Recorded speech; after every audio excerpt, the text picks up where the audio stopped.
to having all of you with us for that. On that note, ladies and gentlemen, let's get started with the session 1 for today. I'm Neerja Singh, Senior Director of FICCI, and we will talk about a promise that's the future. This is a beautiful morning, and nothing feels better than starting your day with positivity, imaginations, and limitless possibilities for the future. Well, to fire up your morning with the mind-blowing ideas and also take you to experience the abundance, we have an incredible leader who's going to change the way you think about the future. As he puts it, the future is now. Continue excitement as I invite President FICCI, Dr. Sangeeta Reddy, to please welcome our guest speaker of this morning, Dr. Peter Diamandis. Namaste and good morning, ladies and gentlemen, and good afternoon from people from other parts of the world. So the Wright brothers brought us the ability to fly. Flying by the cosmic ocean was made a reality by Charles Lindbergh, and Werner's von Braun's rockets let man land on the moon. It was for our inspirational speaker this morning, Dr. Peter Diamandis, who put imagination to thought and brought entrepreneurship to space travel. Peter created X Prize and offered $10 million in 2004, 16 years ago, for the first commercial space flight. Now that's what I call the power of imagination and going really bold. It's my honor and proud privilege to welcome a friend and someone who's been named by Fortune magazine as one among the world's 50 greatest leaders. Welcome to FICCI's 93rd AGM. Peter Diamandis. FICCI is the apex chamber of commerce in India that was launched on the advice of our beloved father of the nation, Mahatma Gandhi ji, who also addressed the 4th AGM of FICCI in 1931. Since inception, this platform has been graced by several dynamic national as well as international leaders, and today we are most delighted to have you amongst us. Ladies and gentlemen, Dr. Diamandis needs no introductions. He is New York Times best-selling author of 2 books, Bold and Abundance, and I've read both his books, and I can tell you I don't remember the last time I had read something as impactful.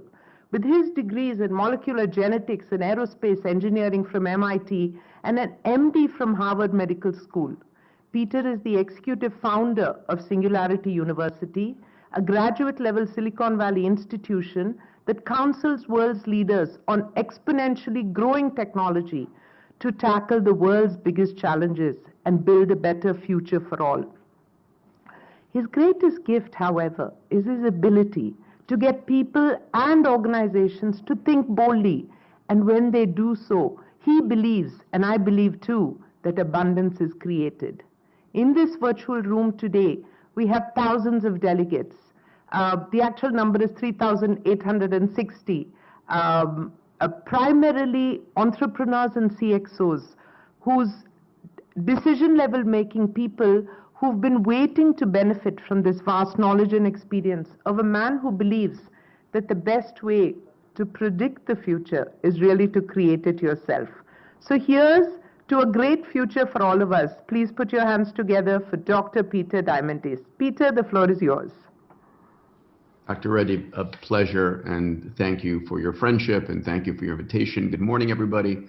I've been to India dozens of times, and I love the nation. It's a nation filled with intelligence and youth and extraordinary, the most important resource of all, imagination and passion and intelligence. So I believe that we're living during the most extraordinary time ever in human history. And despite the COVID-19 pandemic, which has hit so many financially and health-wise, it's also accelerated us in an extraordinary way. And I hope in the next 15 minutes during this address and then the questions that follow, I help you to understand why I think this is the most extraordinary time ever to be alive. And I'll ask you to remember that the world's biggest problems are the world's biggest business opportunities. So as I speak to entrepreneurs, I define entrepreneurs as people who find great problems and solve them. And that resource of finding problems and solving problems makes the world a better place. And the other comment I make to those I teach at Singularity and at Abundance 360 is if you want to become a billionaire, help a billion people. That's what's possible today. We're living in a day and age where an individual now has the power to change the world. So this year, I've been very focused on a key concept I want to share. If I were to ask you, looking at the top entrepreneurs and leaders out there, looking at the work of a Bill Gates, a Ratan Tata, Mukesh Ambani, and Elon Musk, a Jeff Bezos, Steve Jobs, what led them to succeed? Was it the money they started with? Was it the technology they started with? Or was it their mindsets? I would say that the mindset of a true leader, a true visionary, is the most important asset that they have. You take away everything from those leaders and you leave their mindsets, and they would retake all that they lost. And so the challenge is that very few of us actually take the time to actively choose and develop the mindsets that are going to benefit us all. And I've been focused on 4 mindsets. I'd like to share them with you, and they are in the context of the exponential world that we're living in. The first mindset is an exponential mindset. And the challenge is that we as humans evolved hundreds of thousands and millions of years ago in a world that was local and linear. Back 100,000 years ago, nothing affected you that was not within a day's walk. And things did not change century to century or millennium to millennium. Things were constant. And our brains, the 100 billion neurons in our brain, the 100 trillion synaptic connections that shape all of our thoughts, our brains evolved for that world. But today, we're living in a world that is global and exponential. Something happens on the other side of the planet, you know about it seconds later. Your computers know about it microseconds later. Things are not changing decade to decade or year to year. They're changing month to month, sometimes day to day. And so that's a challenge for us because our brains are not wired exponentially. The only way I know to think and create an exponential mindset is really to constantly be updating yourself on this is now possible, this is now possible, this is now possible. In the exponential world, if you double something 10 times, it's 1,000 times better. Double it 20 times, it's 1,000,000 times. Double it 30 times, it's 1,000,000,000-fold better. So when a guy named Steven Sasson at Kodak Labs came up with the first digital camera, and he walked into the boardroom of Kodak and said, "Here it is, the future of Kodak. It's a digital camera. It takes 0.01 megapixel images." The board of Kodak laughed at him and said, "You're kidding me. That's a toy for kids. We're Kodak. We make beautiful high-resolution images." And he said, besides, we're in the paper and chemicals business. And Kodak as a company, which was a global dominant brand, even though they invented the digital camera, they didn't understand the power of exponential growth. The first year was 0.01 megapixels. The next year was 0.02, 0.04, 0.08. It all looked like zero. But 30 doublings later, it was 1,000,000,000 times better, and Kodak was bankrupt. So we have to understand that these technologies are growing at extraordinary rates, and we have to understand where they're going.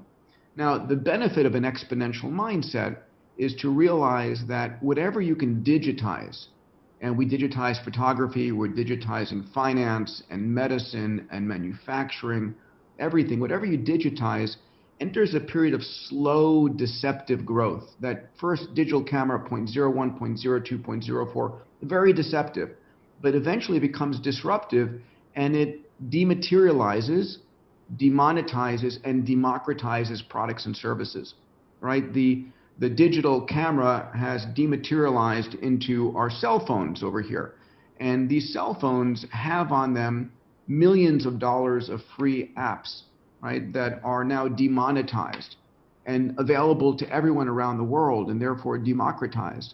And so when I speak to entrepreneurs, my challenge is your job is to digitize, demonetize, and democratize. And when you can do that, it uplifts the world because all of a sudden, the best technologies in the world are effectively free. We're heading towards a world where we truly are dematerializing, demonetizing, and democratizing almost every product and service. So an exponential mindset is truly understanding as a leader as an entrepreneur, how do you think exponentially and how do you digitize to create a world of increasing capabilities? The result of exponentials and exponential mindsets is a world of abundance. And I believe we're heading towards a world where there is nothing truly scarce, where we're heading towards a world where we can meet the needs of every man, woman, and child on the planet. So this was a realization for me when I started studying exponentials and started Singularity University. The realization is that almost anything we think of as scarce is becoming more and more abundant. So let's take a look at some of the areas perhaps. In the field of energy, we used to go and kill whales on the ocean to get whale oil to light our nights. And then we ravaged mountainsides for coal. And then we started drilling kilometers under the ground to get oil. But we live on a planet that has 6,000 times more energy from the sun than we consume as a species in a year. And we're heading right now at a price of about 1.5 cents per kilowatt hour. We're heading towards a world where we're going to have a squanderable abundance of energy, where the majority of our energy will come from renewables, from solar, at the same time that new energy storage technologies come. And we end up with a world in which we're electrifying our fleets and electrifying every element. And a world of abundant energy means a world of abundant clean water. As Sangeeta said, I run the X Prize Foundation. We had an X Prize not long ago called the Water Abundance X Prize. And people talk about, water scarcity and water wars, and it's a real thing. But we live on a water planet. Our planet is 2/3 covered by water. Yes, 97.5% is salt, 2% is ice on the caps, and we fight over 0.5%. But it turns out that there are quadrillions of liters of water in the atmosphere. And so we had an X Prize that was funded by Shell and out of Australia, that asked teams to pull 2,000 liters of water out of the atmosphere every day from fully renewable energy. And it was 2 years ago. And so that kind of technology will begin to disseminate itself around the world. If you have abundant energy and abundant water, half the disease burden on the planet is due to unclean drinking water. These dominoes begin to fall. Now, in the abundance mindset, you realize that we're not living on a planet that is a limited pie, and every time people become wealthier, you have to slice the pie into thinner and thinner slices. Instead, we're living into a world where we're going to bake more pies. It's about creating more. It's not about distributing what we have into thinner and thinner pieces. We're heading towards a world where, today, and Sangeeta, you and I speak about this, we're living in a world of sick care, not health care. A world where the system takes care of you after you're sick. But artificial intelligence will become the best diagnostician. And there are entrepreneurs today working on robots that will become the best surgeons. And the cost for an AI, a cost for a robotic surgeon, as we move towards the future, is one where it's the cost of electricity and the capital expense. But let's talk about education.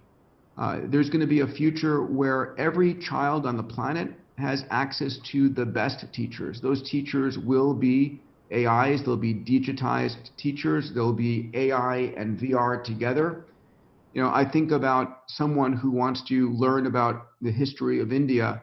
We can learn about it in a schoolroom where, half the kids are lost and half the kids are bored, or from a book perhaps that you read.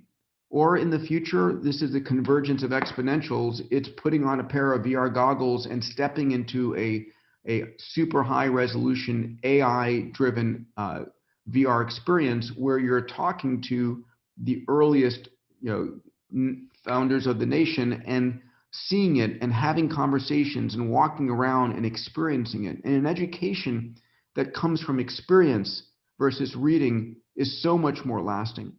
So abundance is coming across in a very rapid fashion. I would posit that there is nothing that is truly scarce.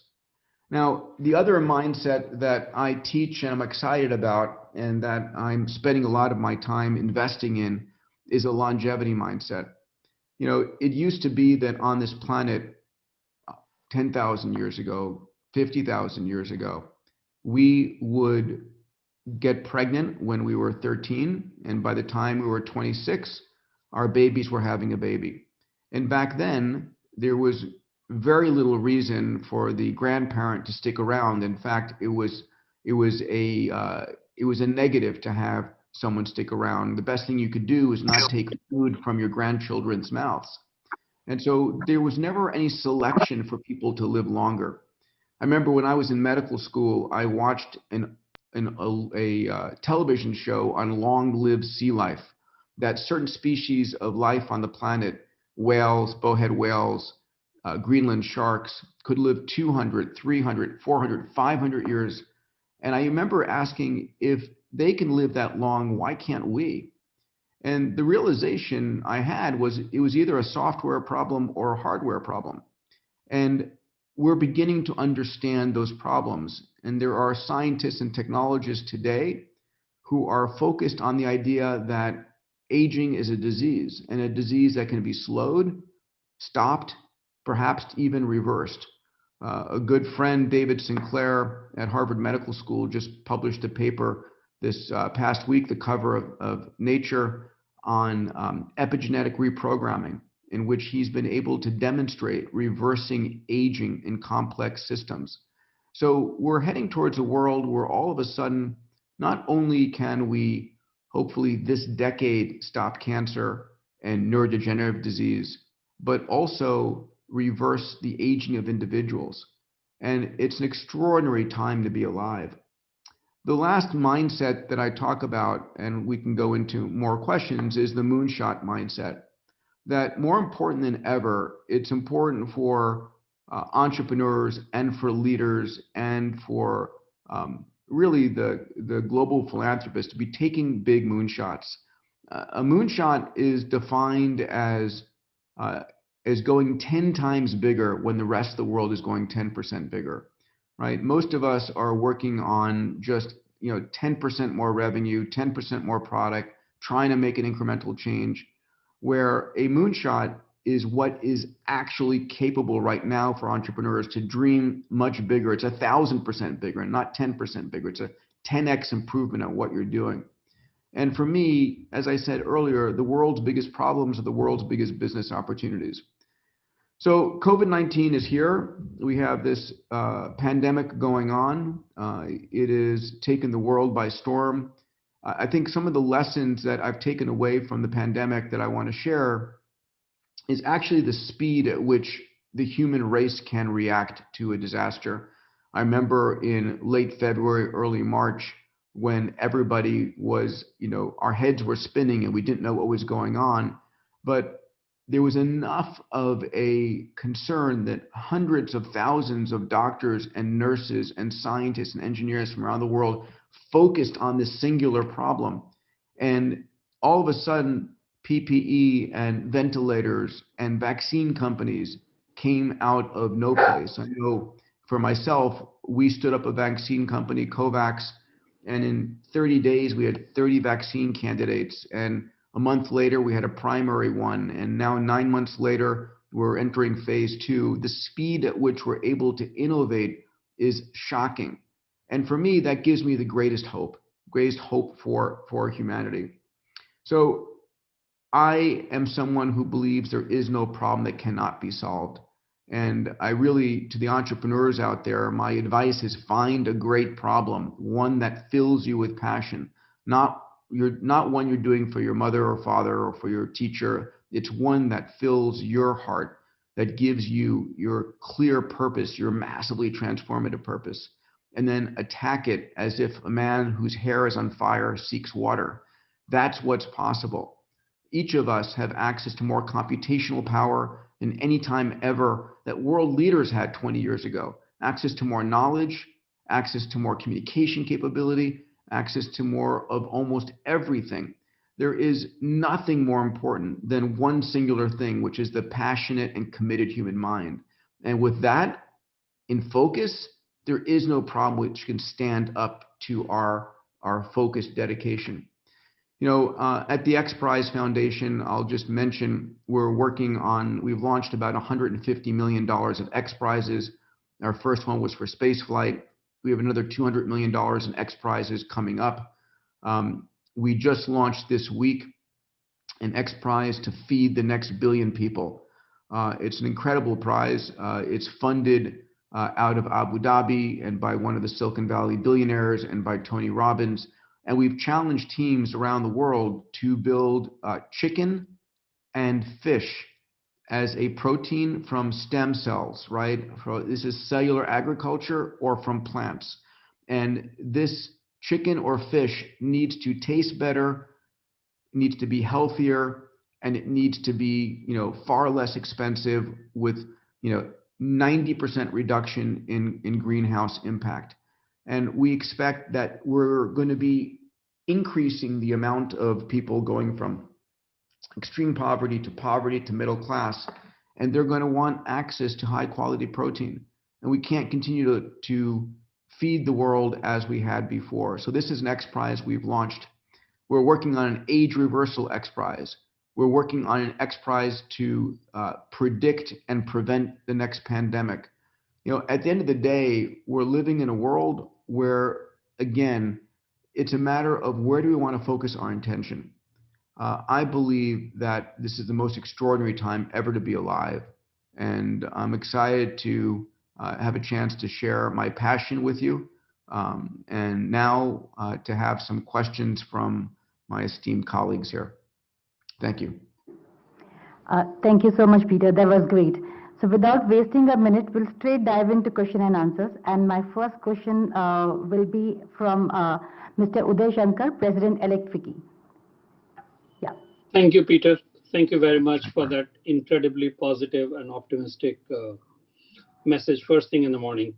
I think all of us could do with that, and the whole world could do with that. I just have a very specific question on AI. You talked about AI emerging as the best diagnostician and solver of many other problems. It's also emerging as a major concern and threat for people's lives and those who want to control people's lives, especially the hapless people. How does the world find a constructive framework in which to deal with AI? Dr. Shankar, it's a great question. So let me give you a few frames to think about this with. First of all, to the entrepreneurs listening, as I said, the world's biggest problems are the world's biggest business opportunities. So if you see a problem, flip it and say, okay, I'm going to dive in to see how I can solve it. Okay, that's a simplistic answer. The second answer is the concern about technological unemployment, right? Losing your job to robots and AIs. So this next decade is one where I think it's going to be AI and human collaboration, probably in the next 10 to 15 years versus replacement. I think every leader, every CEO needs to be thinking about how do I get my top employees to begin utilizing, to partner with AI. There's a phrase that you want to automate the routine and humanize the exceptional. Right, so Sangeeta knows this. I'm in a hospital setting where a doctor is too busy to go and talk to the patient or the patient's family because he or she is looking at the readouts and all of that. We need to humanize these things. It's taking the time to be human. And ultimately, I think it's a partnership in that regard. The other thing that's going on is we are demonetizing the cost of living. We're going to demonetize where the cost of electricity is plummeting, the cost of water, food, energy, healthcare, education. And that means that we're going to, a lot of people are doing work. The majority of people on the planet, I would say, are doing work not that they dreamed of doing when they were a kid. They're doing work to put food on their table, to be able to afford insurance. So what happens in the future if we're able to separate the work we do for what we love to do versus income? So there will be elements of universal basic income that will begin to materialize as things become lower cost. But I agree, these are challenges. But I remain an optimist in our abilities to do this. If I were channeling Elon Musk, It's going to be the world of brain-computer interface, and it's going to be that we are merging with technology. It's not about AI versus humans. It's about AI versus HI. It's human and AI intelligence combined. Sure. Thank you, Peter. In the interest of time, what I would suggest is we ask all the three questions that we have for you, one after the other, and probably you could synthesize the answer together. For the next question, let me invite Mr. Puneet Dalmia, Managing Director, Dalmia Bharat Group, and after which I will request Shravan Subramaniam to ask his question, and then Upasna, and then Peter could respond to all of them together. Sure. Peter, thank you very much. It was a great talk in a world full of possibilities, abundance, longevity, moonshots. I think it was very inspiring. The question I have is that, while the world's biggest problems are the world's biggest business opportunities, I think in this world, aspirations are rising, and everybody has access to YouTube, videos, WhatsApp, but the rich are getting richer and the poor are getting poorer. So I was reading two data points which really surprised me, that the top 1% of the world's rich people have more than the bottom 50%. And recently in China, which has produced so many billionaires, if you are born in the bottom 10% of society, it'll take you 7 generations to come into median income. So the question I have is, what can technology do and what can rich people do to be more caring, more kind, and ensure that the standard of living of everybody in the world increases? Thank you. Great question. Next one, please. Let's next question come from Shravan. Shravan, do you want to raise your? Thank you. Thank you so much. Peter, that was fantastic. And I'm all about looking at exponential opportunities.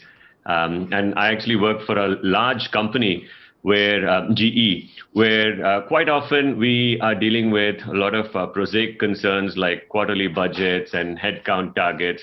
But while as leaders, we do have an entrepreneurial spirit that we're looking for the next big one. What would you recommend as a talent strategy to spot the right people to drive innovation and run like their hair is on fire? Thank you. Thank you, Shravan. For the last question, I invite Upasna, who is the Vice Chairperson, CSR, Apollo Hospitals, along with other responsibilities that you have. Upasna, please. Hi, Peter. I'm really intrigued by your longevity bit, and I wanted to know what are the key drivers for quality longevity and what budget should one keep aside to achieve this? And, this comes from an Indian who strongly believes in alternate healing and benefits of modern technology. May I ask one more question on longevity? Sure. Yeah. So, Peter, the aspect of longevity, I was wondering, there is so much work done on genomics on one hand, and you have the artificial intelligence which speed up all the science work which is to be done. And what kind of prediction you have of combining these two streams of work coming together, and what kind of major changes one would see in the management of health? Okay, Sangeeta, I'll ask for an extra hour here, and I'll dive in.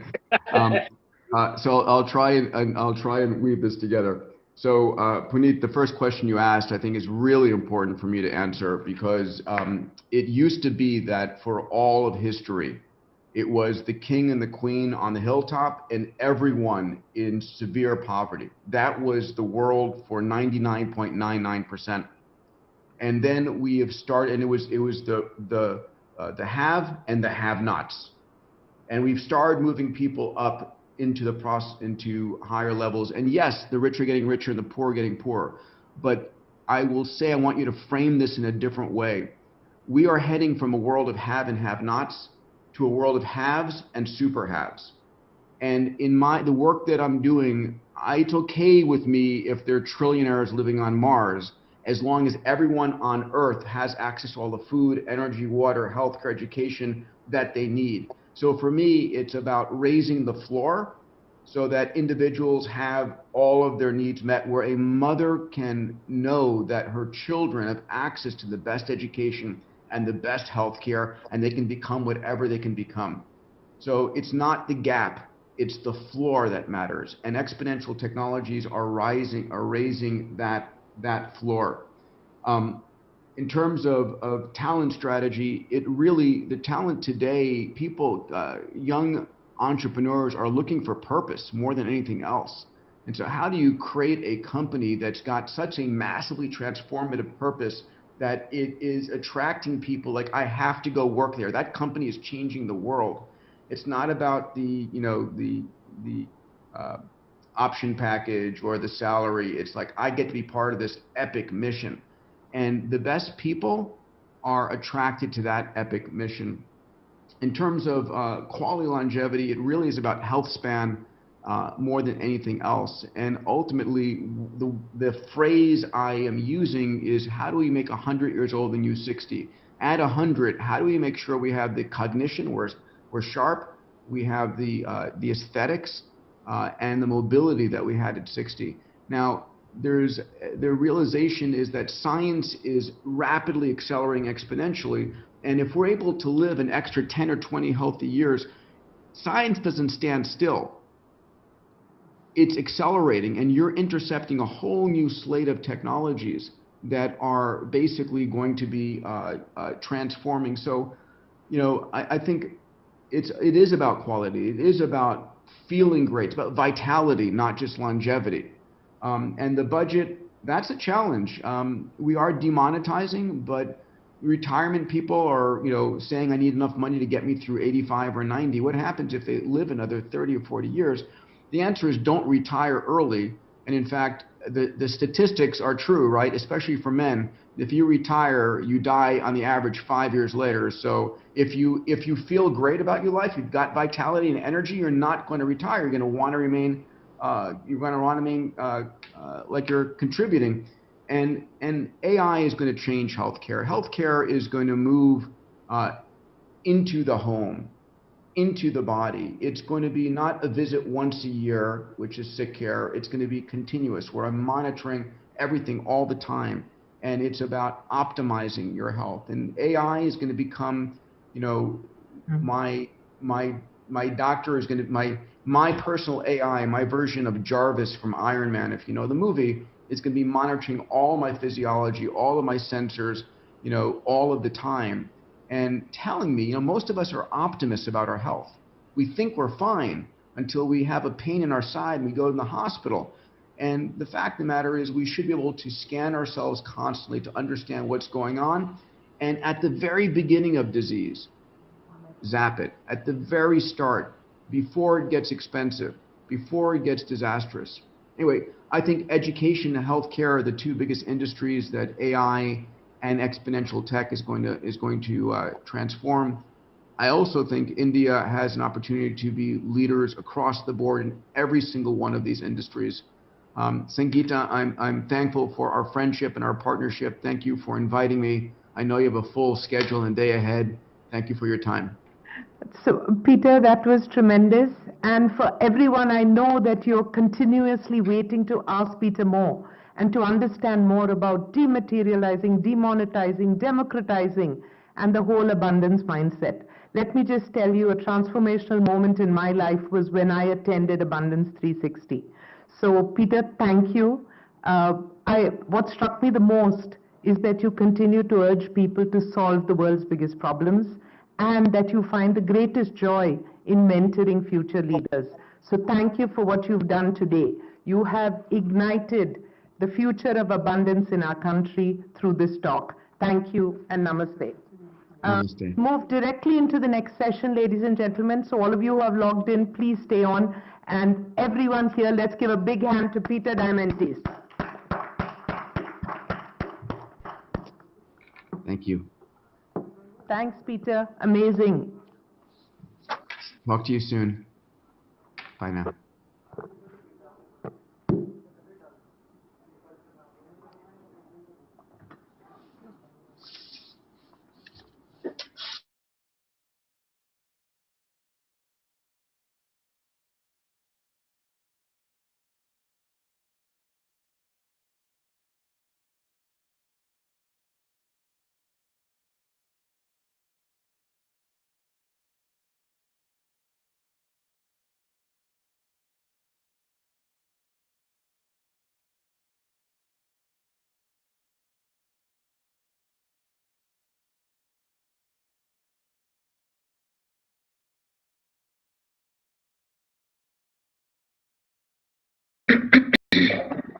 Yes, we have the feed from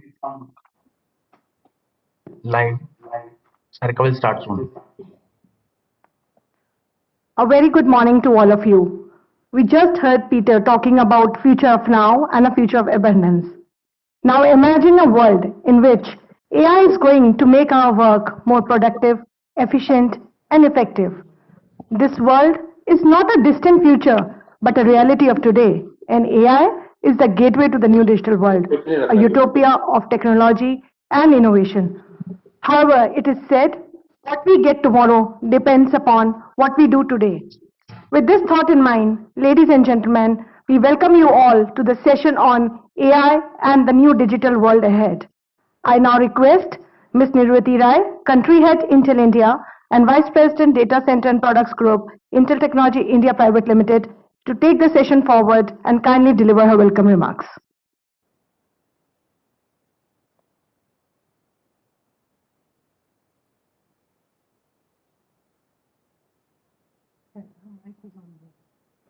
Ma'am, Ms. Rai, your mic is on mute. Sorry about that. Thank you very much, Sarika. A very, very good morning to everyone and a warm welcome to this session of AI and the new world ahead. Now, this topic is very, very close to my heart, and I honestly thank FICCI for providing this wonderful platform that enabled us to bring global leaders, experts together to share and explore with us, leverage India's strengths, opportunities in this new post-pandemic world. The new AI world I see is full of distributed intelligence. It ushers an era where AI augments human capacity, capability, and intelligence. And what does it do? It helps us do more with less. We only have just scratched the surface of what AI will enable us to do with search engines, recommendation engines, chatbots, and so on. What I believe in the future, AI-based technologies will ensure everyone has access to affordable and excellent quality healthcare. It will also make, for example, our roads safer. India today sees 17 deaths an hour due to road accidents. AI can help solve that. There is no doubt in my mind that artificial intelligence has unparalleled potential to transform the critical sectors very pertinent to our lives, like healthcare, education, agriculture, and smart mobility. According to a very recent report, what we heard was AI has the potential of bringing about $1 trillion to our economy in the next 10 to 15 years and help us accomplish the goal set by our Honorable Prime Minister Shri Narendra Modi ji. I also want to share with you that we are making tremendous progress in that area. An analysis recently quoted that India is using AI-based technologies to the level that we had never seen before. We saw 45% increase in the usage and adoption of AI, and I must tell you, it is way higher than economies such as US, UK, and Japan. That said, for us to make full use of the potential and capability of AI a reality, we need to focus on 4 key vectors. The first one, data. Access to data and compute infrastructure is an absolute requirement. And we all know India is a data-rich country. Each one of us is a data factory. And we have platforms, national level platforms like UPI, Aadhaar, GSTN, and rapidly growing digital customer base. Today, we have 700 million smartphone users. Do you know how much data they're consuming? 300 petabytes of data per year. Peta has 15 zeros ahead of it. We need to continue investing to build our compute capabilities and leverage our local, global, domestic players and build this database infrastructure that's a requirement. Second, a recent Gartner study called out that if you look at all AI resources, US has 16%, China has 9%, and I'm very happy to tell you that India has 8% of the world AI experts and resources. Not only that, we have 6 million software developers, and the rate at which our developers is growing is unparalleled. We are seeing 10x faster growth of our software developers, our data analytics, and our ML experts as compared to any other nation, 10x more. Just this last 2 years, we saw 400,000 developers added to our base. Now, what do we use these developers for? To focus on AI-based, human-centric solutions. Third, we are a very large startup nation. We have about 9,000 technology-related startups and 34 unicorns. Looking ahead, they will be using AI-based technologies and drive solutions not just for India, but for the world. Lastly, none of this would be possible unless we have a solid support from the policies, from the government, from the regulations. And I'm really happy to see that this technology platform that we all put together has a wonderful combination of academicians, industry leaders, a government, as well as startups. So looking forward to contribute towards our AI mission and vision. Our government has already started putting together a national AI strategy and establish right global partnerships and frameworks. We have all the building blocks necessary. However, what we have to commit to do is we have to commit to work together. I'm extremely optimistic and confident that our collective wisdom will make the vision of our Prime Minister, the vision he has set for India and for the world, a reality. Bring AI for greater good, way above you and me, our companies, our countries. It's for humanity. Having said that, let me tell you the eminent leaders that we were able to bring together for this forum.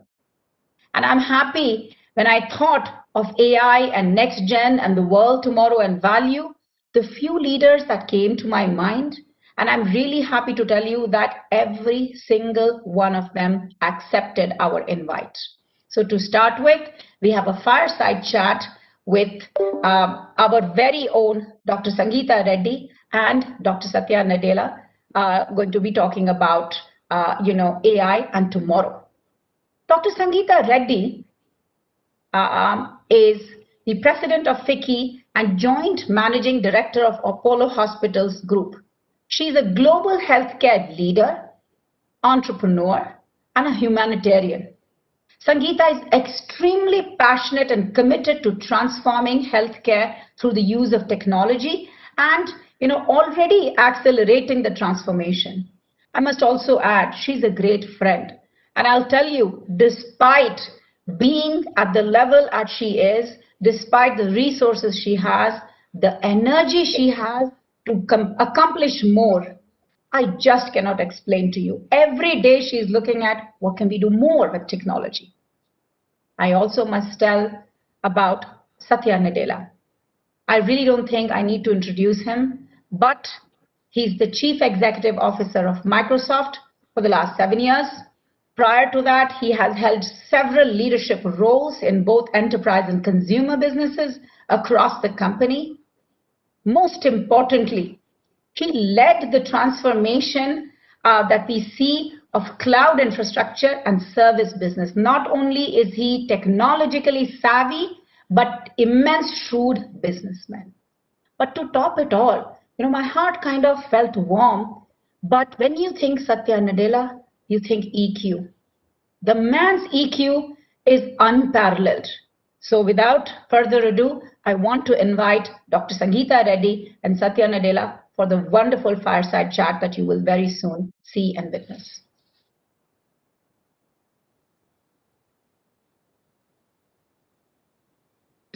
Hello, Satya.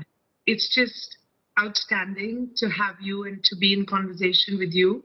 You are one of the world's most iconic leaders, and FICCI is delighted to have you at our annual convention.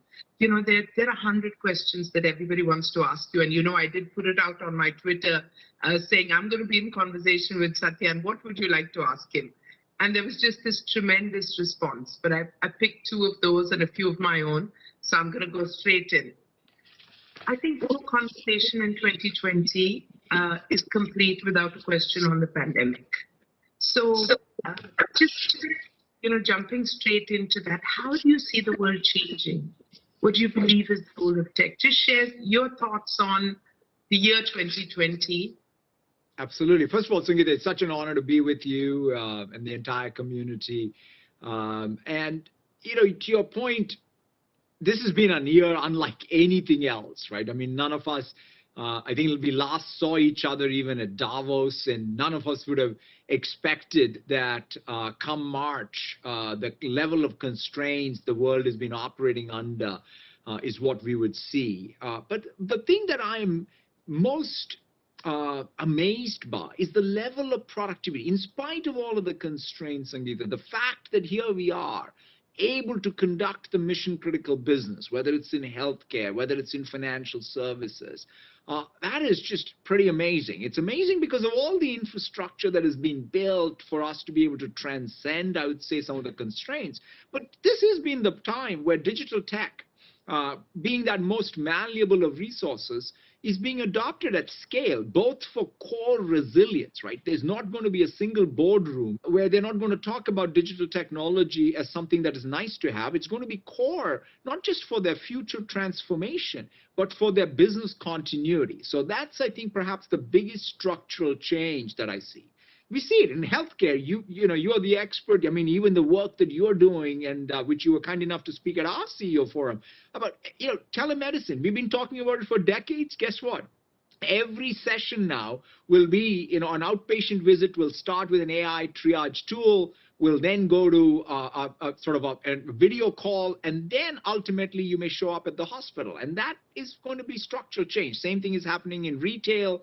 You know, I was even talking to a small business in the United States that was able to do a quick pivot to curbside pickup. By just building an app for that.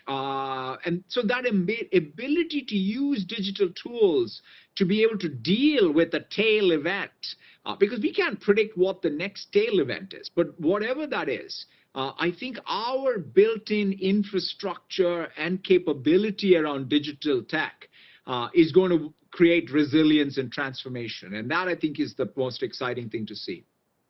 Absolutely. And I completely agree with you. So, Satya, just going on, what we, you know, are talking about now is enhanced adoption of some of the foundational things that were put in maybe over the last few years or the last decade. Those who had it, those who were ready, were able to adapt and change quickly. But I read something that you said, and I thought that was, you know, so significant. You said that Buddha didn't, you know, set out to find religion. He actually wanted to find the cause of suffering.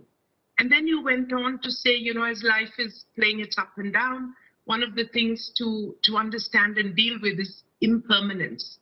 And you said that before 2020. So just in that scope of impermanence, in that scope of change, but with the foundation of digital, where do you see the world going? 3 years, 5 years out, where do you see the world going? The business of sort of change forecasting, it's a very dangerous business because it's always hard to predict the future. But I think one can sort of look at what are the broad paradigms that are in fact reshaping the expectations, and especially the exponential curve, Sangeeta. I've always felt that I've been able to sort of navigate change whenever at least I understood that whatever that change is, it's exponential. Because if most of us as human beings are capable of adopting and adapting to linear change, but we have a lot of discomfort around exponential change. And the exponential change, I think, is tech. And there are 3 layers of it, right? Whether it is the core ubiquity of computation, right? Even in the context of India, when I think about what is happening, the innovation in India around digital infrastructure in every field, from financial services to healthcare to retail. It's tremendous to see, and that's because of the ubiquity of the computing fabric that's available to every Indian business and every Indian citizen. The layer of AI and data capabilities that now are getting embedded in every consumer and business experience and application. That's tremendous. The experience, I mean, the ubiquity of mobile phones in India has completely changed the expectations of what needs to be self-service. So I think the exponential adoption of these three layers is what, in my mind, is going to change a lot of what happen. But to your point, though, is sort of very profound, because we as human beings and as human societies can only deal with so much change. And so the question is, what is that social contract we have between the government, the private sector, and the citizens and the broad civic society that allows us to create that harmony, to navigate this change together? Because if any one of us is changing and the others are being left behind, that's going to create more turmoil. And to me, that's probably one of the things. I think currency in today's world is, how do you bring everybody together to navigate what are these exponential curves? What an amazing thought. And it really reflects what so much of your action, your thought about inclusivity. I love the fact that you keep saying healthcare, and I hope it's not just because you're talking to me, but because you deeply believe in the transformation in healthcare. But what you spoke about led me to jump straight into one of the questions which came out, on my Twitter and from someone, and they said, what can technology do to help public administration? Because we love our country, of course, we love the world, but we see so many things which could be better if done differently. So how do you visualize technology, change, and public administration? Yeah, I mean, having grown up as a son of an Indian civil servant, I think quite a bit, Sangeeta, about public sector and also the institutional strength of our public sector institutions is so important. I mean, in fact, it's living in the United States, living in, say, the county I live in, I am more subject to the state of the art of the public health institution that has jurisdiction over in the county that I live in. And so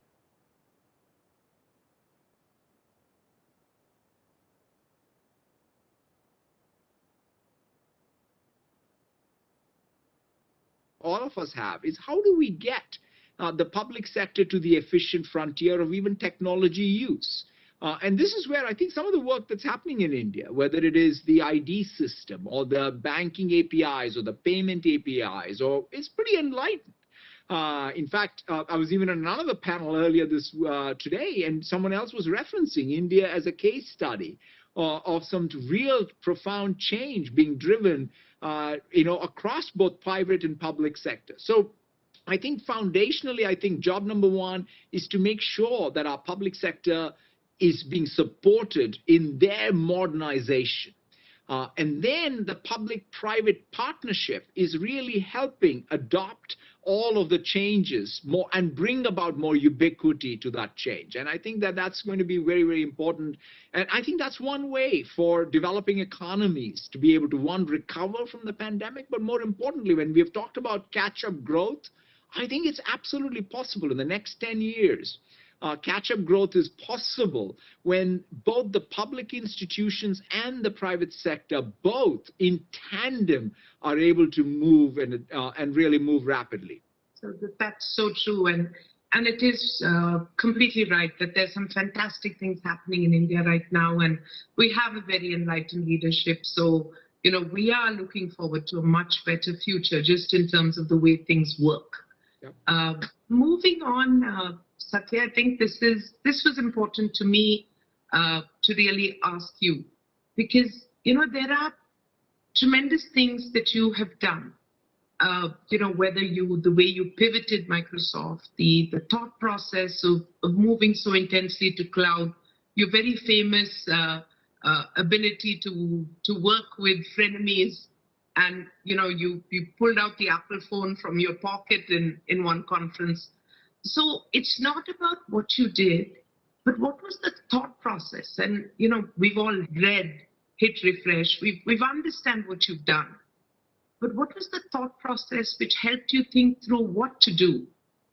It's a fascinating question, because in fact, even as we sort of sit here today, the thing that I've been reflecting a lot on is what are the necessary conditions to be able to deal with complexity, right? I mean, I've been thinking a little bit like, hopefully 2021, spring, summer, the pandemic is behind us. How do we approach it? And what exactly are the actions we need to take? And to your question, Sangeeta, I always go back, and anytime I try to answer any question, I go back to two things. What's that sense of purpose that drives and gives meaning to our organization? And what's that culture that we have inside the organization that helps us sustain and keep that center of focus? And so to me, for example, when people talk, I've grown up in Microsoft now close to 30 years.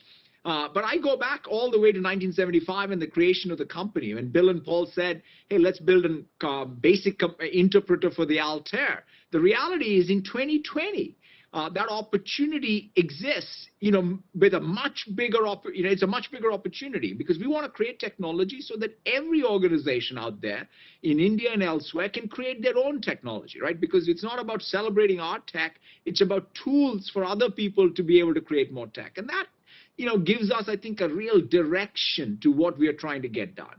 But the other part, Sangeeta, is also culture. I distinctly remember the first time Microsoft became the largest company in the world was the late 90s. And quite frankly, from ancient times to modern Silicon Valley, the only thing that has sort of gotten in the way of sustained success is hubris.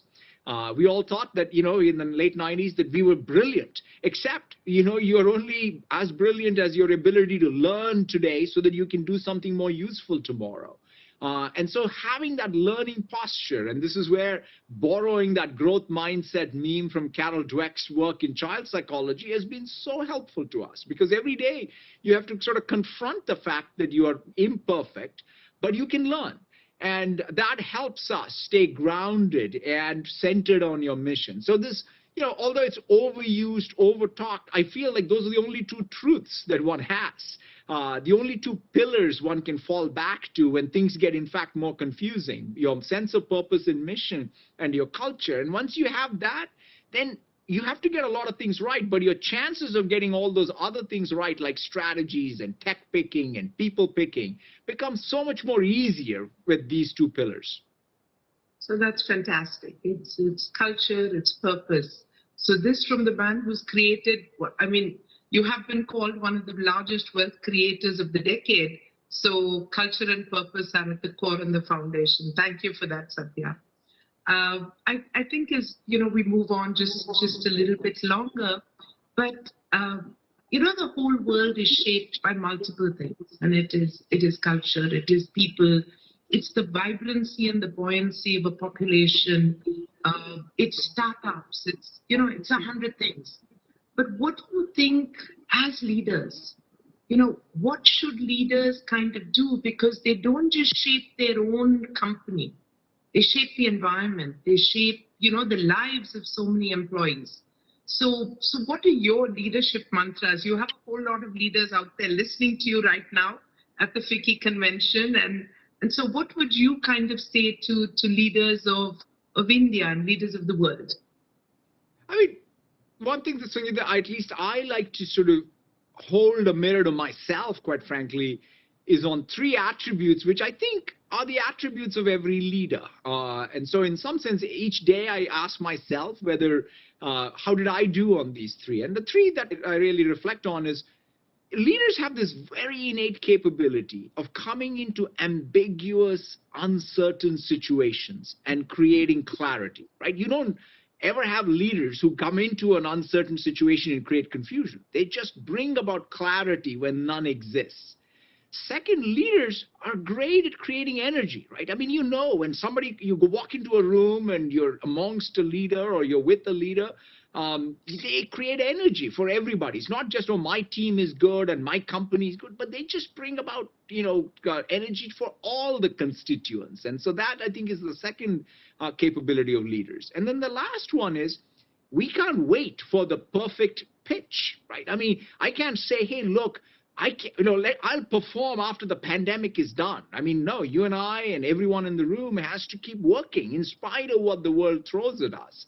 And that ability to solve sometimes the over-constrained problem is what leadership is all about, and driving success. So to me, creating clarity, generating energy, and driving success is what I think leaders innately are capable of. None of us are perfect. None of us are perfect all the time.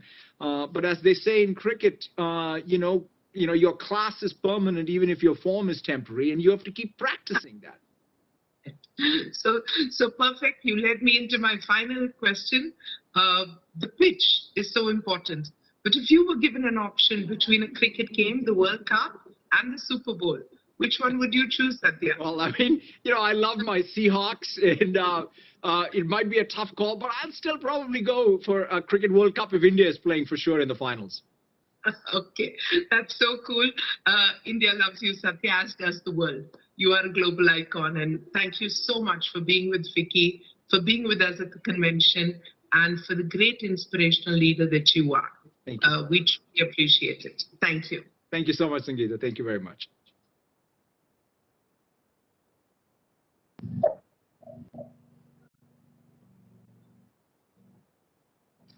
What a wonderful conversation we just heard from Satya and Sangeeta. And true to my expectation, the man with really high EQ, he left me with few words: sense of purpose, grounded, centered.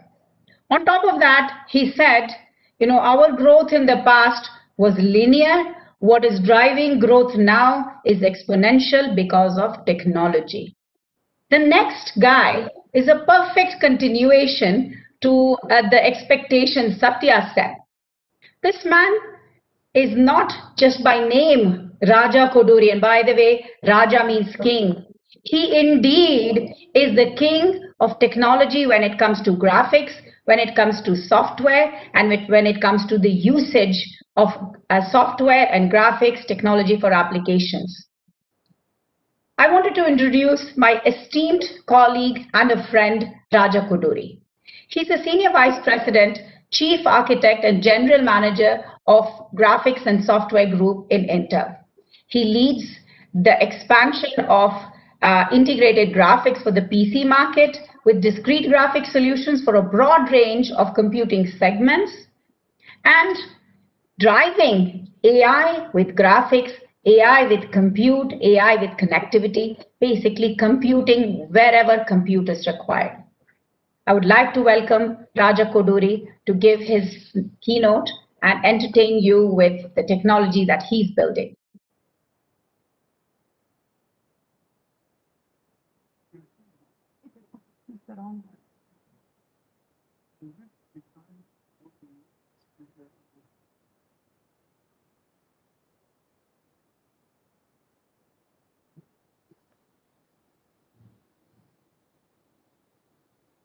Thank you, Nivriti, for the warm introduction.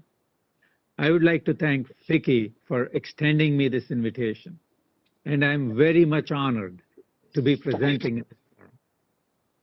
In 2011, Mark Andreessen famously said, "Software is eating the world." With that statement, he was implying the impact software is having in our daily lives. Decades earlier, another man and his company created a pipeline that resulted in us being able to feed this huge appetite for software that is now eating the world. FICCI and TCS trained millions of engineers coming out of universities on this new discipline that wasn't yet taught in universities called software engineering. TCS under Mr. Kohli pioneered methodologies to take large-scale software problems, break them down to smaller chunks, and execute them successfully with a large, globally distributed workforce. Mr. Kohli and TCS were an inspiration for many software entrepreneurs that eventually built an impressive $200 billion IT industry in India. His inspiration will be with us as we look forward to the next era in computing. Today, I'd like to talk to you about a few things that I'm passionate about: democratization of compute, the era of distributed intelligence, and the role India can play in this era. Having been brought up in India, I share a strong emotional bond and rooting for India's continued success in technology. I'm an architect and engineer at heart, which means I like to step back and look at the big picture. So please permit me to do that today. The clock is ticking. A new frontier of computing is coming, one that will change the paradigms of computing and will need bold investments by all. India, too, needs a strategic view of how the nation can not only thrive in that future, but lead on a global stage. To do this, you must build that vision and make bold investments now. So why is everyone so excited about AI and keep talking about how it is the next thing and it will change the world, etc., etc.? I'll try and explain in my simple words how I think about AI. For many, many years, we as people observed things all around us and experimented with them. We call these observations data. We analyzed this data and generated insights that led to new technologies that enriched our lives one way or another. These new technologies also helped us generate more data more efficiently, that we analyzed again and therefore generated more insights that benefited us even more. This relentless iterative loop has led to many amazing advances for humanity, from inventing the wheel to space travel. As many have noted, this iterative technology loop accelerated tremendously in the last 50 years since the invention of computers and this little phenomenon called Moore's Law. AI technology, in my simple words, is technology that is dramatically accelerating this iterative loop. We are now seeing this loop coming down from what used to take many years to days. And eventually, we will see this loop come down to milliseconds. So what is the reason behind this dramatic acceleration? And why do we expect to see more changes in this coming decade than the last 4 put together? The key words are computational democratization. When we made a lot of computation available to a lot of people, major disruptions happened. First, the PC era. We started with kilo-scale computing in 80s and 90s for everyone. And today, you have terascale computing even in a small, thin and light laptop. This era helped us digitize all information that we had access to and also network all the computers we could. Eventually, we got 1 billion people connected to the internet. This era changed the way we work, learn, and entertained ourselves. Then came the mobile era and cloud era, where we had over 10 billion connected devices. The computational access in this era scaled from megascale to petascale. This era changed the way we live. Moore's Law played a key role in enabling these disruptions, making computing exponentially faster, cheaper, and smaller, relentlessly every 18 to 24 months. Let's take a look at these eras in the context of India now. Digitization of India started a little late, but India now leads with 700 million smartphone users. India today has the highest per user 4G data consumption in the world, and that too at the lowest cost per bit. India definitely has taken leadership position in democratizing connectivity. When we look at cloud infrastructure compute, India still has a way to go before it catches up with leading countries. For example, for every server installed in India in 2020, the United States will deploy 24 and China 17. India's current cloud computing capacity is simply not enough to meet the needs of 1 billion people. But I think there is a way for India to lead as we enter this next era. So what's the next era? We call it the distributed intelligence era, where we will see over 100 billion distributed, connected, and intelligent devices that will enrich our lives in more ways than we can imagine. I believe India can leapfrog to this era. This era is an exciting challenge for technology, and I'm optimistic that we can overcome this challenge. Why is it challenging? It is because intelligence is not cheap. It is very expensive. Let's take a look at the computational complexity of some of the popular AI neural networks of today. I know these are a lot of numbers, but I would like to draw attention to two things. First, computational demands of some of the newer AI networks are doubling every 3 to 4 months. This is faster than the exponential rate of Moore's law, which helped us in the last two eras. The second thing is, it takes a whole day to train one of these networks with a petaflop computer. Now, a petaflop is 10 to the power of 15. This seems like a large number, but very soon in 2021, you'll see this level of compute fit in the palm of your hand. This is our XeHP chip architecture that we are sampling to customers today. In fact, large portions of this chip were designed and developed at our design center in Bangalore. The next challenge is to learn at an even faster rate, from 1 day down to a few seconds.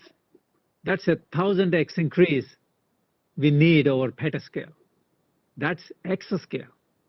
Exascale is big, but it is within reach in 2021.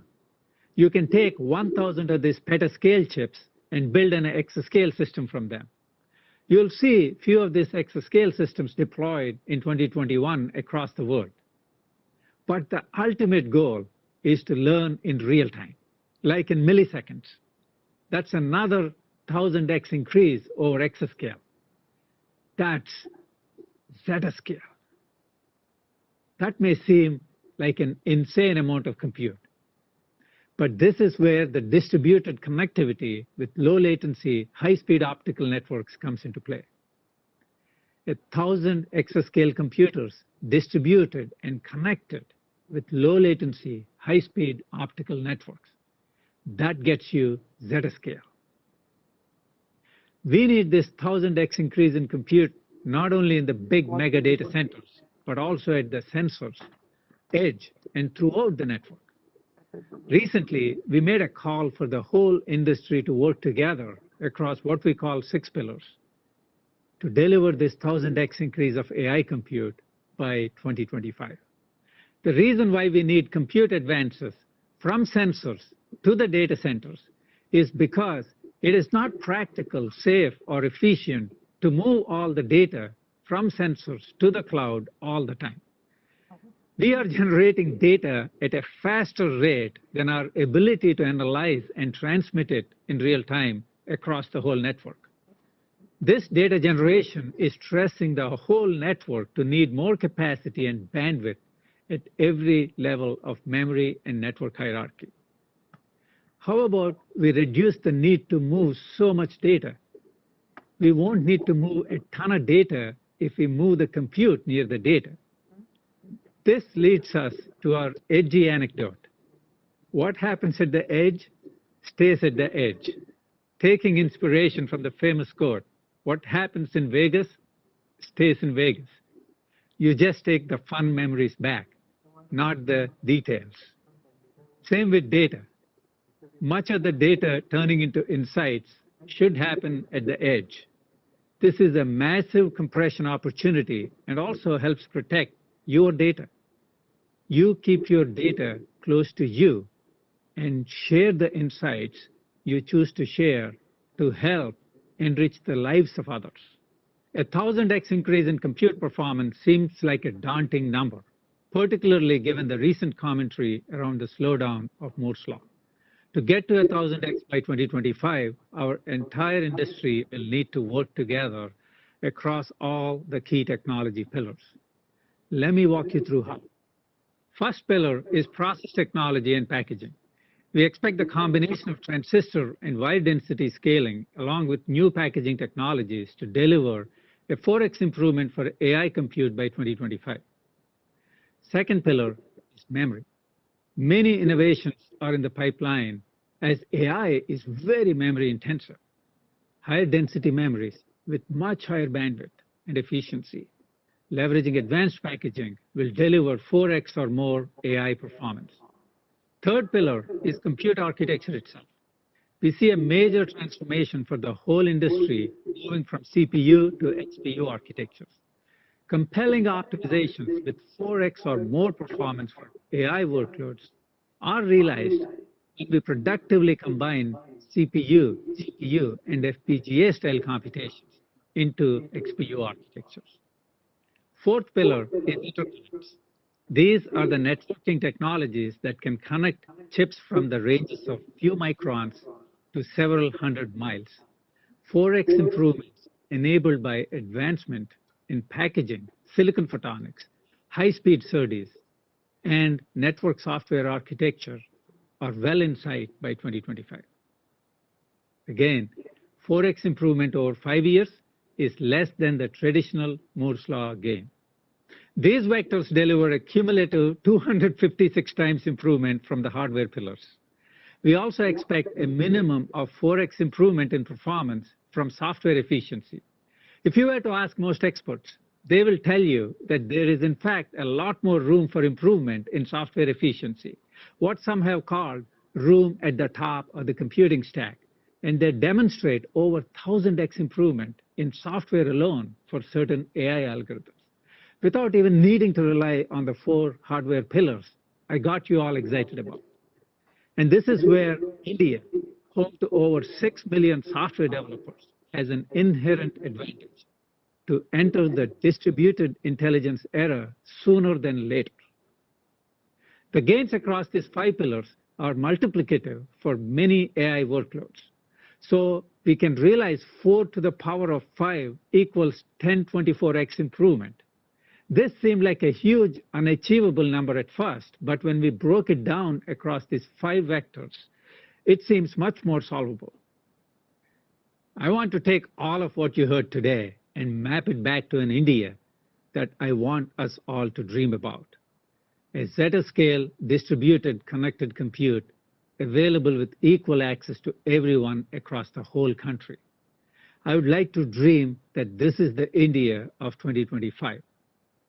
A zettascale India. Now, let us look at zettascale again. It's a large number with 21 zeros next to the 1. These large numbers may seem quite daunting for us in the modern world, but mathematicians in ancient India comprehended larger numbers than this a long time ago. In fact, Sanskrit is the only language where I could find individual names for each of the powers of 10 up to infinity and beyond. In preparing for this talk, I was delighted to find what zettascale is in Sanskrit, and was also inspired to target the next scale of numbers. I'm sure there is a reason these large numbers have names. We just need to get there to find out why. I want to sign off my talk with this self-reliant computational vision for India. Koti Pakoti Ganananka Atmanirbhar Bharat. Thank you, everyone.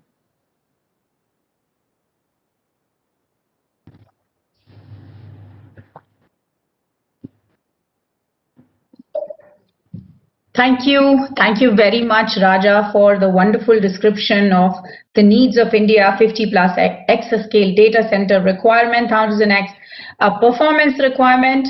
The next speaker we have is Dr. Anish Shah.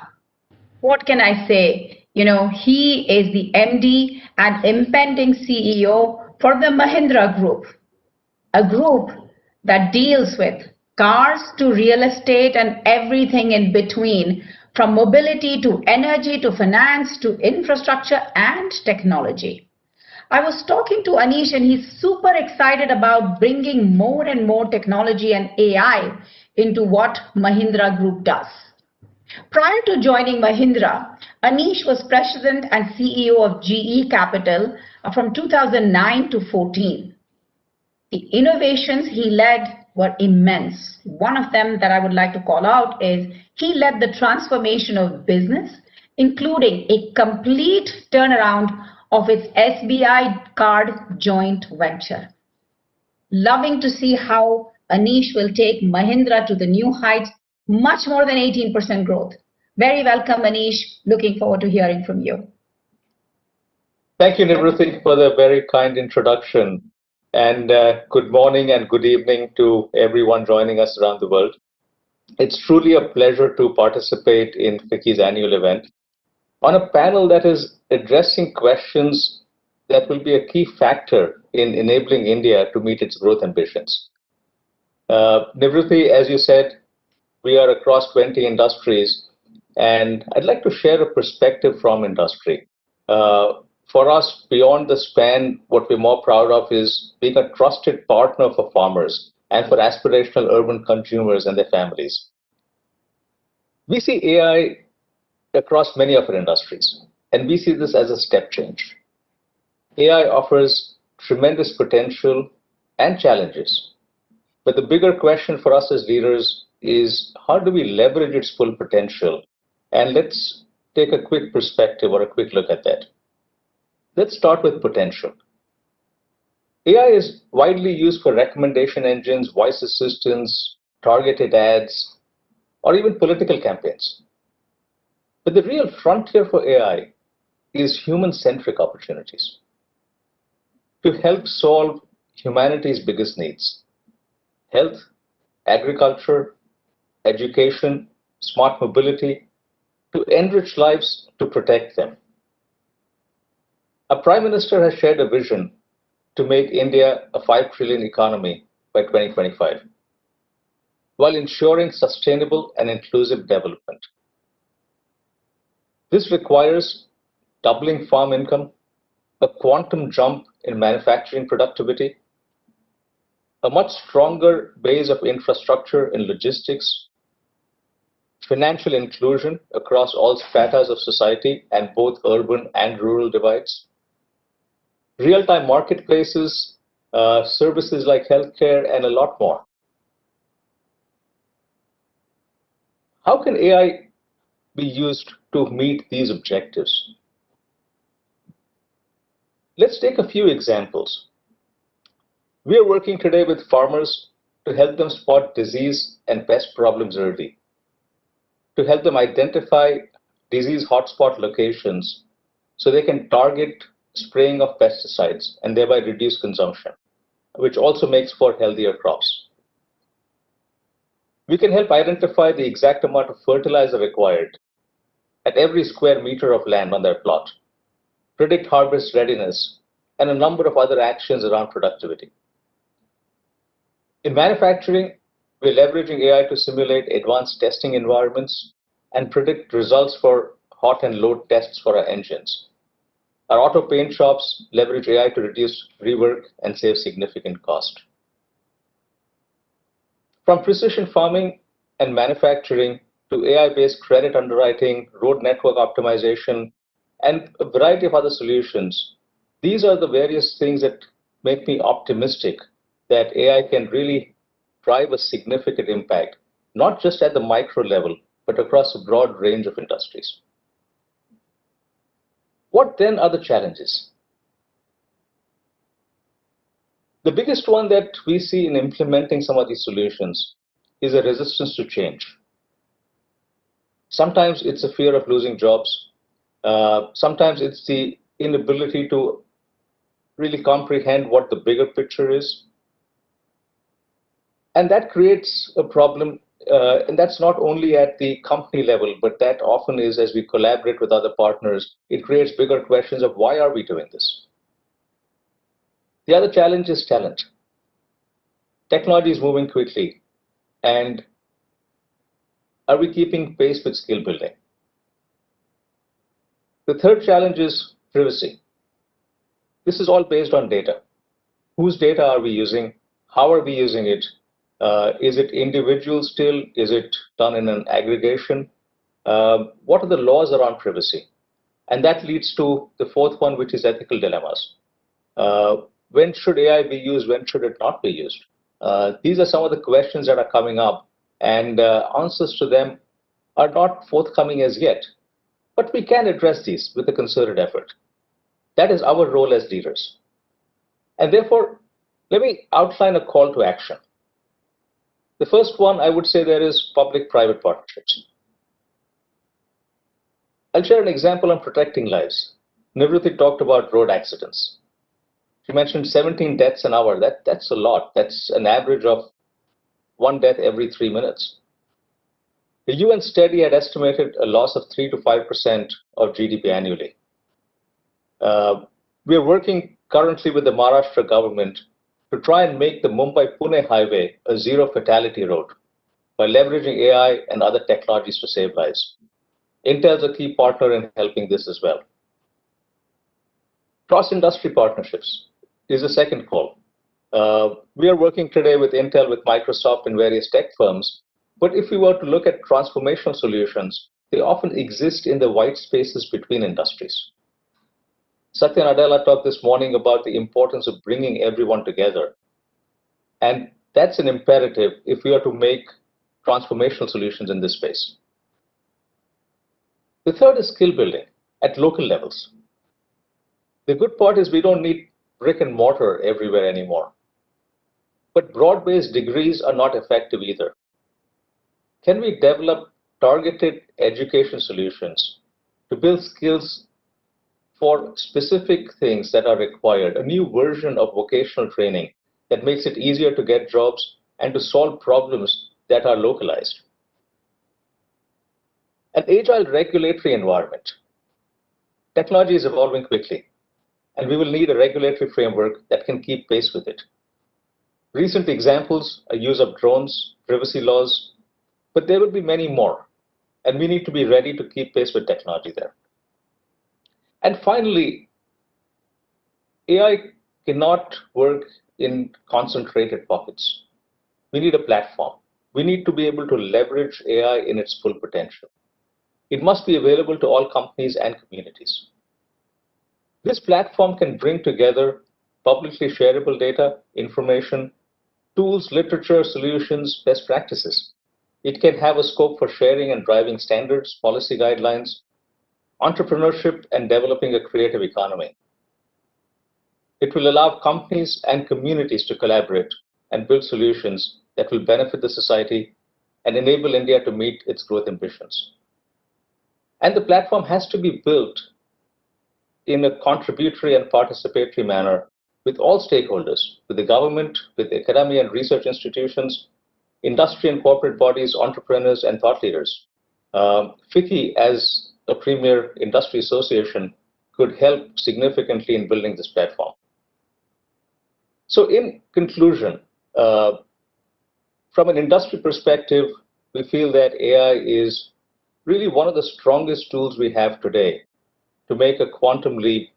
And we need to work through the challenges, we need to collaborate, and that will really help us position India well, not just for the next 5 years, but going beyond for the next decade and a couple of decades as well. Thank you, and Nivruti, back to you. Thank you very much, Dr. Anish. Lovely presentation, lovely ideas, thoughts. What we heard from Satya was let's build tools and technologies for people to build on. What we heard from Raja is the need for 1000x more compute. What I heard from Anish is we need to build a platform such that we can create a way where we can share data, we can leverage data, and we can create value out of data. There's also a need for standardization, policies, etc. Who else to better influence than our solid, strong academicians? I would like to introduce Professor Karim Lakhani, who is the Charles Edward Wilson Professor of Business Administration at Harvard Business School. He's also the founder and co-director of the Lab for Innovation Science at Harvard and the principal investigator of the NASA Tournament Library at the Harvard Institute. He recently authored the best-selling book that I must tell that each one of us should read. It's called competing in the age of AI, which is not tomorrow, but today. Very welcome, Professor Karim. Looking forward to hearing from you. Thank you so much for your warm welcome, as well as my thanks to the FICCI leadership for the invitation to give this talk today. So I'd like to first begin by thinking about the fact that all of us today are using AI in our daily lives. We've all entered the age of AI, whether that be if you make a purchase or payment through Paytm, you buy something through Flipkart, or when you message somebody through WhatsApp, or if you're using Google, Facebook, Microsoft, Amazon, Tencent, Baidu, and Financial, all these companies are providing billions of users with services that are AI powered. What we see in our research is that AI is changing the business architecture of companies. A company's business model, how it creates value and how it captures value, essential part of your strategy, and its operating model, how it achieves scale, how it serves lots of customers, how it achieves scope, how it offers customers many different things, and how it learns and improves. And our research is showing that AI is changing the foundation of how we create companies and how companies create.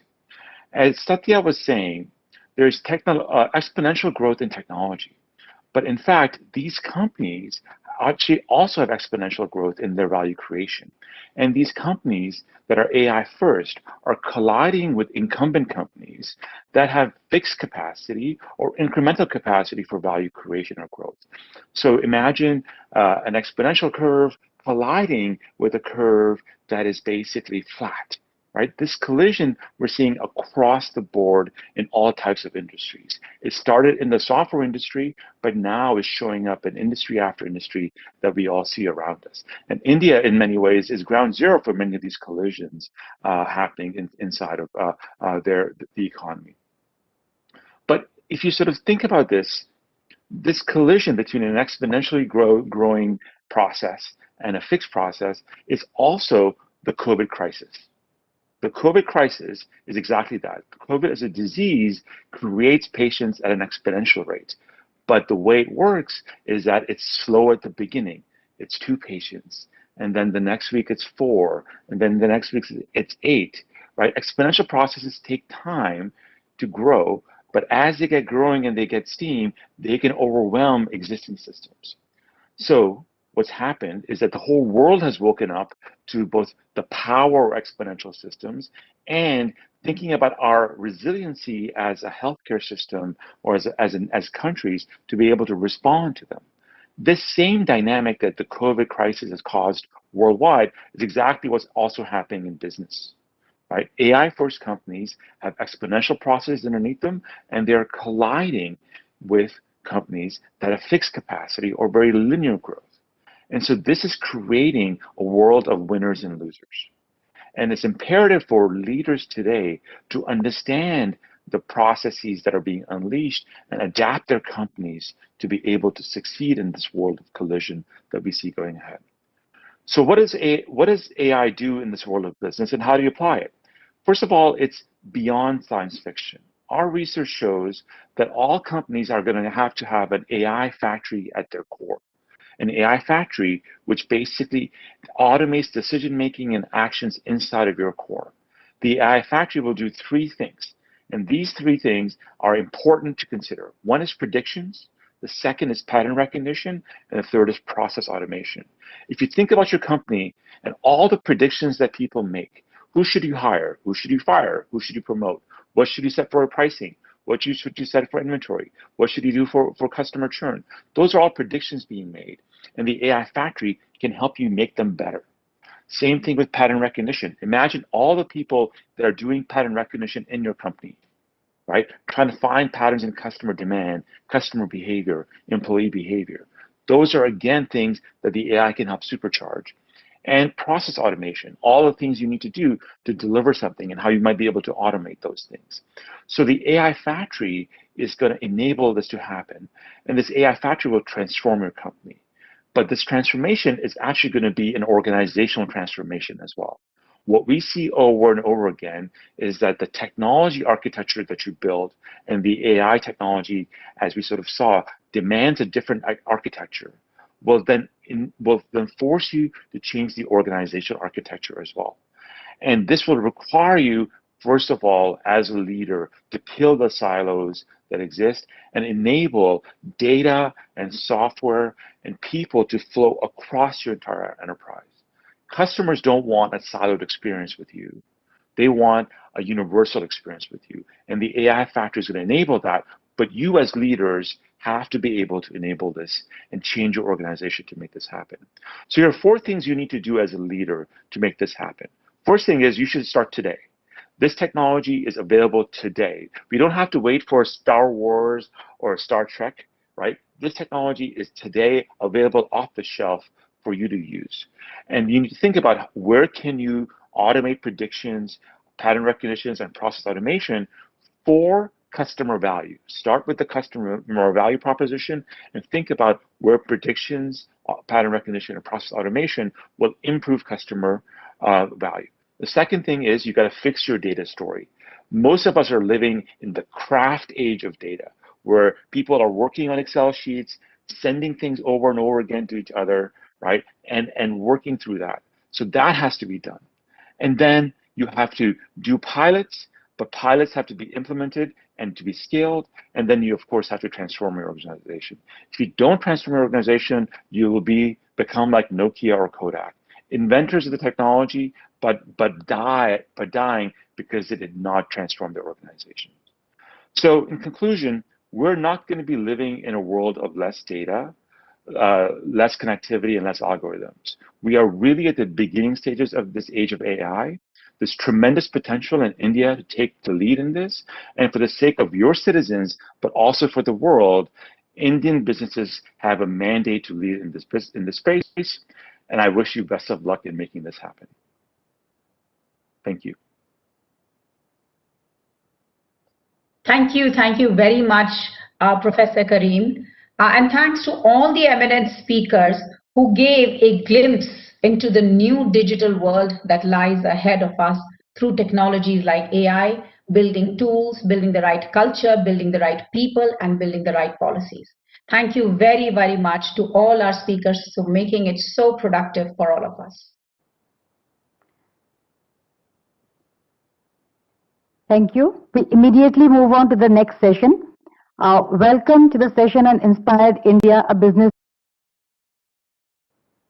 I invite Vice President FICCI, Mr. Sanjeev Mehta, to please welcome the leader, Mr. Natarajan Chandrasekhar, the Chairman of the Board of Tata Sons, a company that we all are proud of, and the company that has inspired many generations in India.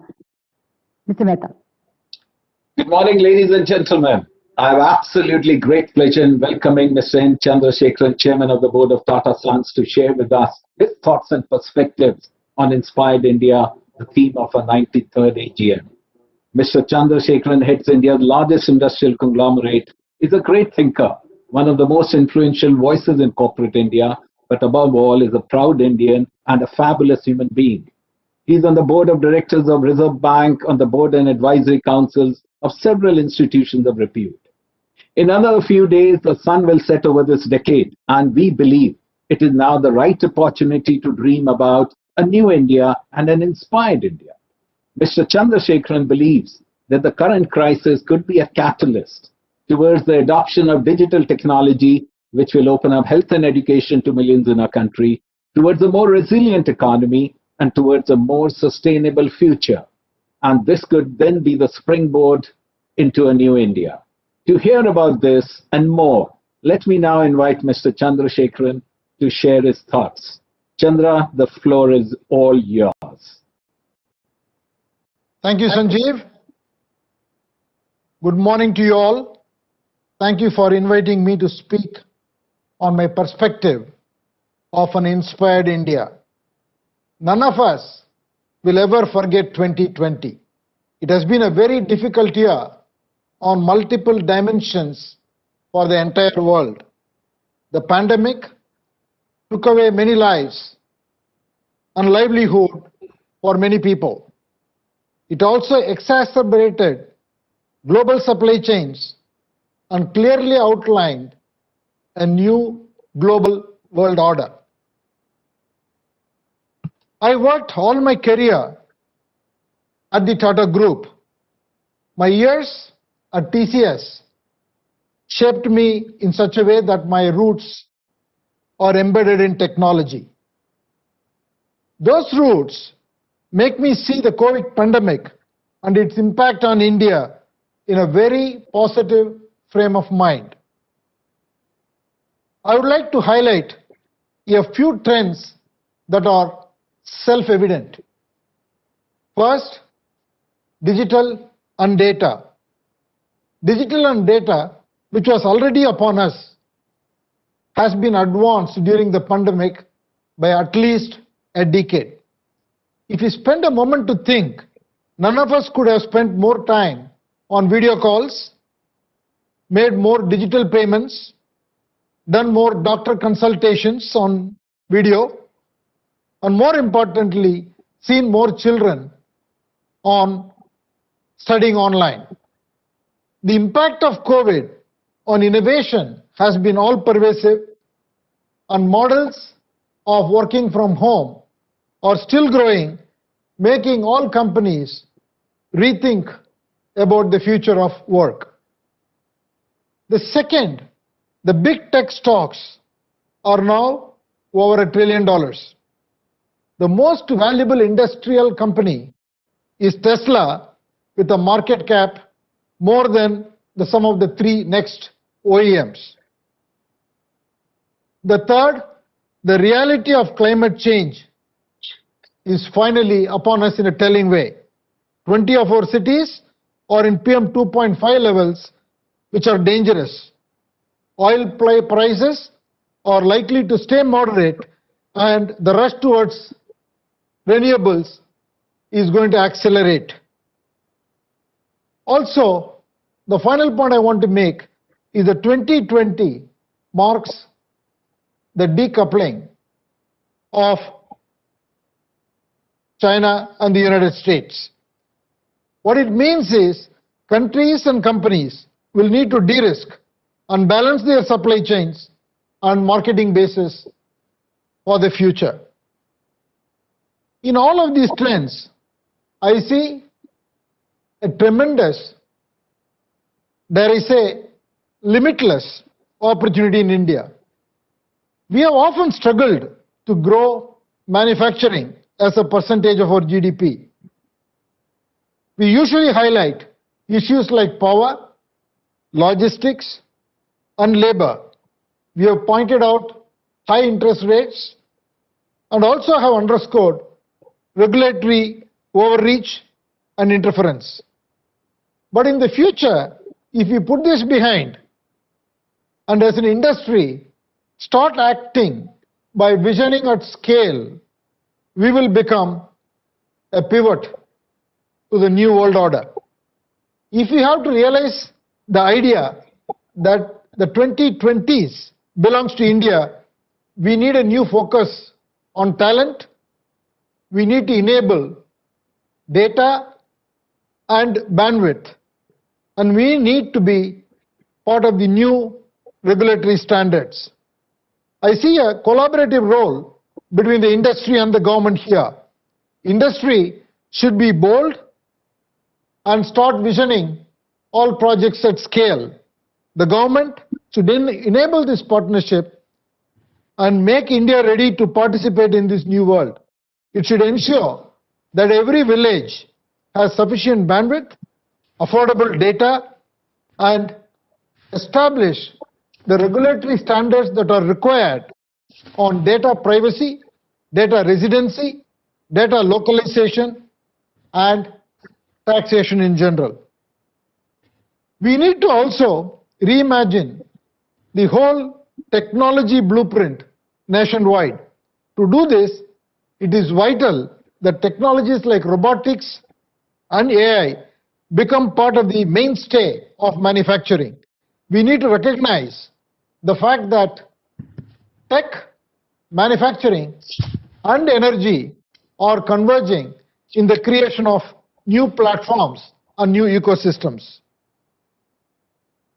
Moving on, if India's first plank for the 21st century's growth is digital, the second plank is a new approach to global value chains.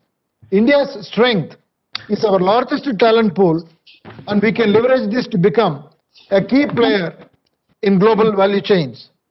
The vulnerabilities exposed by the pandemic and the new geopolitical order only accelerates this opportunity dramatically, and the time is now. The third plank for India is the environmental resilience. Within 2 decades, nearly 20 new energy sources could likely to be powering the global economy. Energy efficiency in mobility, solar manufacturing, and rethinking our food supply chain are areas to focus as we emerge from the pandemic. Given where India is in our economic development curve, this is also a great time and opportunity to create jobs on the order of millions through building a strong, solid green economy.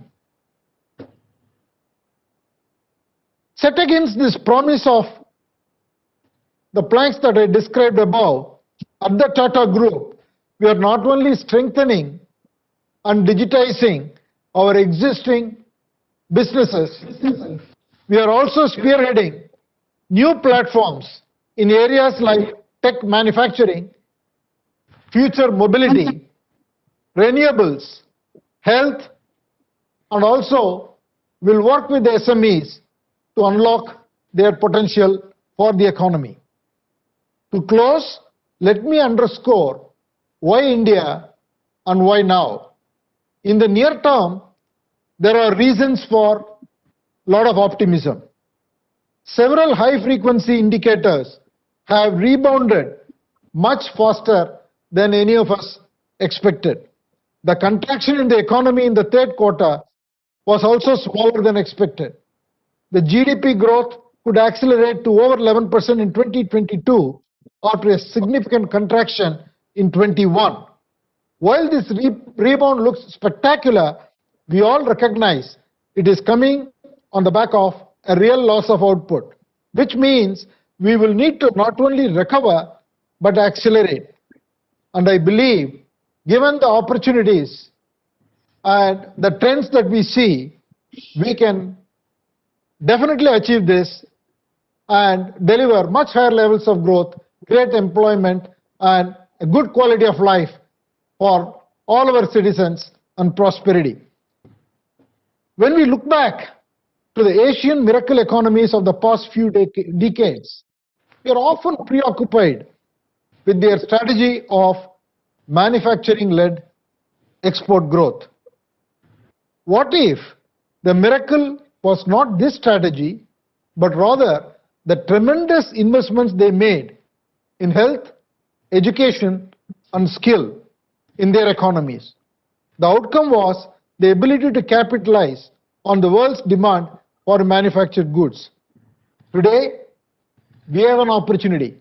The new India can be a global leader in R&D, science, and technology, and most importantly, I believe, in AI, advanced manufacturing, and therefore the next set of products and services.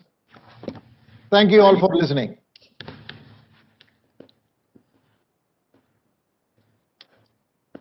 Thank you very much. May I invite Mr. Uday Shankar, President-elect FICCI, for his vote of thanks. Thank you very much, and thank you, Mr. Chandrasekaran, for a very, very thoughtful and comprehensive and lucid presentation on what the way forward for India could be. I pick up what you said, that there are already many near-term indicators of a strong rebound. But what's even more encouraging is your recommendation that we should look at the model of investment, which is somewhat different, model of growth that is somewhat different from what we have been seeing around the world. Investments in healthcare, education, skills, using technology and a new model of manufacturing could really be the way forward. Thank you very much. I know, and we all know here, that you are leading a transformation of the Indian industrial sector through the transformation that you're driving at your own group, Tata Sons, and you have shared some of the thoughts that you're deploying there. And I think there is a lot for this whole group of FICCI membership to mull over and follow your leads from. Thank you very much. Thanks again.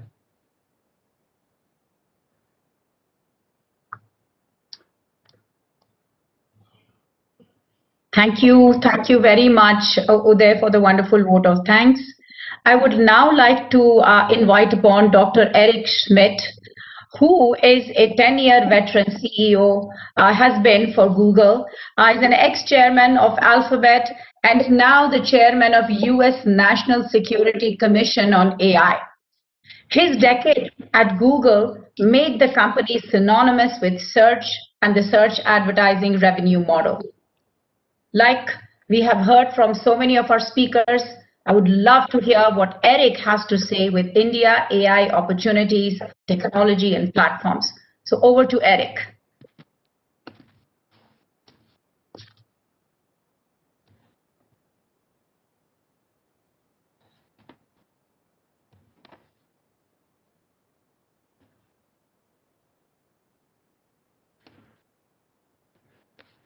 Well, thank you, Nivruti. And I really want to thank I'll just say it, the FICCI group, as well as the Carnegie Endowment for organizing this event and bringing us here today.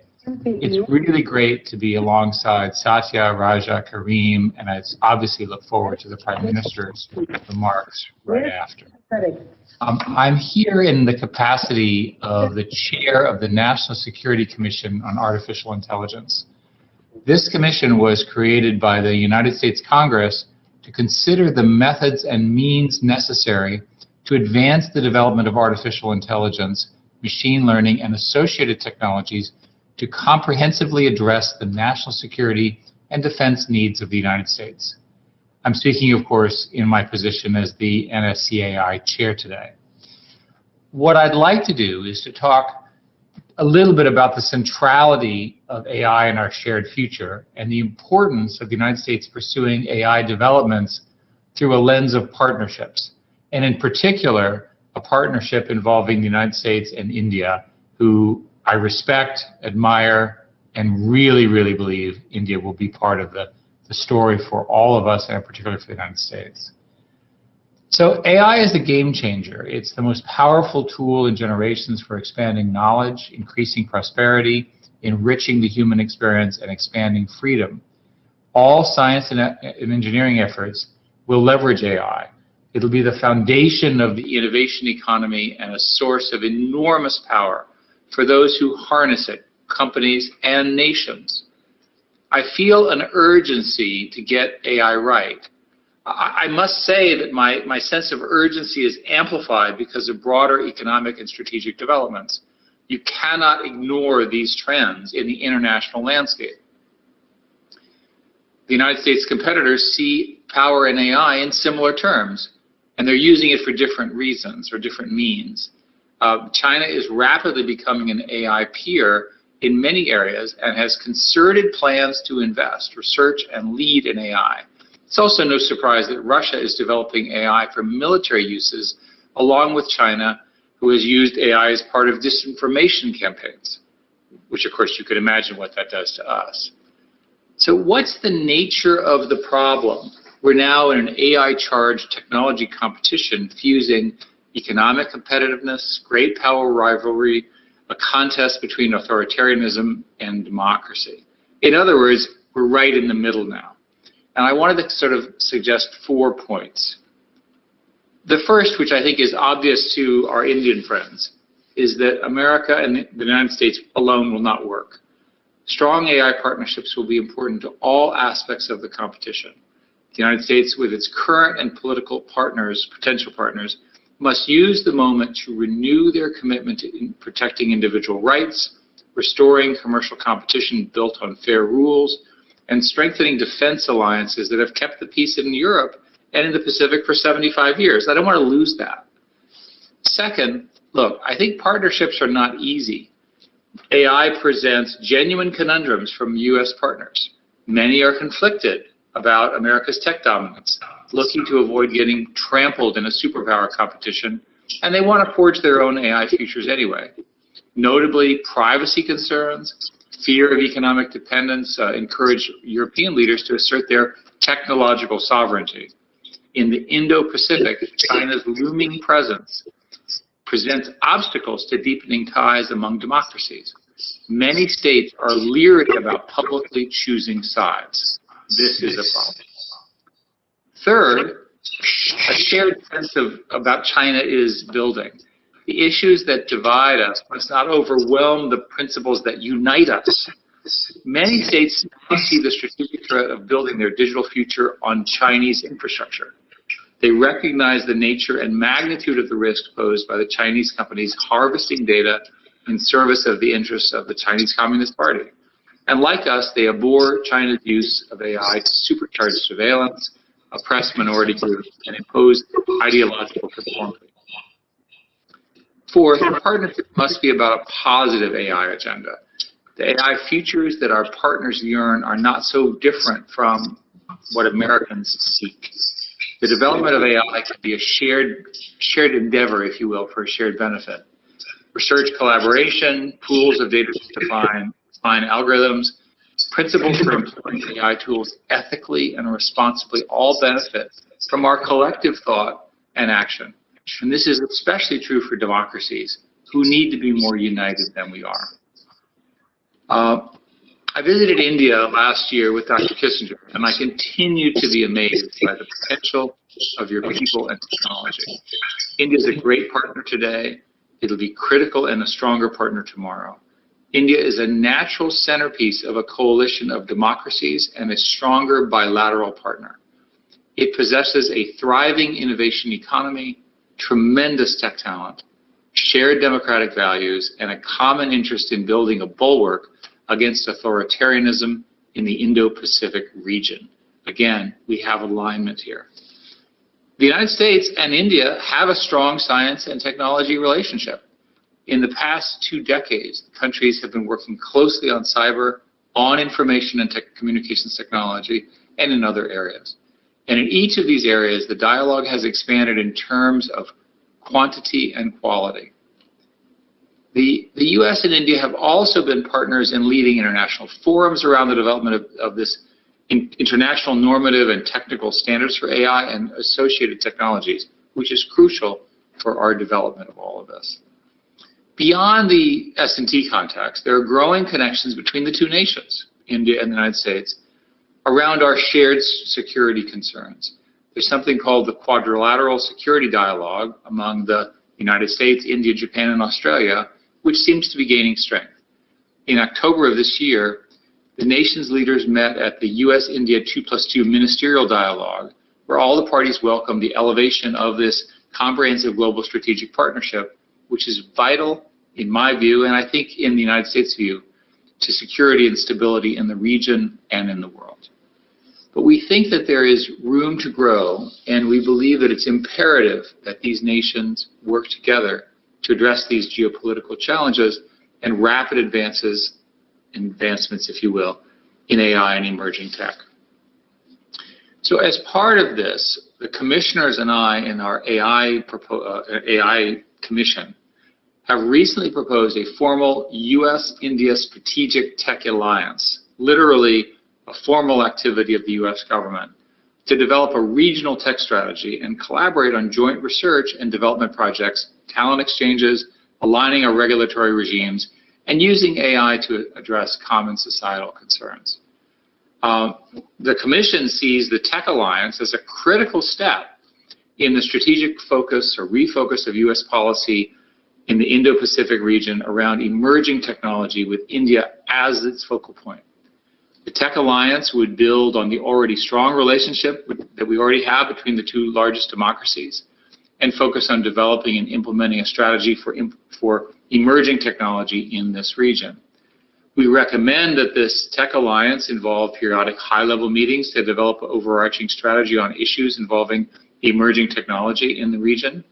It would be supplemented with regular working groups to develop concrete operational venues for cooperation in the way that would be obvious, but I would suggest advanced joint research and development projects around AI, talent exchanges and talent flows, a range of issues on innovation, including emerging technology investment, aligning export controls, investment screening, and intellectual property rights, and the development of AI for societal application, and of course using AI to counter disinformation. That list is a pretty good list for us to start with.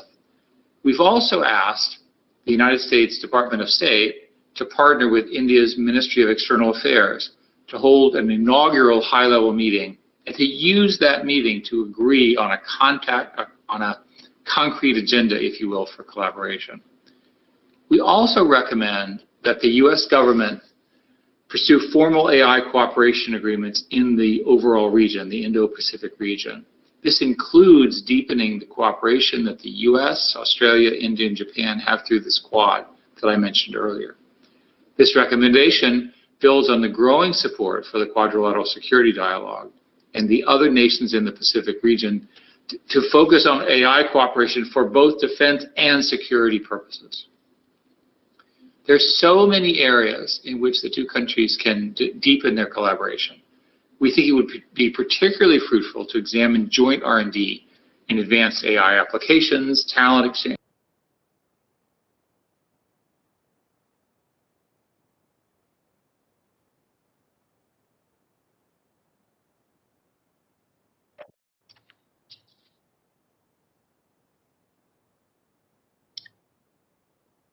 Thank you very much, Eric, for your wonderful direction and aligned vision that you shared between.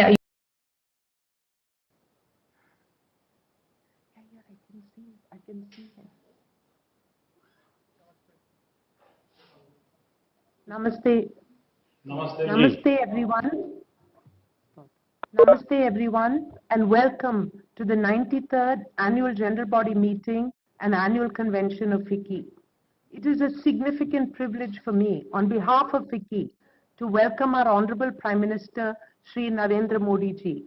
Pradhan Mantri ji, namaskar, and thank you for being with us today and for your continued leadership and guidance at every step. Sir, we are truly honored. As a nation, we worship the sun, and the lighting of the lamp is an auspicious moment, symbolic of a journey to light and happiness.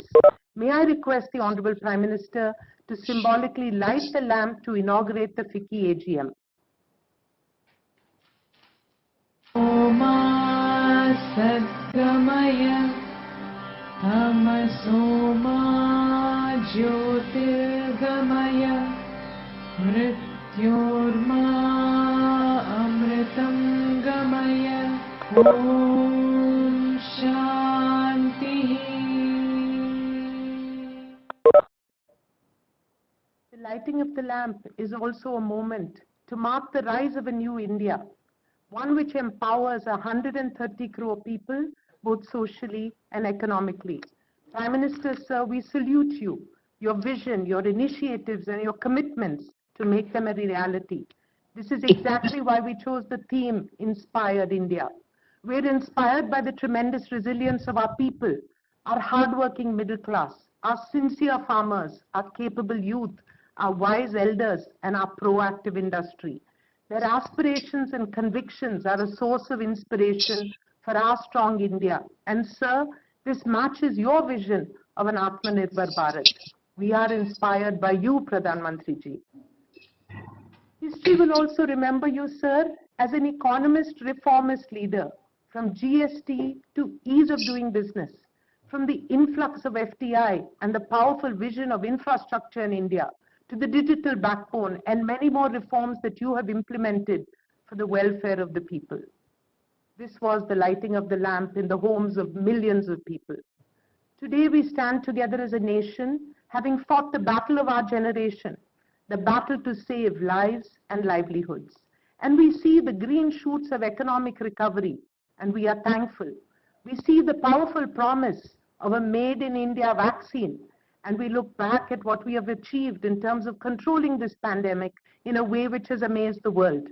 We stand together remembering those we have lost appreciative of the great fight of everyone, from healthcare workers to police, to small kirana shop wallahs, to industry, to our pharma sector and scientists.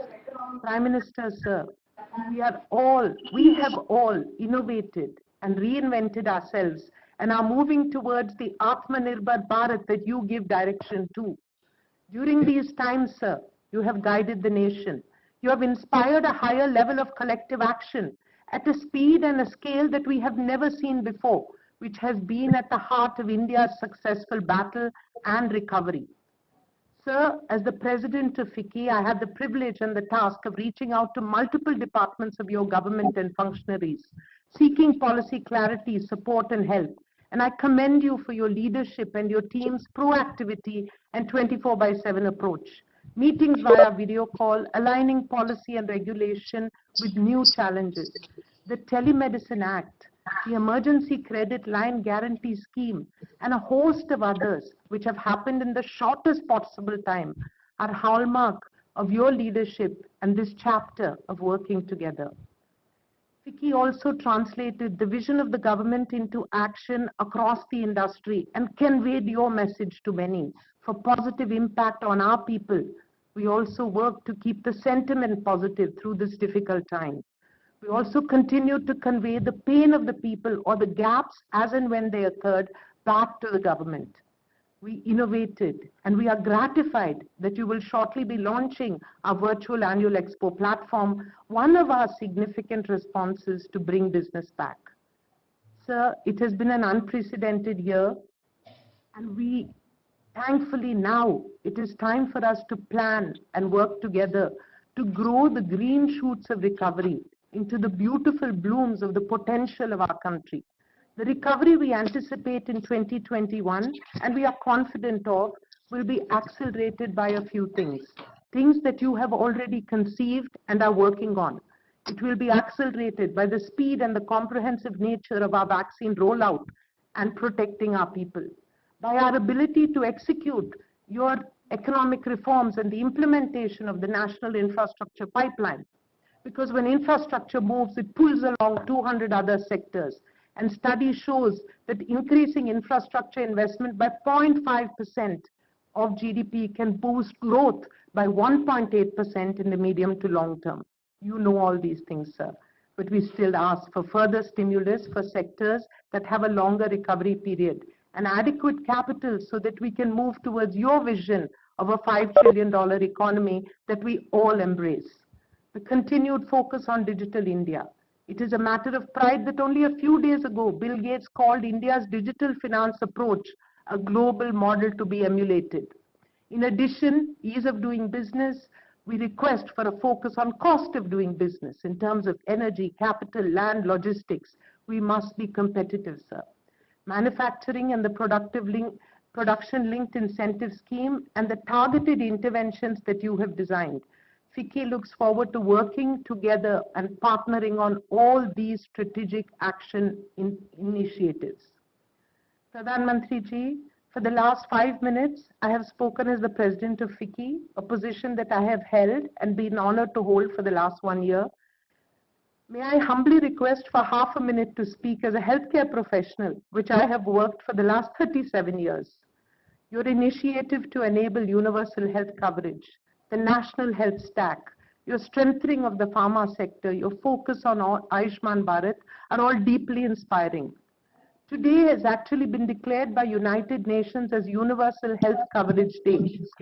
And so as we commit to work towards a healthy India, may I submit that healthcare is poised to do for India in this decade what IT had done for us in the last decade. So your powerful initiatives to create universal health insurance. Along with this, there is also the potential of a young tech-enabled India help to heal the world and at the same time become the country's growth engine and provide huge employment opportunities. As I thank you, Honorable Prime Minister, and seek your continued support to industry as an engine for economic recovery, may I request that in line with your powerful initiatives, an initiative of Invested in India is launched to accelerate and support existing businesses and enable them to scale and benchmark with the world. Indian business has an equal role in nation building And so at this time, in your presence, we all collectively take a pledge for an inspired India. हम सब संकल्प लेते हैं, देश की भलाई के लिए हम सब आपके साथ हैं. Namaste and Jai Hind. May I now request the Honorable Prime Minister to please launch the FICCI Annual Expo 2020. This has been conceived as the world's largest expo to connect Indian industry to the world and the world to India. FICCI Annual Expo 2020, inaugurated by Honorable Prime Minister of India, Shri Narendra Modi. Some of the key highlights are products and services across 50+ sectors being showcased in exhibition halls and pavilions. A digital directory with keyword-enabled search option for ease of buyers. Prefixed B2Bs. Sectoral webinars being organized inviting delegates from across the globe. We welcome you aboard for 365 days of business.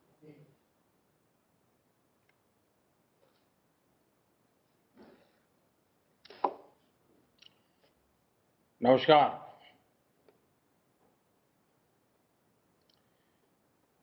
FICCI president Sangeeta Reddy जी,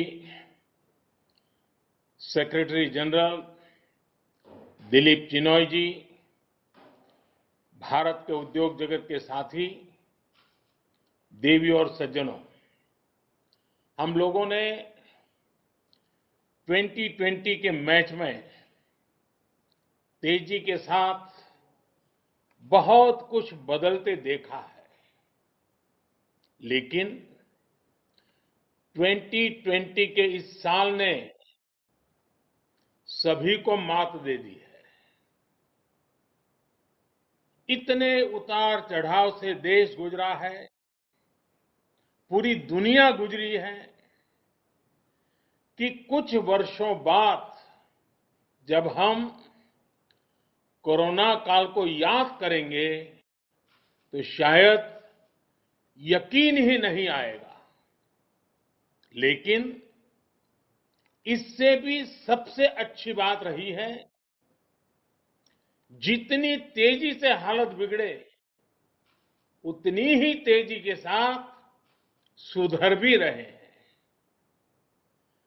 फरवरी मार्च में जब pandemic का ये दौर शुरू हुआ था तो हम एक अननोन दुश्मन से लड़ रहे थे.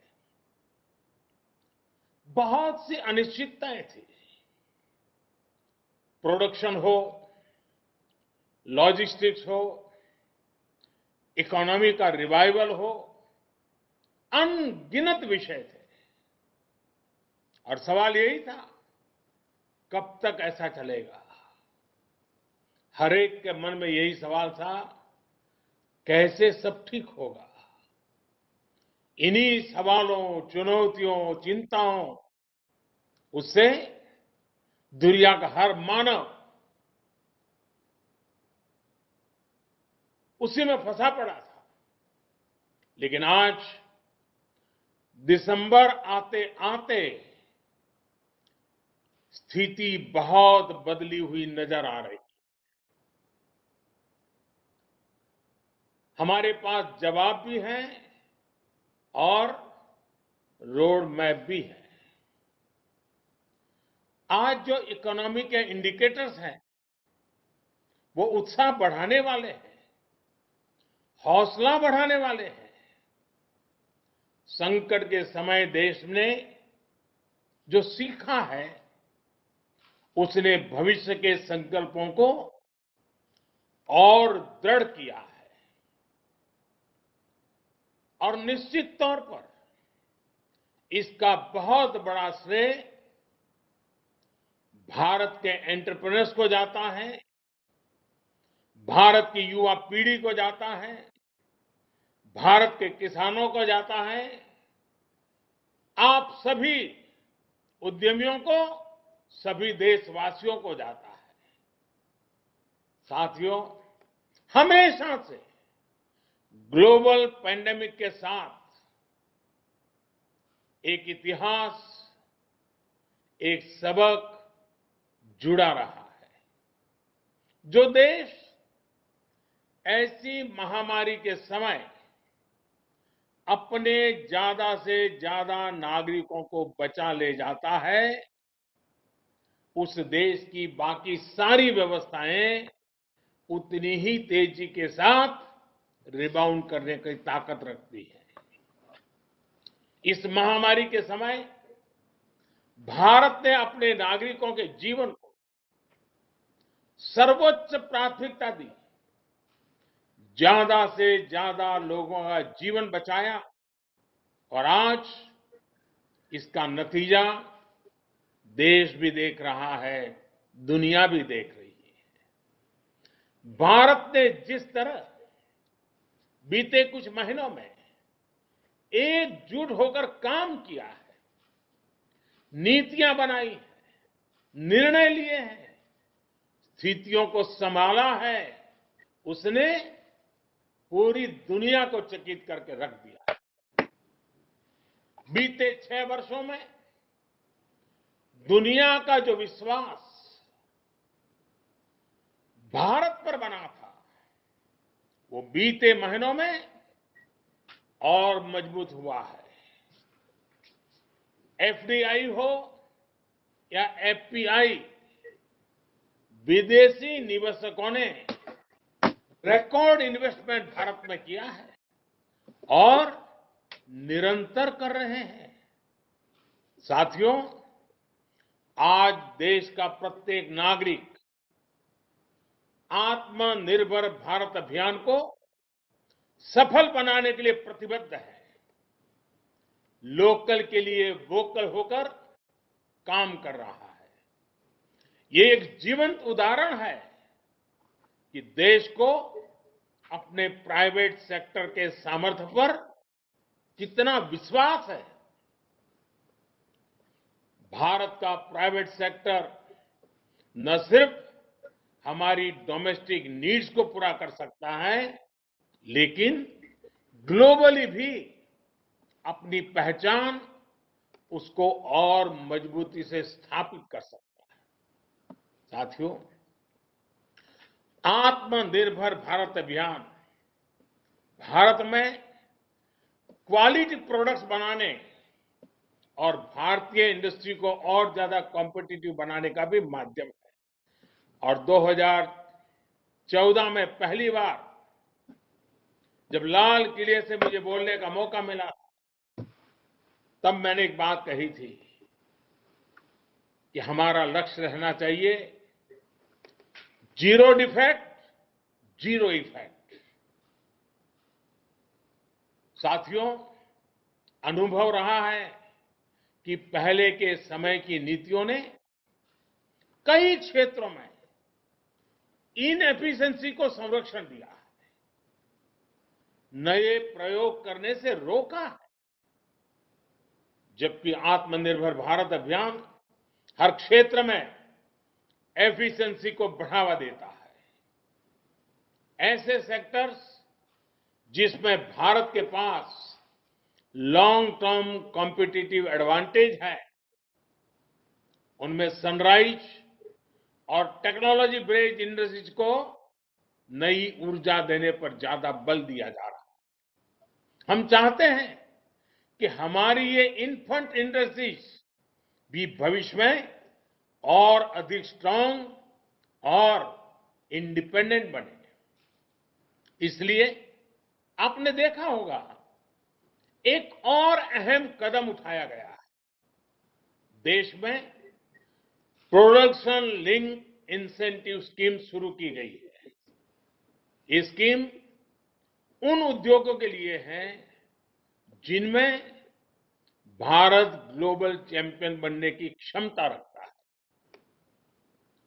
जो परफॉर्म करेगा, जो एफिशिएंसी से काम करेगा, जो अपने सेक्टर में देश को आत्मनिर्भर बनाएगा, वो इंसेंटिव का भी हकदार होगा। साथियों, जीवन हो या गवर्नेंस, हम एक पैराडॉक्स अक्सर देखते हैं। जो कॉन्फिडेंट होता है वो दूसरों को जगह देने में हिचकिचाता नहीं है, लेकिन जो दुर्बल मन का होता है, इनसिक्योर होता है, वो अपने आसपास के लोगों को भी अवसर देने से डरता है। अक्सर सरकारों को लेकर भी ऐसा ही होता है। जनता जनार्दन के भारी समर्थन और विश्वास से मिली सरकार का अपना ही कॉन्फिडेंस होता है और उतना ही डेडिकेशन भी होता है। और तभी तो सबका साथ, सबका विकास, सबका विश्वास, इस मंत्र को चरितार्थ करने के लिए जी जान से सरकार जुटी रहती है। सरकार जितनी निर्णायक होती है, वो दूसरों के लिए अड़चनों को उतना ही कम करती है।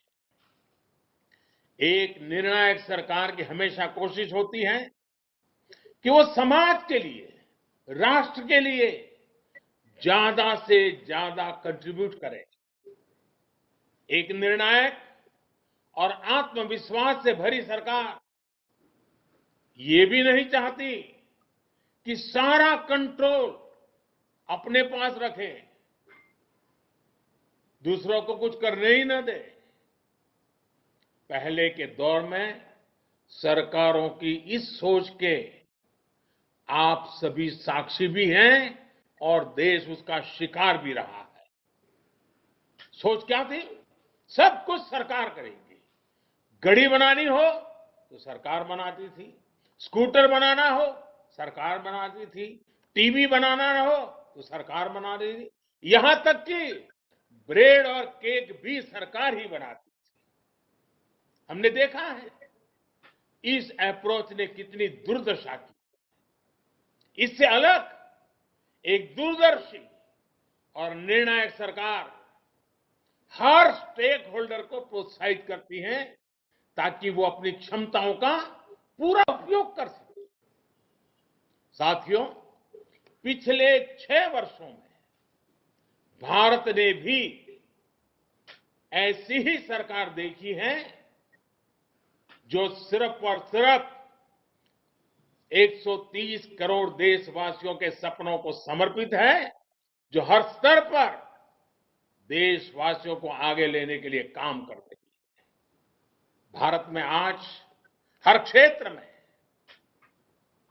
हर स्टेक होल्डर की भागीदारी बढ़ाने के लिए काम हो रहा है। इसी सोच के साथ मैन्युफैक्चरिंग से एमएसएमई तक, एग्रीकल्चर से लेकर इंफ्रास्ट्रक्चर तक, टेक इंडस्ट्री से टैक्सेशन तक, रियल एस्टेट से रेगुलेटरी ईजिंग तक चौतरफा रिफॉर्म किए गए हैं। आज भारत में कॉरपोरेट टैक्स दुनिया में सबसे कॉम्पिटिटिव है। आज भारत दुनिया के उन कुछ देशों में शामिल है जहां फेसलेस असेसमेंट और फेसलेस अपील की सुविधा है। इंस्पेक्टर राज और टैक्स टेररिज्म के दौर के पीछे छोड़कर भारत अपने देश के उद्यमियों के सामर्थ्य पर भरोसा करते हुए आगे बढ़ रहा है। माइनिंग हो, डिफेंस हो, स्पेस हो, ज्यादातर सेक्टर को इन्वेस्टमेंट के लिए, भारतीय टैलेंट के लिए, कंपटीशन के लिए आज अवसरों की, एक प्रकार से अनगिनत अवसरों की एक परंपरा खड़ी कर दी है। देश में लॉजिस्टिक को कॉम्पिटिटिव बनाने के लिए मल्टी मॉडल कनेक्टिविटी पर फोकस किया जा रहा है। साथियों, एक वाइब्रेंट इकोनॉमी में जब एक सेक्टर ग्रो करता है तो उसका सीधा प्रभाव दूसरे सेक्टरों पर भी होता है। लेकिन आप कल्पना कर सकते हैं कि अगर एक इंडस्ट्री से दूसरे के बीच में बेवजह की दीवारें खड़ी कर दी जाए तो क्या होगा? तब कोई इंडस्ट्री उतनी तेजी से ग्रो नहीं कर पाएगी जितनी की उसमें ताकत है, जिसका उसको करना चाहिए। एक इंडस्ट्री किसी तरह ग्रो भी करेगी तो उसका प्रभाव दूसरे सेक्टर पर भी कभी नहीं पड़ेगा। अलग अलग सेक्टर्स में इस दीवार ने देश की अर्थव्यवस्था का बहुत नुकसान किया है, सामान्य मानवी का नुकसान किया है। अब देश में जो रिफॉर्म हो रहे हैं वो इन दीवारों को हटाने का काम कर रहे हैं। अभी हाल ही में जो एग्रीकल्चर रिफॉर्म्स हुए हैं वो इसी की एक कड़ी है। एग्रीकल्चर सेक्टर और उससे जुड़े अन्य क्षेत्रों, चाहे वो एग्रीकल्चर इंफ्रास्ट्रक्चर हो, फूड प्रोसेसिंग हो, स्टोरेज हो, कोल्ड चेन हो, इनके बीच पहले हमने ही ऐसी दीवारें देखी है। अब ये सभी दीवारें हटाई जा रही हैं, सभी अड़चनें हटाई जा रही हैं। इन दीवारों के हटने के बाद, इन रिफॉर्म्स के बाद किसानों को नए बाजार मिलेंगे, नए विकल्प मिलेंगे, उन्हें टेक्नोलॉजी का ज्यादा लाभ मिलेगा। देश का कोल्ड स्टोरेज इंफ्रास्ट्रक्चर आधुनिक होगा। इन सब से कृषि क्षेत्र में ज्यादा निवेश होगा और इन सबका सबसे ज्यादा फायदा अगर किसी को होने वाला है तो मेरे देश के किसान को होने वाला है, जो छोटे छोटे जमीन के टुकड़ों पर जिंदगी पालता है, उस किसान का भला होने वाला है। हमारे देश की अर्थव्यवस्था को अलग अलग सेक्टर्स में दीवारें नहीं, ज्यादा से ज्यादा ब्रिजेज चाहिए ताकि वो एक दूसरे का सपोर्ट कर सके। साथियों, बीते वर्षों में इन दीवारों को तोड़ने के लिए कैसे एक प्लान और इंटीग्रेटेड अप्रोच के साथ रिफॉर्म किए गए हैं, इसका एक बेहतरीन उदाहरण है। देश के करोड़ों लोगों का फाइनेंशियल इंक्लूजन अब हम बैंकिंग इंक्लूजन के से मोस्ट इंक्लूसिव देशों में शामिल हो गए हैं। आप भी इस बात की गवाह रहे हैं कि तमाम अवरोधों को दूर करते हुए भारत में किस तरह आधार को संवैधानिक संरक्षण दिया गया। हमने अनबैंक को बैंकों से जोड़ा, सस्ता मोबाइल डेटा, सस्ते फोन उपलब्ध कराकर गरीब से गरीब को कनेक्ट किया। तब जाकर जनधन खाते, आधार और मोबाइल JAM की ट्रिनिटी देश को प्राप्त हुई। साथियों, आज दुनिया का सबसे बड़ा डायरेक्ट बेनिफिट ट्रांसफर सिस्टम देश में काम कर रहा है। DBT देश में काम कर रहा है। अभी आपने भी एक इंटरनेशनल जर्नल की वो रिपोर्ट पढ़ी होगी जिसमें भारत में बनाई गई इस व्यवस्था की भूरी भूरी प्रशंसा की गई है। कोरोना के समय में जब अनेक देशों को अपने नागरिकों तक सीधे पैसे भेजने में दिक्कत आ रही थी, वो चेक और डाक विभाग पर निर्भर थे। भारत सिर्फ एक क्लिक कर से हजारों करोड़ रुपए कोटि कोटि नागरिकों के बैंक खातों में ट्रांसफर कर रहा था। पल भर में, वो भी तब जब बैंक बंद थे, देश में लॉकडाउन था। अंतर्राष्ट्रीय जगत के बड़े बड़े जानकार अब ये कह रहे हैं कि भारत के इस मॉडल से दूसरे देशों को भी सीखना चाहिए। ये पढ़कर, ये सुनकर किसे गर्व नहीं होगा? साथियों, एक समय था जब कुछ लोग ये सवाल उठाते थे कि अशिक्षा और गरीबी भरे माहौल में भारत कैसे टेक्नोलॉजी को अपने सामान्य नागरिकों तक पहुंच पाएगा। लेकिन भारत ने ये करके दिखाया है और बहुत सफलता के साथ करके दिखाया है, दिखाता रहेगा। आज अकेले यूपीआई प्लेटफॉर्म पर ही हर महीने करीब करीब 4 लाख करोड़ रुपए का ट्रांजैक्शन हो रहा है।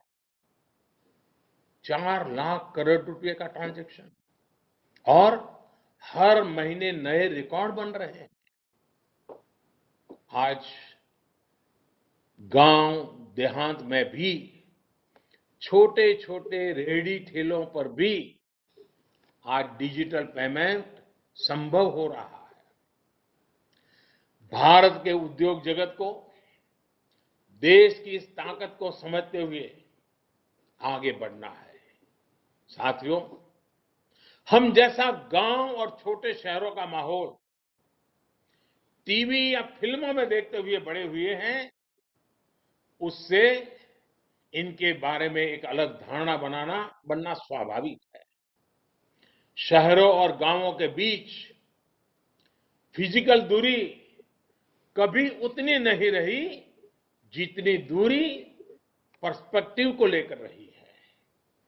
कुछ लोगों के लिए गांव का मतलब ऐसी जगह रहा है जहां आना जाना मुश्किल हो, जहां बहुत कम सुविधाएं हो, बहुत कम विकास हुआ हो, पिछड़ापन ही पिछड़ापन पड़ा हुआ है। लेकिन अगर आप आज रूरल या सेमी रूरल इलाकों में जाएंगे तो आपको एकदम अलग दृश्य मिलेगा। एक नई आशा, नया विश्वास आपको नजर आएगा। आज का ग्रामीण भारत बहुत बड़े बदलाव के दौर से गुजर रहा है। क्या आप जानते हैं कि रूरल इंडिया में एक्टिव इंटरनेट यूजर्स की संख्या शहरों से ज्यादा हो चुकी है? क्या आप जानते हैं कि भारत के आधे से ज्यादा स्टार्टअप्स हमारे टियर 2, टियर 3 शहरों में हैं?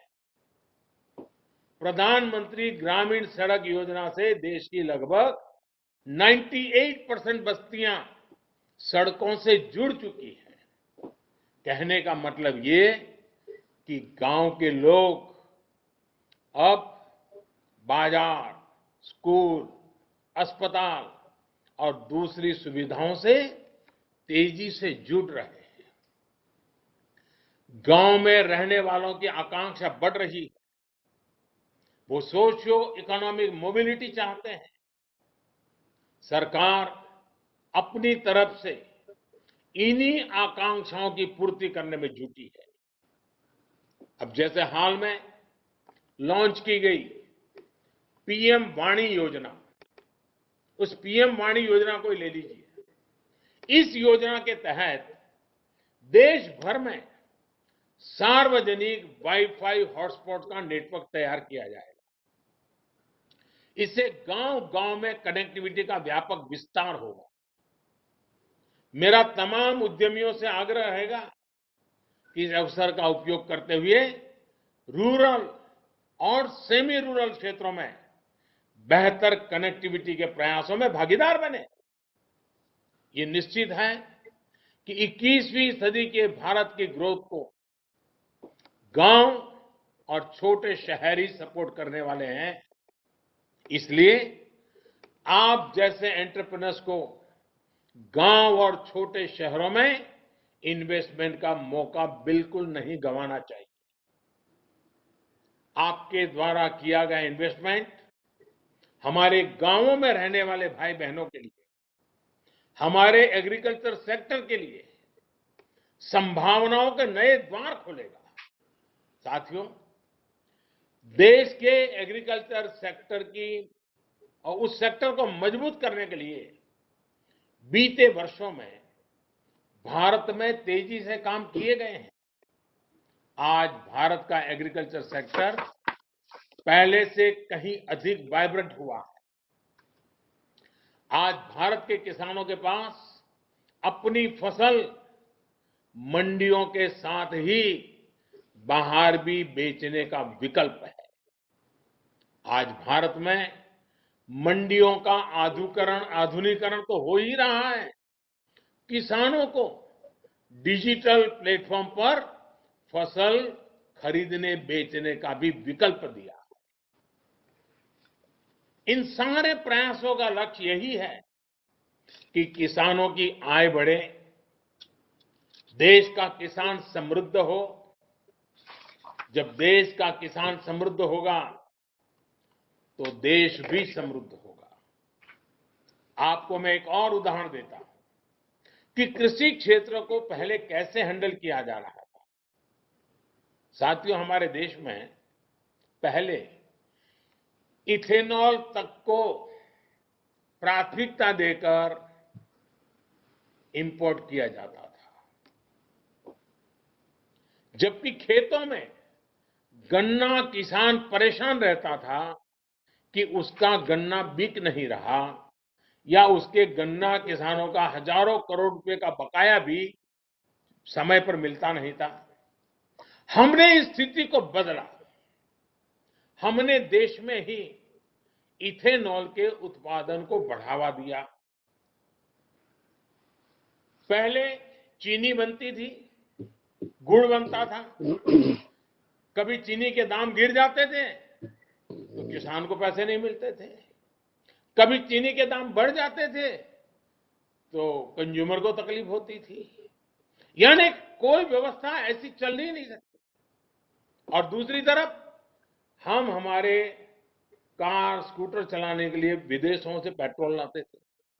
अब अगर ये काम इथेनॉल भी कर सकता था। अब देश में पेट्रोल में 10% तक इथेनॉल की ब्लेंडिंग करने की तरफ बढ़ रहा है। सोचिए, इससे कितना बड़ा बदलाव आने वाला है। इससे गन्ना किसानों की आमदनी तो बढ़ेगी ही, रोजगार के भी नए अवसर मिलेंगे। साथियों, आज जब मैं उद्योग जगत के वरिष्ठ लोगों के बीच हूं तो इस बात को भी खुलकर कहूंगा कि जितना हमारे देश में एग्रीकल्चर पर प्राइवेट सेक्टर द्वारा निवेश किया जाना चाहिए था, दुर्भाग्य से उतना नहीं हुआ। इस सेक्टर को प्राइवेट सेक्टर द्वारा उतना एक्सप्लोर ही नहीं किया गया। हमारे यहां कोल्ड स्टोरेज की समस्याएं रही। बिना प्राइवेट सेक्टर के सपोर्ट के सप्लाई चेन बहुत सीमित दायरे में काम करती रही है। फर्टिलाइजर की किल्लत होते आपने भी देखा है। इसका कितना इंपोर्ट भारत करता है, आप भी जानते हैं। एग्रीकल्चर सेक्टर की ऐसी कितनी चुनौतियों के समाधान के लिए केंद्र सरकार निरंतर काम कर रही है। लेकिन इसमें आपके इंटरेस्ट और आपके इन्वेस्टमेंट दोनों की आवश्यकता है। मैं मानता हूं कि एग्रीकल्चर से जुड़ी कई कंपनियां अच्छा काम कर रही हैं, लेकिन सिर्फ उतना ही काफी नहीं है।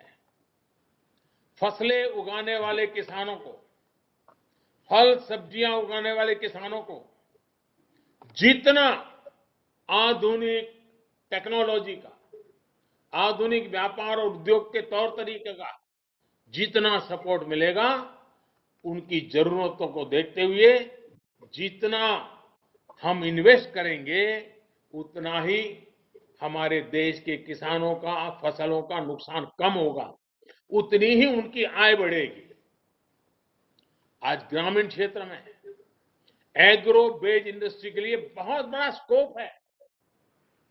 पहले की नीतियां जो भी रही हो, लेकिन आज की पॉलिसीज ग्रामीण कृषि आधारित अर्थव्यवस्था विकसित करने के लिए बहुत अनुकूल है।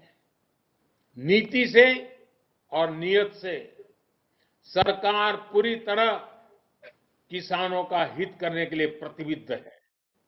साथियों, एग्रीकल्चर के साथ ही सर्विस सेक्टर हो, मैन्युफैक्चरिंग हो, सोशल सेक्टर हो, इसमें हम एक दूसरे को कॉम्प्लीमेंट कैसे करें, इस पर हमें पूरी एनर्जी लगानी है। फिक्की जैसे संगठनों को इसमें ब्रिज भी बनना है और इंस्पिरेशन भी बनना है। एमएसएमईज को सरकार ने ताकत दी है, आप इस ताकत को मल्टीप्लाई कर सकते हैं। लोकल वैल्यू और सप्लाई चेन को कैसे सशक्त करें, ग्लोबल सप्लाई चेन में कैसे भारत की भूमिका व्यापक हो, इस स्पष्ट लक्ष्य के साथ हम सबको मिलकर के काम करना है। भारत के पास मार्केट भी है, मैन पावर भी है और मिशन मोड पर काम करने की कैपेबिलिटी भी है। पैंडेमिक के इस दौर में भी हमने देखा है कि आत्मनिर्भरता की तरफ बढ़ना भारत का हर कदम कैसे पूरी दुनिया को लाभ देता है। हमारे फार्मा सेक्टर ने मुश्किल समय में भी ग्लोबल सप्लाई चेन को प्रभावित नहीं होने दिया। अब जब भारत वैक्सीन मैन्युफैक्चरिंग के मामले में आगे बढ़ रहा है, तो इससे भारत के करोड़ों जीवन को तो लाभ, सुरक्षा कवच मिलेगा ही, दुनिया के अनेक देशों में भी नई उम्मीद जगी है।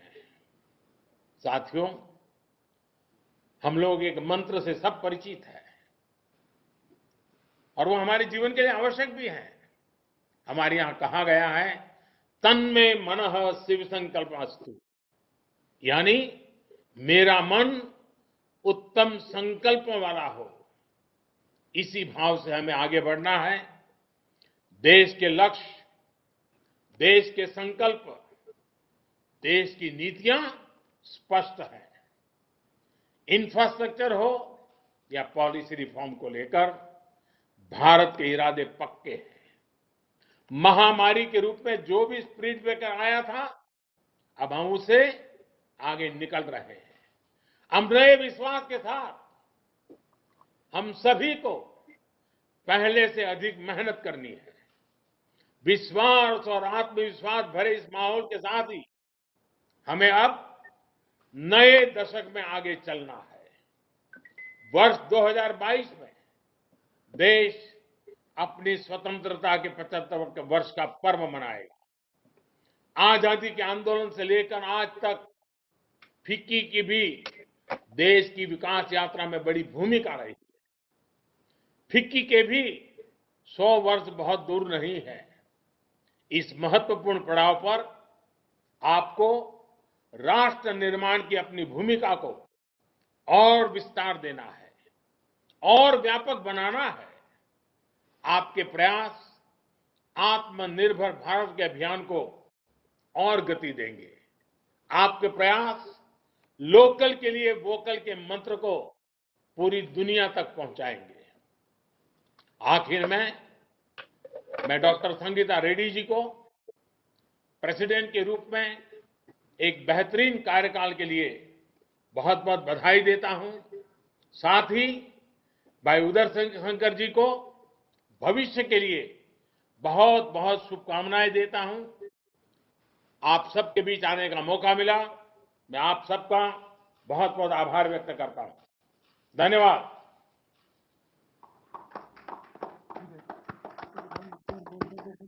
Honorable Prime Minister Ji, thank you so much for your inspirational address.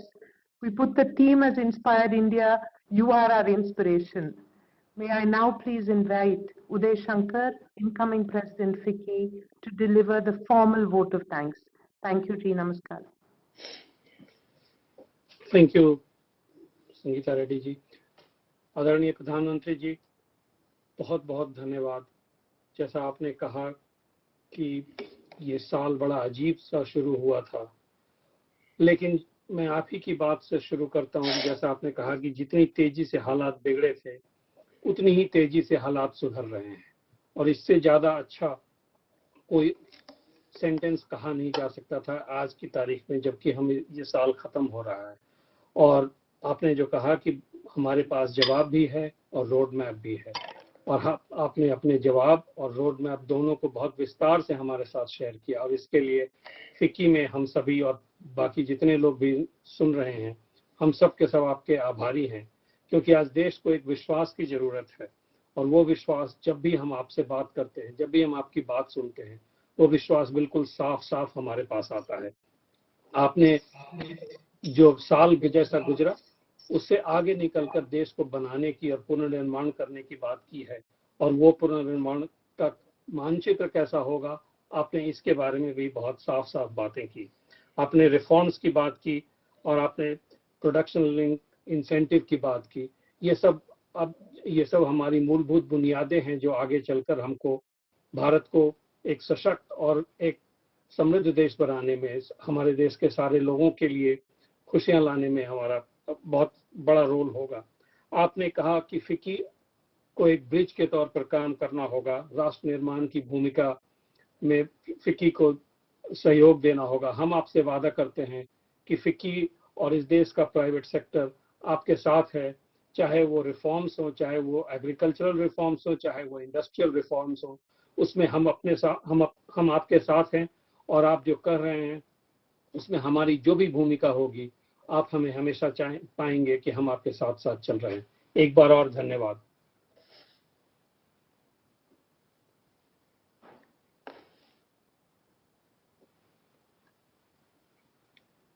Thank you very much. Thank you all very much. We currently have over 5,000 entrepreneurs and are truly inspired by this outstanding address by the Honorable Prime Minister of India. And as our President-elect said, we are committed to follow this wonderful roadmap for an inspired India. Thank you all very much. We immediately move into the next session.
I think he's.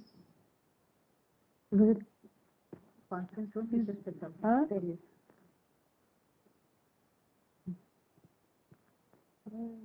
That's not him.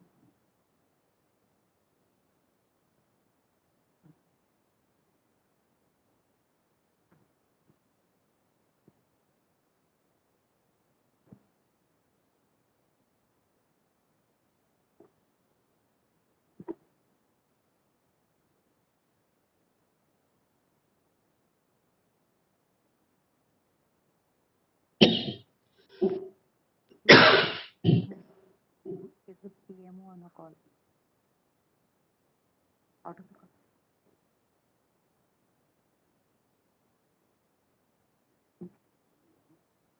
Go to or from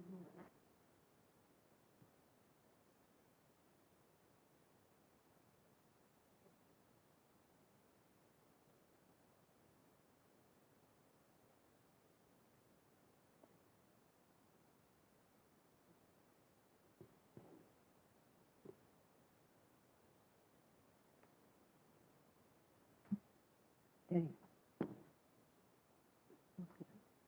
Let's start. Good morning and a very warm welcome to session on Atmanirbhar Bharat manufacturing. The innovations in manufacturing sector will not only pave way for self-reliant India, but also fructify Government of India's vision for being vocal for global, local and taking local to the global. In this transformational journey, it is the Indian MSME sector which contributes 30% of our GDP as a bedrock in making Bharat Atmanirbhar. Ladies and gentlemen, we are most delighted to have amongst us a visionary leader, a minister with an impeccable delivery track record, Shri Nitin Gadkari ji, Honorable Minister for Road Transport and Highways and MSME, to enlighten us with his views. I call upon FICCI President Dr. Sangeeta Reddy to please deliver the welcome remarks. Namaste and good morning. Shri Nitin Gadkari ji, Honorable Minister of MSME, Road Transport and Highways. Mr. Harshpati Singhania, Past President FICCI. Mr. Subrakant Panda, Chairman FICCI Manufacturing Committee. Panelists, Excellencies, members of the Diplomatic Corps, senior officials of the state and central government, industry, media, ladies and gentlemen. It's an honor and a privilege to have you with us today. To have with us today a true visionary, Sri Nitin Gadkari ji, for this session on Atmanirbhar Bharat manufacturing at the FICCI's 93rd annual convention. He's of course passionate about roads and a strong believer that roads are the gateway to prosperity. In addition, he's been instrumental in pushing the cause of Indian industry, infrastructure, and particularly MSME. According to a joint report by WTO and the World Bank, more than 2/3 of the world trade occurs through global value chains, and MSMEs worldwide are vital parts of these global value chains. Disruptions caused by COVID-19 have given an opportunity for the Indian MSME to integrate with the global value chains and rise. And in the words of our Honorable Prime Minister, whose inspirational address we just heard, we see this as an opportunity to make India an active manufacturing hub placed at the heart of global value chain and going local for global. Government has over the past few years announced many measures to support MSME, including the recent upward revision of the definition of MSME. We look forward to further deepening reforms to support our players, especially in terms of reducing compliance burden, cost of doing business, affordable testing, shared services, parks, and industrial parks, certification services, etc. As large companies continue to adopt new technologies of automation, AI, 3D printing, we need to ensure that our MSMEs are not left behind and seamlessly integrate with these so that they can also compete globally. We recently had a significant launch by the Honorable Prime Minister of the FICCI Expo. This is an annual expo which will connect small entrepreneurs from Tamil Nadu with buyers from Paris. It will connect sari weavers from Varanasi to buyers in New York. I now would like to request the Honorable Minister, Shri Nitin Gadkari ji, who we warmly welcome to launch the FICCI CMSME Toolkit created under the CMSME website. Nitin Gadkari ji, may I request you to please launch the website. Thank you. Thank you.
Sir, I would like to mention here that the FICCI CMSME body, whose representatives you just saw on the screen, it's an allied body which acts like the MSME arm of FICCI.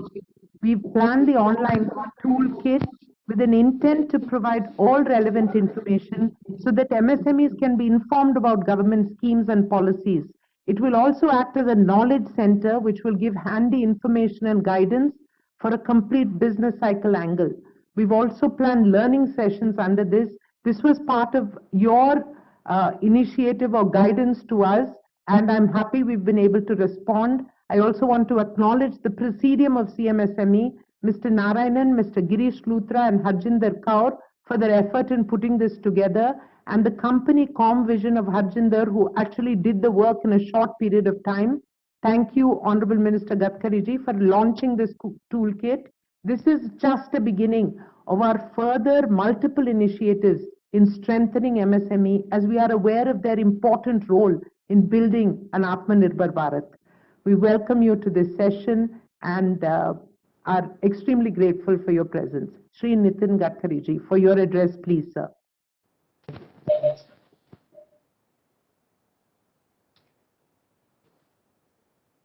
Honorable Chairman FICCI Sangeeta Reddy, all respectable dignitaries,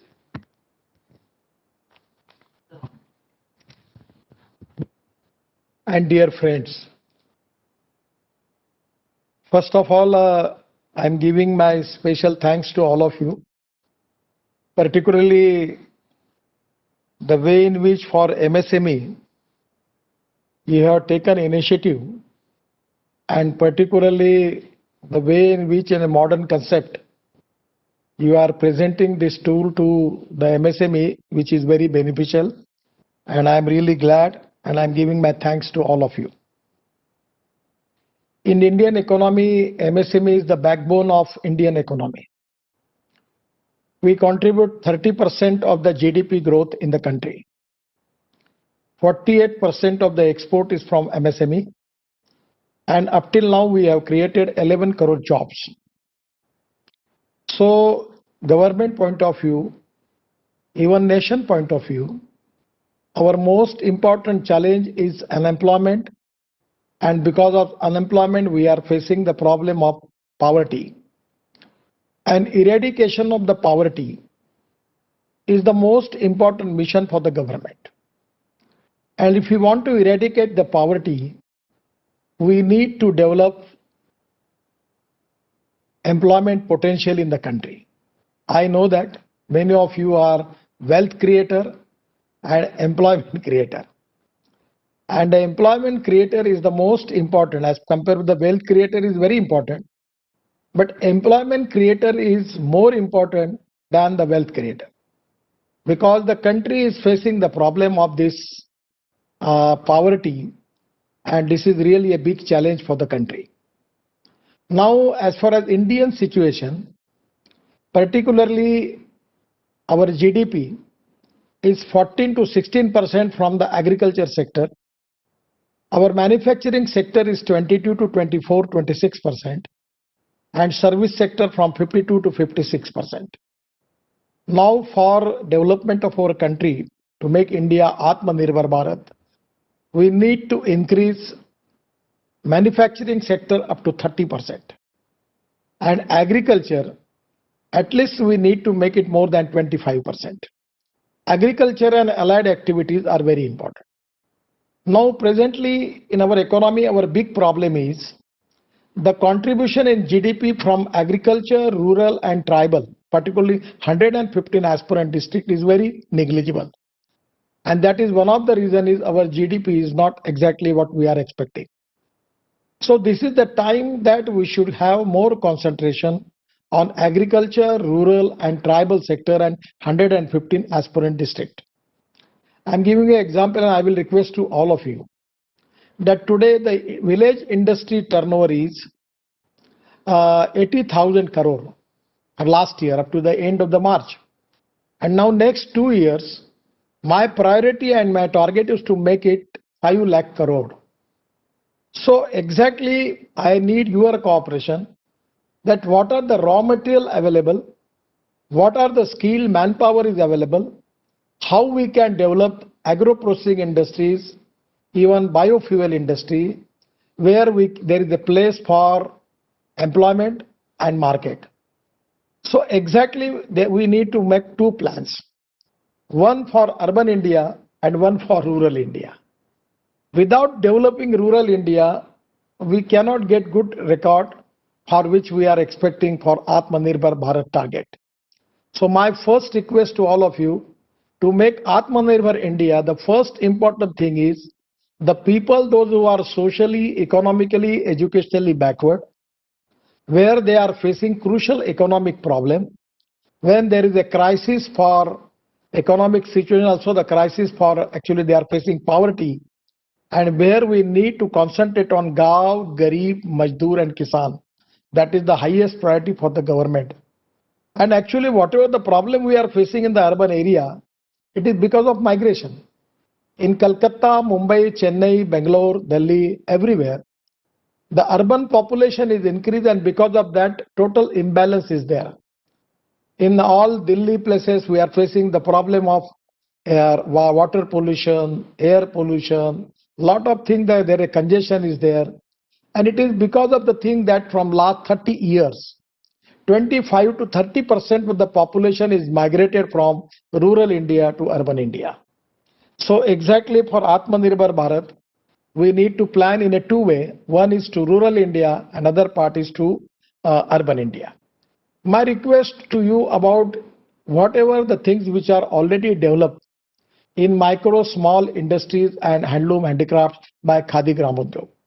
I am just giving an example. Like 2 days before, I checked a paint which is prepared by our scientist, which is from the cow, that gobar, and that they make the process and done it very nicely. And it is to be tested in the laboratory. It is proved to be as long as whatever the good paints available in the market. I give you example of Jaipur, where the plastic waste is added into the paper fiber and the handmade paper is prepared and the bags are tremendous demand are there. So there are a lot of things where we can create market. I always talking about it many times about biofuel. 8 lakh crore our import for crude oil. And today we have adding 10% ethanol in petrol. Our requirement is 450 crore liter. But still for that 10% ethanol, we need 1600 crore liter. There is a short supply.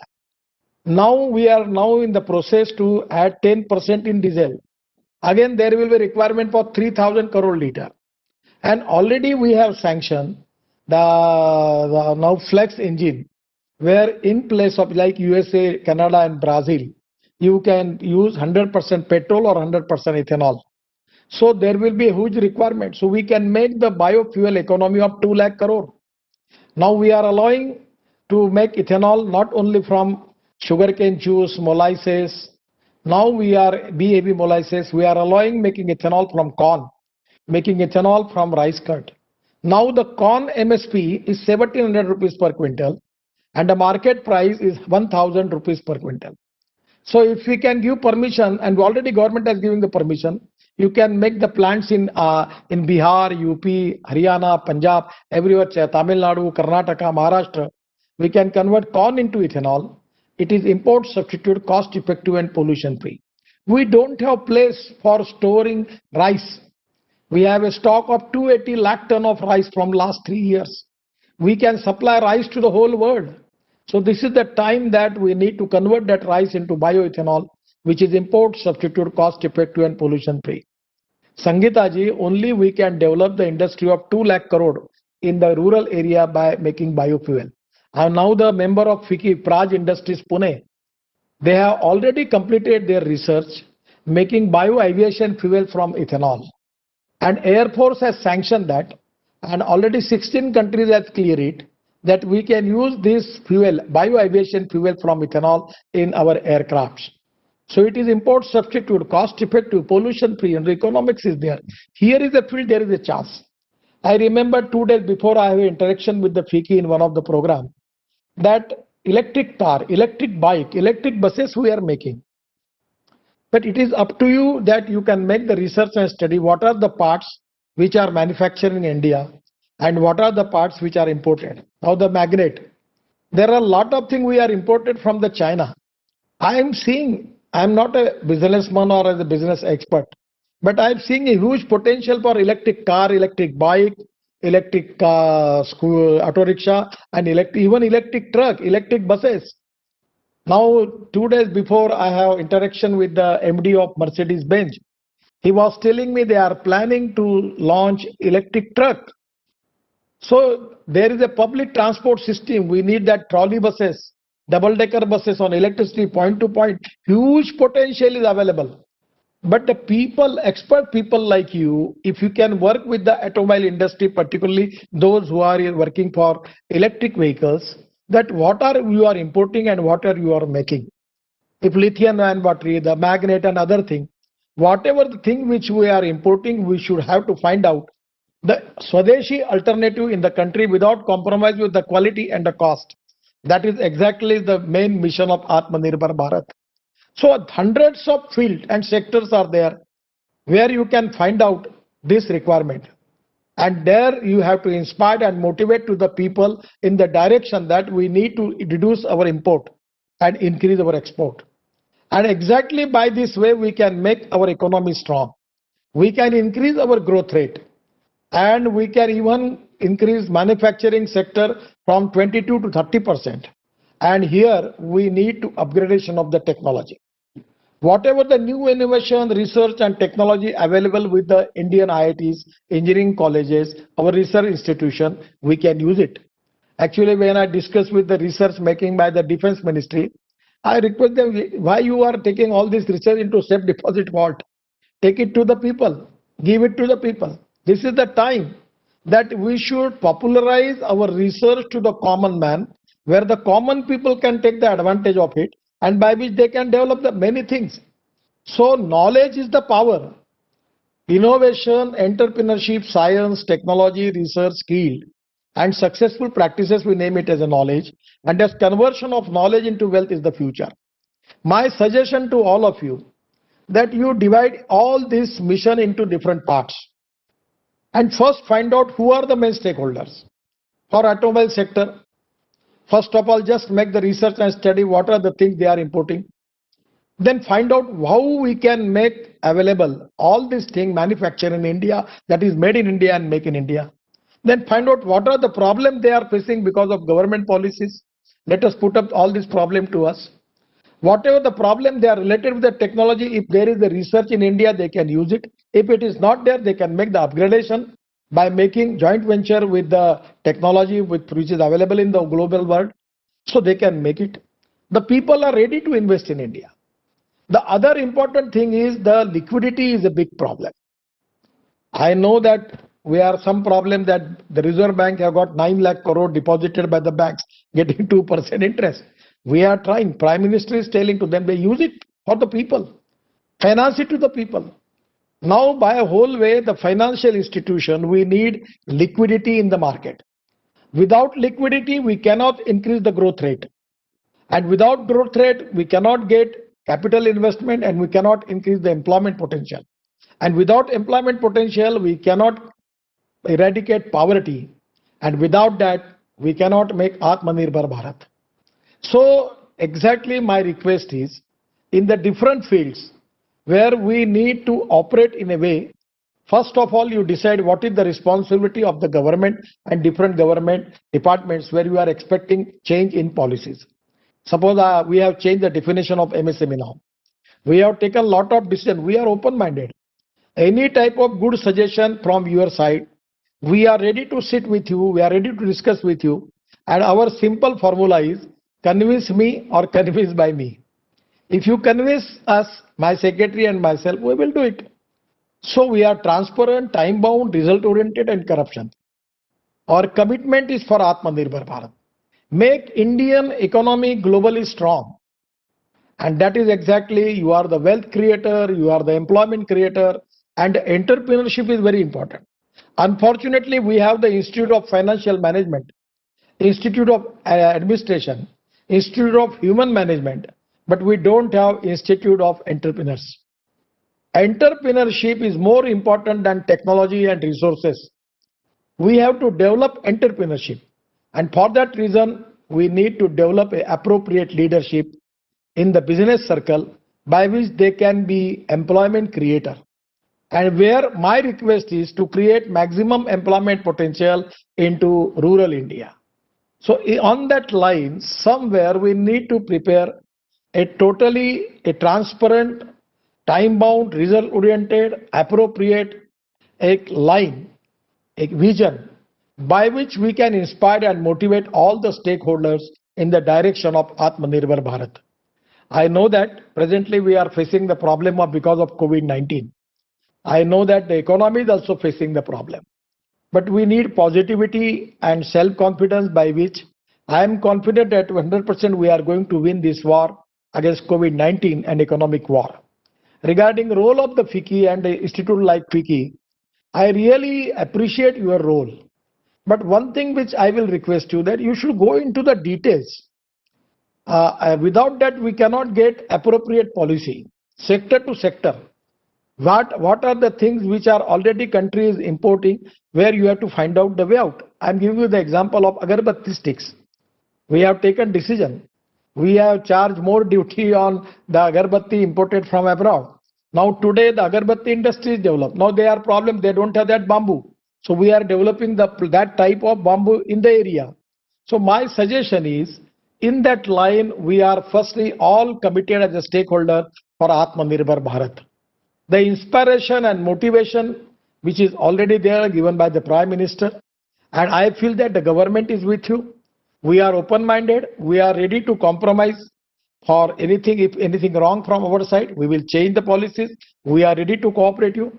If the suppose of the Finance Ministry also, if you need some cooperation, we can request Nirmalaji also to change the policy. We can approach to the Prime Minister. And already because of COVID and economic situation, hundreds of decisions are taken by the Prime Minister and the Finance Minister, and we are implementing. We have taken a lot of decisions related with the agriculture, fishing, food processing industries. We are taking for small scale industries. We changed the definition. We have sanctioned the loans, 3 lakh crores for that. 1,80,000 crores already disbursement is going on. So we are now making the MSME, those who are having a good track record, particularly from the bank, income tax and bank turnover. We are make their rating and we have 20,000 crore with us, fund of fund. And we will take 15% equity in that industry. They will go to the capital market and they will raise the fund. They don't need to take the fund from anybody in financial institution. So already there are a lot of capable MSMEs. Their profits are good. Their financial records are good. Their GST records are good. Bank records are good. So this type of good industry MSME, where we are ready to support them as a 15%, whatever the equity they are going to raise, 15% will be given by the government. And my idea is, again, that 15% after 3 years, we will sell that. Again, add it to other. And by the way, we can make it this equity fund of 1 lakh crore. I'm giving you an example. In NHI, my total income was 24,000 crore last year. Even in big COVID also, because of fast track and other thing, at the end of March, it will be 34,000 crore. Within 5 years, we are going to make it 1 lakh crore. And 1 lakh crore when income will be there, then you understand 1 lakh crore presently my budget. At that time, after 3-4 years, it will 1,40,000 from the government and 1 lakh from my income. 2,50,000 crore with us every year. And because of that, I can raise the fund and I can make the roads of more than 15 lakh crore. I can create jobs. I can create even the equipment manufacturing industries. Now they increase their productivity by double.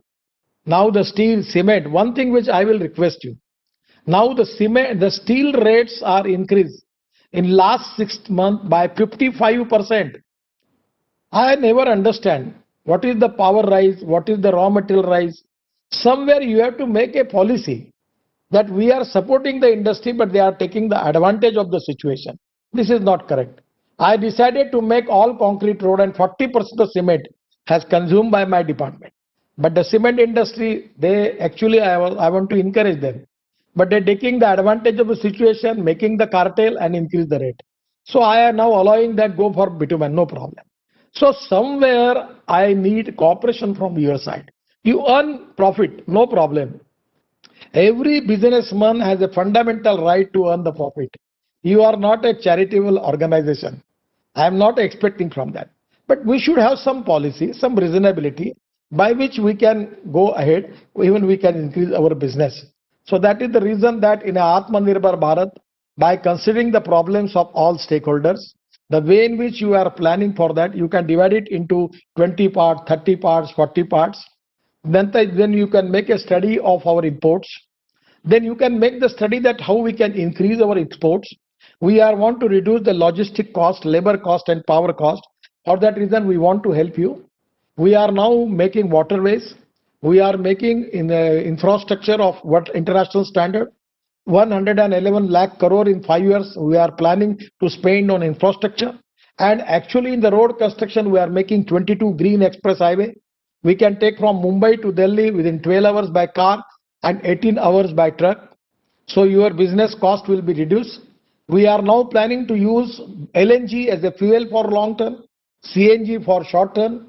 We are using biofuel, using ethanol. Then I am also going to launch a tractor on 100% bio CNG and making bio CNG from biomass.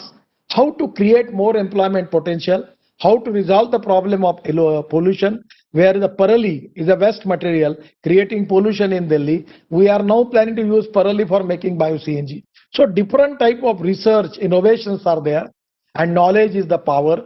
And by divide this policy into the different parts, we can make a plan, a agenda, a action plan, and by which you fix the role. What is the role of ministry, different ministry? What is the role of industry? And in a way in which we will cooperate you. And I am confident that still some problems we are facing, but I am very much positive and optimistic. In due course of time, we will win this war and we will resolve the problem. And 100% a vision which is very important, where the inspiration, motivation is already given by the people like you. I really giving my thanks to FICCI for arranging this program. And from my ministry, we will all cooperate you. Whatever the good suggestion from your side, we will 100% consider that and we will rectify the policy and we will be very friendly for you for the making this mission, complete this mission of Atmanirbhar Bharat, which is really a dream of our Prime Minister. We will 100% fulfill that and we will try for that. Thank you very much. Namaskar. Namaskar, sir. You are always a powerhouse of ideas, energy, and the implementation capacity. May I now request our senior past president, Mr. Ashpati Singhania, to give a formal vote of thanks. But once again, on FICCI commit, sir, we're working in all these areas. On the electric vehicle, we'll present you a report. One of our own members has completely re-engineered to create a Atmanirbhar electric vehicle. On biogas, we will give you a paper shortly. So the FICCI team is completely committed to your ideology. Thank you so much for your presence. Over to you, Harshpati Singhania ji. Thank you Sangeeta. नमस्कार Gadkari ji, thank you और बहुत बहुत धन्यवाद आपके truly inspiring address का। हमारी FICCI की इस एजीएम की थीम है inspired India. I think everybody will agree with me here that our efforts have really inspired not only the MSME sector but all business people. So thank you very much for. Sir, you talked about Atmanirbhar Bharat, and I am very happy to tell you that this morning, the very example that you took about this ethanol and biofuel, the Honorable Prime Minister also in his opening remarks talked of this very point. So obviously there is a huge opportunity. This is just an example of the huge opportunity that exists before us. You've also touched on the agro-processing industries and the fact that we need to look at rural and agricultural areas in a new light and link them with the entire urban chain. So, sir, I think that is, you have put out very logically, point by point, how we can grow our economy to a $5 trillion economy by linking the various areas. And sir, from FICCI, we deeply appreciate particularly your repeated remarks today about saying that we are open to change. And if there are issues, please come and talk to us. And therefore, we want to thank you very much for this. And I like your philosophy that either we convince you or you convince us. So thank you once again, sir, for coming to FICCI on behalf of all our members and particularly our MSME participants. We look forward to working with you very closely and building our nation to realize what it can. बहुत बहुत धन्यवाद Gadkari ji and namaskar. Namaskar. Friends, from here, I'd like to move on immediately as we have constraints to our next speaker, Amitabh Kanji. Amitabh ji, a very warm welcome to you on behalf of FICCI. Great to see you here. And as you all know, he doesn't need much introduction, but he's the CEO of Niti Aayog and has also been a key architect of many of the major flagship schemes of the government of India, like Make in India, Startup India, even in the earlier periods of Incredible India. And most recently, with closely being involved with the PLI, or the Production Linked Incentive Scheme, which is a path-breaking scheme. In fact, Amitabh, the Prime Minister of India, you were there, also spoke about this at length in his address this morning to FICCI. So this has, and you have now expanded the scheme to include many more sectors, and you are now in 10 sectors, whether they are batteries, electronics, pharma, auto, food processing, telecom, much beyond the original electronic sector that you had taken on. So the large opportunities that will exist for not only making Indian business competitive, but also looking at the huge export potential that can come out of this scheme is what we want to understand from you. So thank you very much for being here. We want to, we'd love to hear your views on the PLI and the other initiatives the government is taking under the Atmanirbhar scheme. After that, we have a couple of our senior industry leaders who will talk about how PLI can help them in their sectors in agro-processing and in electronics. So Amitabh ji, welcome and over to you. Thank you, Mr. Singhania. Distinguished guests, ladies and gentlemen, let me be extremely focused on the Production Linked Incentive Scheme, which actually started off with the mobile and electronic manufacturing sector, and which we have now taken to another 10 sectors. We had extended it to active pharmaceutical ingredients and to medical devices and the pharma sector, but we are now expanded it to about 10 sectors. The objective was to provide a major impetus to manufacturing and exports. And this, to my mind, is one of the biggest schemes which the government has come out to provide support to the private sector in manufacturing. It's a $26 billion scheme which provides production-linked incentive in the 10 champion sectors. And, as I said, $26 billion means 2 lakh crores. So we started off with mobile, and when we did the mobile scheme, it was a resounding success. We've got all the top manufacturers of Apple, Wistron, Pegatron, Foxconn, all who've relocated and are coming into India. Samsung is also invested in India and is now expanding in a very big way. But we've also supported Indian manufacturers. The objective is that this is the time when supply chains across the world will get relocated. And this is an opportunity for India to really take the opportunity to see that many manufacturers who'd gone to different destinations relocate their manufacturing to India. And that is why we focused on this particular scheme. It's a very big game changer for these sectors. And the objective is that major global companies as well as Indian companies should apply under the scheme.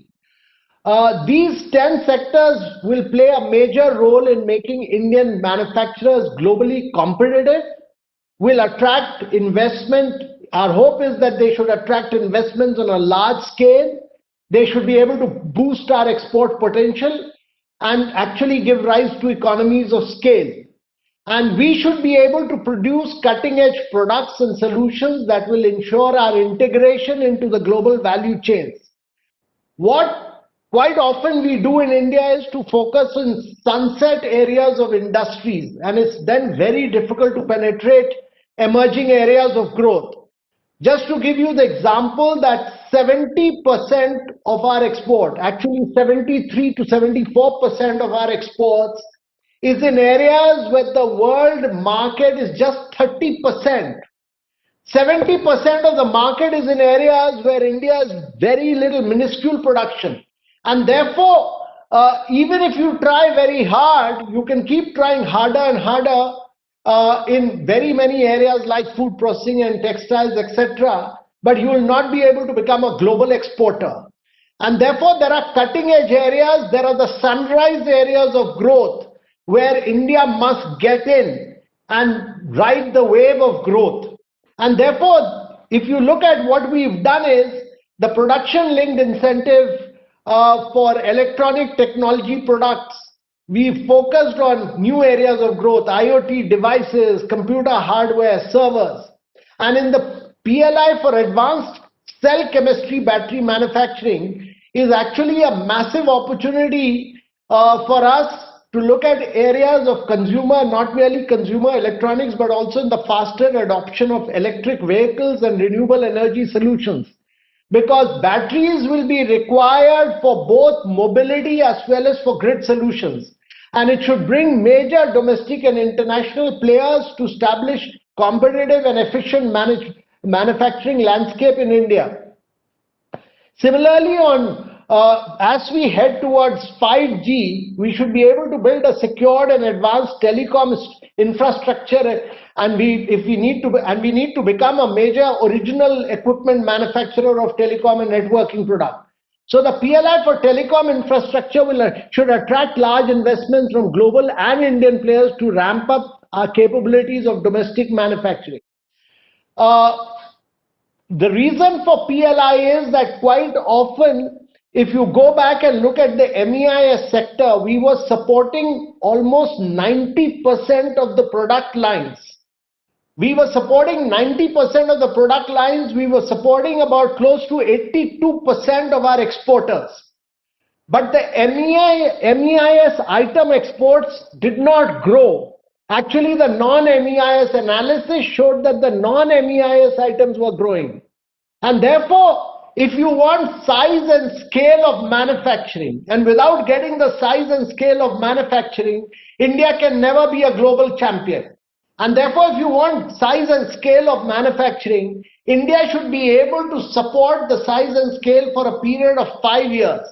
So what we are saying is that if you're producing X this year, if you're producing 1,000, next year you produce 1,500, we'll support you for 500 additionality. If you produce 2,000, we'll support you for the next 1,000. If you produce 2,500, we'll support you for the next 1,500. We'll keep supporting you for the next 5 years.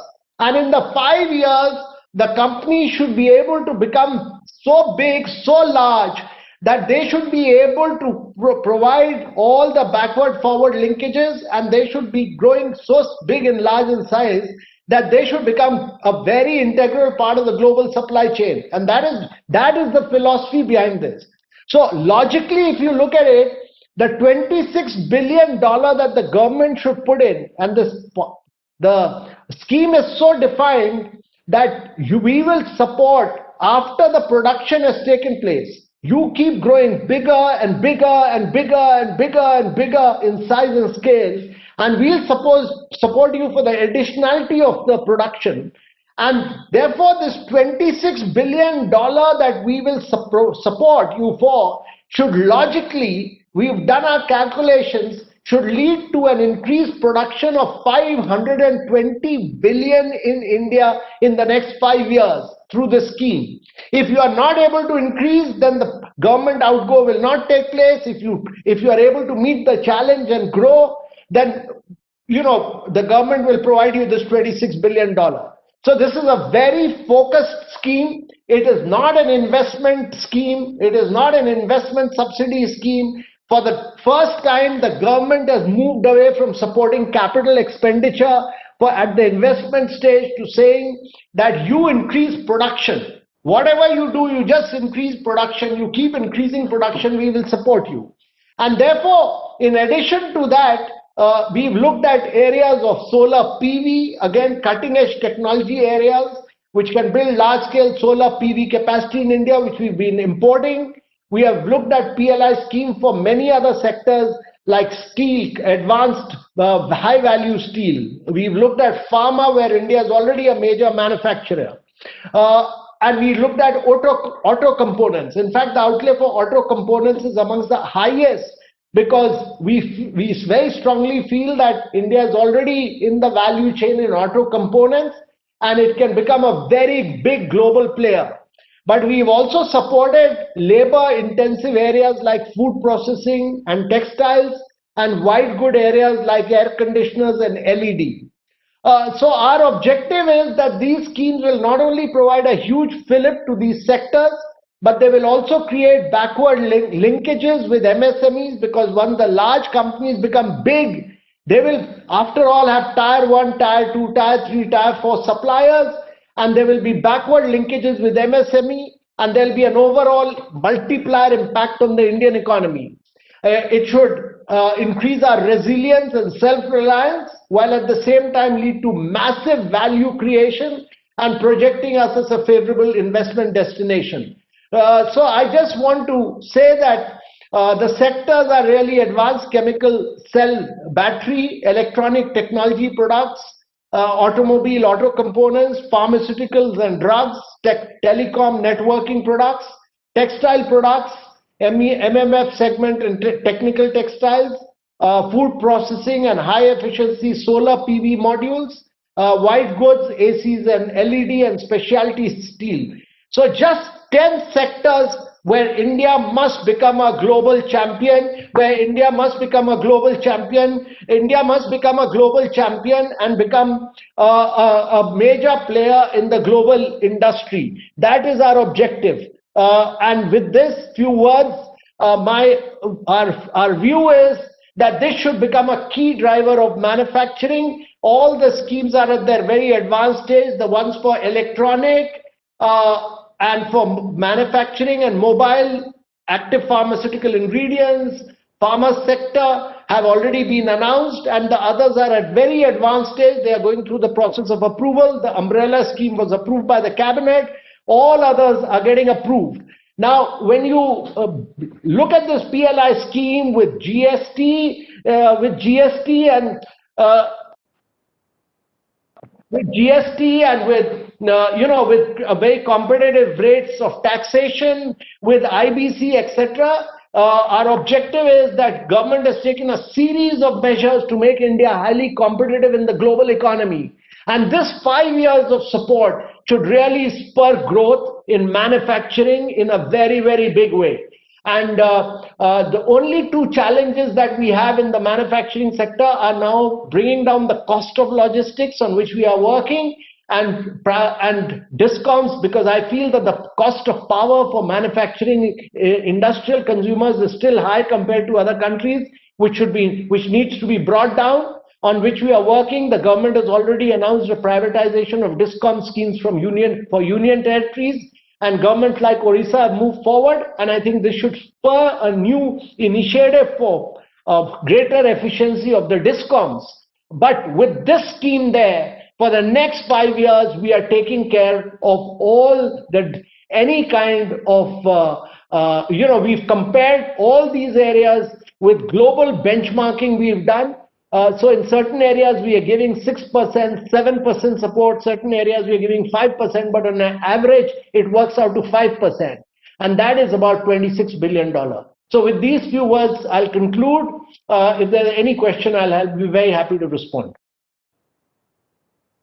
Thank you so much, Mr. Amitabh Kanji. As always, you bring in a huge amount of enthusiasm and energy, and very much in consonance with FICCI's theme of being inspired India.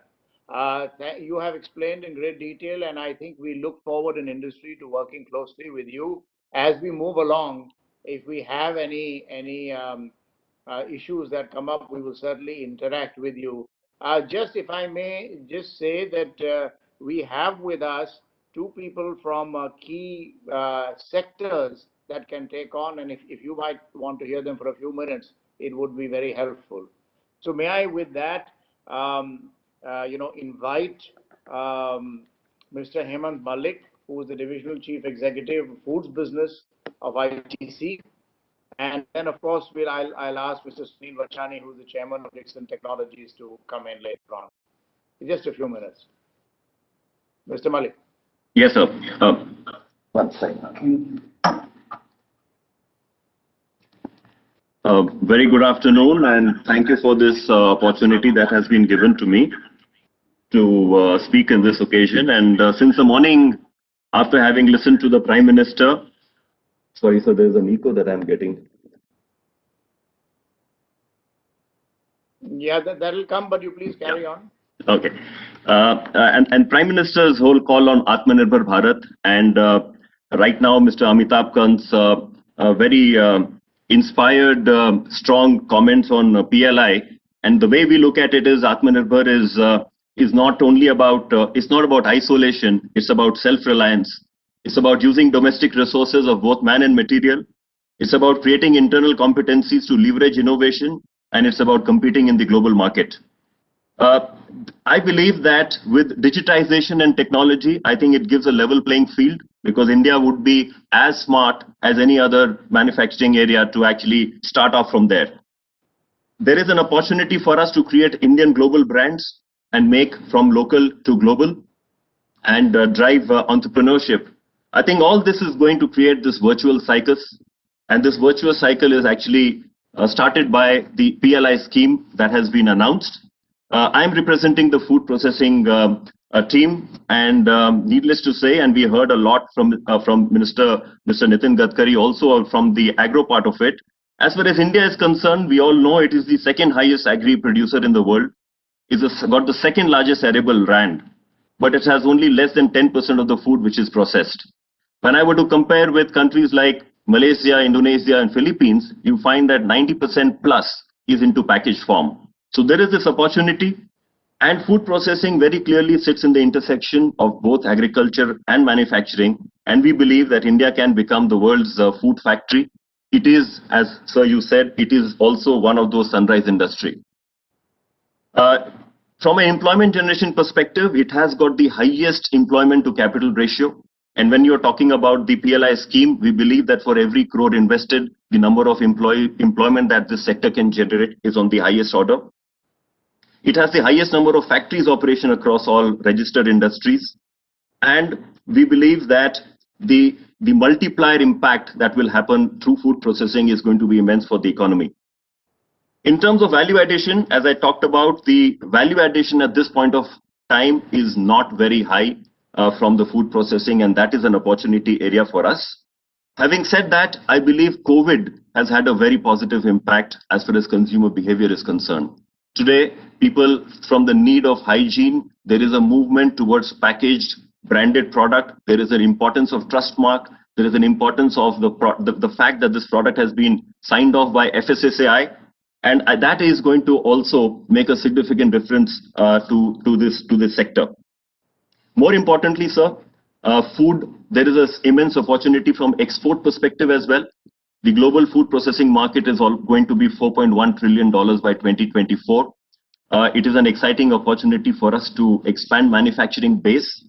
There is opportunity from taking up both the ready-to-eat food products, but at the same time, if you were to take an example of how Peru marketed quinoa, and suddenly it became into every shelf, into every household's breakfast table, I believe there are a lot of Indian cereals which can actually be converted into different products and marketed, and millets is one big example.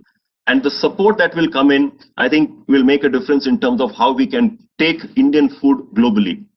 There will be a need, sir, in terms of building Indian brand, Indian quality, and that will be a support that if it can come into the industry, that will be extremely helpful. So you talked about the frozen supply chain, the agri wastages that we have been seeing.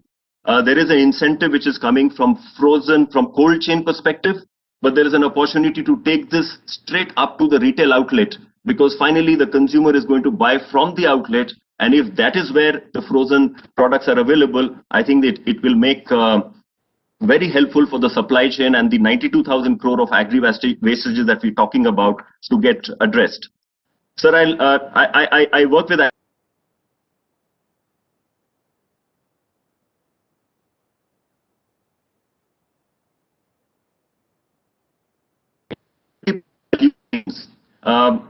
from wheat and spices value chain to potato value chain for our snack products. And we believe, like, if you look at snacks, there is a chip grade potato which gives much higher value to the farmer, and that can be expanded across different geographies of the country so that the logistic costs can actually get minimized.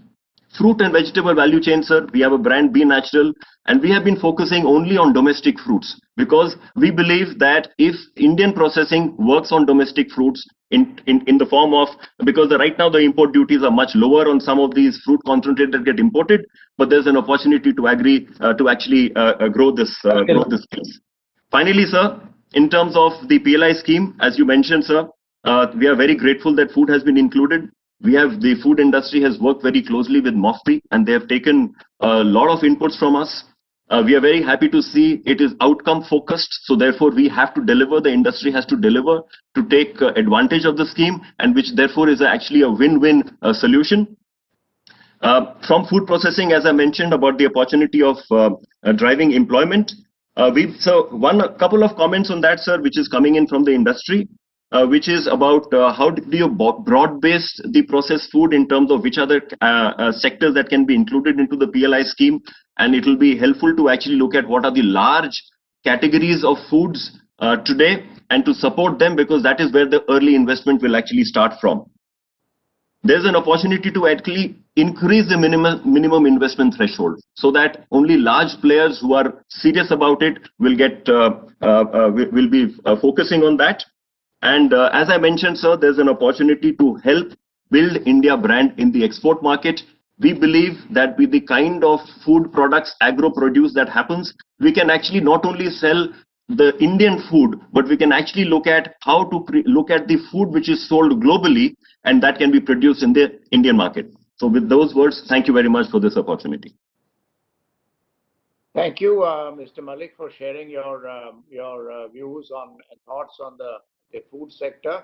May I now invite Mr. Sunil Vachani, who is the chairman of Dixon Technologies, which you know is very much involved in the electronics sector. Mr. Vachani, please. Thank you. Firstly, I would like to thank Mr. Amitabh. This path-breaking scheme, I would say this PLI scheme, that is his brainchild and the brainchild of Niti Aayog. Why I call it path-breaking and a game changer, like he also said, are many reasons. I think first, it checks all the boxes that it was supposed to. The first being, it creates a huge amount of scale in the country for the products that are selected. So if I give you the example of mobile phones, the investments committed are almost 1 lakh crore and turnover almost 11 lakh crore in the next 5 years. I think this will make India the largest manufacturer of mobile phones in times to come. I'm very confident of that. Second, I think it creates a very strong component ecosystem which was missing. So far, if we see in products like LED televisions and also mobile phones, we were importing a lot of components. And I think a positive part is that a lot of the components have also been included in this PLI scheme. So we will see, I think in times to come, a very strong component ecosystem also being developed. Three, I think it also helps, and this is the objective, one of the objectives of the policy, is build Indian champions. We know there is a parallel track for Indian companies as well as multinational companies. So I think a path has been clearly defined for Indian companies to emerge global players and global champions in times to come. But I think the biggest thing that it has brought about, the PLI scheme, is the change in mindset of Indian entrepreneurs.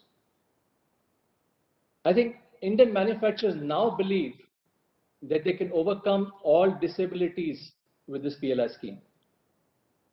They now believe that we can compete in the global markets against anybody, and they now believe that we can truly become global champions. And to me, I think that is the biggest change that this PLI scheme has brought about.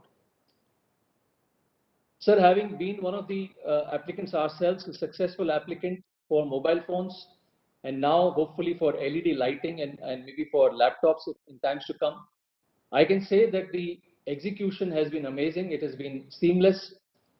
But just a few suggestions, sir, for further PLIs which might come in the near future. One is, sir, I think that while the execution has been seamless, I think we need to ensure that the dispersals of the amounts committed under the PLI also need to be very smooth, because this will really encourage the players who are sitting on the sidelines to come and invest large amounts into the PLI scheme.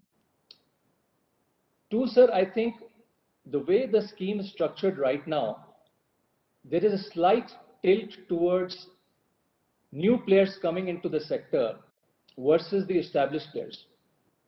So just to give you an example, the whole scheme works on a threshold revenue on the base year, which in mobile case was financial year 1920, and in LED lighting it'll be 2021. So it basically a company which is a lower turnover, sir, for them to cross that threshold turnover with let's say 100 crore turnover, it's much easier to cross the threshold turnover as compared to a company which already has a large turnover, let's say 5,000 crores. So one of the suggestions is, sir, that for future policies, what we could do is that we have a minimum threshold defined wherein the company has to achieve that turnover to start getting the incentives. What this will also achieve is that a level playing field between the new players and the incumbents. And it will also ensure that the small and medium players also have a certain amount of scale and do become global champions in times to come. Sir, I would just like to say that for the Indian industry, 5 years is not a very long time. I think for what we need to ensure now is that we are competitive without any incentives in times to come. And I think all of us in the industry will be working very, very hard towards it. But I think, sir, it's also important that some of the disability factors that the PLI is compensating go away. Sir, you very rightly talked about some of the factors like the high power cost that how some of the states are going to be hopefully capping the power cost for some of the sectors and high logistics cost. But sir, one of the big disabilities is the interest cost that we have in the system, the high cost of interest. And even though we have the interest subvention scheme for exports, the interest subvention scheme is really compensating just the direct exporter. So, sir, suggestion is that can we look at a scheme which compensates for the high interest cost to the entire value chain? So what I'm suggesting, sir, is something like an ARO scheme, which was the advanced release order and the advanced license, wherein the exporter who applied for the advanced license, his entire value chain, that means his suppliers, could get the ARO and could import material duty free. So if something like that could be worked out for the sectors that we're talking about, this would ensure that we do not export our high interest costs in times to come. Sir, I would just like to say that I'm extremely confident that with this PLI scheme, India will emerge the hub for manufacturing of mobile phones, LED lighting products, and the other ICT products that you have introduced us for. And just to close, sir, I would just like to end with a couplet, I think, which really reflects the mood of the nation and our mood in the industry. And it says, "Abhi zindagi ki asli udan baki hai, abhi zindagi mein kai imtihan baki hai. Abhi to napi hai zameen humne, abhi pura asman baki." So with these words, sir, thank you once again for this path-breaking and game-changer scheme. And like I said, we in the industry would work very hard to ensure that India does become the hub for manufacturing of these products. Thank you. Thank you, Mr. Vachani, for sharing your thoughts and your suggestions. May I now invite Mr. Shubhrikant Panda, who is our key manufacturing committee, to wrap up this session, sir. Thank you. At the outset, I would like to thank Mr. Amitabh Kant for not just an absolutely inspiring address, but also sitting through the rest of the session and taking in the comments by our industry leaders. I think that is a sign of this government being being responsive to inputs and saying that we are doing our whatever we can, but we are always willing to listen to further inputs on how to fine-tune the approach. I think from that point of view, the theme of FICCI's annual convention, which is Inspired India, is very appropriate in my opinion, because we are looking to take the adversity which we saw in perhaps the first half of the year due to the COVID situation and see how we can turn it into opportunity. No less a person than the Prime Minister, when he makes an emphatic statement that we have missed the manufacturing bus once, but this time we will do whatever it takes for India to be a part of the global supply chain, I think is very reassuring. And that was also the sentiment that Amitabh-ji touched upon when he said that the idea of the PLI scheme is to be extremely focused, to take to pick the champion sectors which can actually deliver growth, because for too long we have talked about we want to increase the share of manufacturing, and lo and behold, a year, 2 or 3 years later, we see that we are where we have always been, around that 15-16% mark. But I'm convinced that this is with the focused approach that we are looking at, with the concept of Atmanirbhar Bharat, which is not just for domestic consumption, which is of course a huge market, especially an integrated market post implementation of GST, but to look to make India an export hub. And in that context, I think the game changer scheme, which is what has been referred to as PLI, and I must confess that I was aware of the scale of the scheme in terms of it being $26 billion. But the translation of that to a little more than $500 billion of manufacturing turnover was something which came as a surprise. And I think that is very, very critical for us to move up, to what we aspire. And indeed, manufacturing has to grow significantly for us to become a $5 trillion economy, as has been articulated by the Honorable Prime Minister. So we heard from the industry leaders in 2 sectors which are going to benefit from the PLI scheme. And I think the key takeaway from there is the change in mindset, because for the longest period of time we have looked at Indian entrepreneurs being defensive, but this is giving us the opportunity to bat on the front foot, so to say. And I think perhaps that's also a sort of a good point to make when India is touring Australia, and there's going to be a lot of bounces being bowled. But I think it's the confidence that the scheme gives us as entrepreneurs, which is what we look forward to. And suffice it to say that I'm confident that the pandemic-related hiccups are going to be a thing of the past soon, and GDP growth will get back to being on the required trajectory. And more importantly, or more specifically, as far as this session is concerned, that manufacturing will firmly be on a footing to get to 20-25% or perhaps even more of GDP. And what better can we ask for when we are on the cusp of 75 years of independence? So with that, I would like to thank all of you for sparing time for this session. It's been an eye-opener for me, and I'm sure everyone has enjoyed the varied inputs that have come in, and thank you very much. Thank you, Amitabh ji. Thank you, Mr. Vachani and Mr. Malik. Thank you so much. Thank you, Amitabh ji. Great to have you here, Vicky. Thanks. Thank you, Amitabh ji. Outstanding as always.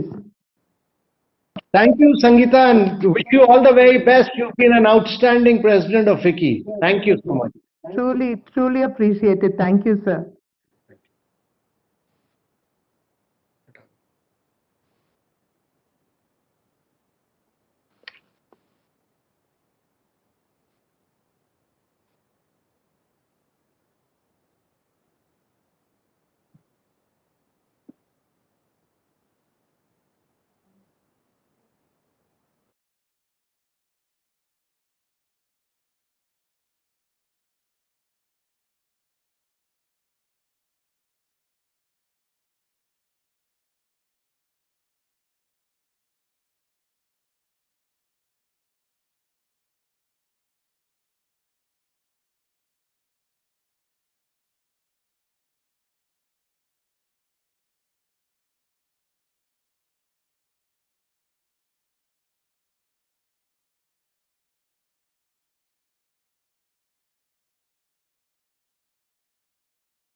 President FICCI, and Vice Chairman and Managing Director, Somani Impresa Group, to deliver his welcome remarks. Shri Piyush Goyal ji, Honorable Minister for Commerce and Industry and Railways, Dr. Sangeeta Reddy, President FICCI, Mr. Rajan Bharti Mittal, Past President FICCI and Vice Chairman, Bharti Enterprises, delegates and friends from the media. It gives me great pleasure to welcome Shri Piyush Goyalji, a very dynamic, energetic, knowledgeable and action-oriented minister. The minister has been at the forefront of the Atmanirbhar Bharat initiatives. In fact, on a personal note, I must say, whenever I have met Piyushji, I was always walked out of his office more energized than when I had gone in. He always has a solution to a problem. So I think in today's day and age, it's very valuable. The theme of the annual convention, sir, is Inspired India, and this session would focus on the building blocks of a new India. Sir, we are all inspired by your thoughts when you say, and I quote, good economics makes for good politics. We are today at the cusp of a development explosion. End of quote. When COVID-19 struck and the world came to an almost grinding halt, your government has really converted this crisis into an opportunity for the Indian economy. The pandemic has actually pushed us to think deeper and work faster on a number of reforms and measures, and I'm sure they are helping out the economy in reviving currently and would also help us greatly in the post-pandemic economic recovery.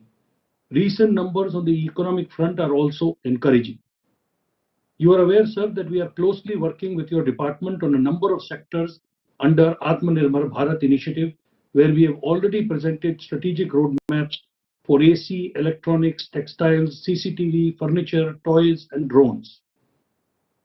We are happy to see progress has been made in a number of these areas, especially in the AC sector, where your government has announced a series of measures to push manufacturing in India, and also industry has given a commitment to achieve the targets as envisaged in the roadmap presented.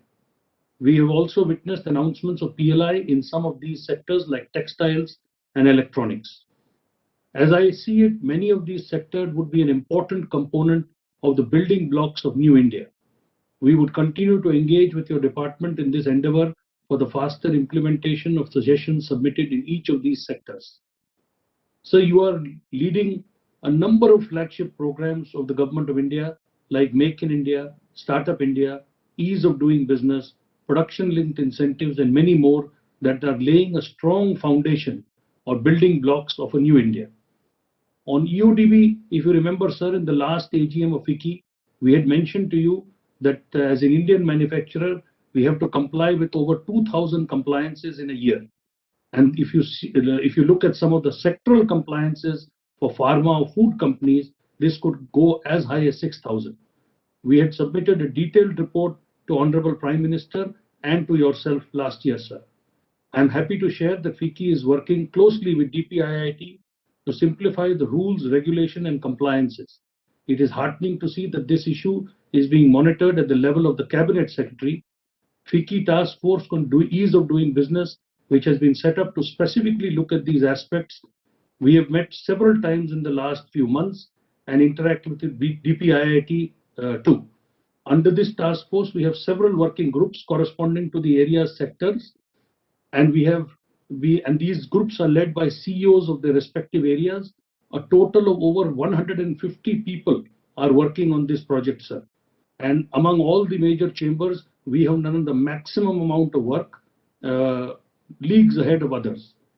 I am happy to share that many of these working groups, namely textiles, furniture, electronics, corporate law, customs, power, and groups for states like Odisha, Telangana, Tamil Nadu, Northeast, UP, and others have completed their work and have submitted 500 suggestions to DPIIT. For few others, work is in progress. Detailed input shall be submitted shortly. I am sure you would agree, sir, that many of these compliances in today's world have outlived their utility and so can be done away with. And many more can be greatly simplified in the short term to provide immediate relief to industry, and which will then spur growth. We at industry are really looking forward to progressive reforms in this area. With this, sir, I thank you for sparing your valuable time to be here with us, and I would hand back to Shushma. Thank you, sir. Thank you, Mr. Somani, for sharing, as always, a pragmatic and candid industry perspective, delineating the tireless effort by FICCI over the past months to bring the economy back on track. And now it is time for a very special announcement on Startups Meet Industry series. Promoting startup innovation is a critical building block for the new inspired India. To make this very special announcement, may I invite Dr. Sangeeta Reddy, President FICCI, and Dr. Ajay Chaudhary, Chair of FICCI Startup Committee and Founder HCL. I request President to share a few words about the series with all of us. Piyushji, namaste. As always, let me say that we continue to be inspired. Yesterday, in a download of my program or calendar over the year, it was noted that we had over 21 interactions. And like was rightly said by Sandeep, every time we come away more inspired. Today, because of your continuous call for action and positive orientation of the industry, we have two exciting things to share with you. The first one is the work that we've done on startups. We not only called out to all startups during the pandemic and said that FICCI would enable them a free membership. And I'm happy to announce that we currently have 10,000 startups as FICCI members. We have a tremendous team of startup leaders and mentors in the committee, Dr. Ajay Chaudhary, Dr. Saurabh Srivastav, Ms. Padmaja, and all of them have genuine, and of course Mr. Raju, they have genuine experience in this startup. So I just want to announce to you that we are creating this startup program and a series of startup meets industry, because it's not just about having membership, it's about re-energizing industry through their collaboration with the startups, and it's about giving startups a chance and an opportunity. So I'd like to announce that to you. Moving on to the next agenda. Ajay, thank you so much for your leadership in this area. Moving on to the next agenda, we will also be showcasing to you the extremely exciting Expo, which was just launched by the Honorable Prime Minister. So we believe that the Expo is a transformational initiative which will help bring small businesses in touch with larger, which will connect a weaver from Varanasi to a buyer in New York, and a multitude of other range of things. So we're very happy to do this quick walkthrough to you. We know that in every aspect, you energize commerce, you push for business, and yesterday when you were talking about Brand India and the initiative you're making for Made in India, I'm very happy to say that FICCI will be extremely proud to partner with this initiative and to use this platform of the digital as well as our entire other ecosystem to be a very worthy partner of Made in India. The walkthrough, please. Good afternoon, sir. Allow me to share my screen.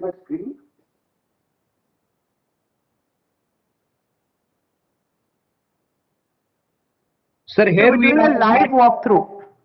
Go ahead, go ahead. Sir, here we are at FICCI Virtual Convention and Exhibition Center. We will log in as a visitor. So the exhibition has 10 lobbies where more than 2,000 exhibitors from 58 sectors are exhibiting. First, I will take you in Healthcare Pavilion and we will log into one of the stall in Ayush Hall.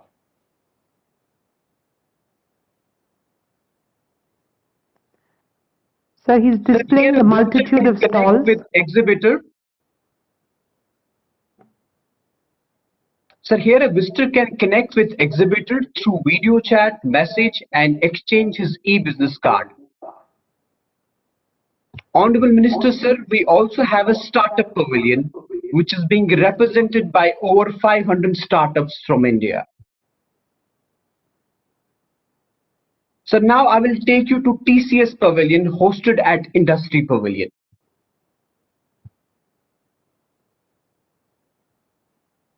Honorable Minister, let me take you to State Pavilion and demonstrate one district, one product exhibition of UP State. Sir, here more than 500 exhibitors from UP State are showcased. Sir, we also have a networking launch where B2B meetings are being held between exhibitors and business visitors. Sir, this is our convention center where global audience are watching us live right now. Honorable Minister, sir, thank you for your time and virtually visiting FICCI Annual Expo.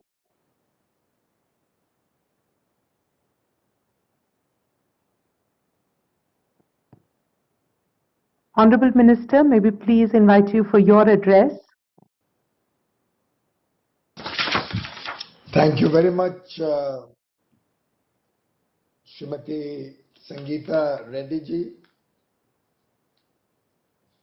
My compliments to you on completing your year as the president of FICCI very, very successfully, despite the challenging times that you faced almost throughout your tenure.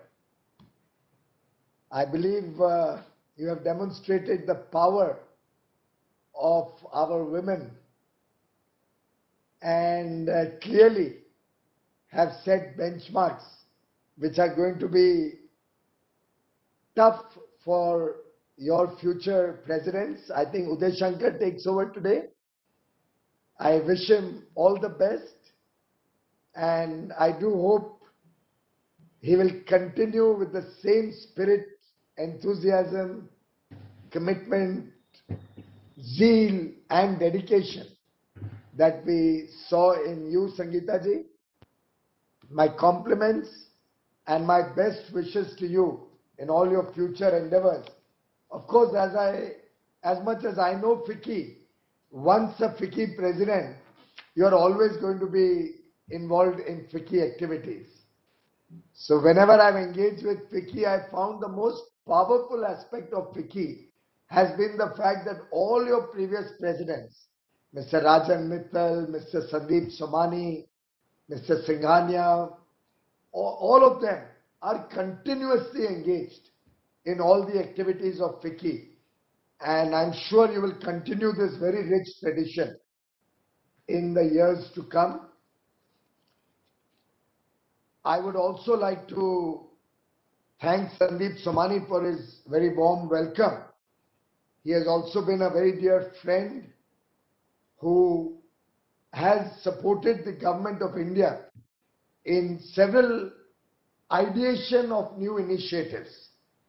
And I do hope this team that I see before me will, as we go forward, be equally engaged with the government to transform Indian business, Indian commerce, and move towards making India a prosperous, a developed nation, a nation which cares for 1.35 billion Indians, and that is respected and trusted across the world.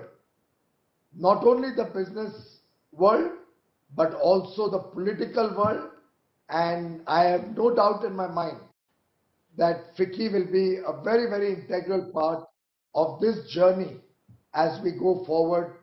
This journey of a new India, this journey of transforming India, and this journey of building a powerful India. I would like to thank FICCI for organizing the FICCI Annual Expo, a glimpse of which I just got. It's truly impressive that in a short period of time, you've been able to put together such a wonderful digital platform. Sometimes I worry for the exhibition industry that if COVID is going to help come up with such innovative ideas, travel, exhibitions, that physical engagements that were a thing of the normal MICE industry may actually take quite a beating. But I think as we go forward, we will see a mix of virtual and physical combining to help us expand our global outreach, helping us reach out to newer markets, newer customers, newer products. And I'm sure this platform that you have created will play a useful role in that effort also. I would also like to acknowledge the Startups Meet Industry program that you just unveiled. Startups are going to be the backbone of New India. Startups and the ecosystem of startups are encouraging innovation. They are promoting and strengthening new young entrepreneurs, new businesses with new ideas, new ways of doing business. And I'm sure this initiative, in which you already have about 10,000 startups tied in, will help mentor them to become successful startups, move them to unicorns and unicorns, and we'll see much more of this startup story unfolding in the days to come. While we are at it, I just want to share a thought that I had mentioned earlier also, and seek the cooperation of business leaders from FICCI. If we look at the investments that are going into the startup ecosystem, particularly the early stage seed capital investments, you find that at very low valuations, foreigners are coming and picking up large stakes in our budding startups. I've been terribly concerned about it. Not that I am against foreign capital. We welcome that. But I do think our Indian industry should also reflect and see if we can create a fund of sorts to support early stage investments in startups from all the well-meaning Indian business and industry leaders. Maybe an initial fund of say 10,000 crores. It's only $1.25 billion, $1.3 billion. But if we were to create a fund like this, totally run by industry or by whoever you may select or choose to run it, I think thousands of our budding entrepreneurs with good ideas will get an opportunity to scale up, will get your initial support. Because of that, we could also have a mentorship program with the startups. We could also have our Indian industry seeing who can engage with that startup and use the services of that startup. It can be a very holistic program. And I remember Ritesh Agarwal from OYO had picked up on this idea when I had shared it in one of my engagements. And I do hope that all the titans that I see before me will consider this program, pick it up, and hopefully make it a FICCI-led initiative. Let's see, maybe it should be a competition between FICCI and CII and ASSOCHAM and PhD to see who picks up this initiative and progresses fastest in this. I'll be delighted if FICCI was to give it your best consideration. I would also like to thank FICCI about your role in the various sectoral studies that scale the steering committee for advancement of localization and employment opportunities in India is working on. The studies that you have carried out, the industry engagements have really been very useful. And I do believe that the various PLI programs, the various efforts to sort out the problems that different sectors are facing are bearing fruit in various industries, as I hope my friend Mr. Singhania will acknowledge. The tire and rubber industry ecosystem is one ecosystem that I can clearly see becoming a great business leader in the years to come, where we'll be encouraging rubber plantations through the support of the private sector. We'll be improving the quality of rubber through the support of the private sector, and government on its part will give adequate support to the tire industry so that it can grow, expand and flourish. On similar lines, we have identified another 24 sectors on which work is going on at different levels. The initiative is led by industry, You have your people, your representative in the scale committee. So it's FICCI, CII, ASSOCHAM, and all other sectoral industry leaders who are working together to come up with an actionable agenda to add nearly 200 lakh crores worth of manufacturing in India in the next 10 years. That's an average of about 20 lakh crores of domestic manufacturing being added to India every single year. I believe it's an ambitious program. $300 billion addition to our manufacturing ecosystem will certainly add millions of jobs and work opportunities directly and indirectly. It will create scale and quality in different sectors and help us to meet the demands of India, the growing demands of 1.3 billion people, while also helping us to expand our international and export outreach. I believe scale of manufacturing coupled with quality and productivity can truly make India competitive in several sectors and help move towards an Atmanirbhar Bharat, which I believe is going to be an important building block of the new India that you and I are both working for, that you and I are both committed to achieve. I must also thank FICCI for their support in our initiative to create a Brand India. The Brand India initiative, ladies and gentlemen, is an idea where government and industry will partner with each other, will develop both on the Make in India side and an overall Brand India side. There are two initiatives. At an immediate level, we are looking at educating consumers, both in India and internationally, about products which are made in India.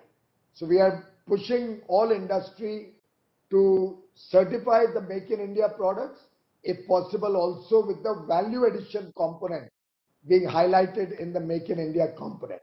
So if one of you is making sanitary ware, which is 100% domestic, he can proudly say it's a 100% Make in India product.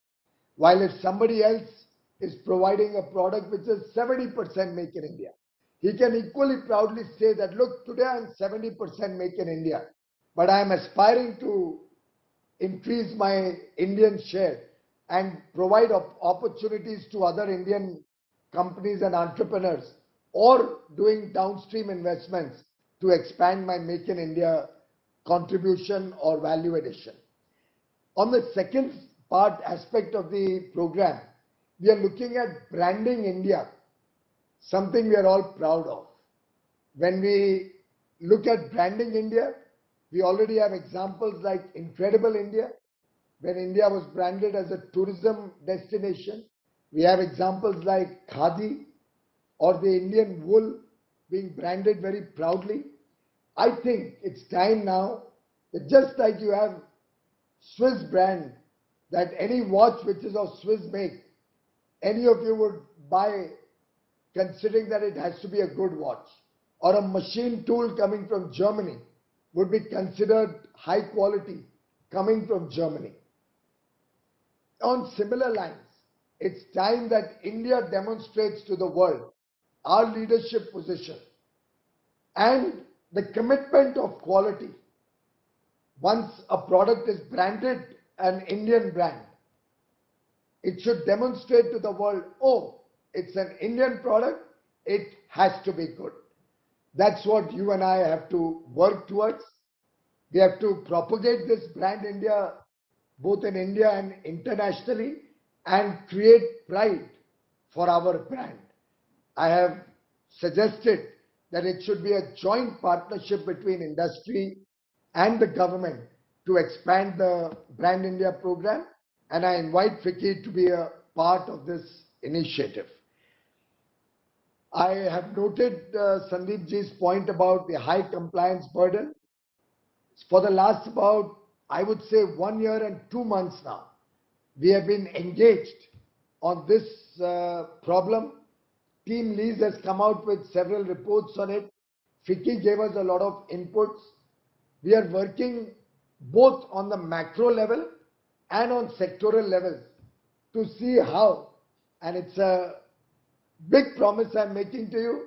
I promise you I'm working hard to make it happen, but I'm trying to create the first genuine single window in terms of compliances and ease of the approval process. I'm hoping this will be a window which doesn't open into 10 doors behind it. We are making every effort. I have a whole dedicated team working on this. I'm pushing them hard. They're seeking more time. I'm keeping on compressing the time. We are trying to engage with states. We are trying to engage with local bodies, other colleague establishments across the country, and seeing if we can create something which in simple terms, if I can explain to you, is like the common application form that many of you would have filled up for your children's admission to university, where you have a common application form. All the basic data is available on that form, so you don't have to repeat that 2,000 times. Hopefully that 2,000 will come down, Mr. Somani. And we are working towards that very rapidly also to reduce the burden of repeatedly supplying the same data or repeatedly applying for renewals of licenses. But that common application form with the dead data would be like a DigiLocker. And different departments, if they have any additional information, would be like an annexure, a pop-out annexure for that department. Now, that's the architecture I've explained.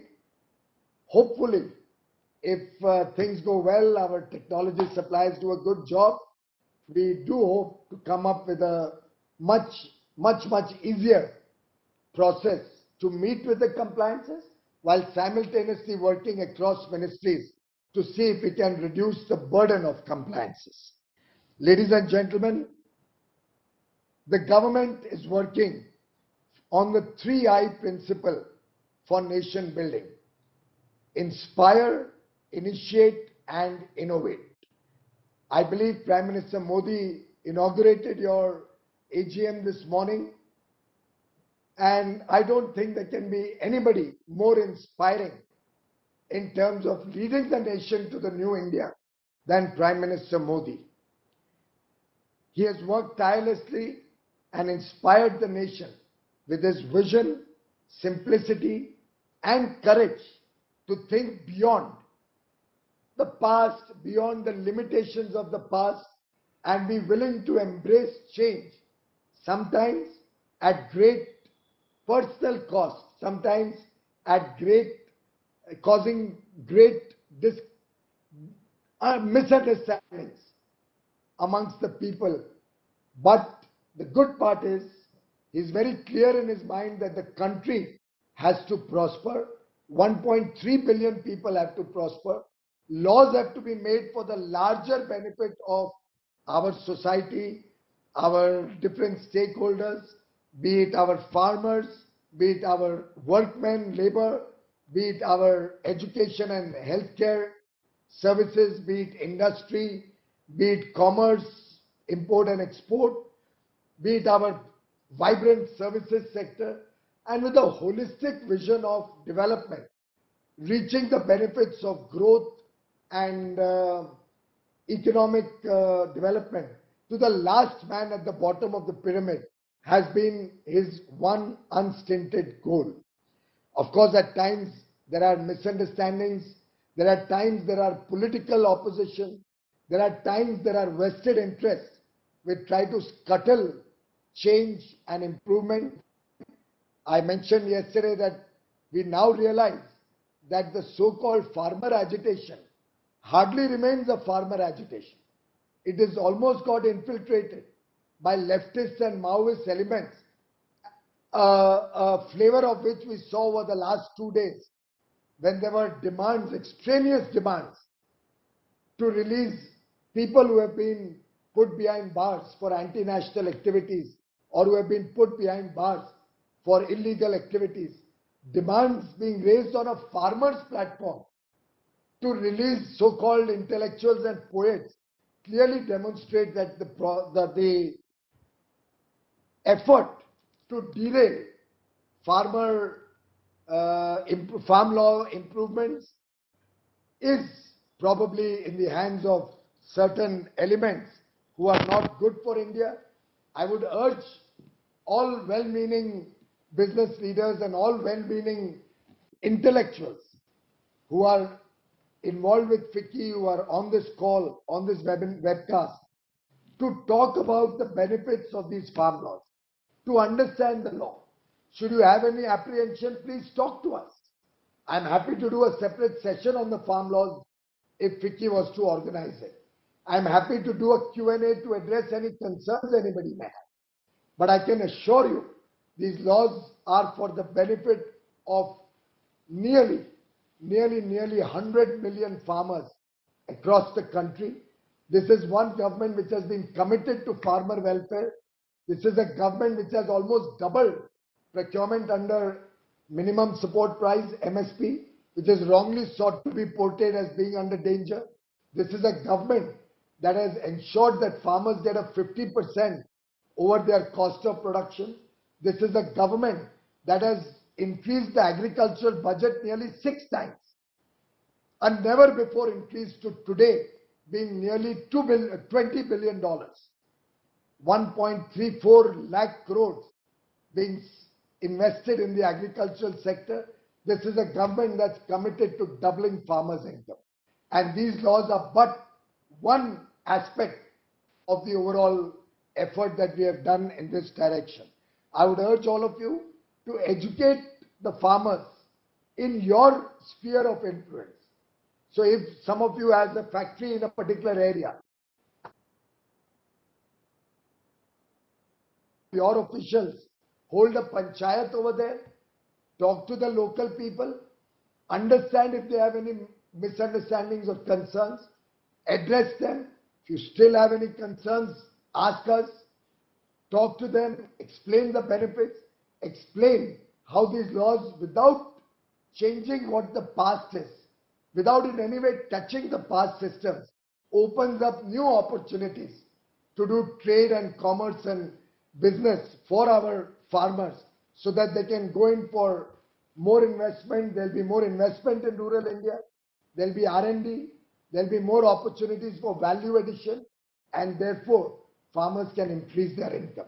I would urge FICCI, particularly those of you with factories or establishments in rural India where there is farming in a big way, to kindly take this project forward and send me a report of the activities that FICCI does in this regard. I would also like to quickly touch upon the fact that Atmanirbhar Bharat, self-reliance, is not about closing the doors of India. It's about opening them wider. It's about greater global engagement. We are not at all suggesting that we are anti-imports. What we wish is that India improves its quality of production, its scale of production. We identify areas where we have competitive and comparative advantages, where we can also become global players, contribute to global trade in a bigger way, while at the same time recognizing we will continue to import high technology products, we'll continue to do technology transfer, we'll continue to work with international companies so that we can bring better products and services to India. So it's a two-way partnership and a greater expansion of our international engagement that Atmanirbhar Bharat talks of. However, there are many products that can be made in India, that can be made very well at competitive prices with good quality in India. I would urge all of you in FICCI to support each other, support Indian industry. If there's a product you can buy in India, even though you may find it slightly cheaper initially to import, but if you support an Indian company, help him improve his quality and scale, he'll certainly become more competitive supplier for you, and you will thereby help create jobs and work opportunities for our young brothers and sisters for the future of India, and help strengthen the power of India helps strengthen this resolve of a new India that takes care of 135 crore Indians. I invite all of you to be a part of this journey towards New India. As William Arthur Ward, the British artist, has once said, the pessimist complains about the wind, the optimist expects it to change, the realist adjusts the sails. I invite all of you, with your optimism, to look for a bright future ahead for all of us in this country, while adjusting the sails along the way to ensure a new India where you and the entire country will have a much, much better future, will have a glorious and prosperous future for 135 crore Indians.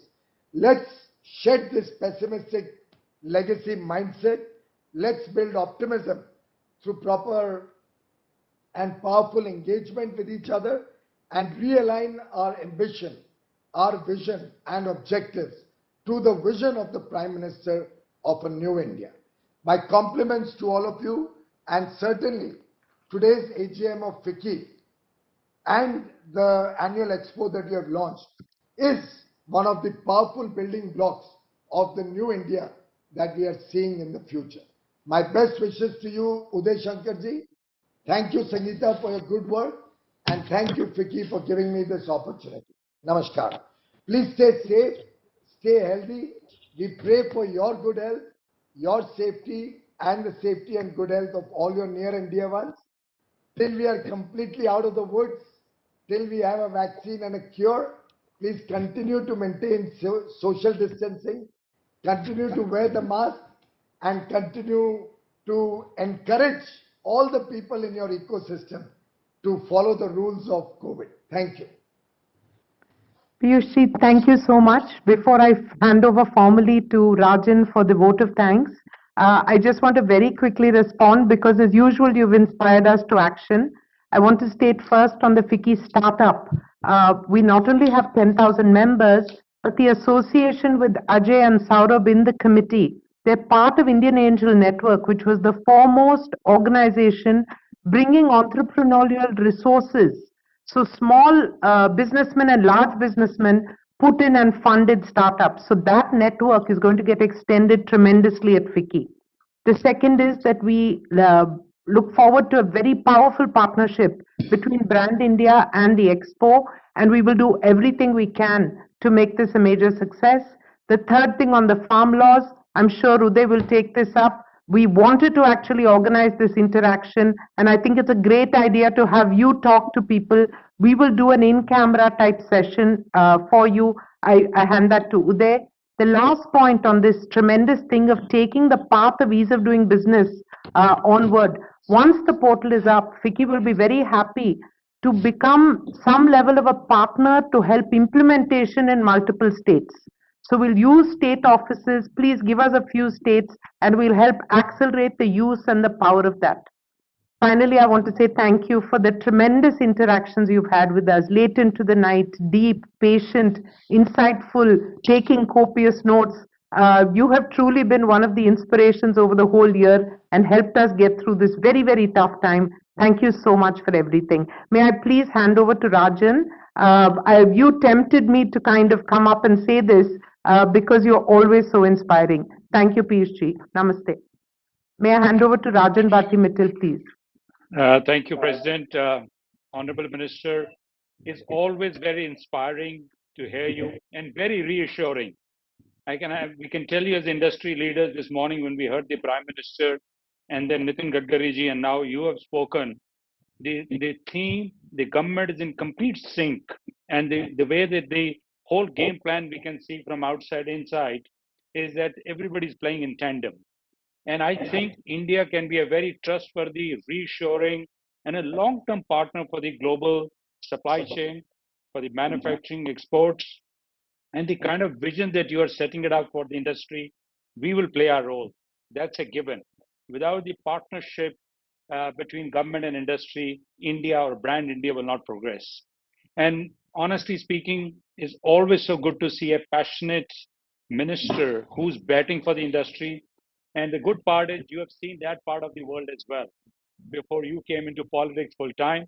So that's very reassuring for us to understand that we can come to you with our problems. You will understand, you will appreciate. And yes, India is a large machine.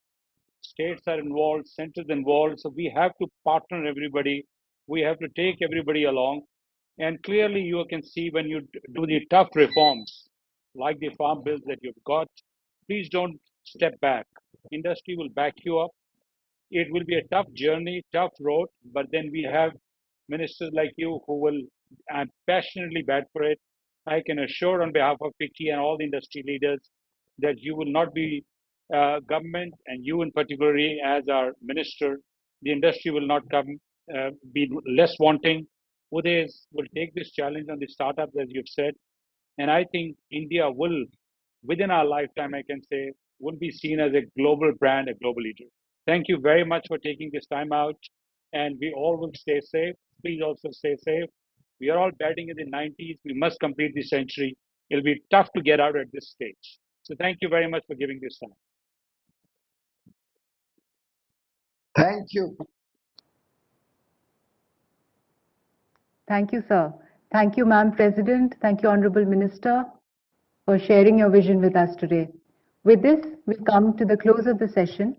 Our next session, titled Economic Diplomacy and Atmanirbhar Bharat, with Honorable Minister for External Affairs, Dr. Subramaniam Jaishankar, will commence at 2:30 p.m. India time. In the meantime, we invite all of you to visit and experience FICCI Virtual Expo. Thank you, stay safe, and see you at the next session.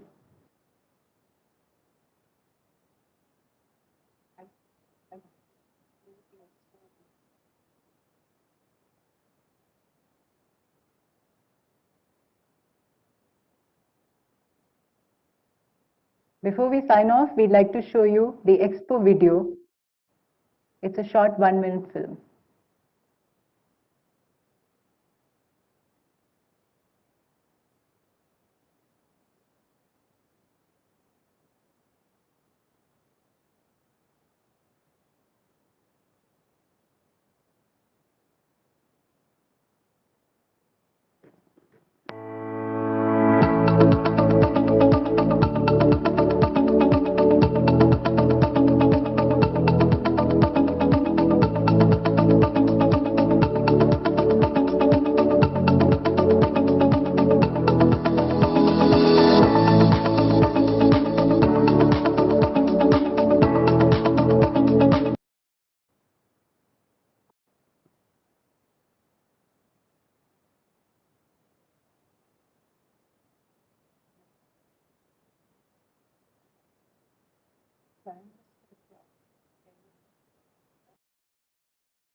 Welcome to 93rd FICCI Annual General Meeting and Annual Expo, which is being organized on FICCI Bike, a self-developed virtual platform for business, information, knowledge and education.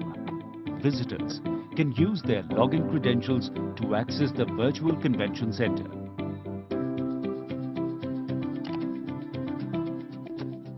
On reaching the convention center, you will find the various options which will guide you to navigate the entire exhibition area. At the information counter, you can reach out to our representative for any help. Click on the exhibition hall to go to the exhibition lobby. There you will find 13 lobbies segregated according to different sectors and pavilions. Click on desired sector to reach the exhibition hall. For information on any organization, click on the search button or click on one of the platforms to reach the exhibition area. During the tour, you can click on an exhibitor booth to visit the stall for information or interaction. Once on a stall, you can view the exhibitor's schedule, documents, product images and videos. You can interact through audio, video call or text chat and also exchange your business card with the exhibitor. Visitors can access the auditorium hall and experience live webinars and pre-recorded sessions. One can find the agenda and Q&A links on the left and right side of the screen. The networking lounge will offer a variety of options that allow you to meet and collaborate with attendees throughout the day. You can find the visitor list on the left-hand side and buyer list on the right-hand side of the screen. Click on the chat option if you wish to interact with them via video, audio or text chat. Click on the Pavilion tab and visit the various pavilion from state governments, union ministries and international and industry pavilions. FICCI AGM and Annual Expo will also have Digital Directory, comprehensive exhibition with keyword-enabled search option for the ease of buyers. It will host participation from startups, FICCI members, FLO, and various private and government sectors. Follow the FICCI AGM on social media platforms like Facebook, LinkedIn, Twitter, and YouTube. Thank you. Please visit us again.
Today, a touchdown of the way we live is more about how we live.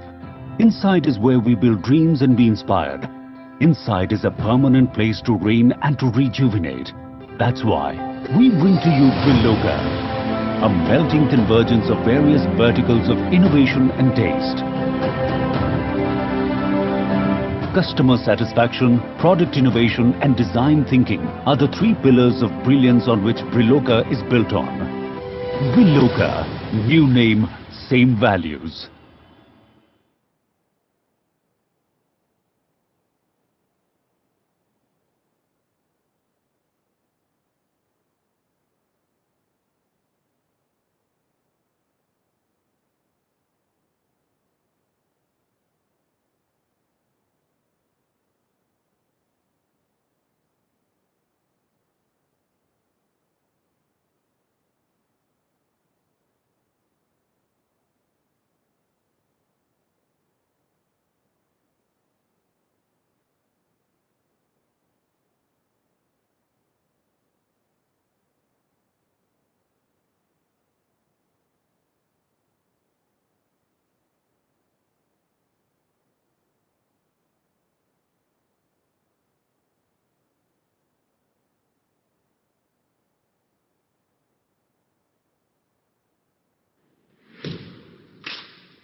Don't just change set formulas.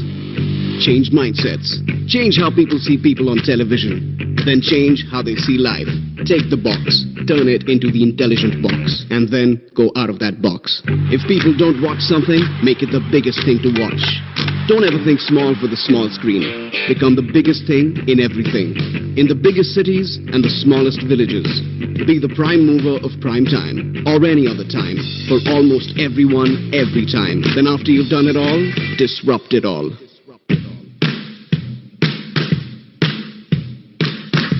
Don't just make an app, build a country of believers. Become India's largest OTT platform.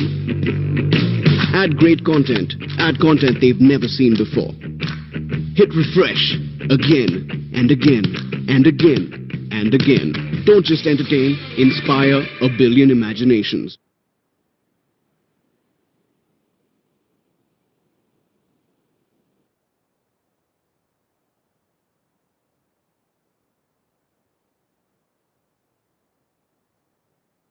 Resilient and self-reliant India.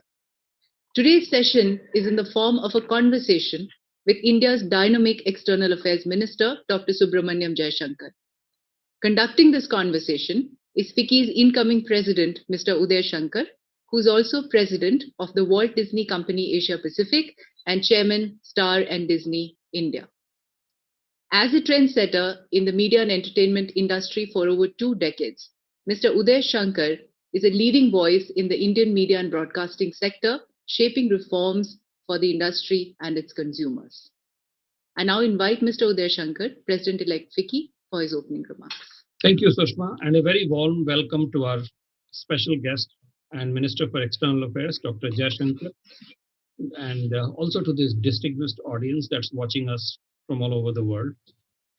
It's a privilege to have this conversation with Dr. Jaishankar. I have always been an admirer of yourself. You're a distinguished diplomat and an intellectual, and a tireless advocate for creating alignment between Indian perspective and the global good. In your varied roles as a career diplomat, of Foreign Secretary, and the External Affairs Minister, Dr. Jaishankar has been at the helm of an exciting transformation of India's global interface.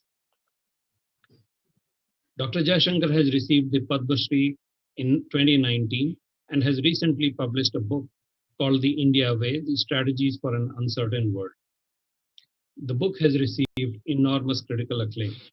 Thank you for agreeing for this conversation, Dr. Jaishankar. The theme of the current annual convention, Inspired India, is a response to the world scenario. During the pandemic, like the rest of the world, India has been forced to innovate, build new skills and strengths, and work with renewed focus on health and humanity. Inspiration is the key to fulfilling those goals. Today, we are in the midst of a global health challenge that has forced to rethink on all these aspects. Here, I would like to invoke the words of the great Tiruvalluvar, whom you quote at the beginning of your book, sir. Wisdom is to live in tune with the mode of the changing world. And on that note, shall we start the conversation, Minister? Please, it's a pleasure. Let me also say a few opening words. I mean, first of all, it's really a great pleasure today to address the 93rd annual convention. And I think you, with Inspired India, you've sort of just struck the right note.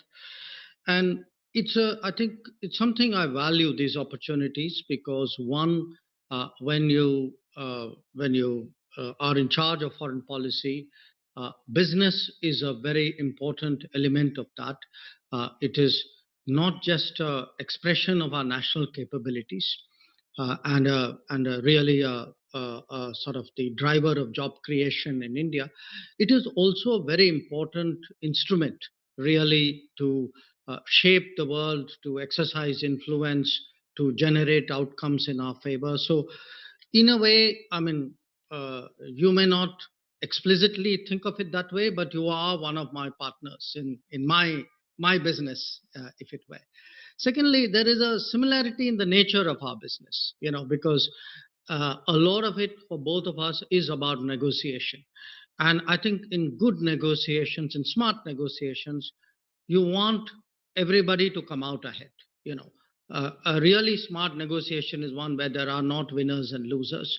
So I sort of take a lot of inspiration from business practices and business thinking as I practice my own profession. It's again, it's a great pleasure to be with you, and I hope we have a very good conversation. I'm sure we will have a great conversation, and thank you for that spirit of partnership, Minister. Once again, you're very gracious. Now, on the conversation, sir, let's just start with something that is recent, and while it is a normal occurrence in any democracy, it has evoked a lot of interest and intrigue given the nature and times that it has taken place. I'm talking about the US elections. What would be your view on the outcome of the US election? There are a lot of speculation, and not necessarily all of them are very informed ones. But it's clear that the relationship between India and US is very important. And do you see significant changes or new developments in the light of the new administration that's set to take the office there? American elections, are really quite unique. Maybe it is because what happens in America has an impact on all of us. And if it has an impact, then obviously we'd like to know, what is it which is going to impact me. But I would say that, probably other than cricket, I can't think of any other subject where so many Indians have, I never met a person who doesn't have a view on the American elections. The point I would though make before we come to how it impacts us, I think it's important to understand what are the debates in America, because it's only when we understand, follow and understand those debates, will we understand what does it mean for us. Now, what is really the number one issue in America? I think no question the economy. When it comes to foreign policy, I think China is a big issue. Russia is a big issue. The situation in the Middle East has traditionally been an issue. It continues to be so. But I would still come back to the economy, because we are seeing, debates and arguments in America, which are quite different for America. One of the interesting debates is whether actually this America at this time should actually have an industrial policy. Now, for most Indians, you'd be baffled by it because we've always had an industrial policy. But that's not been the American tradition. The free enterprise system in America is actually quite allergic to the idea of an industrial policy. So I think today, what should be the relationship between state and markets and livelihood. I mean, these are big issues in America. I think the other is technology. I think, again, the role of big tech. I mean, there is an international debate about it, but there's a very vigorous American debate about it. That how big should big tech be allowed to become, and what is the influence? What are the ripples of that? So if I were to sum up my takeaway from the Biden administration coming into office, I would say vis-a-vis the world, quite apart from the security issues and the political influence issues, all those, one big question I think for them is how do they keep America competitive? And the other big question is really how do they, deal with the climate change challenge, which many of them have very passionate beliefs in. The difference we would make now is where would we stand vis-a-vis American priorities? It would be natural for the United States to look at the world and evaluate countries. I wouldn't regard this as transactionalism. I think it would be to me a common diligence which you would do as you approach international relations. Where does this country or these sets of players fit into my game plan? And my sense is today that on key aspects of the relationship, certainly when it comes to security and defense, when it comes to economic issues, especially competitiveness, I think India can make a very big difference. and most of all, I think, and India, because we are actually doing today much more on global issues and global challenges than we have done before. Even on something like climate change, if you look, our policy under this government has been very much more, enthusiastic and contributive than in the past. Today, the relationship is in such a different level that the only place for it to go, in my view, is up. That's very encouraging, and that's what I'm sure most Indians would have liked to hear. But on that note, sir, if I was to just take it a little bit forward, we have often heard that there is a trade deal in the works. And, we've heard from sources in government also on both sides. And do you think that process gets accelerated, or we should hope to see some outcome sooner than later? Well, there was a fairly serious negotiation between our government and the Trump administration on resolving the outstanding trade issues. Okay, I think the general thinking on both sides was, let's deal with the differences before we think of something bigger. Now, there was a lot of toing and froing about it, a lot of discussions, a lot of people spent a lot of time on it. For a variety of reasons, they didn't close it out. Okay, I can tell you on our side, we were dead serious. We wanted to deal with those issues because we thought there was something much bigger that was in store for the relationship. But it didn't happen, and often when it comes to these trade discussions, very frankly, trade discussions are like business discussions between two governments. And in business, I think you and all our listeners know, I mean, it's never done till it's done. The devil is in the detail. If you don't close out the deal, it's not a deal. So a deal you come close by is still a deal you didn't get done. So I do realize that we made a very focused, serious, persevering effort. It didn't get done this year. I do believe that in a very, very basic way, the United States is a complementary economy. That if you look at the products of the United States, the exports of the United States, there isn't a fundamental clash of interests out here. There are a lot of areas where we do what we do and they do what they do. There are areas of overlap. I think particularly on the digital side, I'm sure there will be vigorous discussions. But I do think at the end of the day, the United States is a complementary economy. And I think as FTAs are also, they're not just trade deals. I mean, even trade deals are not just trade deals. You do think of it in a somewhat strategic way. You should think of it in a somewhat strategic way. And I certainly hope that we have very serious discussions once the administration comes in. And I know our minister is, he's very focused on it, and it's something which is rightly very important in his agenda. Thank you.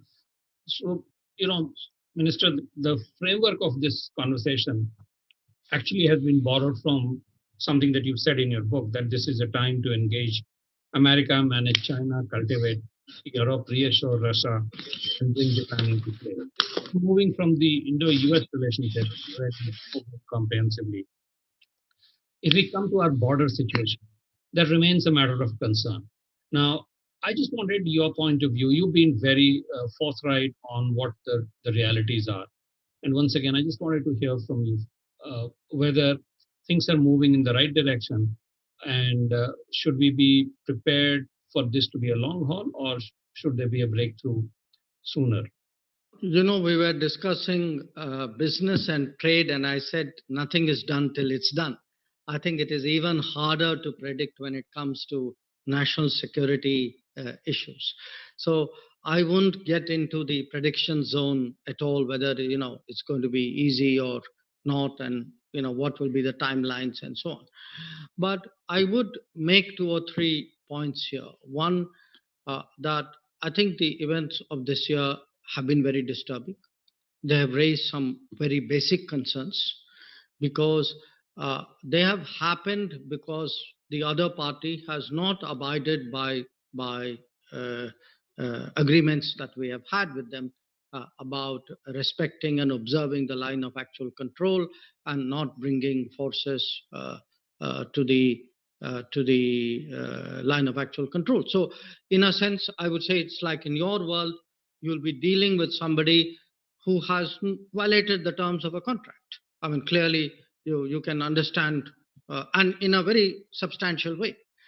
Now, I also believe that what has happened is not actually in the interest of China, because what it has done is it has significantly impacted public sentiment.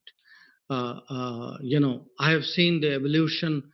I mean, professionally, I've seen the evolution of how the Indian public feels about China over the last many decades, and I am old enough to remember, much more difficult days.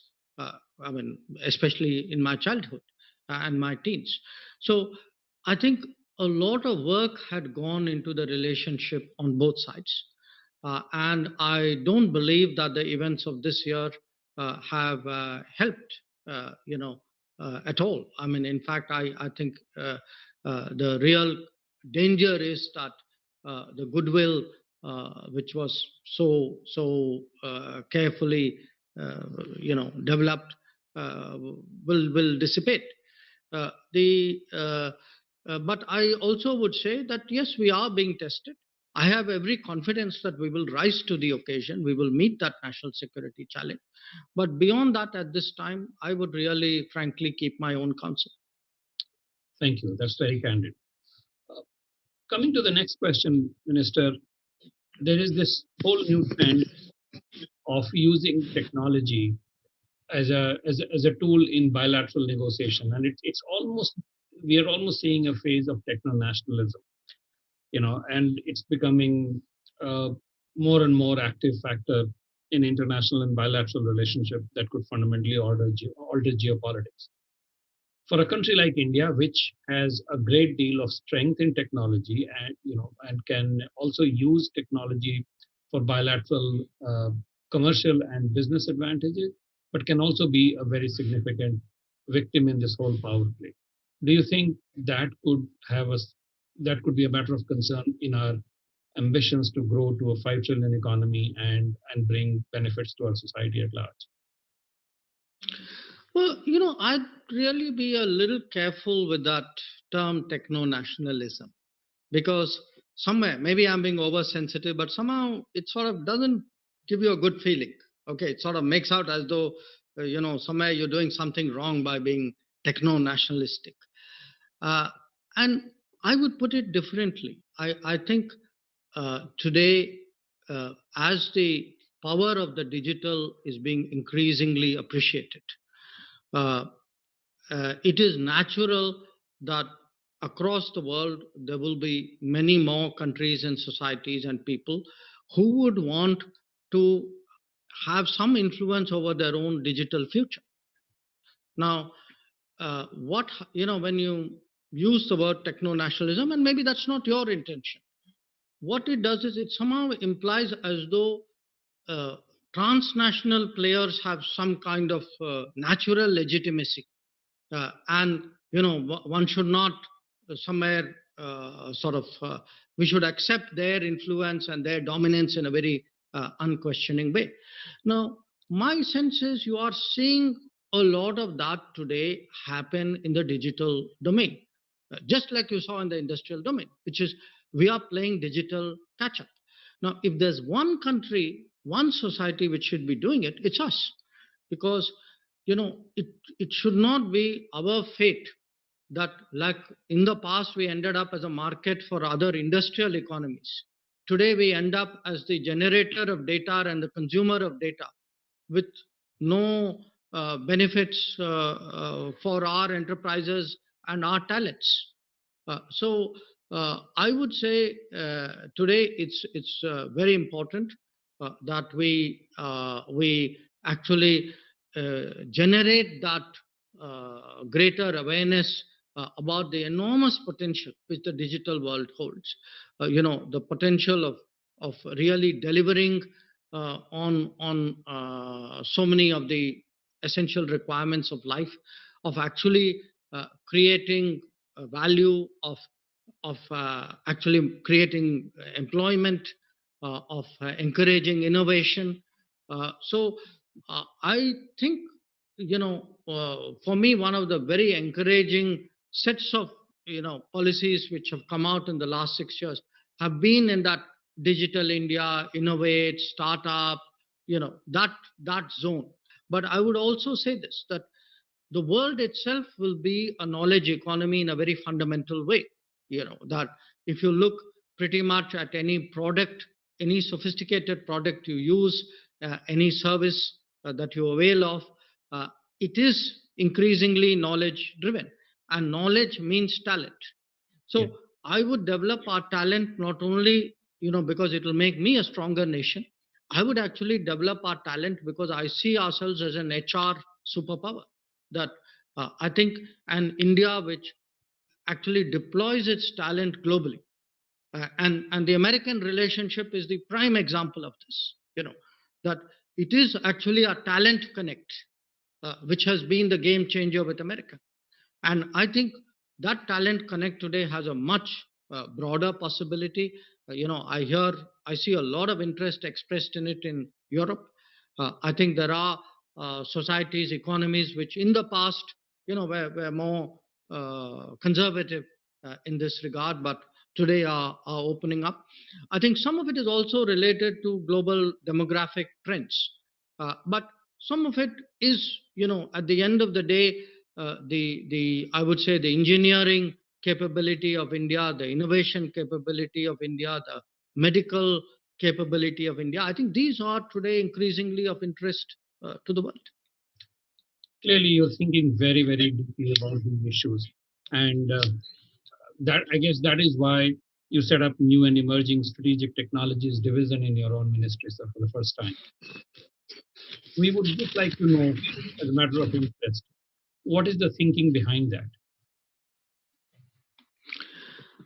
I think the thinking behind that was very basic, which is an appreciation of the growing role of technology in foreign policy and diplomacy. And I sort of give you an example, say, one geography where we have a very tech sort of centric reputation is Africa. Okay. There's a lot of interest in Africa and working with us in the digital domain.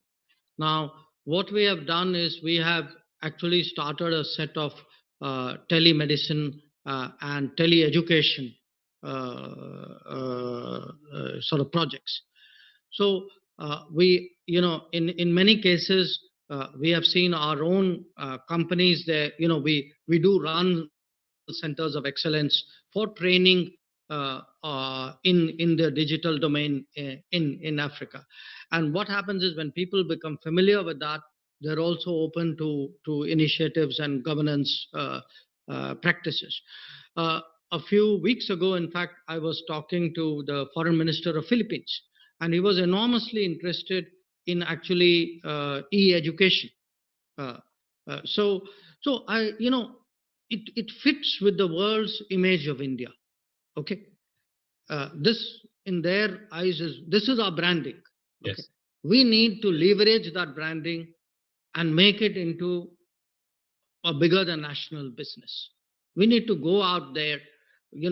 For me, if we are into education, health, tax, social security delivery, it can't be bigger than that for me as the foreign minister. That then gives me a degree of goodwill and sort of empathy, which no amount of traditional diplomacy would do. So a lot of our nest ideas, the nest itself was more to evaluate and sort of, shall I say, alert. But it obviously impacts the thinking of the rest of the ministry as well. Right. Now, Coming to a supplementary question around that, which could be of interest to our own constituency at FICCI, how can the the how can FICCI and our members work more closely? Because clearly there is a business angle to it. You're talking about Nest and you're talking about other countries where brand India has a certain business potential. How can we work more closely to leverage that potential? To some extent, we are doing. So I want people to be aware of that.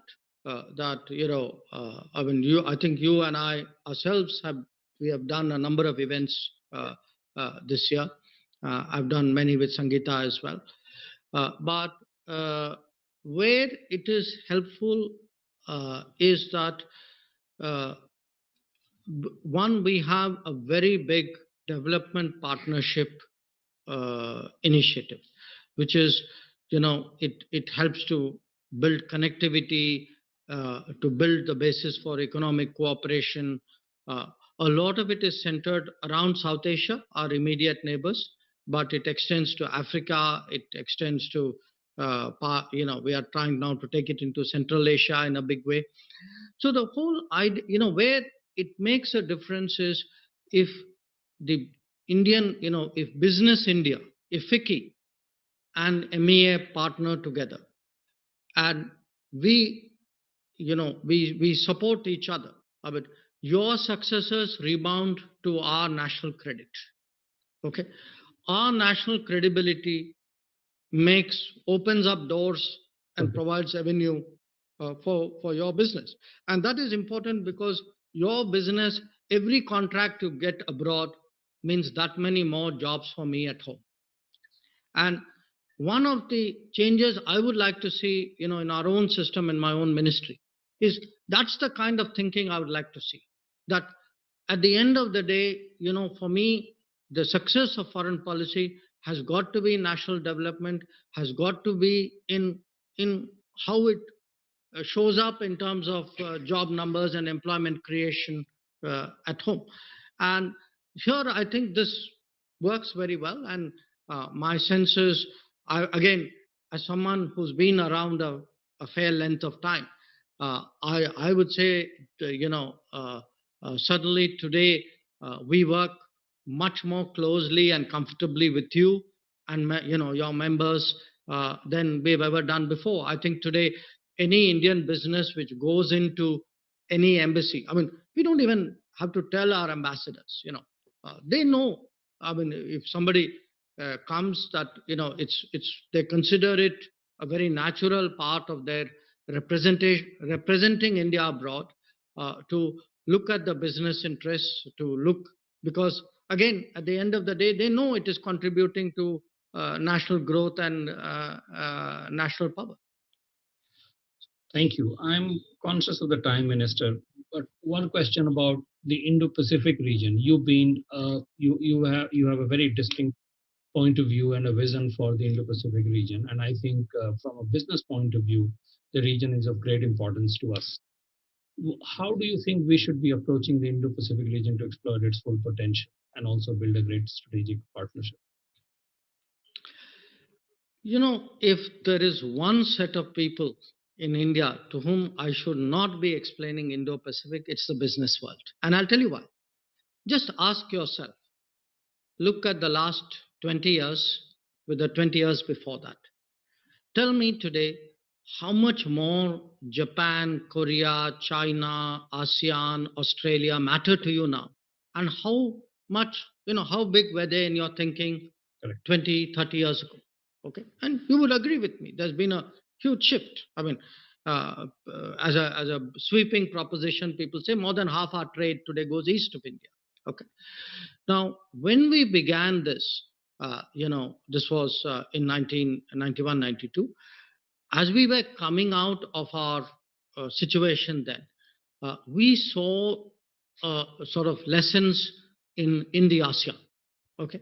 So it began, if you see, the reform era actually began with a kind of look east. And, a lot of the ASEAN countries were very close partners. Now, in the 25 years that has passed, we have developed. We have become bigger, The Indian economy has grown, the Indian footprint has grown, Indian corporates have grown. So what has happened is, as we have grown, the zone of our interaction and zone of our interest has also broadened. Now, somewhere there was a sort of mental barrier. There is the ASEAN, that's Indian Ocean, that's like, the end of the world. After that, it's a cliff. Now, we've discovered that wasn't the case. That the more we sort of went out, we discovered more and more opportunities. So to me, Indo-Pacific at the end of the day is a very emphatic statement that don't artificially separate the Indian Ocean and India from the Pacific Ocean and those countries. The world is much more seamless. Only a person who's in denial of globalization would actually contest Indo-Pacific. And certainly an Indian who understands today our interests are beyond the Indian Ocean will see the logic of it. Now, I'm giving you the economic argument. Now, a similar thing appears, happens on the security side as well. So to me, it's a very natural evolution. It represents evolution of India. Right. And thank you very much. That, again, as you said, the trade and business community from India have been looking at the Indo-Pacific region, but I think this context helps. That brings us to the end of the time that we have, Minister. I'm conscious of your other commitments. But before I thank you, I just wanted to share with you that as part of our efforts to adapt to the virtual and digital connect for doing business, FICCI has launched a year-long expo, which we call Expo 2020, covering agriculture, manufacturing, and services sectors. The FICCI Annual Expo 2020 offers an engaging and progressive platform where buyers and sellers from across the globe can connect, interact, and grow to their fullest potential in spite of the challenges thrown up by the pandemic. This has been inspired by the vision of our Honorable Prime Minister for creating Atmanirbhar Bharat movement. FICCI Expo also proposed spotlight and showcase the important initiatives and key schemes of the government. Visitors can access exhibitors round the clock across all 365 days with translation, B2B, and virtual exhibition facilities. FICCI institutional partners worldwide would channelize global participation for this one-of-a-kind largest virtual exhibition. With your permission, we would like to screen a 1-minute video film about the Expo, Minister. Please.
Thank you.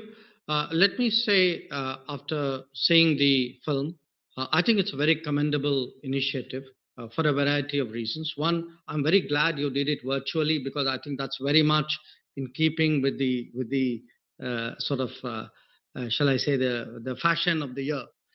But I think beyond as well. The second, it's good you are actually showcasing Indian industry, Indian businesses. Because I think the world needs to know more about India. That is something, again, as a foreign minister, I can tell you is something which is very much in our favor. So I'm really very glad you've done this virtual expo.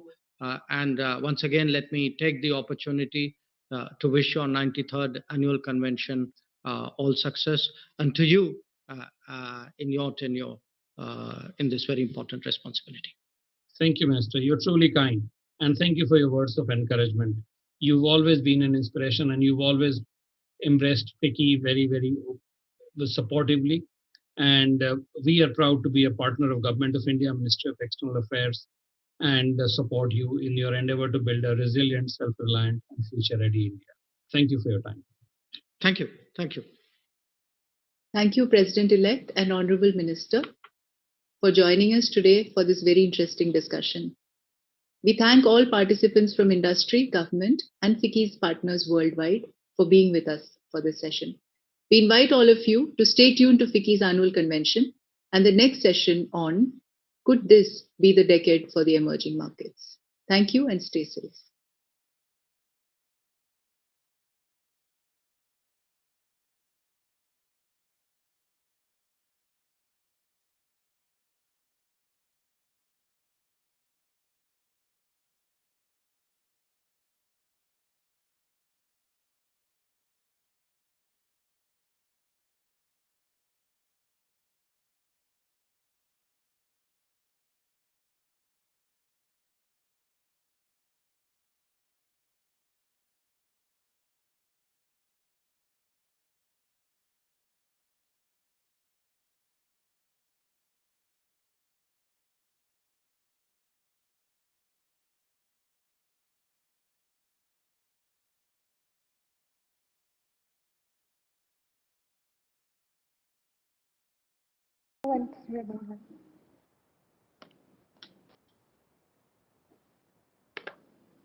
Good afternoon, ladies and gentlemen. We welcome you to yet another very interesting session on the theme, Could This Be the Decade for the Emerging Markets?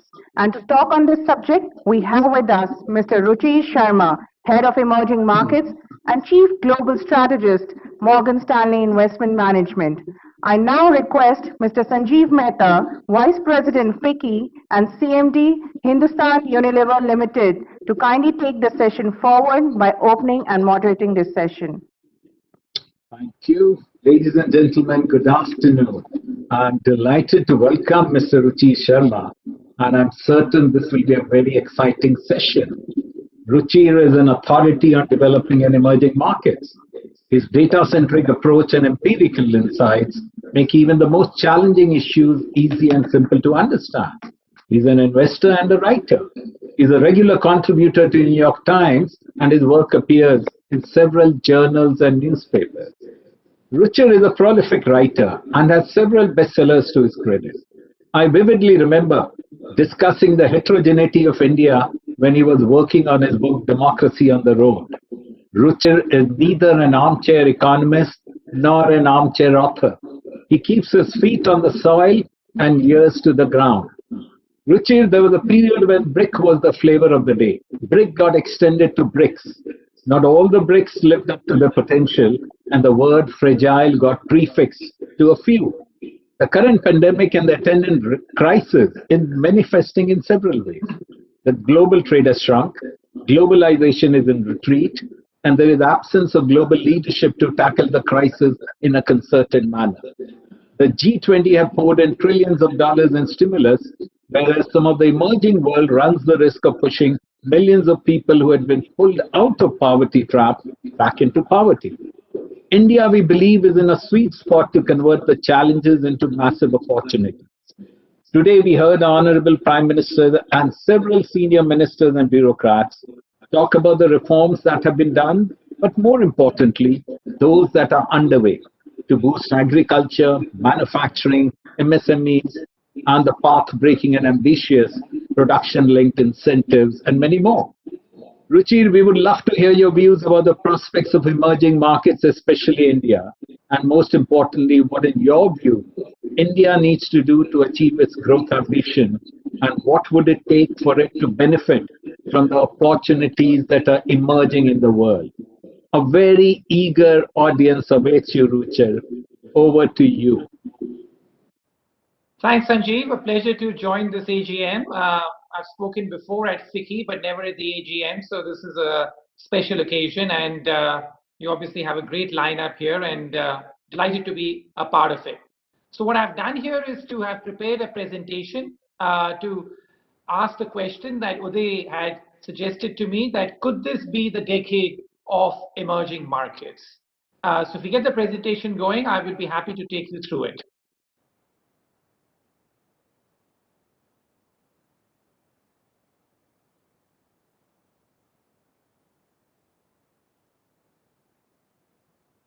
Great, thanks. So if you move to the first slide, what you see here is that the last decade was really a lost decade for the emerging economies. What this chart shows you is what is the share of emerging markets in the global economy. So see what's happened here, which is that the only major emerging economy to have gained share in the global economy over the last decade has been China. China's share in the global economy has exploded, whereas the share of other emerging markets put together has in fact declined over the last decade. The share of the rest of the emerging economies in the global economy is essentially unchanged since 1950, which is that ex-China, all the developing economies in the world, which account for 80% of the world's population, represent just 20% of the global economy. That's a share that has been roughly unchanged in post-World War II history. This belies a lot of the expectations that were built of the emerging markets. We had a terrific boom in the 2000s in which India also participated. In that boom, as you can see, the share of emerging economies in the world exploded. It went up from barely 15% at the start of 2000. It more than doubled to over 20% by the time the decade ended. That led to a lot of promise, a lot of hope. And yet in the last decade, that hope has not been realized. And China has really been the only major emerging market where the share in the global economy just exploded. So including China, massive increase in the developing economy's share in the global economy. Excluding China, a period of great disappointment is how I'll put it. So move to the next slide. That for the stock markets, this was the worst decade, in fact, for stock market investing in the emerging economies. These are dollar returns. And this is where I think in India also we tend to get a bit misled, because we get so taken up by what's happening to the Sensex, what's happening to the Nifty. Remember that those benchmarks are all taking into account inflation as well. But in inflation adjusted terms or in dollar terms, the Indian stock market today is not really any higher than it was at the peak of the boom in 2007. We are roughly back at the same level in inflation adjusted or in dollar terms. And that's true for most emerging economies. That we had, if you look at the decadal returns, this has been the worst decade for emerging stock market returns since we have the records going back to the 1930s. So some great decades of returns, the last decade very poor, reflecting the fact that the great promise that emerging economies held in 2010, coming after that great boom, have just not materialized. So moving to the next slide. See what the hype was like for emerging economies in 2010. Cover stories all over the world.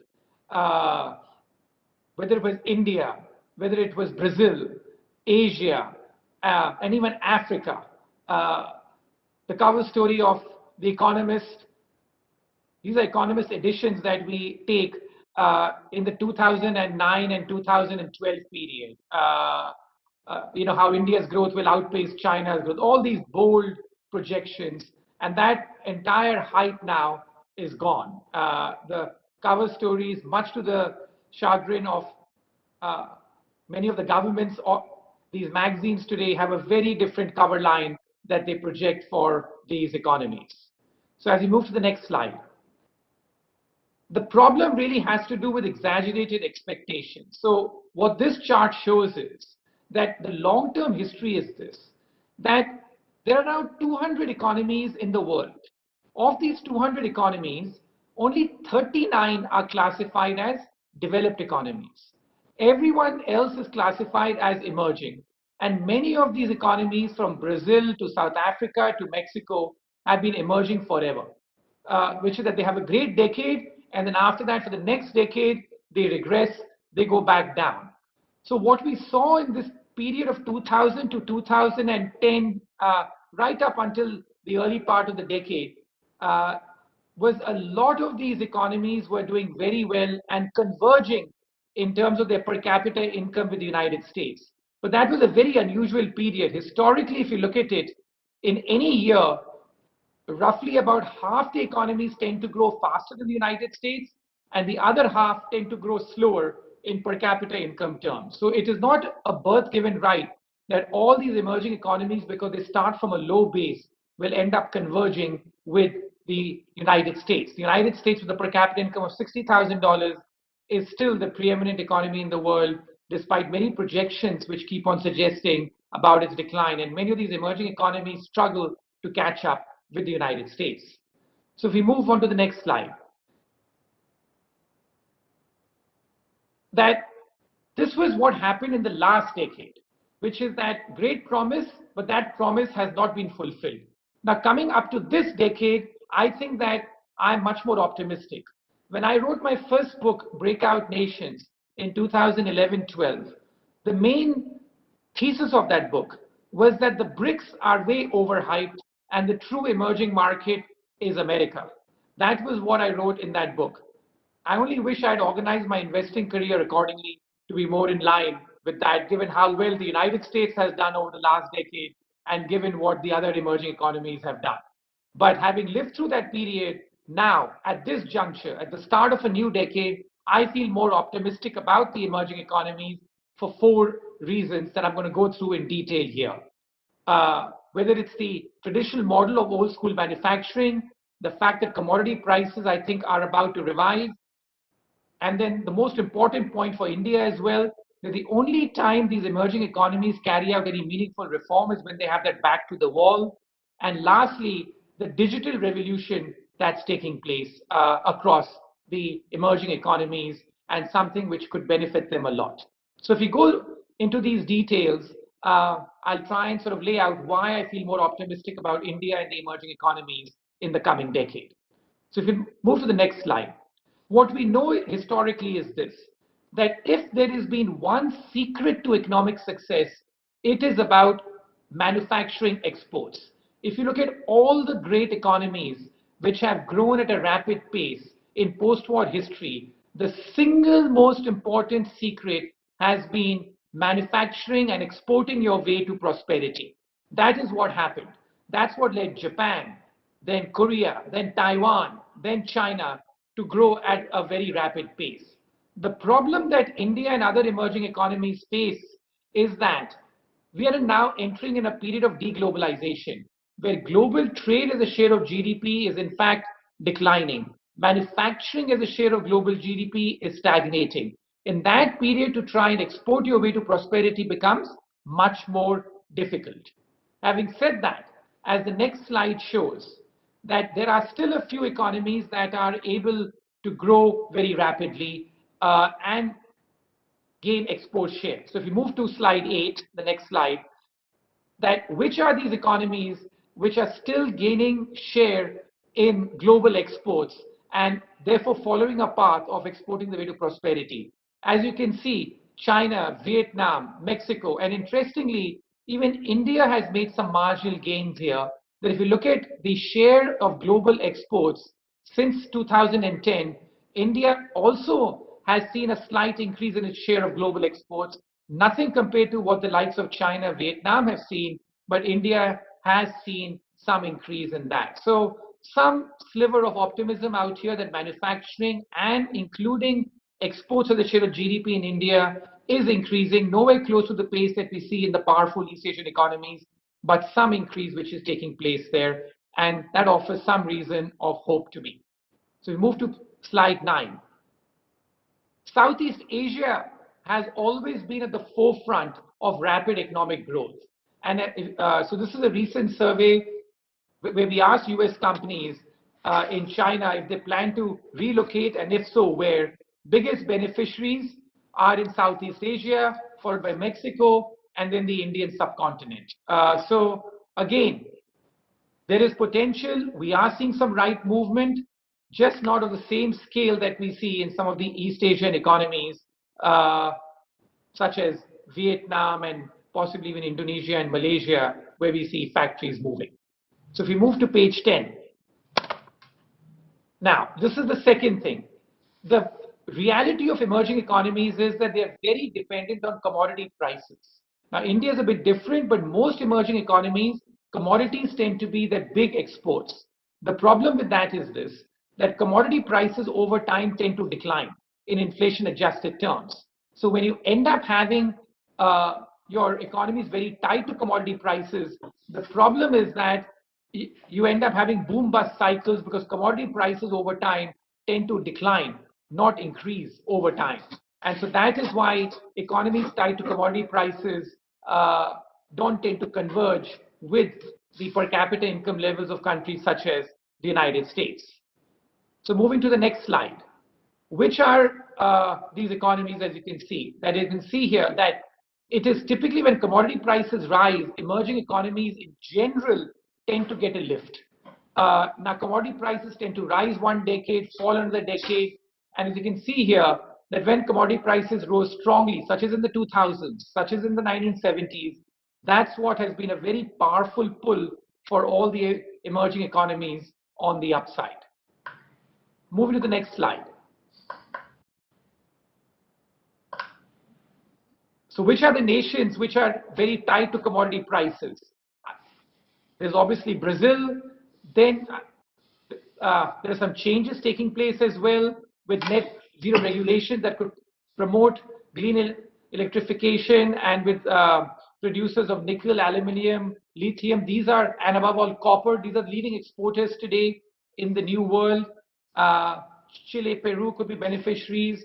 And then obviously, like even a move to a more hydrogen economy could help boost exporters of platinum led by South Africa and even in Russia. So higher commodity prices typically tend to bode well for emerging economies as well.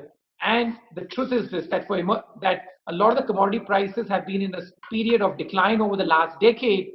But after such a long period of decade, the next decade for commodity prices tends to be better because a lot of supply gets rationalized and cut out. And so that's what may have happened as well over the last decade. Now, as we move to the next slide, this I think is very important. A big drag on many emerging economies is this, that many of them get caught in this what I call a circle of life, which is that emerging economies only tend to carry out economic reform when they face a crisis. That reform that they carry out leads to a revival. The problem is that the revival then again leads to complacency. The gains are frittered away, and you once again are in a crisis mode. So you end up having these economies which never tend to progress over time because they're constantly caught in the circle of life.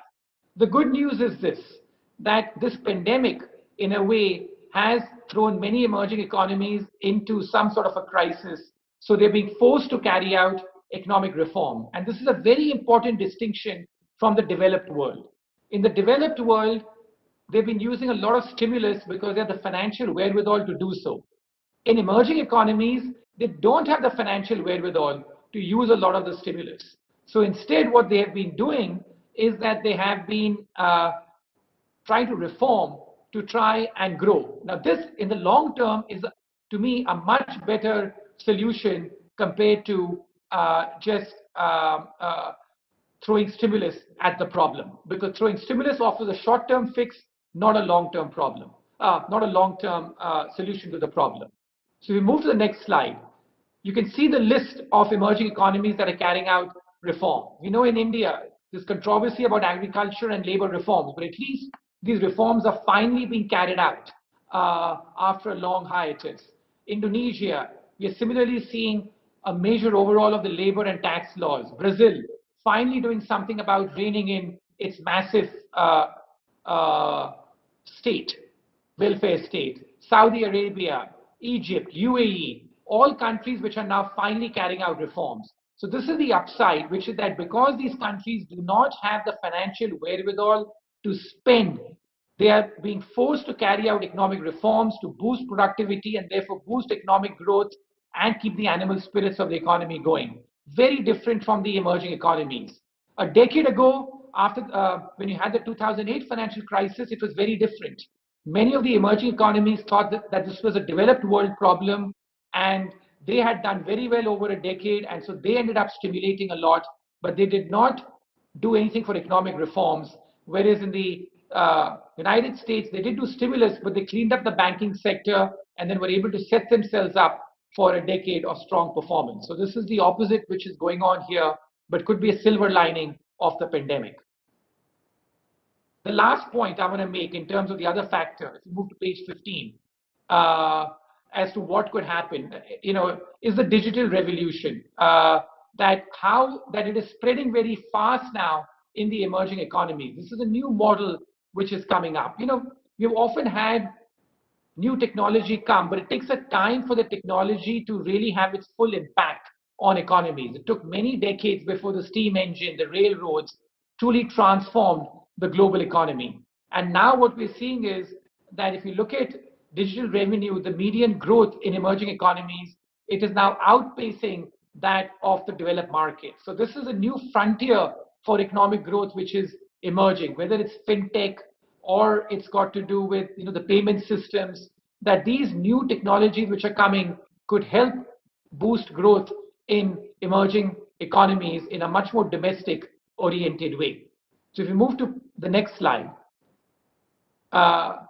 you can see that there are new internet giants which are emerging from Poland to Argentina. So this is a model that China first showed.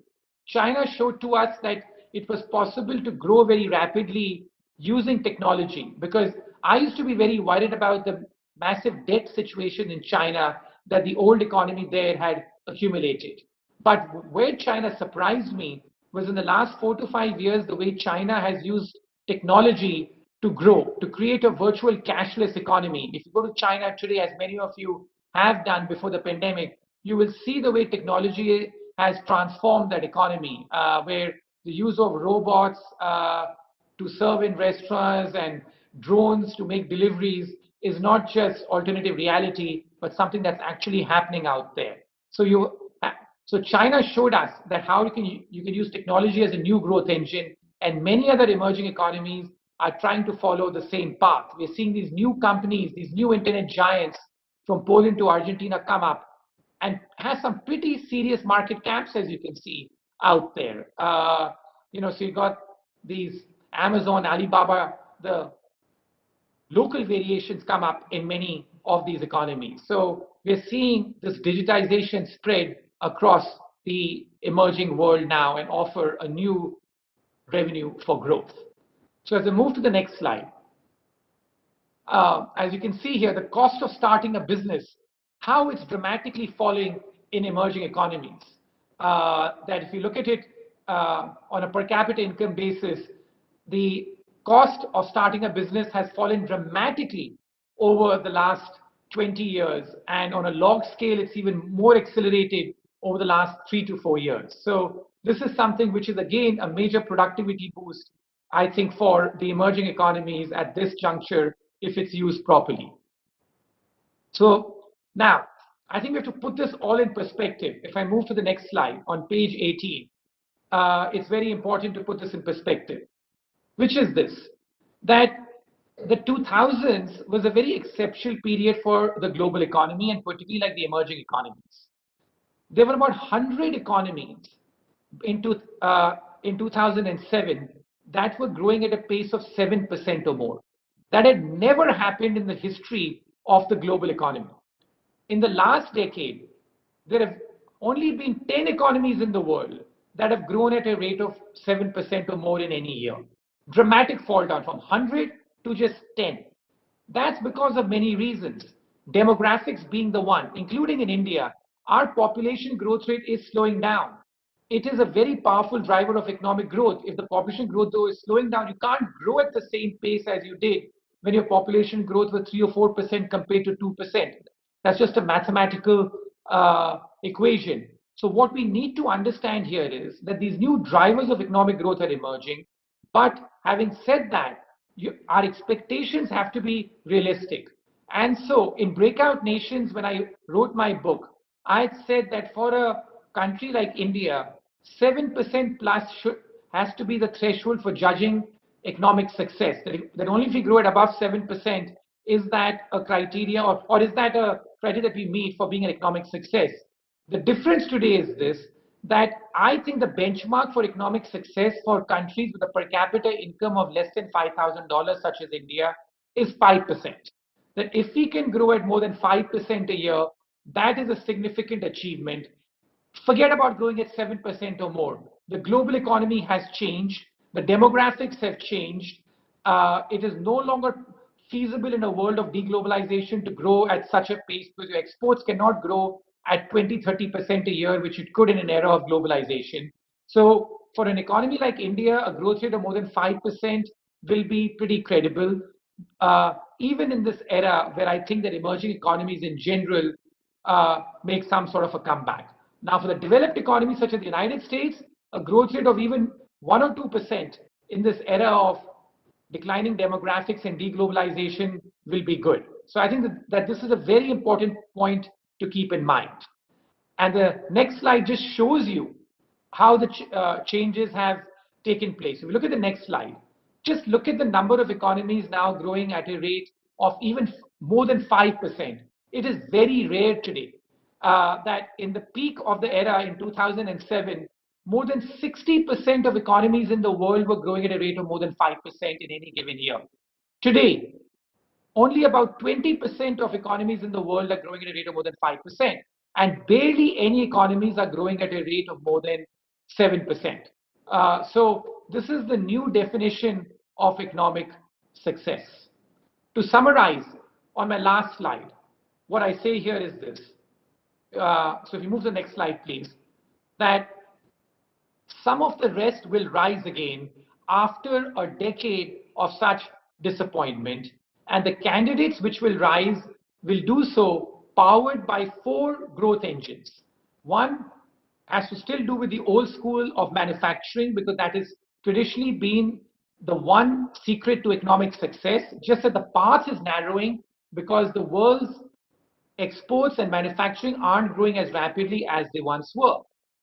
Secondly, commodity prices. We get a revival in commodity prices that generally helps emerging economies because many of them tend to be commodity exporters.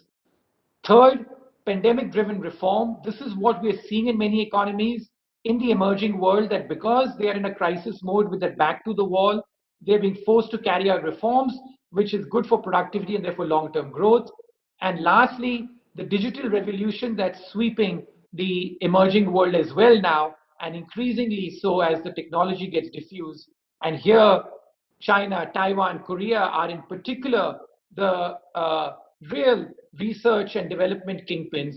And then you also have the fintech payments revolution sweeping across parts of East Africa and Southeast Asia and Eastern Europe. So I think that it's this constellation that comes together which could help make this a better decade for the emerging markets compared to the very disappointing decade we had after the lofty expectations that were created following the boom of the 2000s. The only caveat, that keep your expectations in check. Remember that given the changed demographics and deglobalization, what you can hope to grow in this era is very different compared to what we did in that freakish decade of the 2000s that anchors a lot of our thinking. So that really is what my thought is about the emerging world, and would love to open the floor for any questions that Sanjeev and others may have. Thanks, Ruchir. Very interesting presentation and a good history and perspective of the D&D world and how they grew in the past. Yeah, you're also a very good student of politics. In the post-Trump era, how do you see the world order playing out? And what do you think should be India's gain to gain disproportionately from the new world order? Right. So I think that, as far as the Trump era is concerned, I'm not sure that how much, it's a post-Trump era because the US remains as divided as ever. As you well know that it was a very close election and it remains very divided. So I'm not sure how much Trump's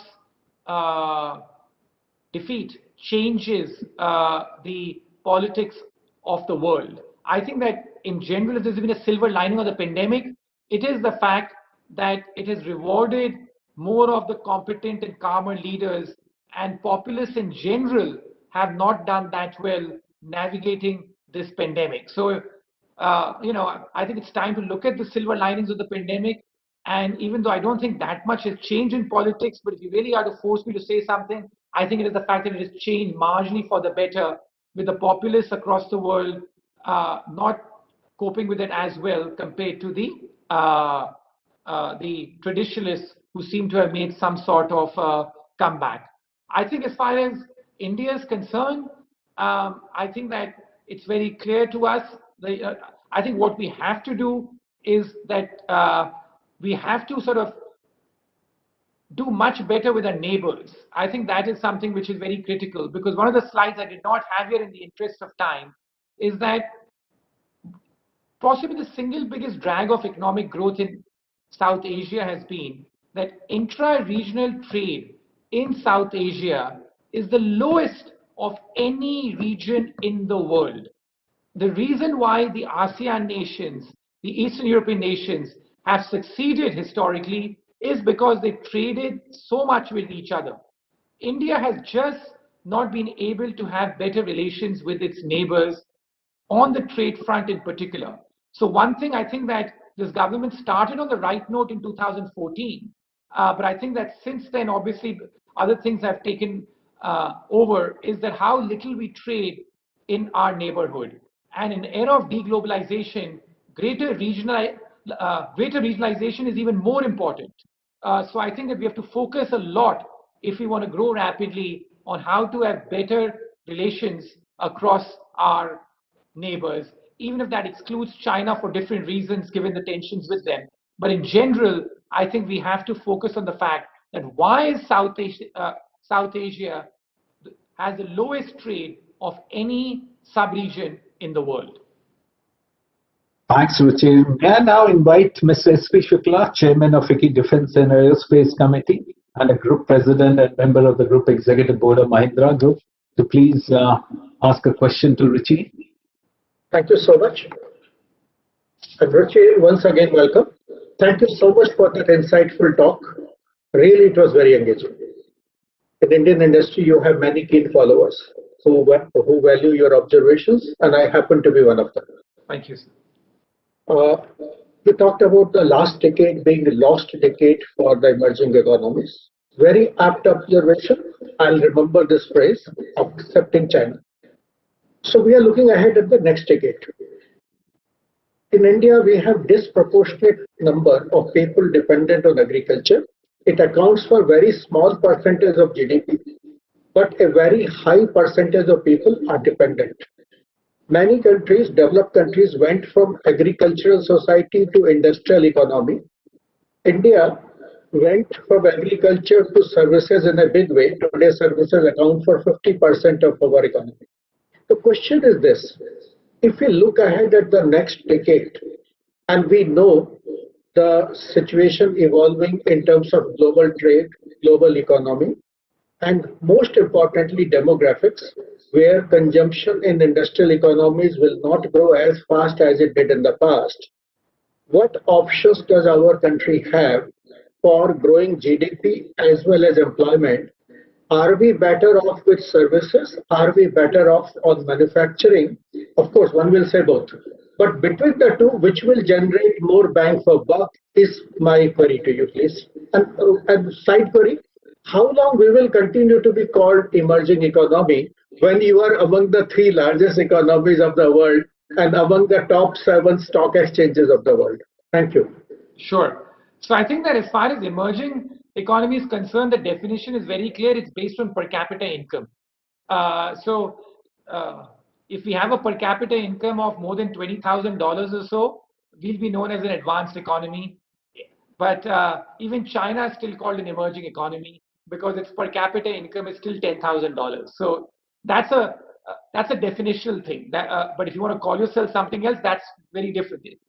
This is just a definitional thing. So I think that's as far as that's concerned. Now, as I said, it was very cool to be called an emerging economy 10 years ago. Now, because of what's happened in the last decade, it's not been that sort of cool. But the answer to the first question to me, based on history, is very clear. It's always been manufacturing. Services has never been able to generate the kind of economic growth rate that you want, which is of more than 5-6%. So if you look at the global economy, before 1950, there were virtually no recorded cases of any economy having grown at a rate of 7, 8, 9% on a sustained basis. After 1950, because we had a boom in global trade, boom in globalization, and much more export manufacturing, we had economies able to grow at 7, 8, 9%. There is no economy in the world that I know of that has been able to grow rapidly on the back of just services. So I think that manufacturing will be key. The biggest success story that I've written about in East Asia these days is Vietnam. It's on the back of manufacturing. And as far as India is concerned, the good news is that we are seeing some increases. It's still not at the same magnitude as Vietnam, but we are seeing some increases in both exports as a share of GDP, manufacturing as a share of GDP, as I show there. So if we want to grow rapidly, that is the only secret sauce that I know of. Now, something new may emerge. As I said, because of digitization, you may have new things which emerge, but will that be a mass employment creator like manufacturing? I doubt it, because it just is not as labor intensive. Thanks, Ruchir. We are running out of time, and we would have loved to ask you many more questions. But may I now ask Sangeeta, our president of FICCI, to just give you a word of thanks, please. Sangeeta, over to you. So, Ruchir, thank you so much. I think this was extremely insightful, and we feel privileged to have the benefit of your in-depth knowledge, research, analytics, and constant tracking, and be able to see the essence of it in just 20 minutes. So that is something quite amazing. I'm going to take the liberty of sharing 2 points of view, because over the last year, we have spent a lot of time looking at the economy, understanding the government policy, and really analyzing. So first, despite the fact that I'm not an economist and greatly respect your views, I want to challenge the fact that I believe that the Indian economy will grow faster than 5%. I think we're pegging that at upwards of 9.9%, and saying that we can, in 21-22, grow faster than the Chinese economy. We also realize that we need to grow at 12% to reach some of our targets, but the 9 to 10% is definitely happening, and it is linked to one of your points, and that is the PLI and the Atmanirbhar Bharat, the manufacturing focus. So as you very interestingly put it, can we export our way to prosperity? Because of the change in globalization, this may be difficult, but it's still a growing positive trajectory for us. But the point I would add in there is really different from many of the other economies that you were comparing. The size of our domestic market is extremely large, and therefore we can create this growth momentum on the back of manufacturing. I also would like to add that among the 4 important points that you put up, which I thought were really great, the manufacturing path, the commodity prices, the pandemic-driven reform, and the digital revolution, on the last 2 as well, I think we're very well positioned. Pandemic-driven reform, there's a lot happening across the ecosystem in terms of macroeconomic policy, and you're seeing that. You also called out the positive reforms in labor and agri, and those are going to benefit the country.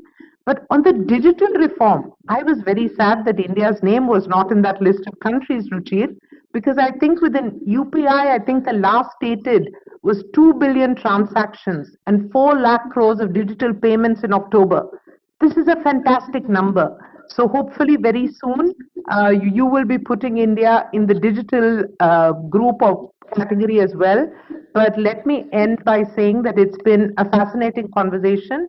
I want to thank Sanjeev for his great moderation. Thank you for spending your time and being with us. I know you must be jet lagged, but it's been amazing to see your fresh insights and the positive value of your research. We look forward to you staying in touch, continuing to guide FICCI in terms of what we should be doing to push the economy, because this is our inspired India. We are aligned, we have a roadmap, and we're going to make it happen. Thank you so much, Ruchir. All the very best for the great work that you do. Namaste. Thank you.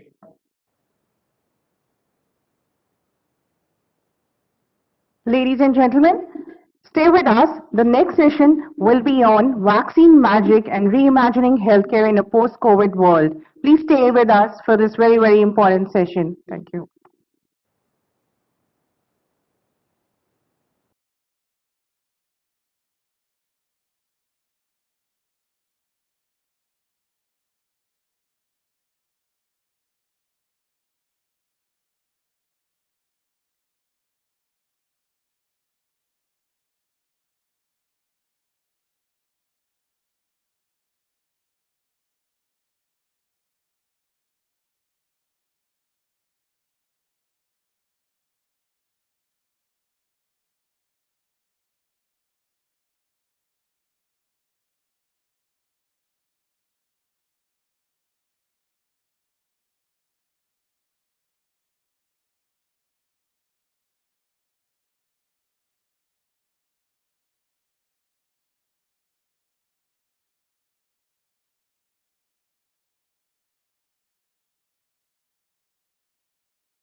It's on.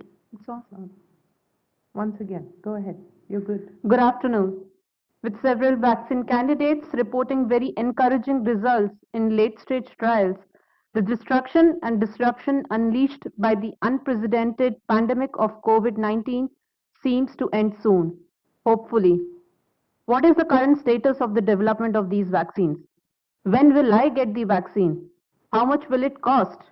What is the preparedness of India in terms of manufacture, distribution, and delivery? This session, Vaccine Magic and Reimagining Healthcare in a Post-COVID World, will try to look at all these aspects. We have very senior leaders today for this session representing Indian government, international healthcare system, and industry, who will be sharing their perspectives on the much-awaited vaccines. May I now invite Dr. Sangeeta Reddy, President FICCI, to deliver her welcome address and introduce the distinguished panelists. Good afternoon and namaste. At no time like the present has healthcare been as center stage. At no time has everyone been so focused on healthcare as we have been now. It has truly been an unprecedented time. And the one thing that really came out to give us hope, to give us a sense of comfort, to treat, to trace, to test, to find a way to give us that path forward was the magnitude and the greatness of the scientific community, of doctors, nurses, healthcare workers, pharmaceutical manufacturers, device manufacturers. I want to begin by thanking every single one who's worked over the last 10 months in a tireless and unimaginably passionate manner to make this transition. We at FICCI are tremendously privileged to be here today with this panel. It encapsulates some of the finest minds, some of the people who have driven the transformation, and many of the people who are spearheading the hope of the future. So I want to take this time to really introduce, acknowledge, and gratefully thank our tremendous speakers. I'm going to begin with our second speaker because Dr. V.K. Paul is just joining, but I'm going to begin with our second speaker, Dr. David Pryor, or actually Lord David Pryor. Lord David Pryor, who is the chair of the NHS and is with us today. And David, we're exceptionally grateful to you for spending your time and being with us. He is not just very familiar with India, but someone who has been knighted for his healthcare contribution as the chair of NHS England. And it falls upon his shoulders to take care of the health of the citizens of UK. And he has done so tremendously well. David will walk us through some of the challenges, the roadmap, and how he chose the path that he has. Moving on, I'm also going to go ahead and introduce, as I welcome, our other esteemed panelists, because I don't think any time in the last 10 months has anyone been able to get so many incredible people together. Dr. Habib Khorakiwala, past president FICCI and chair of Wockhardt Limited, an industry stalwart. Dr. Habib Khorakiwala has enriched his professional experience of 5 decades. And with his mantra of vision to execute, he successfully led Wockhardt to be a major Indian pharmaceutical that holds a strong presence in the key global economies. He will share with us what his manufacturing strategy is, when his company is going to come out with the vaccine, where he's manufacturing, and what he thinks. Moving on, someone again who's very special to FICCI, Mr. Pankaj Patel, past president FICCI, chairman of Cadila Healthcare. And under his visionary leadership, Zydus Cadila has been at the forefront of making significant contributions in therapeutics, vaccines, and diagnostics. Mr. Patel has been nominated as a member of the Mission Steering Group under the National Health Mission. He's also a member of the Drug Technical Advisory Board formed by the Ministry of Health and Family Welfare, Government of India. At every stage, you will see Pankaj Bhai, as he's very fondly referred to, bring his knowledge with a practical, sanguine nature, and people know you can trust him to do what's good for the country. Moving on, Dr. Krishna Ella. Krishna, thank you so much for being here. We know how extremely busy you are and what a tremendous stage your company, Bharat Biotech, is in. Under Dr. Ella's leadership, Bharat Biotech has successfully developed Rotavac, and developing the world's first vaccine against rotavirus introduced for diarrheal infections and death. And under his leadership, the company also developed and launched TIPPA TCV, the world's first clinically proven and WHO pre-qualified typhoid conjugate vaccine. So with this great history, with this great background and history in the development of vaccine, his company is among the forerunners and has tied up with the Scientific Institute of India to bring a made-in-India vaccine to the country.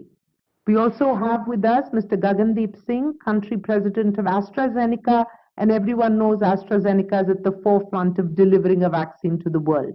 And as the country president and managing director, he's responsible for driving AstraZeneca's science-led strategy and will give us insights once again into when the vaccine will be available, what's the delivery mechanism. So all this will be moderated by our very special moderator, Ms. Tamanna. But we will now directly move into the special address by Lord David Pryor. We'd start with that and move into the address by Dr. V.K. Paul, after which we go into the panel. So may I, with great happiness, welcome Lord David Pryor to share with us the journey that his tremendous country has been through and his view and his advice to all of us. Well, Sangeeta, it's a huge honor and privilege for me to be able to address your conference today. If you can't hear me at some point or can't see me, will you put up your hand or shout at me or something? And good. And Sangeeta, I would just like to pay tribute to the extraordinary work that you have done in sort of global healthcare, you and your company, Apollo Hospitals, a wonderful company and a company and a hospital group that we work with very closely in the NHS, and the work you're doing on helping us with training new doctors and new nurses to come into the NHS is hugely appreciated by all of us. Well, it has been an extraordinary time to be the chairman of a big healthcare system like the NHS over the last year. Over 60,000 people have died in the UK of coronavirus over that time. So it has been a truly traumatic time. And I have to be honest with you and say that it is not over yet. I think the next 3 months are going to be extremely difficult.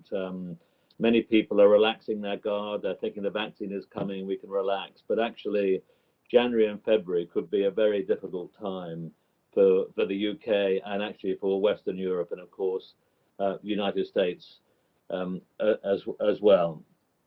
So our hopes are pinned on the vaccine. And I should just echo the words that you used, Sangeeta, to say how much we recognize the importance of the scientists, the clinical trialists, and all the volunteers who were in those clinical trials. And the regulators, often the regulators get a pretty bad press, but actually the regulators, certainly in the UK, have been phenomenally agile and receptive this time.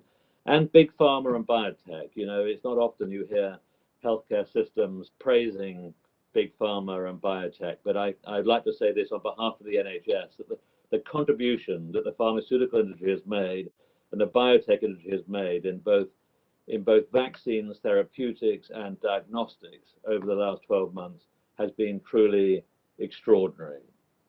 So turning, if we can, to the vaccine, Sangeeta, to start with, it is just under a year that the virus, the COVID-19 virus, was sequenced and distributed to scientists around the world. And here we are, less than a year later, we have the Pfizer-BioNTech vaccine actually being used in UK, now approved in the US and in Europe.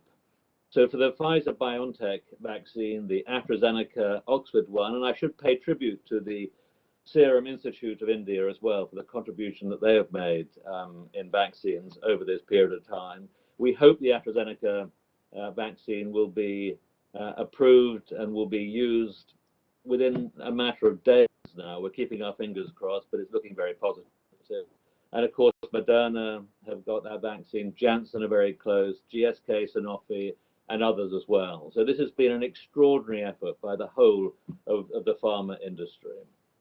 And they have developed over this time 2 new novel vaccine technologies, both mRNA and using viral vectors, both of which have come of age over this time. And the combination of these novel technologies with genomics, proteomics, and data analytics does, I think, open up a huge new opportunity for vaccines. New hope for malaria, TB, and HIV/AIDS.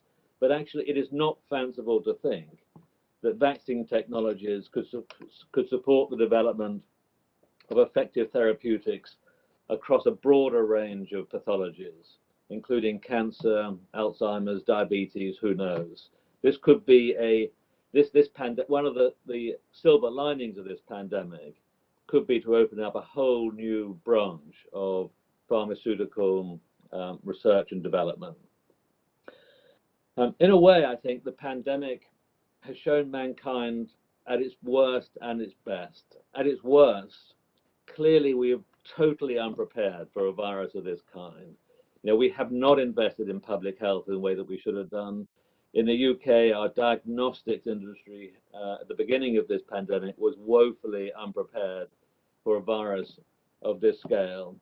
But also at its best, you know, the innovation that has been triggered over the last 12 months has been truly extraordinary.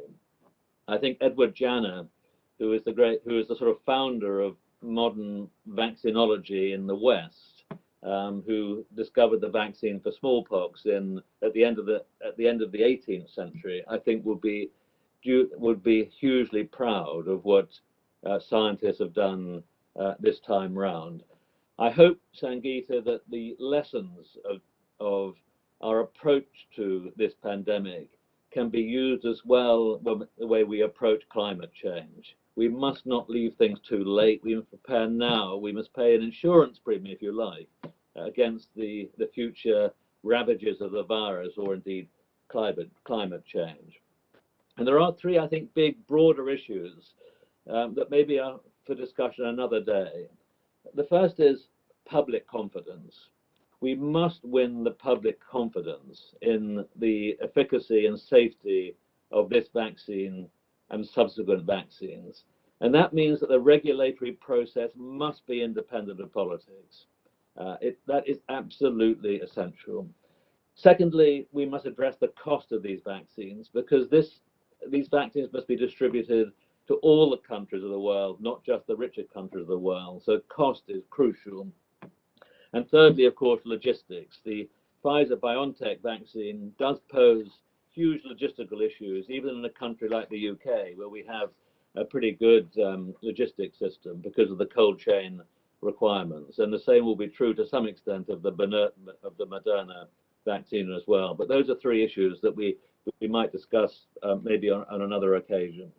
So turning then to the impact on the healthcare system, I think if we're all honest, the healthcare systems around the world, in Western Europe, the US, and in the UK in particular, have all been struggling. I don't think they, in their current form, they are going to be manageable for the future. We've got waiting times are getting longer. The burden of unmet disease, particularly in mental health, is growing.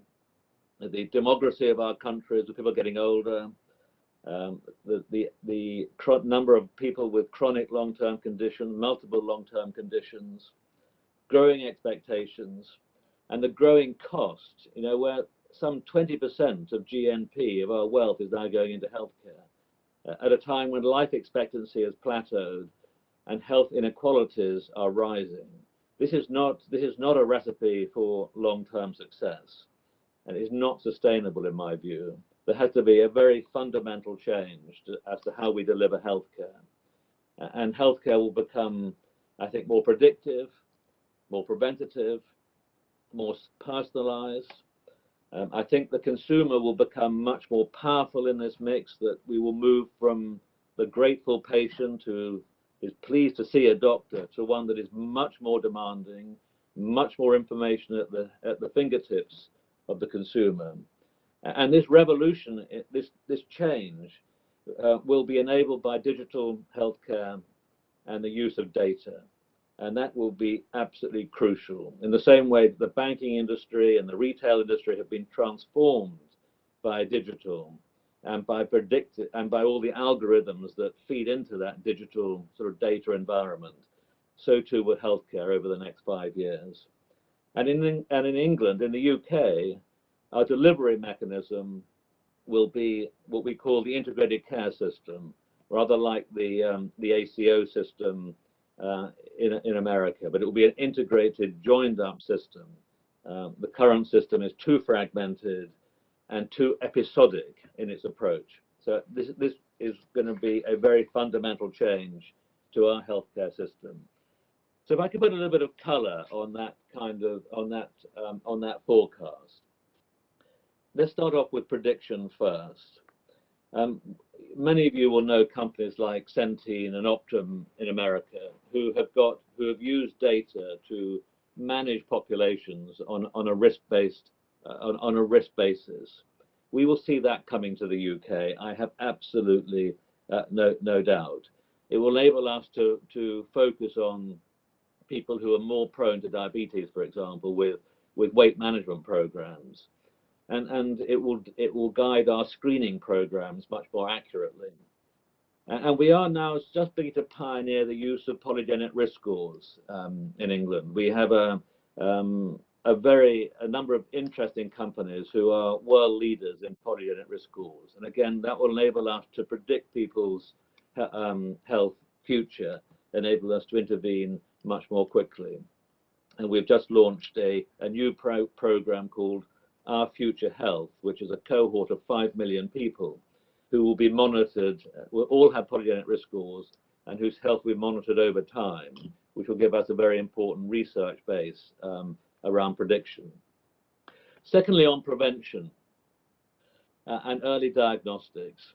And if I could use cancer as an example of that we in the NHS have just announced a collaboration with GRAIL in America, which is essentially looking at sequencing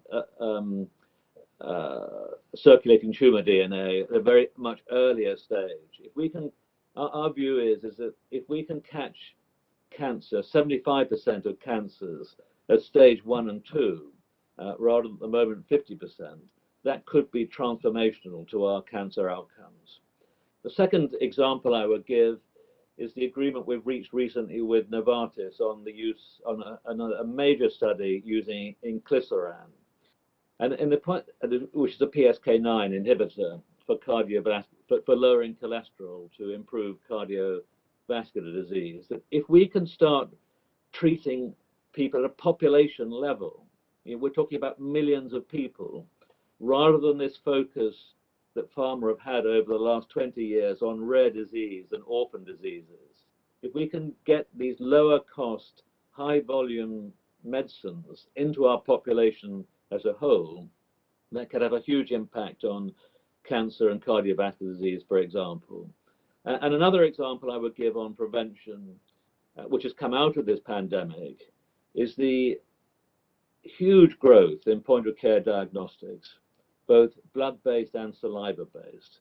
Again, this could be transformational. I envisage a time when every consumer will have a care record at home on their phone or their watch, which will have at its heart their healthcare record, but will be constantly updated by their behavioral data from the Internet of Things, by sensors, by diagnostics, and by behavioral change data that will feed into those algorithms.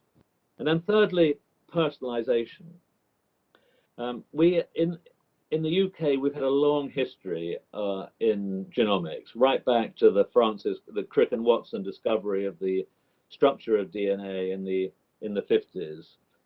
Then through, of course, to the huge global project to map the human genome, to the 100,000 genome project in England with Genomics England. And we are going to see, I think, a whole new branch of medicine, which I would call functional genomics, which could be hugely powerful as we go forwards. And pharmacogenomics will obviously play a large part of that.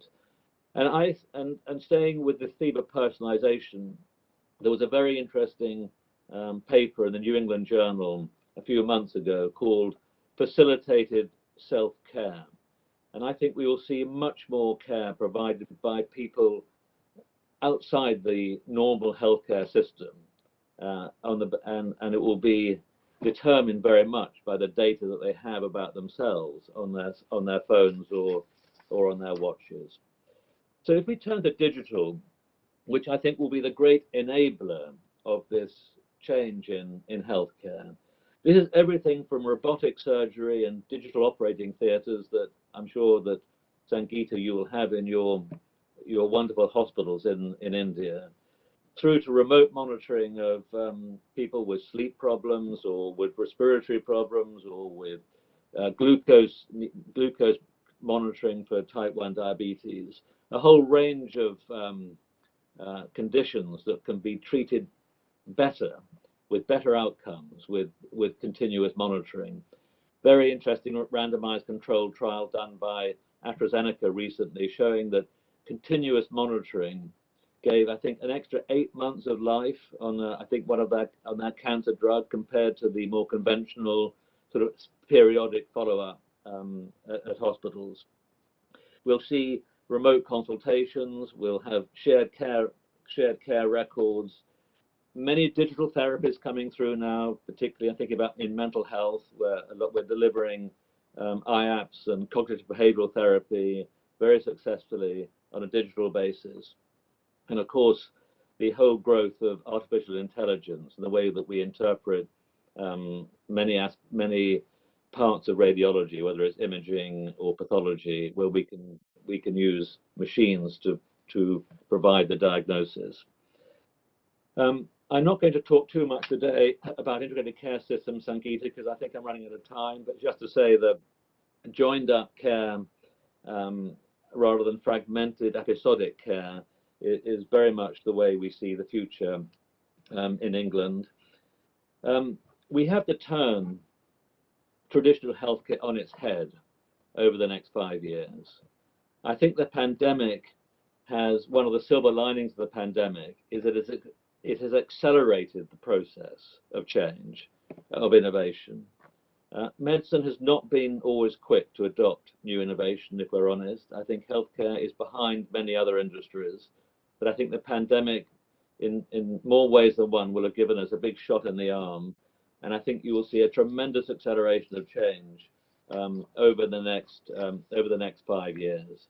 And that change will be mirrored in the pharmaceutical industry, I think, as well, as computer sciences and biology converge to open up possibilities that would have been undreamt of even 12 months or 2 years ago. Sangeeta, I hope that's given you an overview of the way we're looking at things in the UK. I was very struck by your Prime Minister Modi's comment the other day that India and the UK working together would be, I think he said, an unbeatable combination. So I look forward, as a sister, with working with the Apollo Group and all the other groups in the pharma and healthcare world in India for a better future. Thank you very much. So much. Thank you so much, Lord Pryor. I think you really set the context. You gave us the framework of the changing needs, from aging to non-communicable disease to rising costs and the rising consumerism. And then you juxtapositioned it with solutions about consumers or customers becoming more proactive about their care, point of care testing helping us to treat earlier, pharmaceutical companies rising up to these new challenges at the pace they had done during the pandemic, and then digital, from AI to Internet of Medical Things to sensors to interpretation and early warning signals, all this in the framework of prevention, population health, preparedness, and ultimately everything about the patient. So thank you so much, Dr. Pryor. It's been a fascinating conversation. I'm now extremely happy to welcome our chief guest and someone who's so important to the healthcare system, who has driven us, who has managed this critical period, who has given us wise counsel and really brought all the pieces of this tremendously complex sector together. Dr. V.K. Paul, member Niti Aayog, and Niti Aayog is steering the Health Governance Committee of the Government of India. Dr. Paul spearheads India's health policy and programs. His innate interest and his contribution to child and maternal health, they bear imprint of his research and his expertise. His passion for education sector, especially postgraduate education, comes across every time we speak. And we are indeed blessed to have had his wisdom in this key position at this extremely critical time for the country.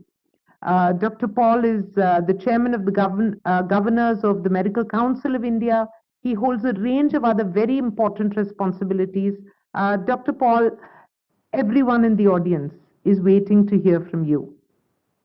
They'd like to hear, the overall government policy Because on one hand, we're hearing news of vaccine coming, but when will the government authorize? What is the prioritization list? How do you see the time frame? What is the safety factor? And during the COVID pandemic, you told us we have to test, we have to trace, we have to treat, and we upgraded the whole medical system on those three T's. And now it's a matter of trust that everyone, the most deserving, will get it first, but everyone will get a vaccine. Trust that the vaccine is safe, and whichever formulation, whether it's the recombinant or it's the RNA or it's on a reconfigured on one of the existing vaccine platforms, it's completely new research. Even though the time frame seems to have been short, the vaccine experience of the country and the world is vast, and therefore it's safe. So it's trust, and then it's together. How will we together deliver this to 1.3 billion people? Dr. V.K. Paul, welcome. Thank you for being with us. We look forward to your address. Over to you, Dr. Paul. A very warm welcome and namaste. Thank you very much, Dr. Sangeeta. Respected Lord David Pryor, distinguished colleagues on the panel, distinguished viewers and participants of the annual convention.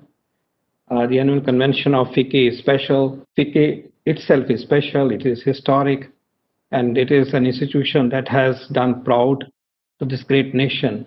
And I'm so delighted, so honored that I'm present today in in very different times and to share a perspective on issues that are concerning each one of our lives globally, not just in the country. You asked me lots of questions, so let me go around that and I change the way I planned. So Sangeeta, that's between us as friends.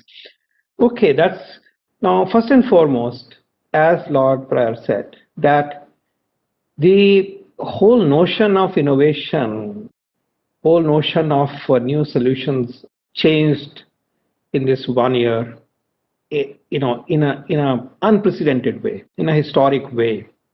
We have learned how to do big conferences virtually. We have learned that meetings can be held in conjoined rooms, but through another medium and so on. And also here, I think we are very proud that India's science and technology enterprise, as well as the industry, vaccine industry in particular, that enterprise rose to the occasion. Biomedical devices industry rose to the occasion. I want to place on record the fact how so quickly almost 100 diagnostic tests in a matter of weeks, indigenous ones, came up on the scene, and we overshot our local requirements, are in a position to send them abroad, and most of them or many of them are absolutely competitive. And some of them are game changers, like the Feluda CRISPR technology-based rapid diagnostic test, for example, is. We were producing 0 PPE, and now we are producing more than 500,000 per day. That's far above what we need. We were hardly making any ventilators, and today we can make more than 50,000 ventilators a year, and we are looking for the market way to take them. So we changed, we adapted, and our story of COVID-19 pandemic control and response also was a graded, proactive, iterative, science-driven, epidemiology-driven approach. And we think as a nation we did well. We caught a very precious time during the lockdown to prepare our capacities both on the testing and the science and technology front, but also in facilities, and prepare the nation. And we pushed the pandemic slowly onto another trajectory and also lowered the peak from this high to this high. And I think we are still reaping the benefits of that momentous decision at a very important time. Mathematical modeling tells us that the timing was very critical. 4 weeks later, and perhaps the gains would have been half, and we would have breached our capacities. Today is not the time to go in that direction because of the agenda that you have set. And I will therefore like to return to 2 facets that I wish to share with you. First, on the vaccine, and second, on the priorities which we should not forget, and that's post-COVID era, but I would say that the present and the future. for which we have a shared responsibility. And FICCI, you have to lead us, you have to help us, you have to guide us, you have to resource us. So first on the vaccine. I am seeing in front of me pioneers. We have Pankaj ji, we have Krishna, and we have colleagues Gagan and Sridhar. So I am to give a update on where we are with regard to vaccines. I will not do a full job. But let me say the following: that truly proud of the fact that our vaccine industry and our R&D organizations and government as a whole worked hand in hand from very, very early in the course of the pandemic, as early as March itself, if not earlier than that. We were working together. The Prime Minister set up a vaccine task force, which was science and research with focus on vaccines and other solutions. And that created an interface with the industry and with academia and laboratories and global systems, which kept us abreast and created a mechanism where we were facilitating each other's interests. This was, by the way, chaired by Dr. Vijay Raghavan and myself. Vijay Raghavan, sir, is the principal scientific advisor. So it provided that connect, and it also provided an opportunity how to use the available resources from the government. And therefore, the DBT created a way to help companies, help research, started to develop sites for research, and they were successful in garnering 900 crore worth of COVID Suraksha program, which is more than something like $120 million equivalent. And that's an injection. That's not the budget, normal budget. This is an additional budget, and we have enough of it to be spent. So the point that I'm making is that the whole of governments, the passion, the feeling, resources, the sentiment, sharing, this became the way we started to work together, and I hope my colleagues that were going to speak again would echo this. Having said that, we see the results today. We see the results. We see the results in the form of what the industry has achieved, which I'll touch in a moment, but also what the laboratories have achieved. I do know that there are, even today, at least 5 to 6 to 7 candidate vaccines in our research laboratories in different stages. We tried, they tried, and some of them will eventually be perhaps a part of the second wave. And as I said, some of our laboratories are WHO accredited laboratories for COVID-19 research assays, vaccine-related assays, and so on and so forth. But I think the industry rose to the occasion phenomenally. And the result, here is a summary. Today in the world, there are about 33 odd vaccines which are in clinical trial phase, reasonably advanced clinical trial phase. Of them, about 10 are in phase 2, phase 3, or phase 3 advanced, phase 2 advanced, phase 3, as a continuum. And we are proud to say that we have 3 vaccines in that stage out of these 10 globally. And we have 3 more now which have phase 1, phase 2 trial clearances. And let me now name them. So we have Bharat Biotech ICMR vaccine in phase 3. We have Cadila-Zydus. These are all indigenous, Indian indigenous. Cadila-Zydus DNA platform, an unheard of platform till a few months ago. Phase 2 completed, waiting for phase 3 to be invoked. And now we have Genova in phase 1, phase 2, using the mRNA platform, indigenously developed, DBT-supported mRNA platform. We are so proud. These 3 are in one category. At the same time, we have Serum Institute, building on the Oxford research, working closely with AstraZeneca, and has conducted much of the phase 3 trial, waiting for emergency authorization. The paperwork is happening as of now, and we do know something very special about Serum is the huge, phenomenal capacity to produce, unmatched capacity. And that is hope. If this succeeds, not only our requirements, but also a very important chunk of global requirements would be met. So a special word for Serum's track record and the capacity and the leading role that they have. And then we have Dr. Reddy's, which is conducting phase 2, phase 3 trials of the Sputnik 5 vaccine. We are so proud that this Indo-Russian friendship and collaboration materialized, and we are happy that they would like this to be manufactured here and also to be tested on Indian population, and this work is happening as we speak. And above all, and last of all, we also have biological E and having a vaccine candidate from MIT, which is RBD protein based, which is in phase 1, phase 2. So six vaccines in our country. I mean, that's a landmark. That's the Apollo 11 moment for Indian science and Indian industry. I salute everybody who is part of this journey. Having said that, in more specific terms, 3 candidates, we have 3 applications today for emergency use authorization on sound principles. So we have Pfizer, we have Bharat, and we have Serum. Again, phenomenal. And they have not only met the deadline, they have overtaken the deadlines. I mean, we would have thought that this would have happened 6 weeks later. No. So it's a very fascinating time in the history today, Sangeeta, as you complete your term. It's an inflection point for something which is so important, so major. And the decisions will roll out in a matter of days, we know it. We know that the decision, and importantly, and that brings me to the second bit of what I want to emphasize, and these decisions will be science-based, evidence-based, rules-based, norms-based.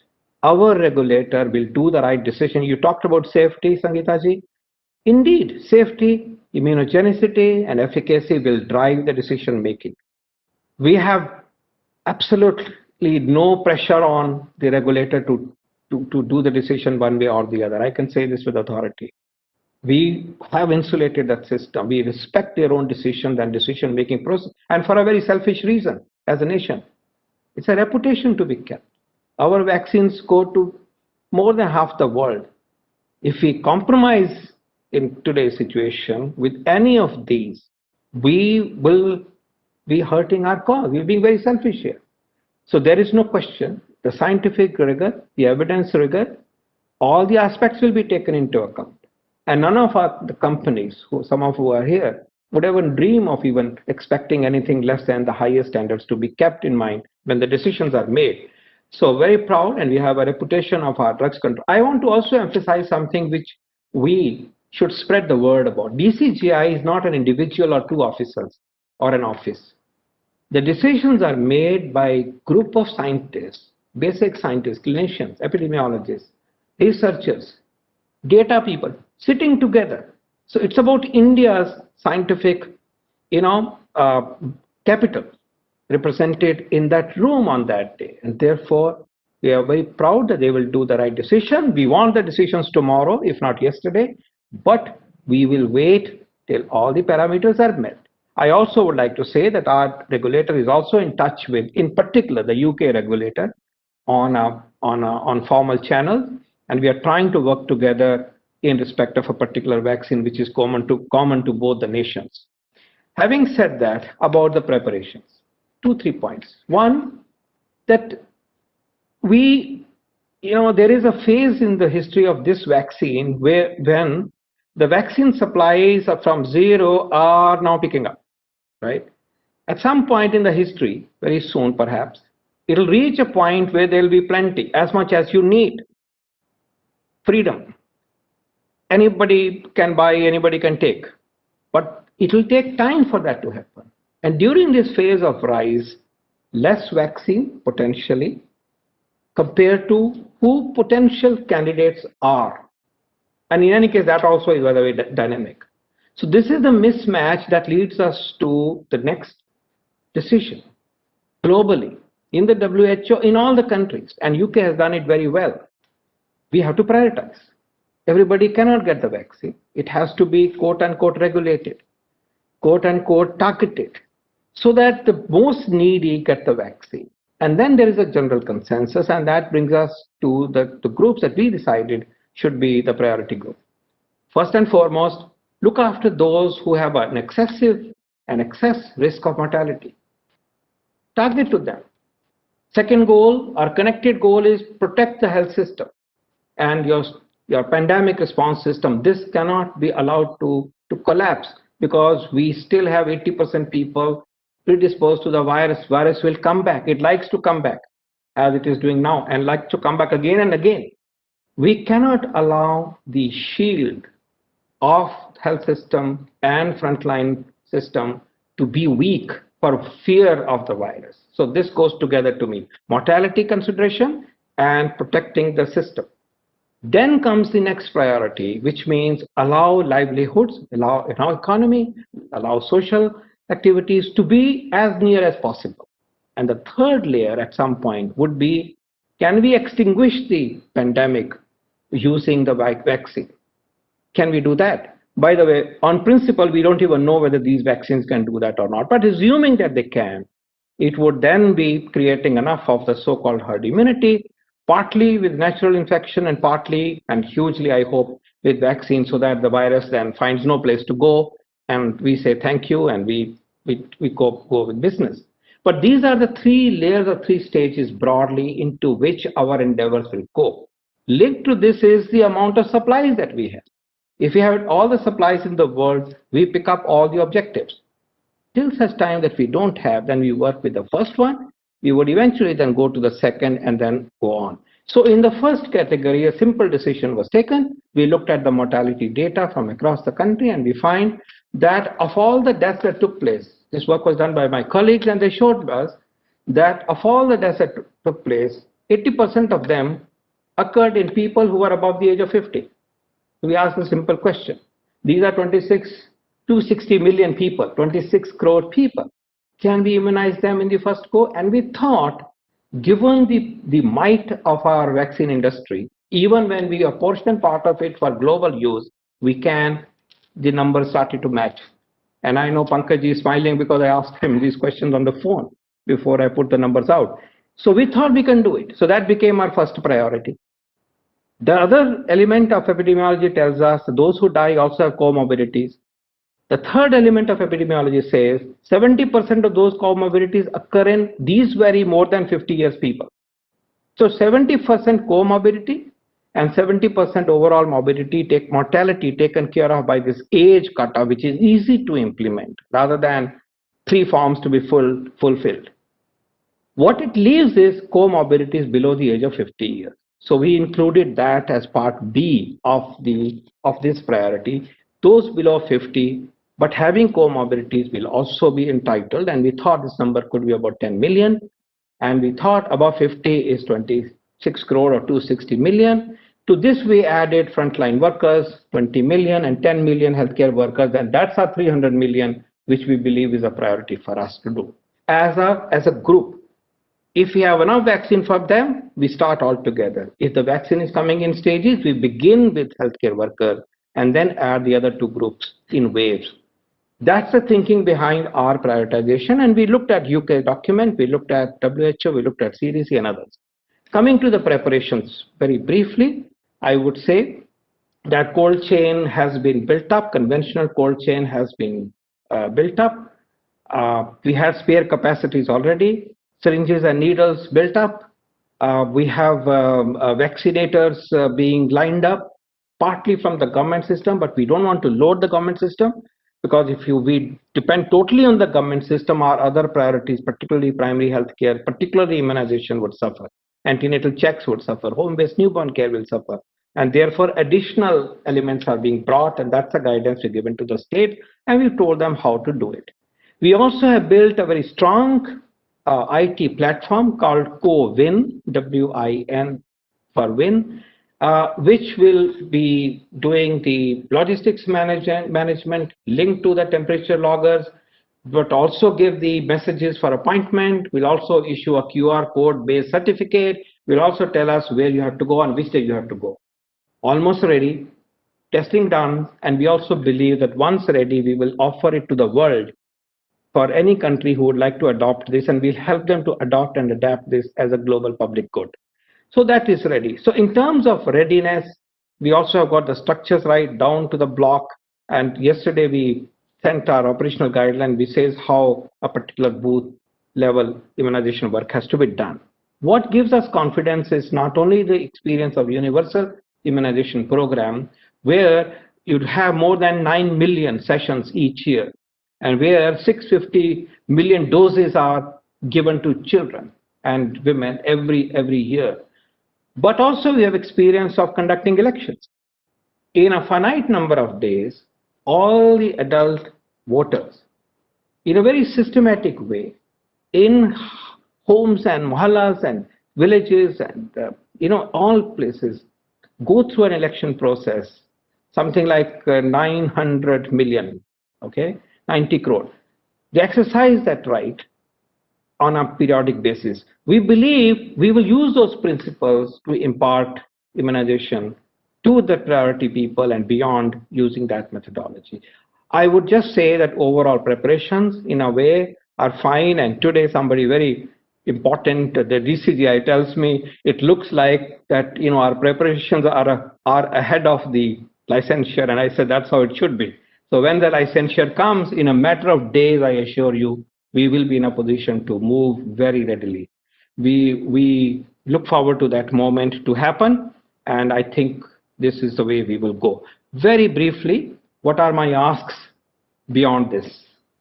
And that's FICCI. Now the smiles will go. Because we still have a huge agenda, unmet need, a huge agenda, huge work to be done. And there, one responsibility collectively is to raise the contribution, public sector contribution of investment to 2.5% of the GDP, which is not royal, but which is perhaps good enough for meeting our core needs and giving a great health. People of India, I want you to know that the 2/3 of the health spending, public spending on health, comes from the state government. So FICCI, please, can you persuade the state government as well as us to put more on the table through our budgets? 8% of state budget should go at least that much should go for health. Doesn't happen. We are at about 4.5% of typical budget in a state. So working with states to get the investment right is important, and perhaps they will listen to it better. We can give a try to this. My second priority is human resources, which is a very obvious one. We made huge effort in the last 6 years to make the medical colleges 1.5 times, undergraduate seats 1.5 times, 80% increase in postgraduate seats, and so on. There are almost over 100 medical colleges in the making in various places today from the government side, and more in the private sector. However, we only have 20% of typical specialty specialists of what we need. 20%. We have a 5x deficit. And here I want to request you, and Sangeeta ji, you know my pleading for this one. You have the private sector has 500,000 beds.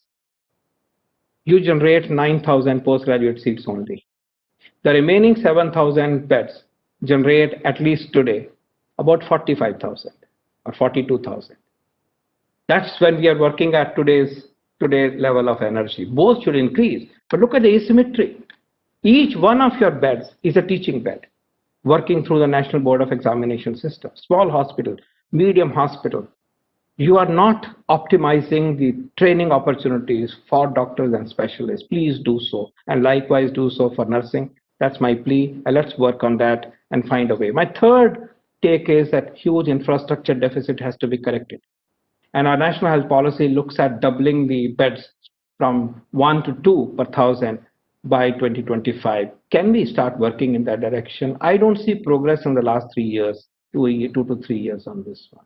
Something is missing. Can we please find how to go about doing it? Much of this investment has to come from the private sector. And I'm happy to state here that the priority sector lending guidelines from RBI are now including up to 100 million rupees instead of 50 billion rupees. That is something which small gain I did through my advocacy with your help. We need to do more in this direction, and can we put our heads together? How can we multiply infra? How can we double the number of beds? What is it you would like the government to do it, which is feasible? And my fourth ask, that's the second last one, is tell us which institutions we need. David, I hope you're hearing. From this pandemic, let's understand what are the institutional things that are missing. Do we have an optimum disease control system? Can we reinvent it? That's an obvious one to say today. But do we have a setup for great health systems research? I'm not sure. Do we have great data systems and institutions that can handle data? Huge databases and so on. More data will come through all that digitalization that would happen. Are there other institutions that are missing in our system? They may be private, they may be public, they may be a combination. Can we think about it? Because strong institutions represent nations with strong health systems. And my last one is a more proximate one. Can we work together with your organization on the mental health issues right away? Why? Because of the obvious need. The need is obvious. But also why? Because currently our public health system is so much, stressed because of other priorities. We are making effort in our own way. And there also many tools are not being optimally used. How much are we doing for mental health even when we can? Because the tools are not there. We don't have optimum number of psychiatrists to guide. We don't have the academic depth of, in mental health that can, or critical mass of this. Can we work together? Because Niti would be particularly happy to work with the private and the NGO sector to create, an enabling services network, remote, otherwise working with not only clinicians but also counselors and so on in this need of ours. And we can start working on this from tomorrow. Thank you very much. Jai Hind. Thank you so much, Dr. Paul. That was comprehensive, insightful, and clearly a roadmap for the future. I think multiple takeaways. I'm not going to respond to all of them because we have just 21 minutes left and a fantastic panel waiting to speak. I will just say that each one of your points have been noted. Many of them are work in progress. But 1 minute before we hand over to the panel, as you know, Dr. V.K. Paul is also chairman of the National Expert Group on the Vaccine Administration for COVID.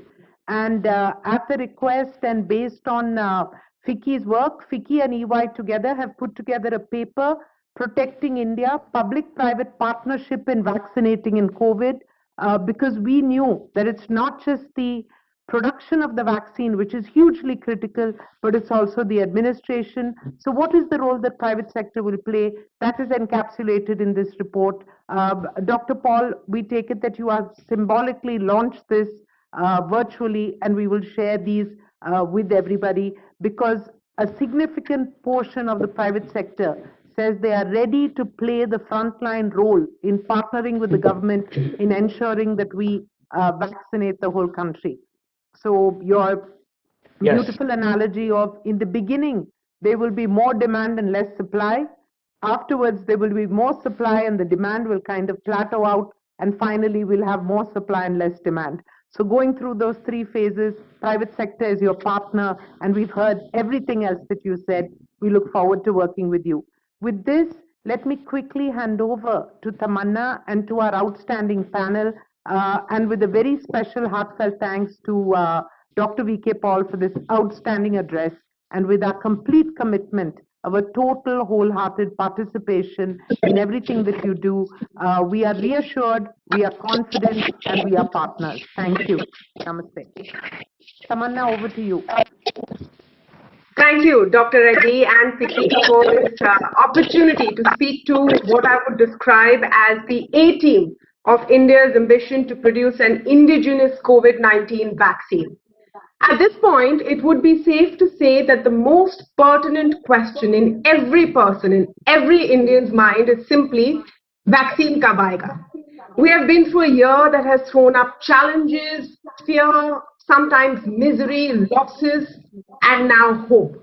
The fact that we are talking about a vaccine for COVID-19 within the same calendar year when most of us first heard about the disease is just astounding. And it is a testimony to what we can do when corporate India, scientists and governments actually come together for a unified purpose. As we close in on the year 2020, India is no longer asking if we will get the vaccine. The question is by when. And the gentlemen I'm about to speak to are, in a sense, an architect of that hope. So I'm pleased to invite to this discussion Dr. Krishna Ella, CMD of Bharat Biotech, Pankaj Bhai Patel, Chairman of Kerala Healthcare, Gagandeep Singh, Country President of AstraZeneca, and of course, Dr. Habib Morakiwala, Chairman of Wokhard Limited. Great to speak with all of you. Dr. Ella, let me begin by just simply getting your sense on where we are with Covaxin. We know that there has been an application for emergency use with the authorities. More data has been asked for. What details can you share at this point of what was the data that was required, by when will that be given, and what is the status of phase 3 trials? Thank you, Tamana. I mean, we have recruited almost 8,000 people, and out of 22,000 people, and I think all these last 15 days we have done recruitment. It's a phenomenal success, and I'm really grateful to a lot of volunteers who are really volunteering, because this is the first efficacy trial in the developing world. India has not done an efficacy trial, so whatever others have done is more of immunogenicity. And so I think we are moving now, and then Pankaj Bhai will be moving on efficacy trial. So I think this is the first efficacy trial of this country in COVID, even including developing world. Even if you look at developing world, we are the first one. It's a challenging task, and I'm really grateful to the government. Honestly, I'm telling you what Dr. Vinod Paul spoke. It's really today, although we started the program only in May, but you see caught up so fast. And we have done 2,000 people in the phase 1 and 2, 8,000 completed in the phase 3, and we have extremely good, the efficacy data in the monkeys and hamsters, both the data. So we have both upper and lower lung infection totally cleared in both monkeys and hamsters. So we have extremely good preclinical data, and we have extremely good data on the safety profile. And one thing I'm saying, Covaxin, it's inactivated vaccine, a 35 years old technology, and proven technology. It can be given to my 6 months baby also. It can be given to 65 years also can be given. And the safety profile will be extremely good. And I think we are happy about that vaccine. And I think we have filed an emergency license, but it left to the government to review all those things. And whatever we are giving whatever the data they want. So in every angle we have done extremely, but we have done everything according to international standards. Not Indian standard. We have done everything international standard. Thank you, Tamana. Over. Dr. Ella, if I just may ask you one quick follow-up. I know the phase 3 trials have begun on November 17th, and your vaccine is a 2-dose vaccine with a 28-day gap. So, of course, we're still waiting for second dose. So these requests for emergency use have been based on phase 2 results? Yeah, we can ask both phase 1 and 2, and also the preclinical efficacy data on monkeys is also give a clear indication that monkey data is so good. And phase 1, 2 also we have done 2,000 people, not a small number, and that also safety and immunogenicity is proven. And also we are seeing immune response of the AstraZeneca, we are seeing immune response of Pfizer, where they stand on the immune responses. So we do have some microneutralization assays, parameters and correlations. It's not, dumbly, I mean, without any evidence, we are not jumping in it. So we have multiple evidences to prove that it has got similarities. And we know the peer-reviewed publication of both Oxford and as well as the Pfizer, where the endpoints are. So we are looking at those things also very seriously. It's not something we're jumping on. And look at China. China has given an emergency license. Russia has given emergency license on phase 1 itself, phase 1, 2 itself. So nothing wrong in this. But I think, and it's a old technology, platform proven technology. I'm not jumping into mRNA or something new generation vaccine. It's a proven technology. So it's something not new to the field. Absolutely. Pankaj Bhai, what can you tell us about ZyCoV-D? Have we started on phase 3 yet? You have said earlier that by Q1 of 2021, perhaps we can see the rollout. What can you update us with? So, Tamana, our phase 2 trial has been completed. Currently, the analysis is going on. We expect to complete the analysis very soon and submit the data to move into phase 3.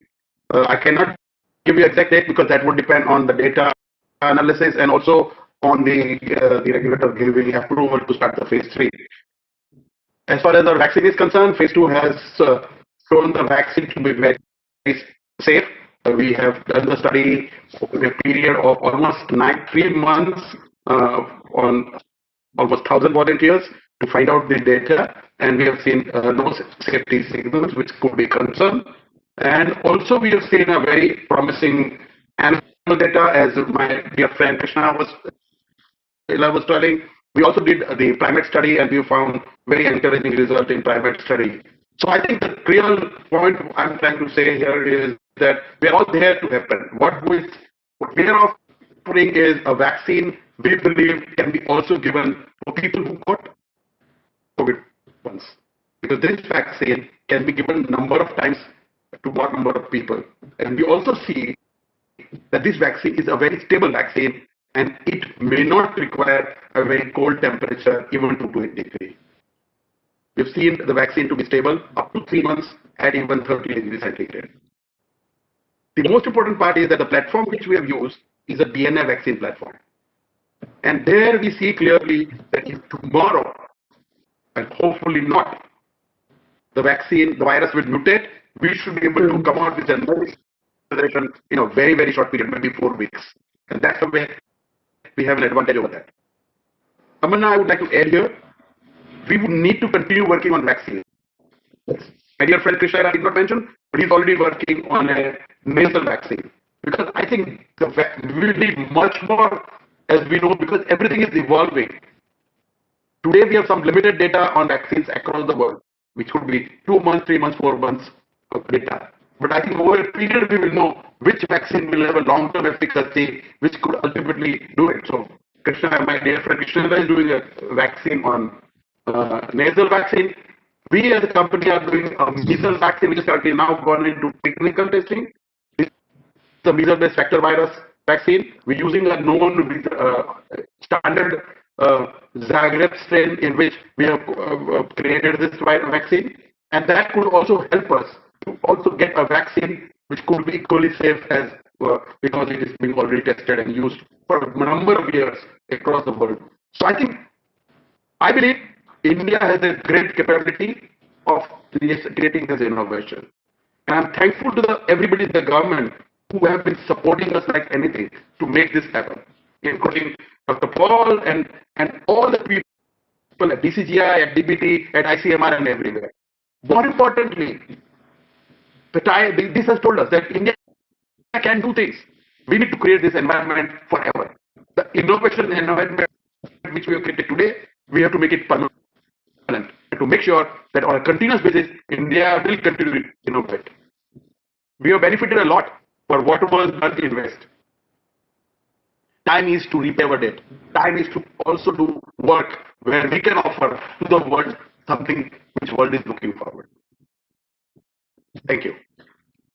Mr. Patel, is there any plan anytime soon to also apply for an emergency use for ZyCoV-D? Anything you can share with us on that, on where you are moving, or will you wait for phase 3?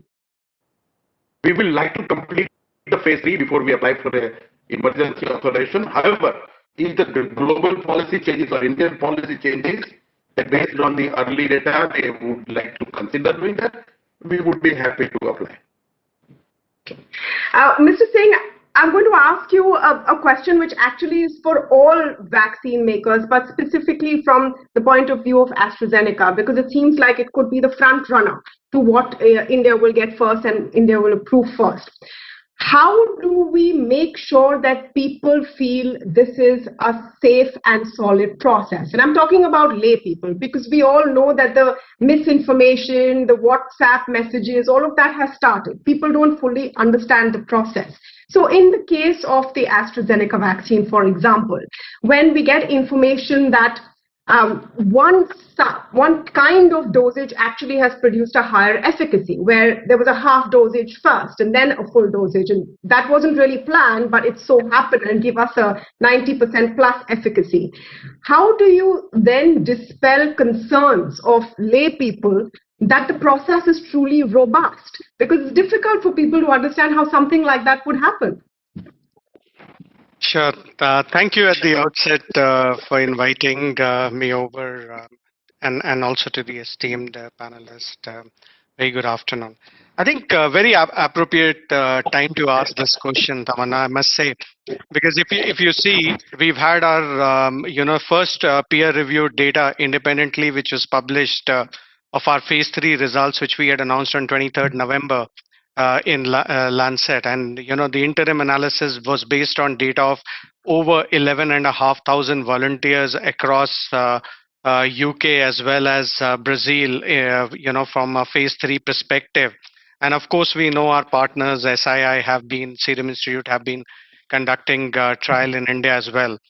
We also noticed, the vaccine is not only effective, but it demonstrating protection against severe disease and hospitalization, is pretty safe as well as tolerated. So I think from that standpoint, very clearly you've got probably the first vaccine with a peer-reviewed information which is available.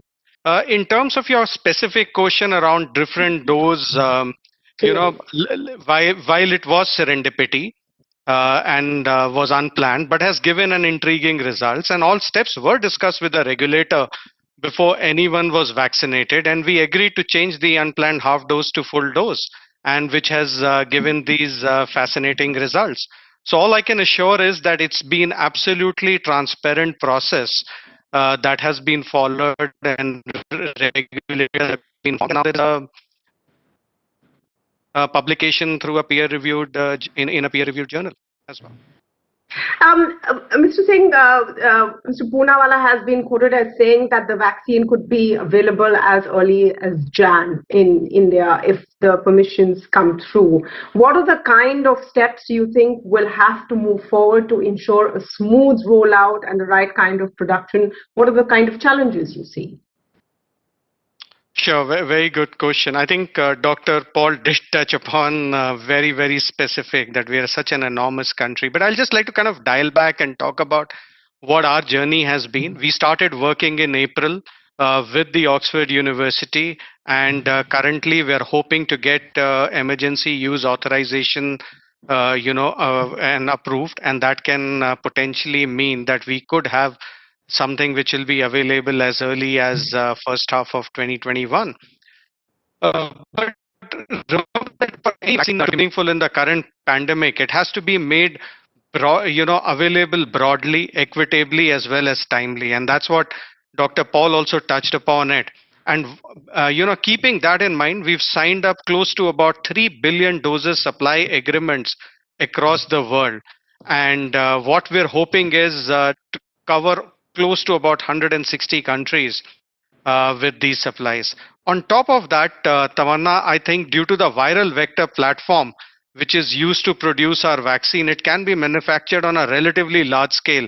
And we're fortunate to partner with Serum, which has one of the largest capacity.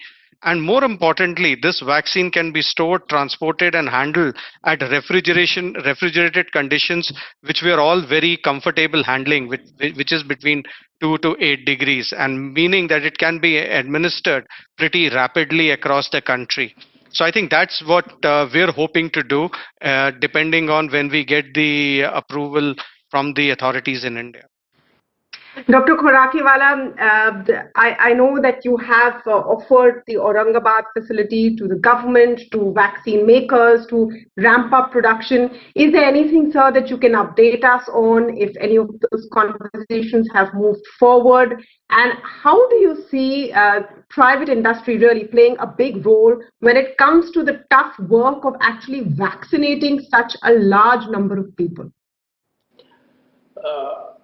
I think there are two issues we have raised fundamentally, and we have discussed with the government. I think government today rightly focused on the vaccine developers, and once the vaccine developed, the question of production would come. And I believe in an Indian context, the existing vaccine manufacturers have enough capacity for fill finish or vaccine manufacturing.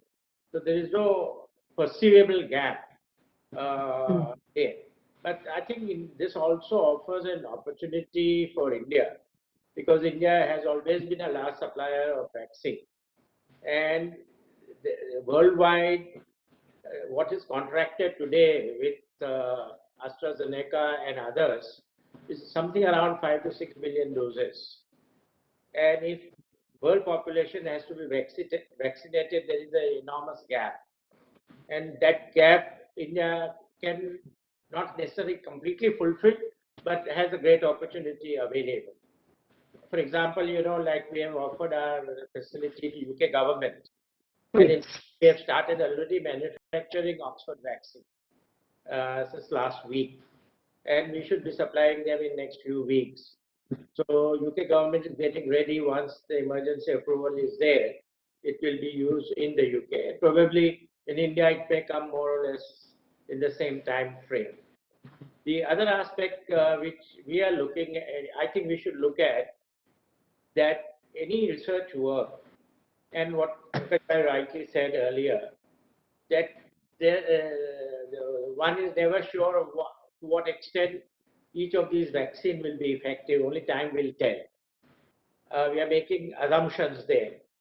And therefore, from India's perspective, what is happening worldwide is there is a large number of vaccine developers.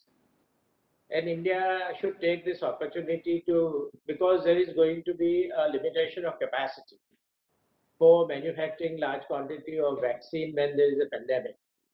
And that is where India can play a role. And that is where we have created an opportunity for VOCA, that we both have vaccine as well as fill finish capacity. And we are in discussion with a number of companies who would like to manufacture their product for emerging markets. Any details you'd like to share on those, Dr. Khurakiwala, or is it just too early on any of these companies? I think it is premature. I wouldn't say it is early or late. It is a premature, and we can share as and when something gets finalized.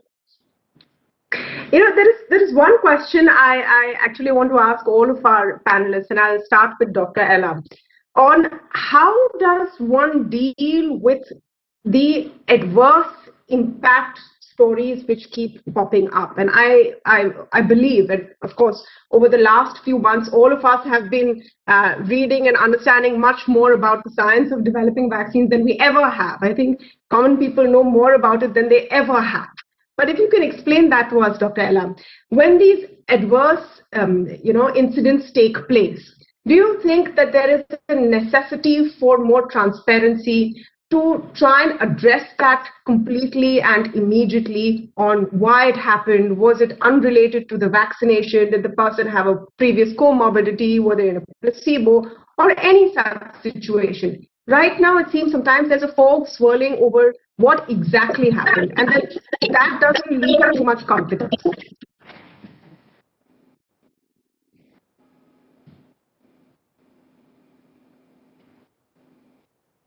I think you asked a very appropriate question. Some of the media people will be waiting with a tweeter to immediately tweet what I say. I'll say a very simple thing. Two things I want to point out very clearly. Number one, we are not inhuman people. We are very sensitive to the volunteers who are given their life to us for our clinical trial. We are more sensitive than the press or media people. Honestly, I'm telling you. Every small reaction, we are so sensitive. We don't sleep in the night time. Even a smallest reaction, we really become very nervous breakdown for us. Nobody understands that. They think, we are not transparent. We are 200% transparent. But we have protecting the volunteers has to be protected. We can't disclose the volunteer's name. We cannot disclose anything. But what is important, transparency here, is do I inform to the regulatory people or not? Do I inform to Drug Safety Monitoring Board, DSMB? Do I report to Ethical Committee of that institute? Do I report to the Drug Control Department? That's a very important. Yes, we do that, all these things. But media wants, somebody gets a fever, the media, this so-and-so fellow got a fever. Please announce it in the transparently in the newspaper. That's not the way the clinical trial is done. There's a confidentiality. Can I have an income tax of yours to be disclosed? Not possible. There is a propriety of the data. Something has to be protected. Media should ask simple question. I have 150 people are working in a BSL-3 containment facility. Let one person to work in my BSL-3 containment for 1 month. 1 month, I'll surrender my head to them. So we are concerned to every volunteer who is contributing to the clinical research of this country. Okay? So I think the media people should be educated first, and I think they should need more education than all of us. And I think they should understand in a BSL-3 containment facility, my people giving a life and working in a BSL-3 containment with a live virus, working with a 500 liters fermented live virus. That they're not concerned about it. Somebody gets a vaccine, he gets pneumonia in less than 10 days, 1 week. Is it a blame for vaccine? We inform. Somebody gets a vaccine and he should be protected COVID within 1 week. Does it happen? We say clearly after second dose, 15 days after the second dose is what the protection level starts. Clear. They don't even read that English language in a CTD document in a clinical trial protocol. They don't read that. Immediately they want everything sensationalized. I think they're hurting the startup companies' innovation of this country by doing like that. They're becoming negative. I don't know why they're negative. I don't know whether they're negative at home itself also. If they're negative at home, that's what they're translating in this matter. They should be truthfully look at it in a angle that we are truthful. I'm telling honestly, we are more truthful than any other countries in the world. Honestly, I'm telling. All Indian manufacturers, we know the media is so strong in this country. We are more sensitive about that. And we are more 200% transparent. We are not hiding anything. Any of us are not hiding anything. But that media people are not understanding. They want sensationalize. They want to make it like a Bollywood story. Now vaccine has become a Bollywood story now in this country. Thank you, Tamanna. Tamanna, can I come in? Tamanna, can I come in? Absolutely. Absolutely, Dr. Paul. I must say, let me say one sentence, Dr. Ella. I feel what you're saying. I'm in no position to speak on behalf of the media, but I just want to say, I think everyone in this country appreciates what all of you are doing. If this was a movie and the villain was the COVID-19 vaccine, well, this is the team of heroes, isn't it? Who's trying to put together a superpower to finish it all. So I appreciate it. Yes, Dr. Paul, please do come in. Very briefly, firstly, we should salute our corona warriors that are generating these vaccines. But the substantive point has two dimensions. One, that please appreciate the procedures and the science and the scientific steps and the institutions that are supposed to handle that. By this, what I mean is that if such an event takes place, as Krishnaji said, this is reported to the ethics committee, this is reported to the DCGI, it is reported to the DSMB, and they take a call. These are independent people. The people are not individual. They're a group of people with all dimensions of considerations around. Please respect them and ask them what their call is, and we should accept that. And likewise, when our regulator, with all its committees, will say, safe, effective vaccine, accept it, then we should not make, foolish questions around it. Have faith in our own institutions. Have faith in our own institutions. That's the message that should go out to all of us, to the media, everybody, because great institutions make great nations. My second part is moderation on some of these issues. We are going to have a very strong AEFI system when the vaccine is rolled out. I overlooked stating that. Adverse effects following immunization is a standard way of tracking side effects. We'll do that. And the companies will also do post-marketing surveillance as a part of their responsibility. So there are two tracks where these things will be monitored, tracked, and responded to. And please, that's what we should ensure, that these procedures are adhered to, SOPs are adhered to. There should be no place for misinformation, fake news, and rumors. Please, media, I request you that you please create a code of conduct so that we don't allow this to harm the larger public health cause and the public, public goodness cause, the public welfare cause. Thank you so much.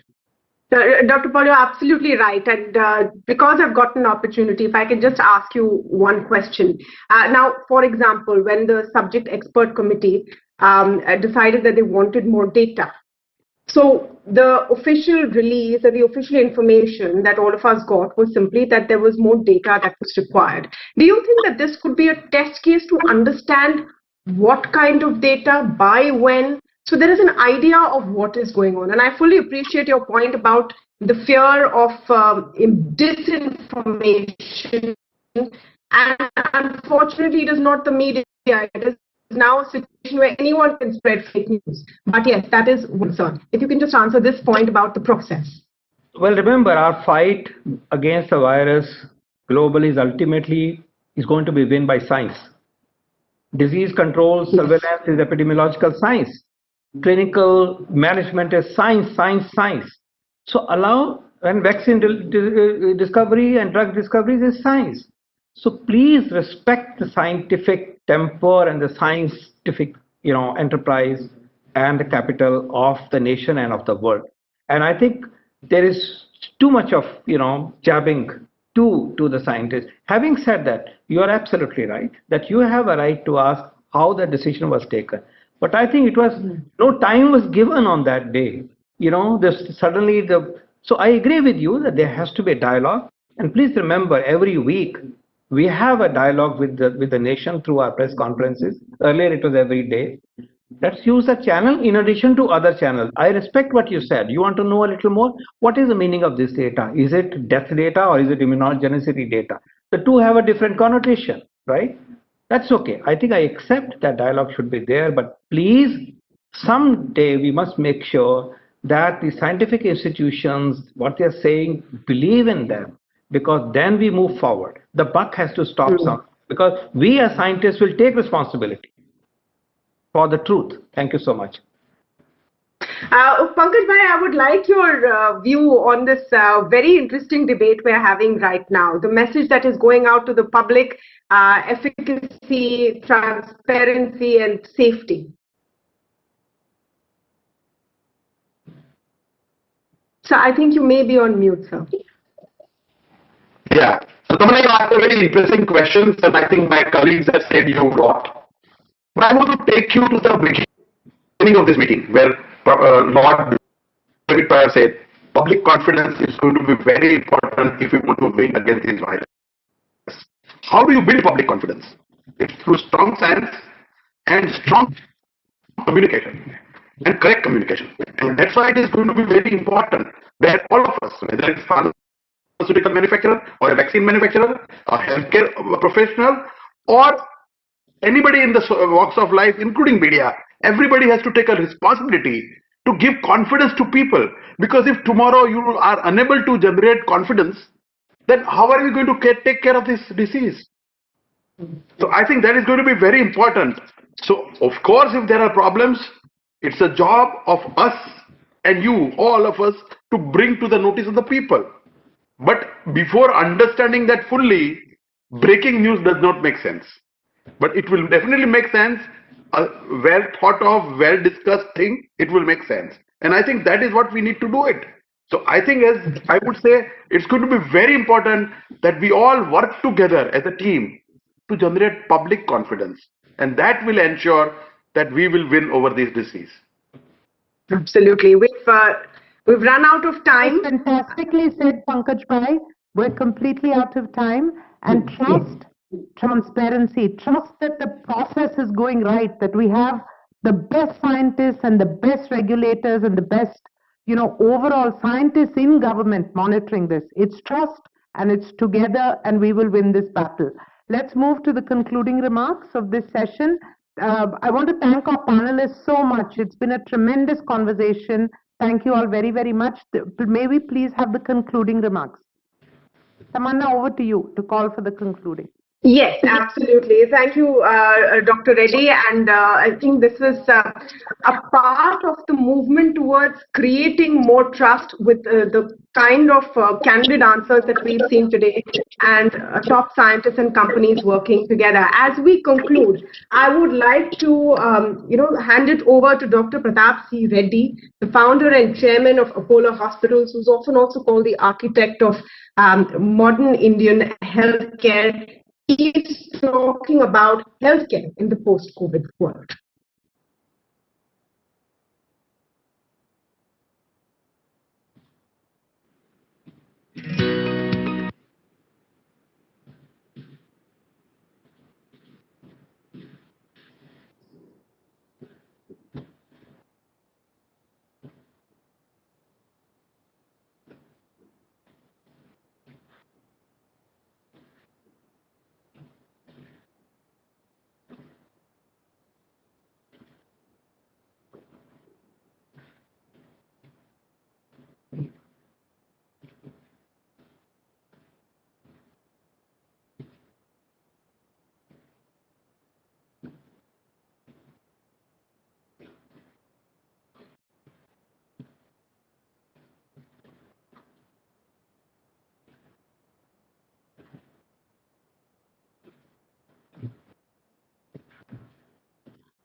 Namaste. My greetings to all the great speakers from across the world who have contributed for good health to all.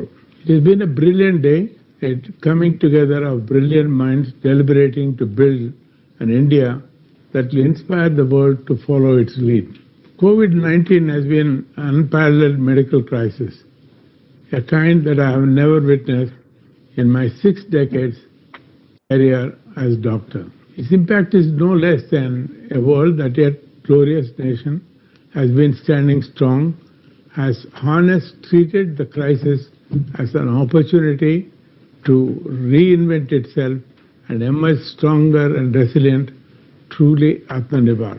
More than anything else, COVID-19 has been the toughest test of leadership. Our dynamic leader, Honorable Prime Minister, led the battle from the front.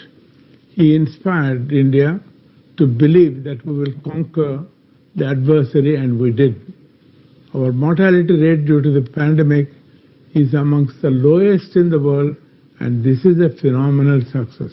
COVID-19 has given us a rare window of opportunity to reflect and reimagine our healthcare systems and leverage public and private sectors' capacities in true spirit of one nation, one healthcare system. In the early 70s, I came back to India, the tragic loss of a young man who needed surgery and had to go to Houston for surgery because such surgeries were not available in India, and he died. You know why?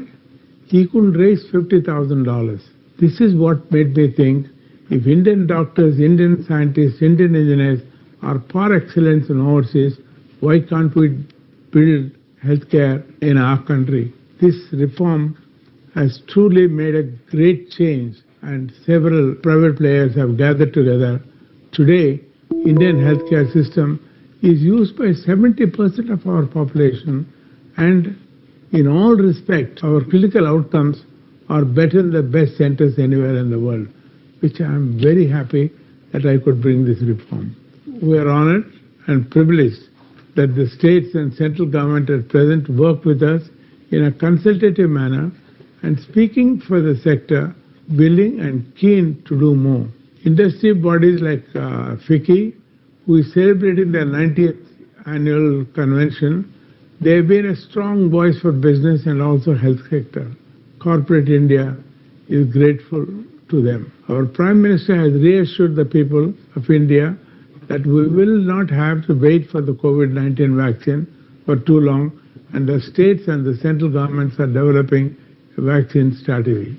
Now, as a doctor, I think about the future.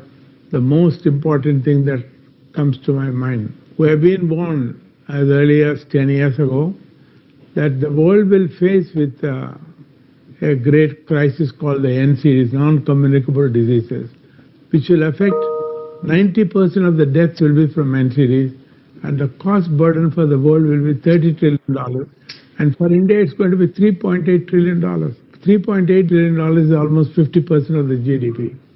So, and more than money, it is the young people in India, the heart attacks, the strokes come in younger people. Who are these younger people? They are the breadwinners. So it is going to be a great sorrow for the family, a loss for the corporate and nations. I feel all our attentions now should be on this, and this is where Apollo concentrated on bringing the 3 additionals. One is artificial intelligence, automation and robotics to make healthcare to face this crisis. But real problem rests with the people. People should realize that they should know the state of their health. So the preventive care is the most important aspect for this decade. Health as an individual and a collective responsibility, and I would add that a career in healthcare is very satisfying. In addition to cutting-edge medicine, there is an opportunity to harness technology to bridge the gaps of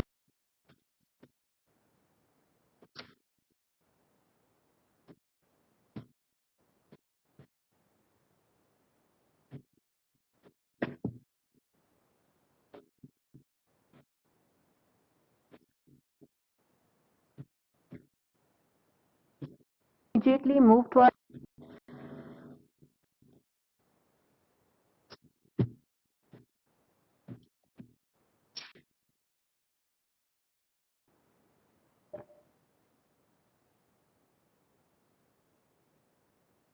Ladies and gentlemen, a warm welcome to all of you.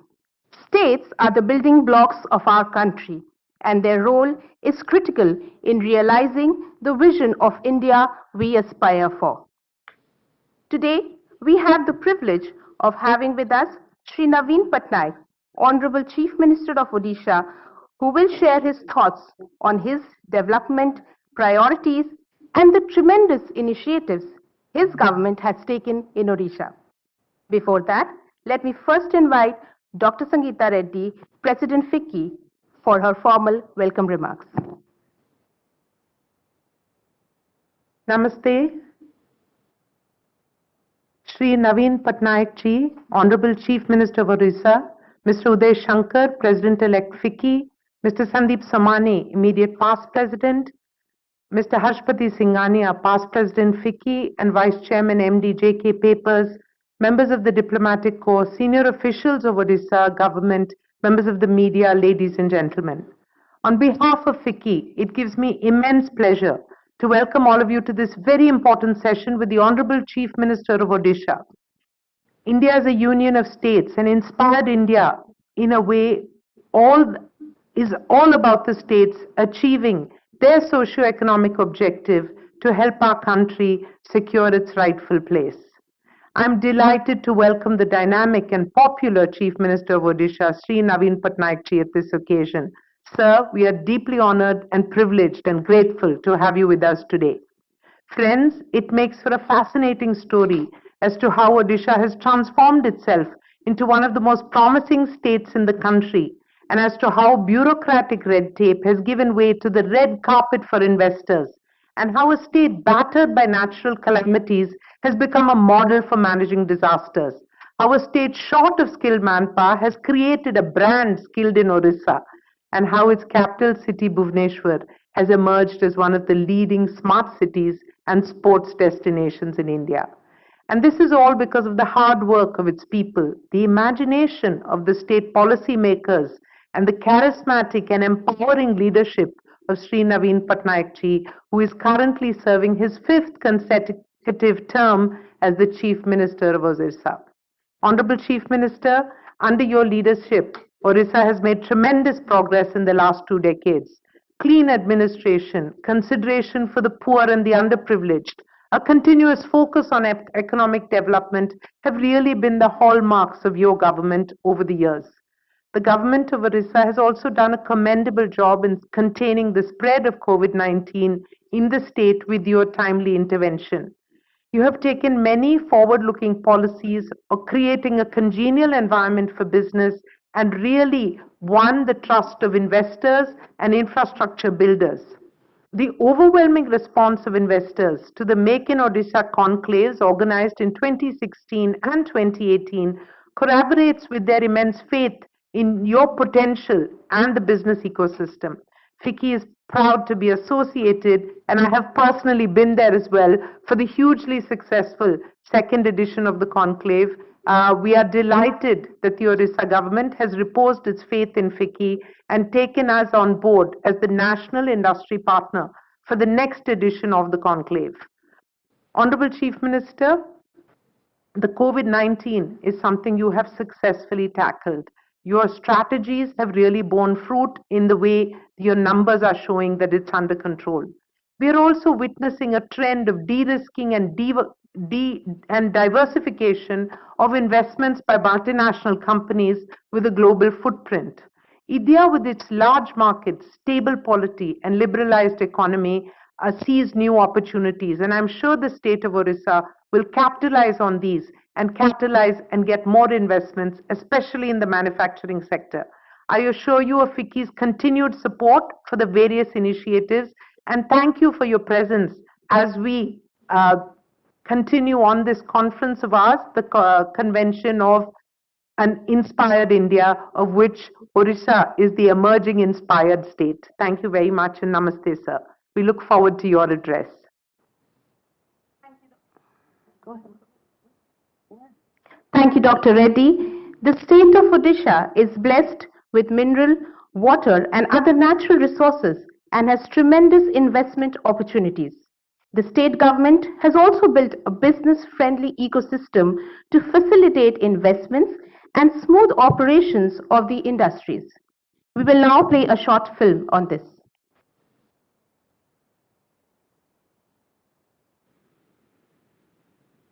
The present government under the leadership of Sri Naveen Patnaik took over, and it was faced with the daunting challenges of restructuring and reviving the economy of Odisha that was devastated by the 1999 super cyclone.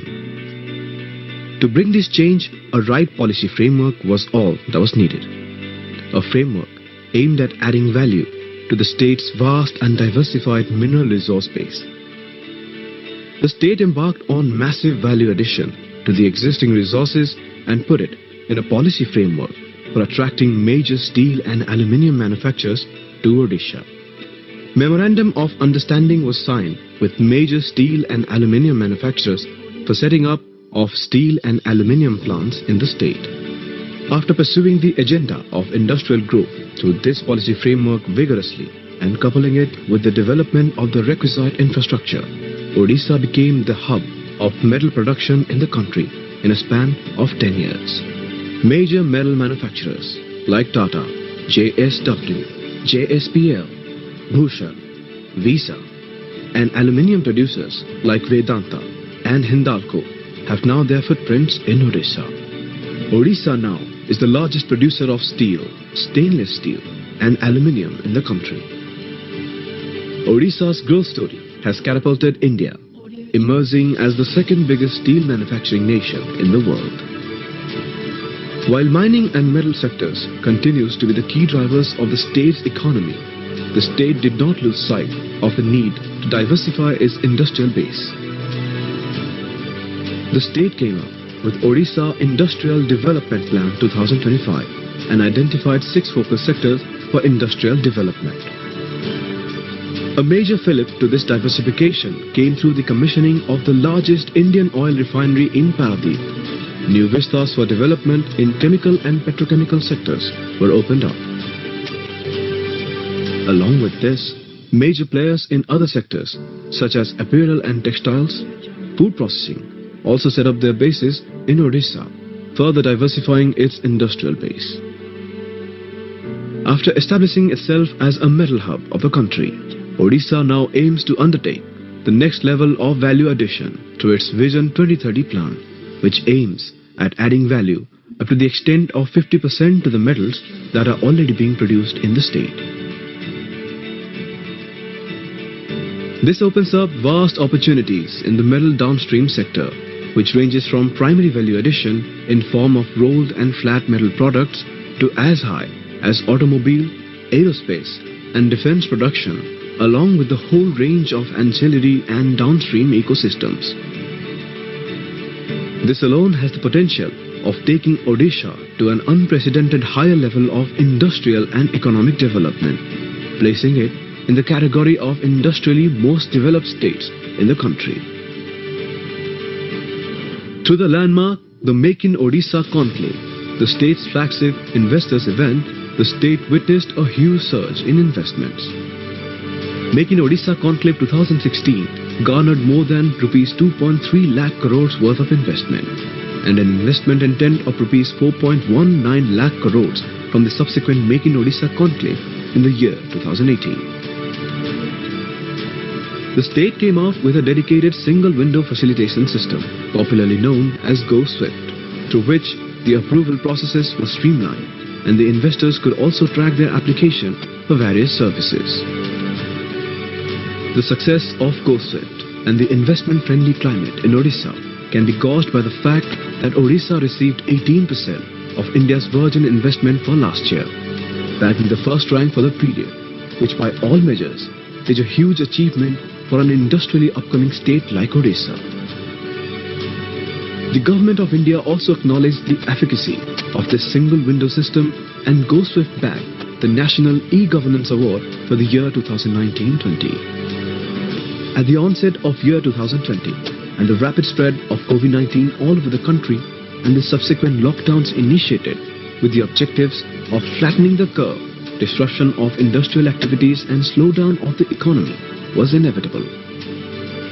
This would have had severe repercussions on the state's economy had the Industries Department at the direction of the state government not taken measures to facilitate the phased opening up of industries during the lockdown.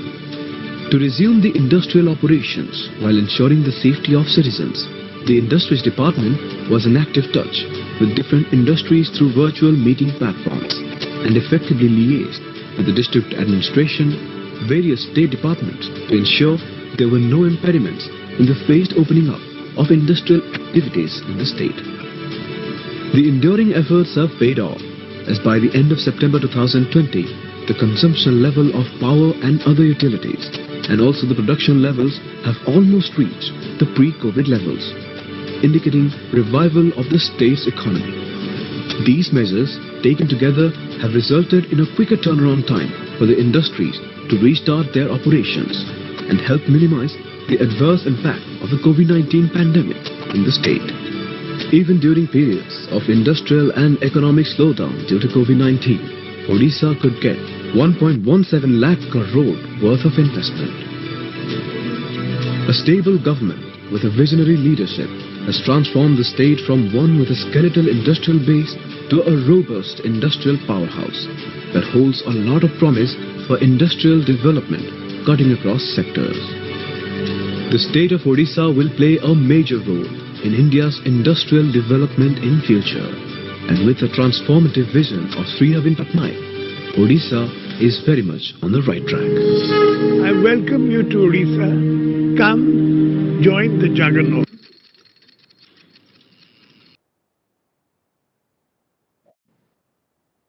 May I now invite Mr. Harshpati Singhania, past President FICCI and Vice Chairman and MD JK Paper Limited for his brief interventions. Mr. Singhania is already an investor in the state of Odisha. Honorable Chief Minister Odisha, Shri Navin Babu, it is a pleasure to be here today and see you healthy and safe, along with your very senior colleagues and from all our leadership at FICCI. Sir, you have been leading the state with your inspired leadership for 2 decades. And under your leadership, as we have just seen from the film also, that there have been huge lakhs and lakhs of crores of investment. In fact, almost 5 lakh crores have been invested in the last 3 years alone. The state has been one of the better performing states, and you had more than 7.2% GVA growth in the last 5-6 years. I wish to state that the bureaucracy and the government is investor friendly, and the fact that you are at the helm for since 2000 also means that it has been a very stable leadership. You know, sir, that we at JK Paper have been in the state for over 6 decades. And you are intimately familiar with our enterprise. We have had hardly, I can say, I've hardly ever had opportunities. I've had to come to you for intervention. The government machinery works and it solves problems. There is a congenial atmosphere, and I'm very proud to say that India's most modern paper industry is running in the tribal area of Raigada and JK-pur. So we employ over 4,000 people directly and almost 15,000 people indirectly. And we have invested several hundred, about 2,500 crores in the last few years in your state. We have very extensive plantation programs where more than 65,000 farmers are covered, and we have covered almost 2 lakh acres of land. Looking at our good experience in the paper industry, recently or last few years ago, we set up a cement unit of 8 lakh tons near Cuttack, where also our experience has been very positive. So all in all, I must say that the state has provided a congenial atmosphere, and your single window clearance was a path breaker. So I just want to state one more thing, that perhaps looking at the way construction and infrastructure will grow, the state of Odisha might want to attract more construction industry, and therefore for cement industry, it might also want to see some kinds of further promotion activities. Similarly, for the paper industry, if we can work with the Forest Development Corporation of Odisha to get more degraded forest lands, we can certainly grow much more raw material and expand our enterprises. And the last suggestion I would have, sir, is that while you have done a lot of simplification and reforms, if on the State Pollution Control Board there could be one comprehensive application, it will also help all the enterprises. So once more, sir, my pleasure being with you today, and I want to thank you for all that you have done to support enterprise in Odisha. Thank you, sir. May I now invite Mr. Sandeep Somani, immediate past President FICCI and Vice Chairman and MD Somani Impresa Group for his remarks. Shri Naveen Patnaik Ji, Honorable Chief Minister of Odisha, Dr. Sangeeta Reddy, President FICCI, Mr. Uday Shankar, President-elect FICCI, Mr. Harshpati Singhania, past President FICCI and Vice Chairman and MD JK Paper, Tripathi Ji and other senior officials of the Odisha government, industry leaders, ladies and gentlemen. It's a great pleasure and privilege to share my thoughts at this special session with the Honorable Chief Minister of Odisha. I was present at the last edition of Make in Odisha Conclave, which was organized very successfully and got overwhelming response from the investors. The theme line of the conclave, I am Odisha, join the Juggernaut, aptly captured the essence of a rising Odisha, welcoming the businesses to partake in the tremendous opportunities offered by the state. It was indeed a wonderful feeling to experience the energy, exuberance, and excitement in the atmosphere and amongst the people. It was clearly evident that the state is absolutely prepared to take forward the growth story of India. Odisha is not only amongst the leading states in attracting investments, but also excels in actual grounding of committed investments and ease of operations. For the state, it's a part of a continuous process of outreach and facilitation. Sir, when we are going to be new investors in Odisha, and my group is considering large investments totaling about 1,500 crores, we had in fact finalized all the plans. However, due to COVID-19, the implementation has got slightly delayed, but we will soon be going on the full throttle to set up these manufacturing units. I must say we have found the bureaucracy extremely cooperative and helpful in guiding us through these investments. In your excellent state, we have found the environment extremely conducive to investments, and this will be our second major state. We have investments of over 3,500 crores in Telangana, and we look forward to our relationship in Odisha going forward many years.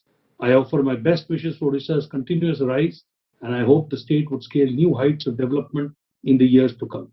Thank you, sir. Somani, ladies and gentlemen, let me now turn to someone who is one of the tallest and most respected leaders of the country. Someone who has been serving the state of Odisha as its Chief Minister for the last 2 decades. May I request Shri Naveen Patnaik, Honorable Chief Minister of Odisha, for his address.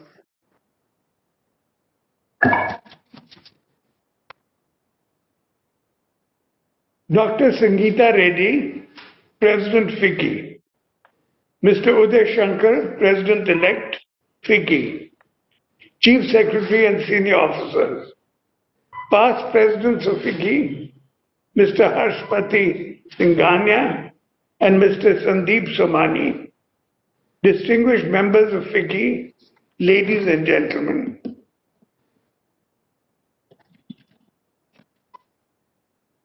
I am delighted to participate in the 93rd Annual General Meeting of FICCI today and to address the distinguished members of FICCI. Odisha and FICCI have been partners in multidimensional progress spanning across investment promotion, policy advocacy, and promoting entrepreneurship, especially among women and startups.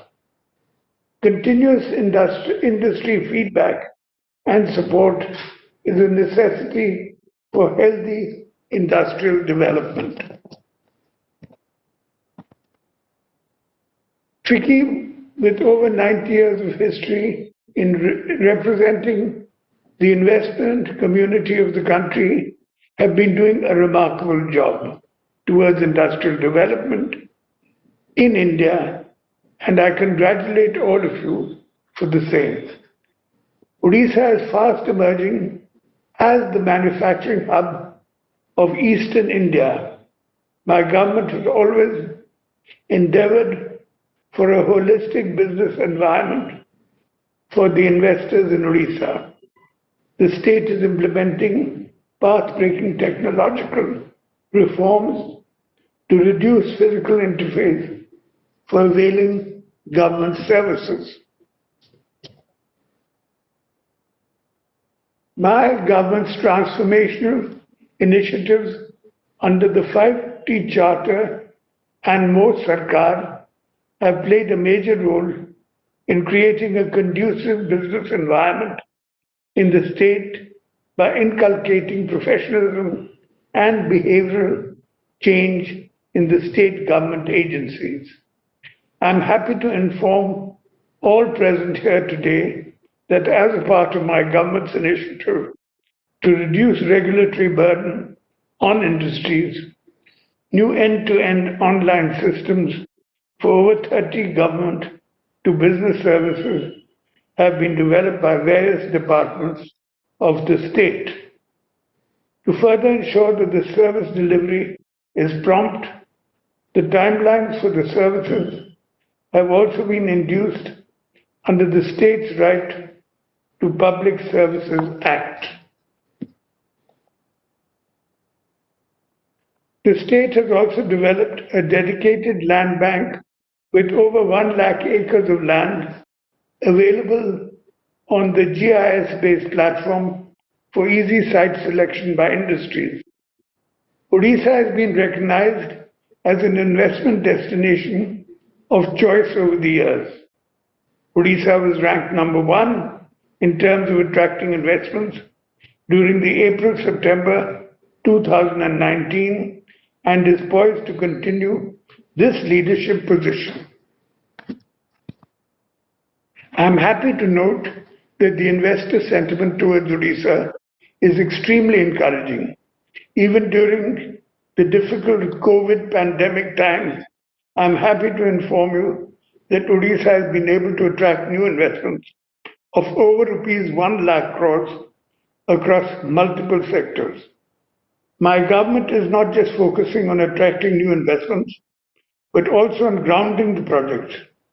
In the recent past, new industrial projects were launched in diverse sectors ranging from healthcare, renewable energy, downstream to steel and aluminium, IT and food processing.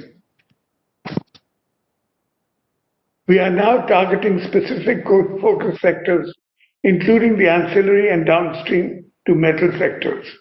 We are working towards further value addition in major industrial regions such as Angul and Jharsuguda for aluminium downstream and Kalinganagar for steel downstream.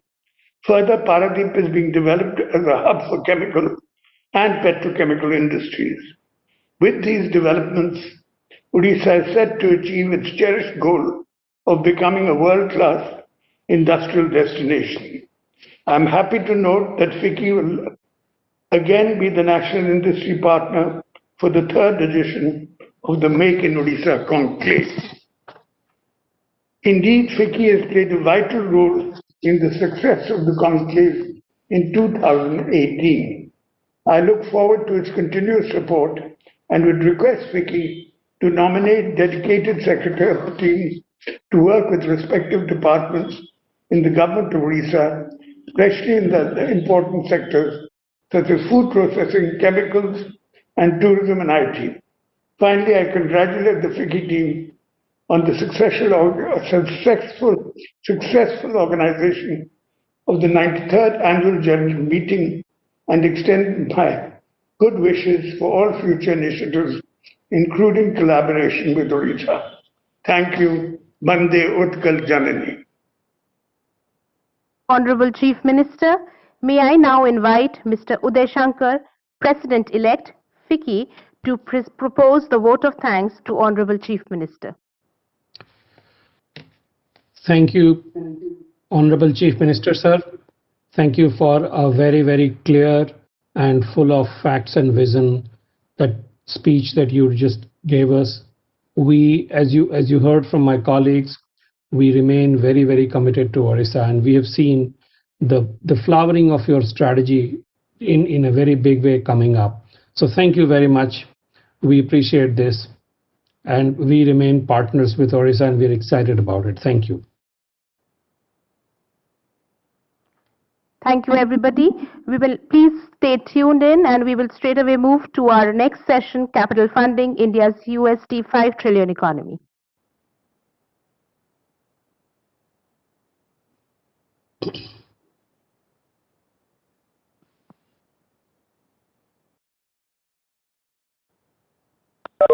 Ready? Okay. Would you announce when do we have to when? Yes, Supriya would be starting with the announcement. Okay.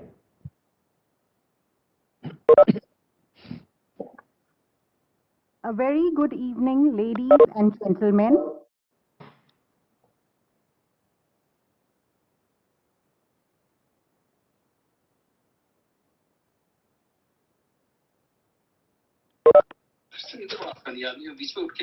हाँ बिल्कुल उठ के चला गया तो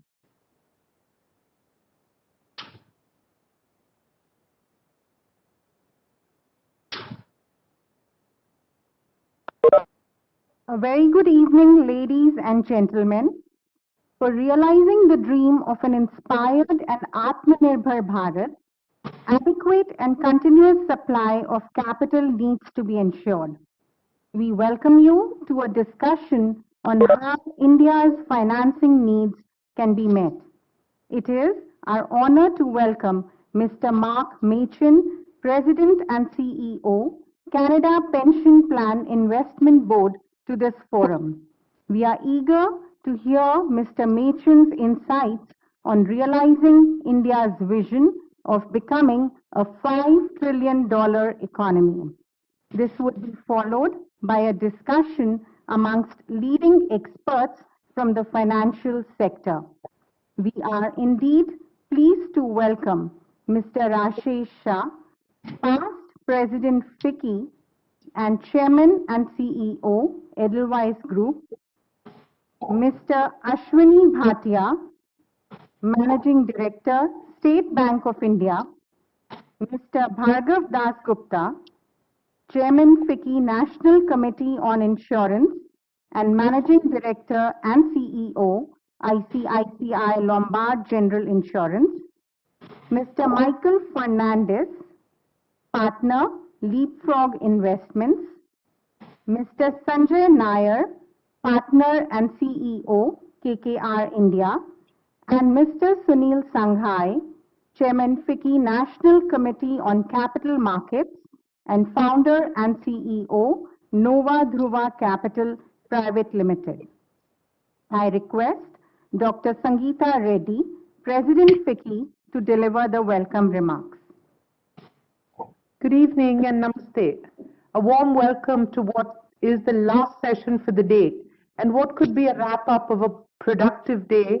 What could be better than discussing financing India's US $5 trillion economy? We started off with Peter Diamandis talking about abundance. We went on to look at artificial intelligence. We spoke about federalism and how the states and the government have to work together. We were inspired by the powerful address of our Prime Minister, and the day has proceeded on to this very important session after we discussed the building blocks of the Indian economy, the COVID and the health crisis, multiple other discussions. But moving on, in the pre-COVID-19 fiscal year 2020, investment was 33% of GDP. If India is to meet the challenge of accelerating GDP and productivity, growth and large-scale job creation, investment will need to rise to about 37% of GDP. This implies the need to raise capital of almost 2.4 trillion in the fiscal year 2030 and 1.5 trillion in 2025 compared to about 865 billion in the year 2020. In the corporate sector, small and medium-sized companies will have to grow in size and increase their share in capital formation substantially. All this is extracted from McKinsey's report, which was presented to us just yesterday. Boosting investment would require reforms in 3 areas. Number 1, getting a higher share of household savings to flow into financial products, especially the capital markets. Number 2, the cost of financial intermediation needs to come down so that it becomes more competitive to borrow. And 3, public finances should be improved through rationalization of government consumption. On channeling more household savings into capital markets, we've seen a number of suggestions. First, is there a need to reverse the falling trend in household financial savings and push it up from 6.6% of GDP to 11%? Second, we need reforms to deepen the capital market. And third, insurance and pension products with clarity and simplicity in design. The insurance sector FTI cap should be revised upwards to allow a higher threshold. And fourth, the bond market should be deepened by charging uniform stamp duties on debentures across states. Fifth, more risk capital investment vehicles like private equity. For example, India has about 100 private equity firms, while the United States has 7.5 times the GDP. It has 33 times the number of venture capital funds. These and many, many other topics, whether we need a DFI, Development Finance Institution, how do we fund the large-scale infrastructure we require, all these are best to be answered by our experts. But there's one last thing. India also has a foreign exchange reserve of approximately $20 billion. So would this be one of the important levers in helping boost up our financial system? I'm not going to say much more because the experts are really sitting right here with us. But before we move into a powerful panel discussion, which will be moderated by Mr. Rashesh Shah, past President FICCI and Chairman and CEO of Edelweiss Group, I would like to first call upon a very, very important person who we're extremely happy is with us today, and that is Mr. Mark Mashin, President of the Canadian Pension Plan Investment Board. Mark has really made a mark in many, many ways in the financial field. And he is here to help us speak about the options that we need to explore. Mark has been constantly engaging with India, and I believe he even had a recent interaction with the Honorable Prime Minister. CPPIB opened up its India office in 2015 and is one of the earliest and the most prominent pension funds invested here.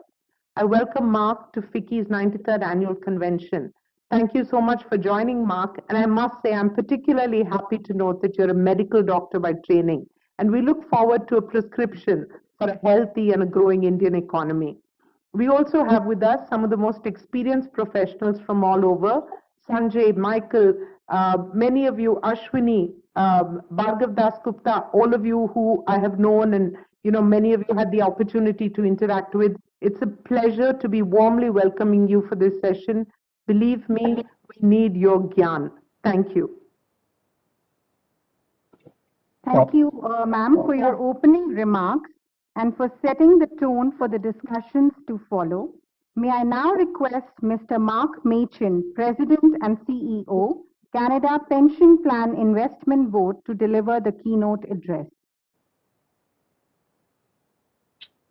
Terrific. Well, thank you, Dr. Reddy, for the warm welcome and for inviting me here to be part of FICCI's annual gathering of business leaders. Good afternoon to everybody, and I'm thrilled to be joining you. Some of you may wonder why a Canadian pension fund is interested in India.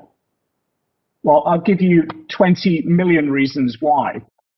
You see 20 million people in Canada, working and retired people rely on us at CPPIB to invest the Canada Pension Plan to deliver maximum returns without undue risk of loss. And this helps to ensure their financial security in retirement today and for decades in the future. This is the reason why we invest in India. India is one of the world's top performing emerging economies over the past 3 decades and is on track for that $5 trillion number for the economy in the next few years. So we've made an active decision to invest in India. Today, I'll provide a short overview of CPPIB or CPP investments, our global investing strategy, and our investments in India. Second, I'll share our experience working with local partners and governments in India and how the Indian business environment has and continues to advance. And finally, I'll provide some of my thoughts on the long-term investment opportunities post-COVID and why India is very well positioned to succeed. CPP Investments is a global investment management firm that invests the Canada Pension Plan, the largest pension fund in Canada by a significant margin, and is the only Canadian fund that is amongst the top 10 funds in the world. We were created 21 years ago as a dedicated, completely arm's length from politics, professional investment management firm to invest the money that's not immediately needed to pay benefits for the Canada Pension Plan. Over the last 21 years, we've built a global investing organization with over 1,800 professionals in 9 offices around the world, with over 26 different investing strategies spanning both public and private markets. Today, 85% of our investments are outside of Canada, and almost 30% of the fund is invested in the Asia Pacific. We're active investors, we have patient capital, and we have a very long investment horizon.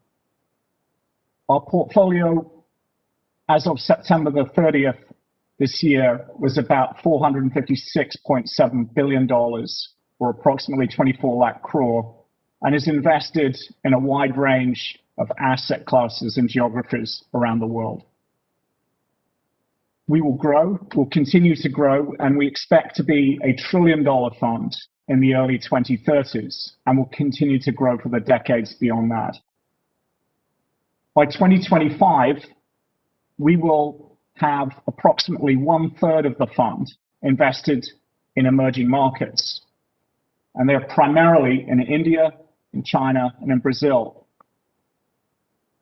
By that time, that portion of the fund, that 1/3 of the fund, will be well over $200 billion.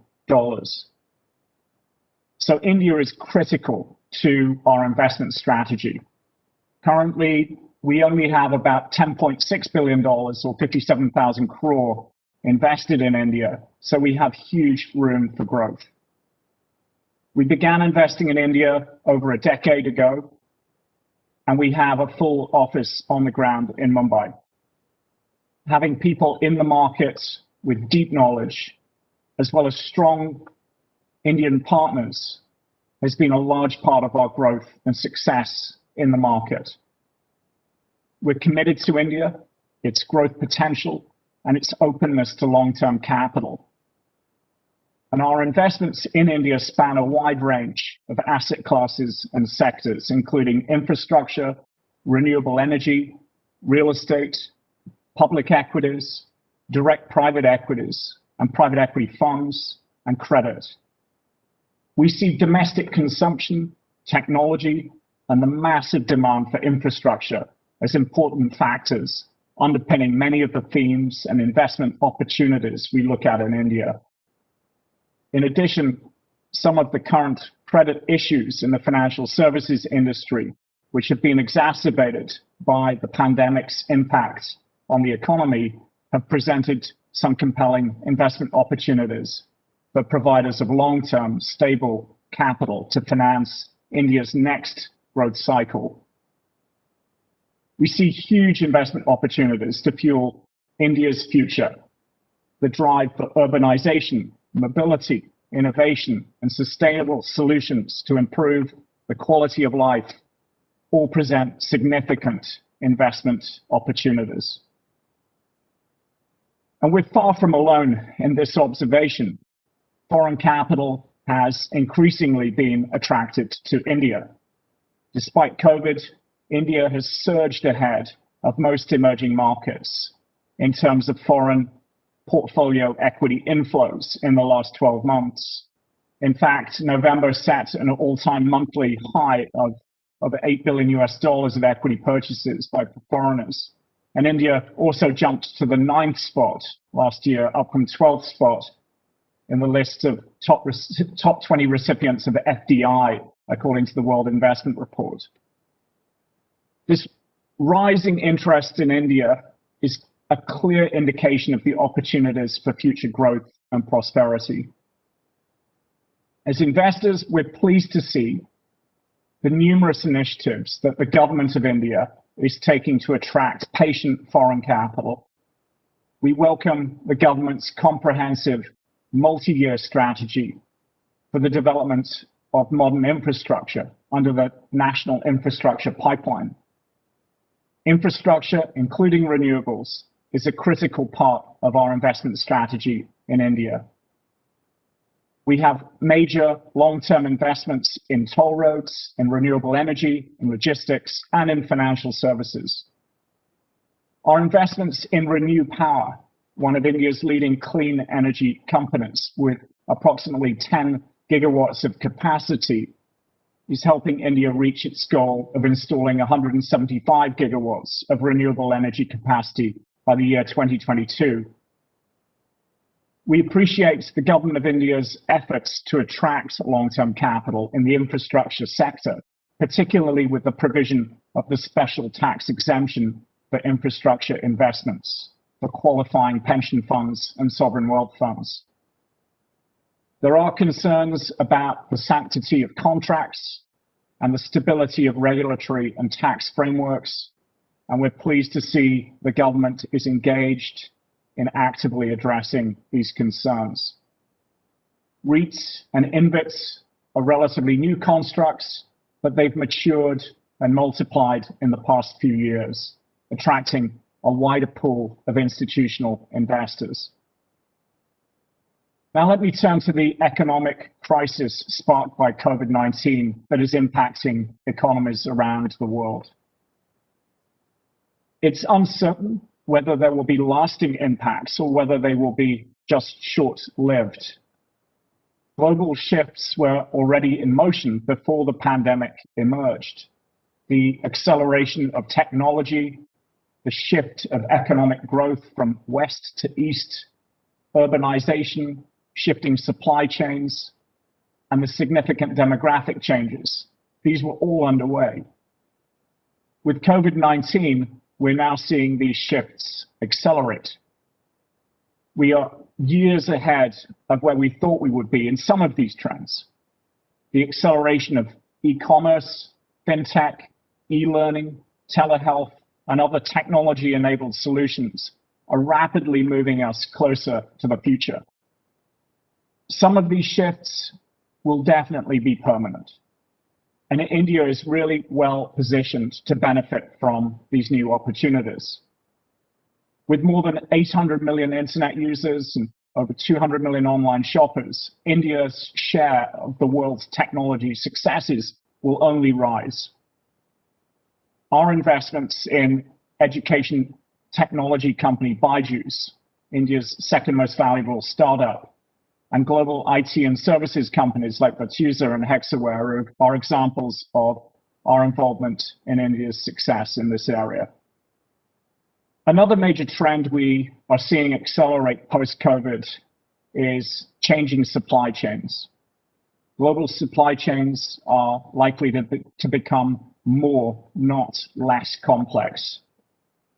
Two significant investments in this space in India include Delivery, a leading provider of third-party logistics, and Indospace, which develops modern logistics facilities.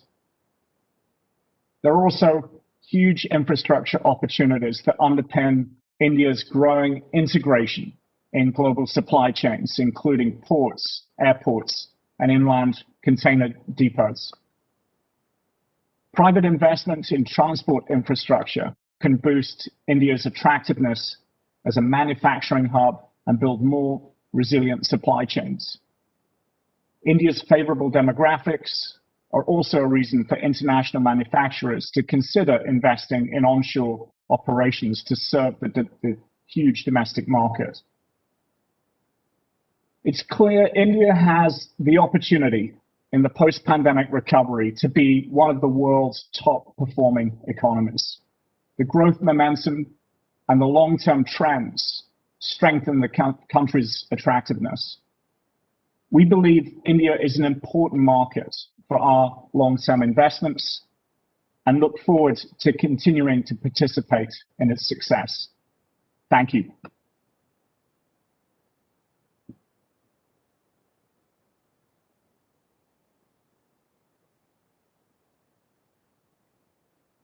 Thank you, Mr. Machin, for your keynote address.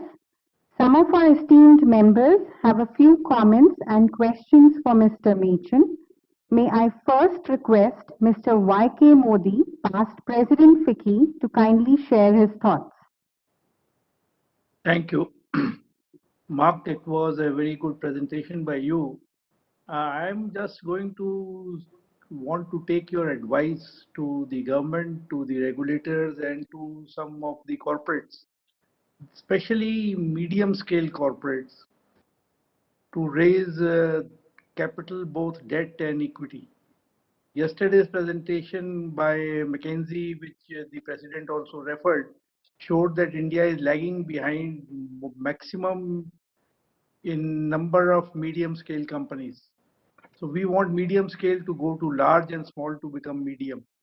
So in that respect, even investment grade companies find it difficult of this size to attract capital, both risk capital and debt capital. So what would be your suggestion to Indian companies and regulators and government how to get over this problem? Yeah, thank you for the question.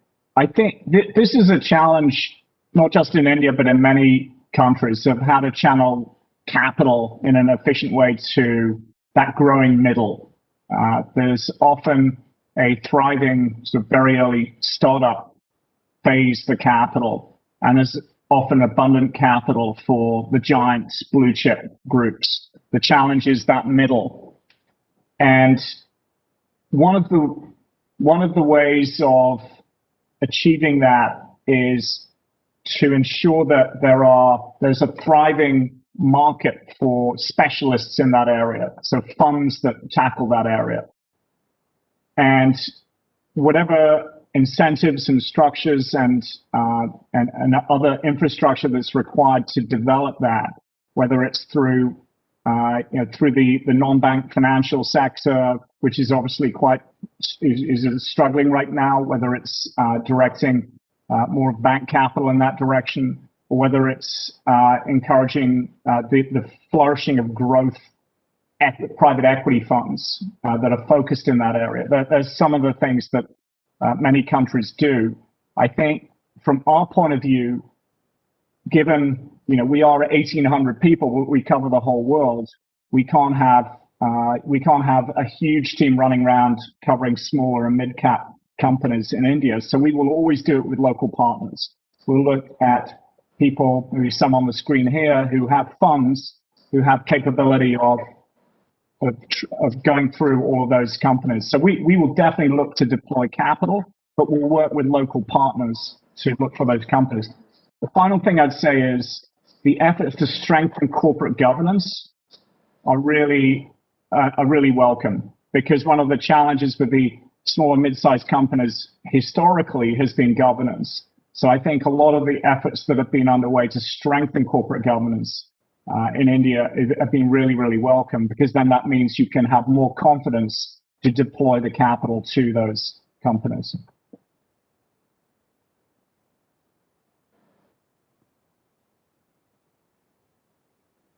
Sunil Sanghai, Sunil, go ahead. Okay, thank you. Mark, that was very comprehensive presentation. I've got a couple of thoughts going in my mind, and that's on the basis of amount of experience you have about India. You have spent a lot of time here and in the region. So couple of thoughts, and you pick and choose if you like to answer some of them. First, you spend a lot of time with the government. You did indicate, and we all know, as President indicated, that you participated in the roundtable which was hosted by the Prime Minister. So would you like to share? We are not asking for any non-public information, but anything any learning from that interaction with the Prime Minister and his team. That's one. Number two, you have spent a lot of time in China. You continue to spend a lot of time in China, and you did mention that part of your emerging market investment is going to go towards China. I know at Goldman Sachs also you spend a lot of time in China. So any learning from your knowledge, experience of China, which we can try and take it here in India?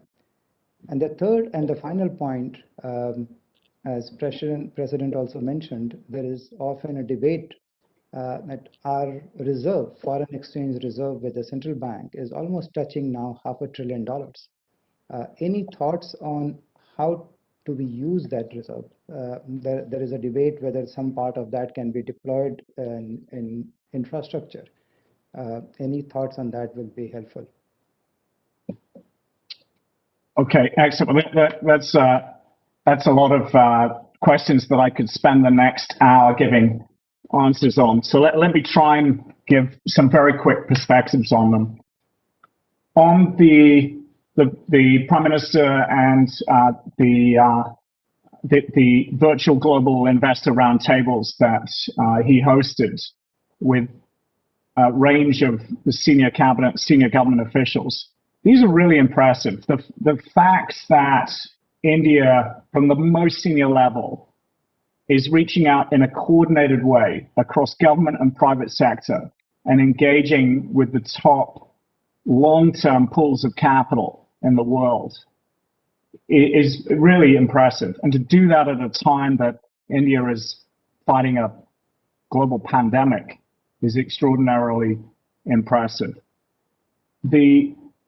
So just the fact of doing it was excellent. Secondly, I think this administration, this government has been listening carefully to what investors like us want. So when they talk back about some of the initiatives and plans they have in place, it's almost music to our ears, because they listen very carefully and they're putting in place the right incentives, the right stability, the right predictability, the right scale, the right organization of processes that is really exciting, including basic things like single points of contact for global investors. So all of these things will facilitate investors like us taking India even more seriously and having the confidence to deploy more capital to the country to fuel the economy. So it really is quite laudable that the government's been doing this. I think on the question versus China, it's very difficult to say.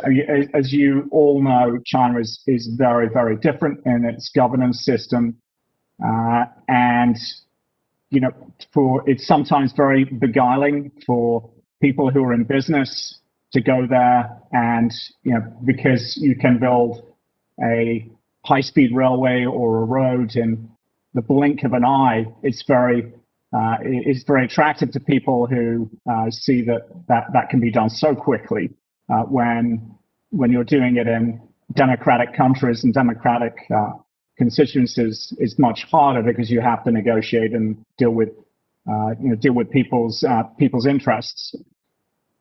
So it's difficult to simplistically take lessons from China. I think one of the things that all countries should aim for is the long-term planning, which is so challenging in countries where you have to deal with election cycles, local elections, state elections, federal elections, etc. But that long-term planning, strategic planning, I think has worked well, but balancing it, the lesson that China took away from the Soviet Union was central planning doesn't work. And I think India years ago has learned this lesson as well, that central planning is not that effective. But if you can combine long-term strategic thinking with capital markets and the deployment of capital in an efficient way through the economy, so you allow the private sector and you allow the capital markets to function well, then that works much better. So that's what they've been trying to do, is to try and get that balance between long-term strategic planning and vision and having a thriving capital market that actually deploys the capital effectively. And the jury will always be out whether they've got the balance right, and people, I think, can be rightly critical in a number of aspects. But it's certainly better than the Soviet Union.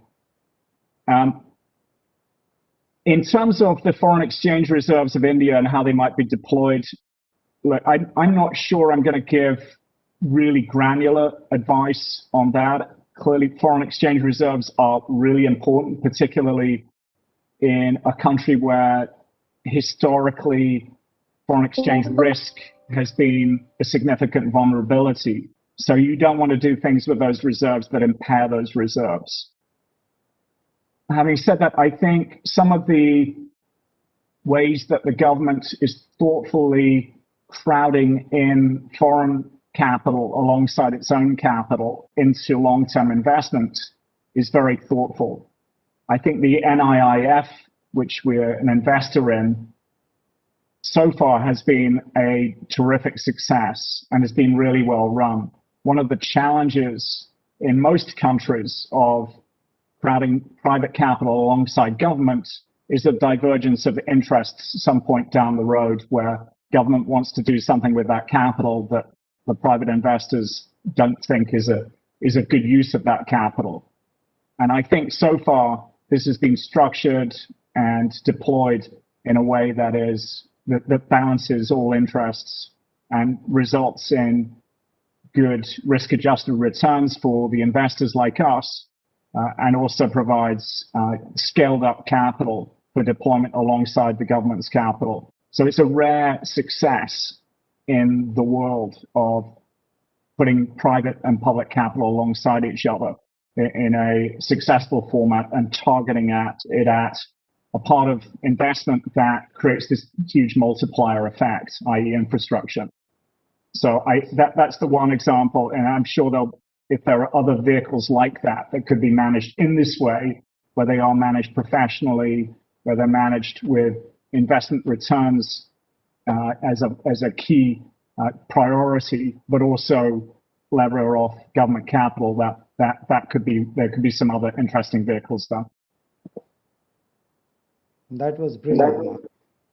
Touched on all the three questions. I know this is early in the morning for you, so I'll just do a quick formal vote of thanks, and then we'll let you go, Mark, and we'll start with a panel discussion. Ladies and gentlemen, we take this opportunity to thank Mr. Mark Machin for being a friend of India, because as he just described, he's a big investor, a significant investor, and across the various asset classes. And also, more importantly, the commitment to do more, which is what we need. We also thank him because of a friend of FICCI for always embracing the events of FICCI. I know for a few years ago as well, Mark and his team had attended FICCI's event. Today is a classic example. This is a weekend morning for him, early in the morning, and at my first request, he immediately accepted our invitation. So Mark, thank you for that. Mark, your continued commitment to India gives us confidence. When we are targeting $5 trillion economic target, support from one of the largest global investors like you inspires us. We totally understand, as you mentioned in your speech, that to achieve this kind of target, our financial markets also have to dovetail with the global financial markets. And we are working towards that.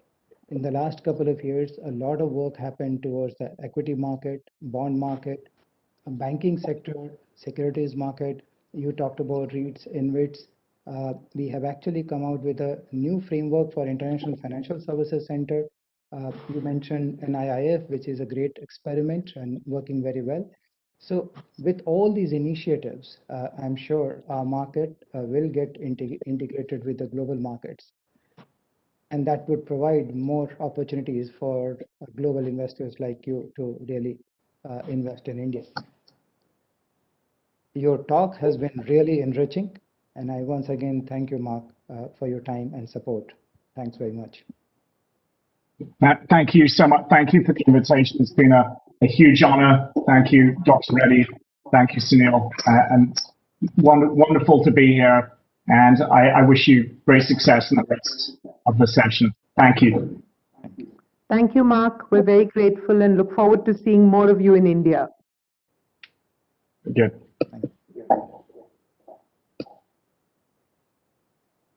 May we now call Mr. Rashesh Shah to moderate the panel. Good evening, Rashesh, and welcome. Good evening to you, and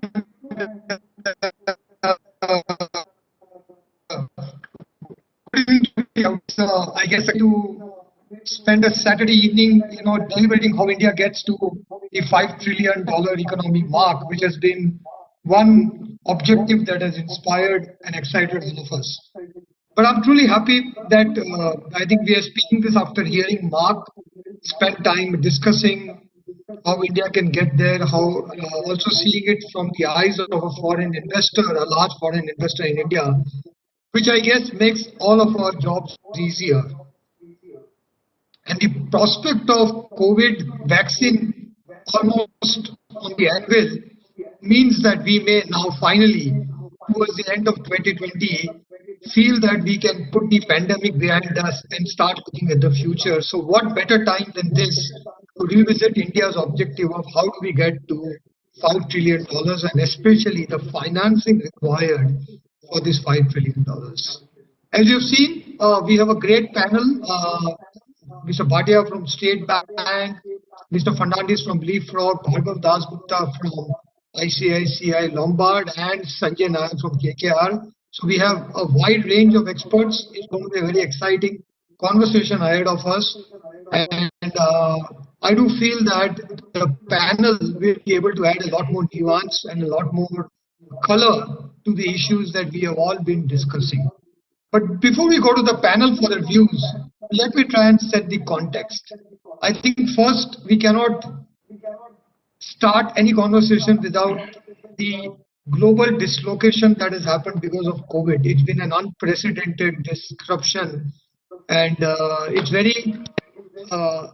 very interesting that we are towards the end of the year, but the whole 2020 has been completely a very different year than what all of us have experienced. And the Indian economy also has been impacted by that. But the Indian economic story has been the two halves, the first half of the year and the second half of the year. And the way things went down in the first half, it's been impressive that how fast things have come back in the second half. And partly, I think Government of India's timely and decisive action in a very balanced approach. They have focused on saving lives as well as livelihoods. They have not used all the ammunition they have on the fiscal side. They've been very sparing on that. but with all of that, and thanks to the RBI, the Reserve Bank of India has been fabulous in this. Indian economy is on an uptick again, and we all realize that this crisis has now become an opportunity for us because we can reset our economy and go towards and get back to going from current almost $3 trillion to the $5 trillion mark. I think Atmanirbhar Bharat has been a great start. The production link incentive scheme hopefully will get the manufacturing sector going. We need to move the manufacturing for almost about 17-18% of GDP to at least 20, ideally 25% of GDP. And that's a tall ask, but I think a lot of action that have been initiated hopefully will take us towards that goal. As we think about India, I think very important to step back and see the India's journey up till now. I think India is a very big paradox. I think we all have a lot of issues around that India is large and small at the same time. We are a $3 trillion GDP, but we are also a $2,000 per capita GDP. So we're very small at one level, but very large at another level. We are very stable, but we are also very turbulent. As you know, as the Vax said that India tries hard to keep both the optimist and the pessimist, both of them happy. So India has been a paradox that we all Indian entrepreneurs, business people, investors, as well as global investors have tried to grapple with. And today's evening, we will also try and see how to find the balance and how to capitalize on these opportunities.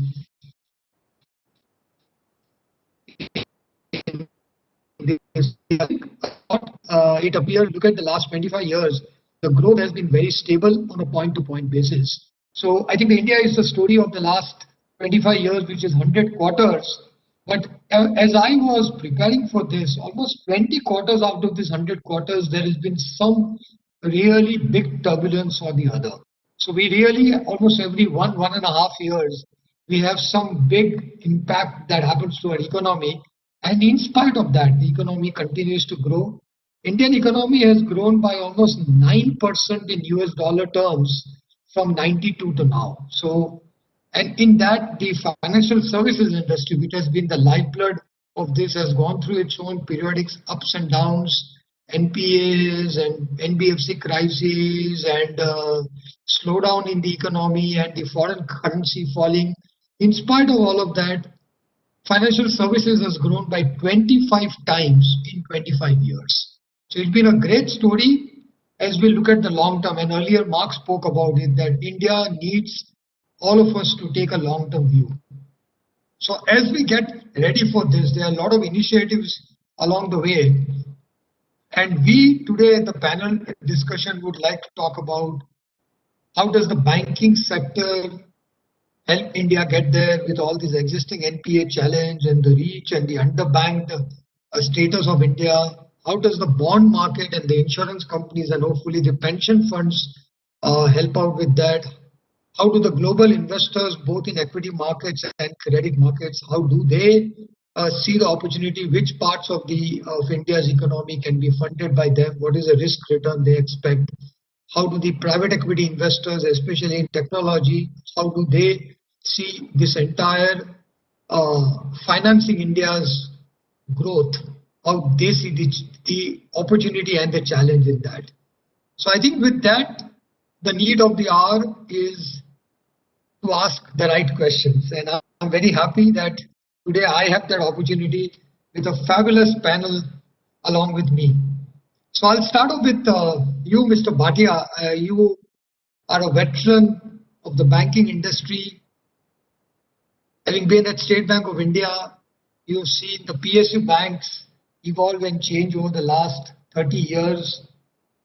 What would be the 2 or 3 key areas that you think banks can do more to increase the credit penetration, to increase banking penetration, and especially bring down intermediation cost? Because one of the strange things we have in India is people who save the money, the depositors, they feel they are not earning enough. The deposit rates are not keeping up with inflation.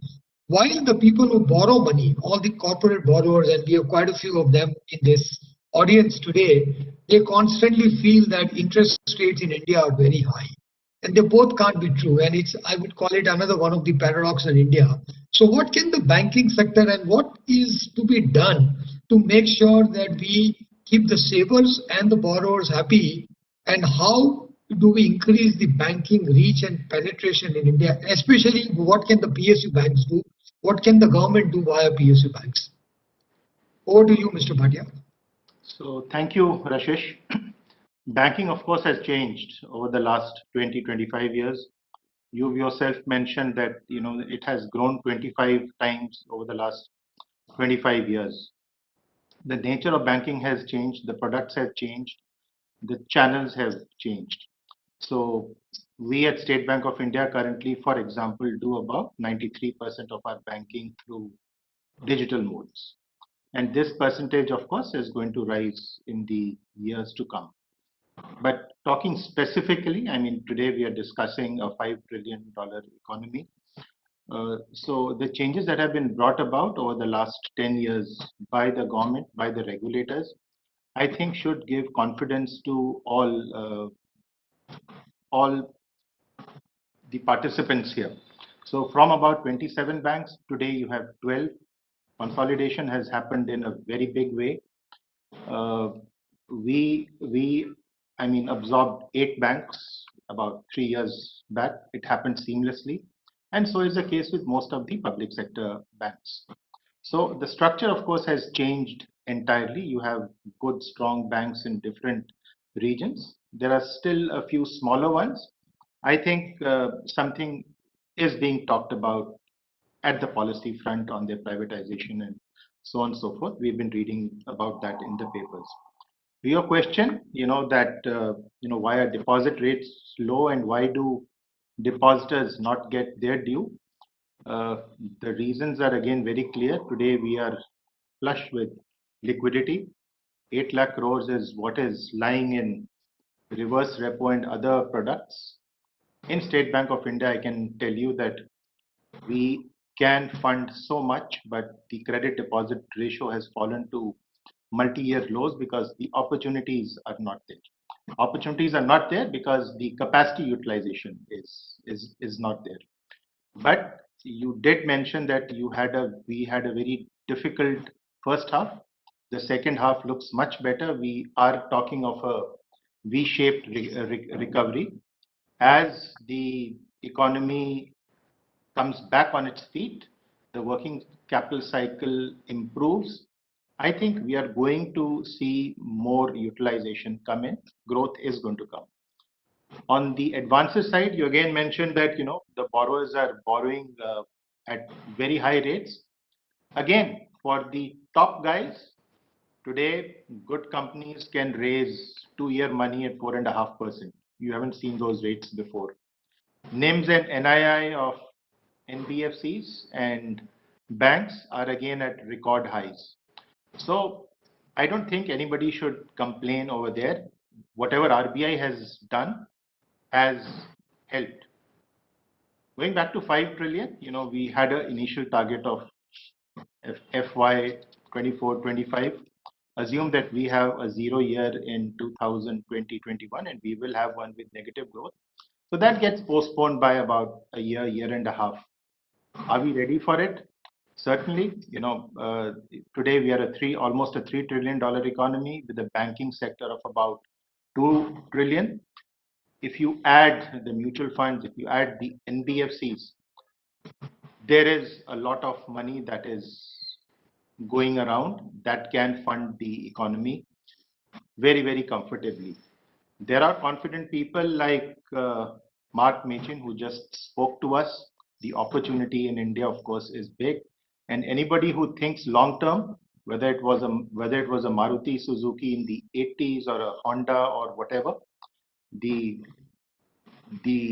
demand in the economy is there. Challenge is that we improve our manufacturing. So Atmanirbhar has helped. The recent scheme on the production-linked incentives will again help. None of the countries in the past, post-industrial revolution, have become great without manufacturing. So whether it was England, in the 19th century or later on Germany. America, of course, today exports arms and technology and human capital. Japan, Korea, China, you name any one of these. Has to be manufacturing, it has to be export driven. So whatever you are seeing currently that is happening in government and the policy, I think that should lead to a good pickup on that side. Another issue, of course, we have lots of changes of government. A lot of the policy is to be implemented at the states. But my experience of the last 25 to 30 years is this: notwithstanding the government, there is a certain trajectory and path as far as the policy is concerned. On the finance side, I think we have only improved over the last 2 years. So I'm very confident the banks can fund that. Of course, infrastructure and all, we did burn fingers. Many of the institutions did. So there needs to be some stability on the legal side, on the construction risk, regulatory risk, policy risk, so on and so forth. I think with all the lessons learned, we'll be in a much better shape to fund all these projects in the years to come. Excellent, excellent, Mr. Bhatia. I think that is very comprehensive and absolutely, as you said, I think the people who can think long term and invest for the long term have done well in India. And we say India is not just a 5-day test match, it's almost like an infinite 20-year test match. And you have to be willing to play the 20-year test match rather than a T20, which maybe a few investors try to play and then burn their fingers on that. So absolutely agree with you on that. I think as you also correctly said, I think we need to reduce risk in the economy. We constantly say we need to attract more risk capital, but as we try to attract more risk capital, maybe the other opportunity is to just reduce risk so that whichever capital is there does not ask for the risk premium. But I'll come back to that. I wanted to go to Bhargav. We obviously know that the banking sector has done a lot of heavy, the heavy part of the job markets, especially the bond markets, also need to do their job. And I think in India, the equity markets part of the capital markets has done very well over the last 25 years. We have really evolved our equity markets. But our bond markets, and especially you come from ICICI and now the insurance part of ICICI, you have seen this very closely. Why have the bond markets not really taken off, and what can be done, especially with insurance companies and hopefully pension funds, to really get them that long-term credit available to the Indian economy via the bond markets? Thanks, Rashesh, and thank you, FICCI, for having me on this panel today. Rashesh, as you rightly pointed out, I think we've made tremendous progress on the equity side of the capital market. Over the last maybe 10-15 years, we've seen some progress in the bond market, but clearly not enough. And I guess all of us see the bond market today is largely an institutional market, a wholesale market with banks, mutual funds, insurance companies, pension funds as the key players. And in my mind, that's led to certain issues that need to be resolved. One is it's a very skewed market, very little retail participation, lack of depth. The second is that it's a reasonably opaque market. Prices are traded bilaterally. There is no contractual transparency that we see in the equity side of the capital market. And it's also very shallow. I mean, if you look at, let's say, from our insurance industry perspective, we are obviously big investors in the bond side. But I can speak for us as ICICI Lombard. About 85% of our investment is in the bond, in the bond market. But our investment in anything below AAA is very, very low, which leads to further challenges for some of the points that was earlier raised. Mr. Vaiki Modi asked about why can't mid-sized corporates or small corporates raise money from these markets. So clearly there is not enough investor appetite to invest in single A or junk bond market segment. So as I said, there's a lot of things that has been done over the past, but if I look ahead and think about some certain things that we should consider from a policy side, looking at the domestic market, thinking about let's say us insurance companies as potential investors. One is in terms of creating greater confidence on the risk side, in terms of as we go down the risk curve, there is a lack of confidence in terms of the governance, the credit quality, and there is possibly a big role that the recently proposed Credit Guarantee Enhancement Corporation, that can play in terms of giving some amount of credit enhancement support to initially promote, let's say, maybe the priority sector corporate bonds, whichever way the government wants to look at promoting certain sectors. These could become like this entity could become like the Fannie Mae or the Freddie Mac for the what they did for the housing market in the US. So that's one possible solution that we see in terms of deepening the let's say the single A and below corporate bond market. Second is, and again we've talked about this for a long time, is credit default swaps. I think this is one segment that has really been instrumental in promoting participation of long-term investors in some of these lower rated markets, and in India that's possibly something that we need to focus on.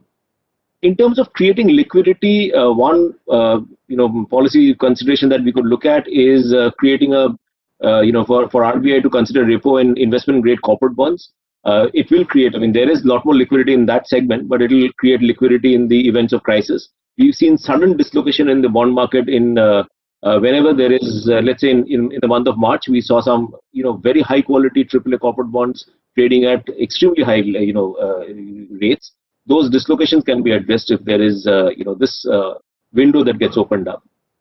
One of the recent initiatives by SEBI and IRDA, which is our regulator, which we believe is a very, important, step in terms of creating more transparency, in terms of on the pricing of the bond market, is the RFQ platform for quotes and dealing in corporate bonds. When you look at equity, all of us understand the transparency of pricing and the certainty of contracts. But as I said, the bond market is largely a bilateral market in terms of price discovery.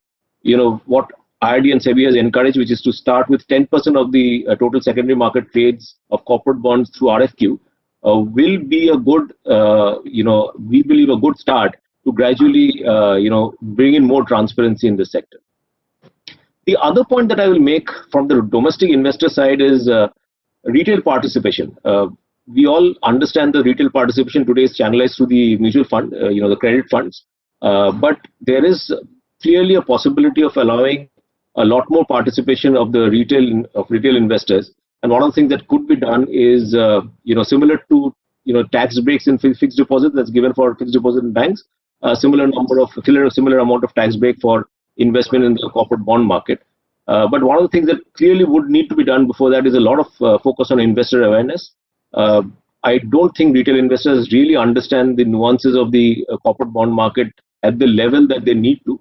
But these are journeys that we need to take and start with to build more resilience and depth in the bond market. And similarly, there is a lot of money which we believe can be attracted from funds across the world. I talked about allowing CDSs in the market. We could allow international investors to come in as writers of CDS contract, for example. If the market is not deep enough in the from the Indian side, we could allow some of those things. The other aspect that we keep hearing is on the investing in the corporate bond side. Clearly, the fully accessible route needs to be opened up, as it was done for government securities, because some of these would help in allowing these asset classes, entry into the global bond indices, and these indices require securities, to be included in the index, not to have any trading restrictions. So these are some of the thoughts that I had, which I wanted to share. But clearly, as you rightly said, there is a huge need, and if you want to achieve the $5 trillion economy within the timeframes that Prime Minister has set for us, we need a very, very vibrant bond market to promote, the kind of investments that we need and fund the risk, provide the capital that, promoters would need to set up capacity in India.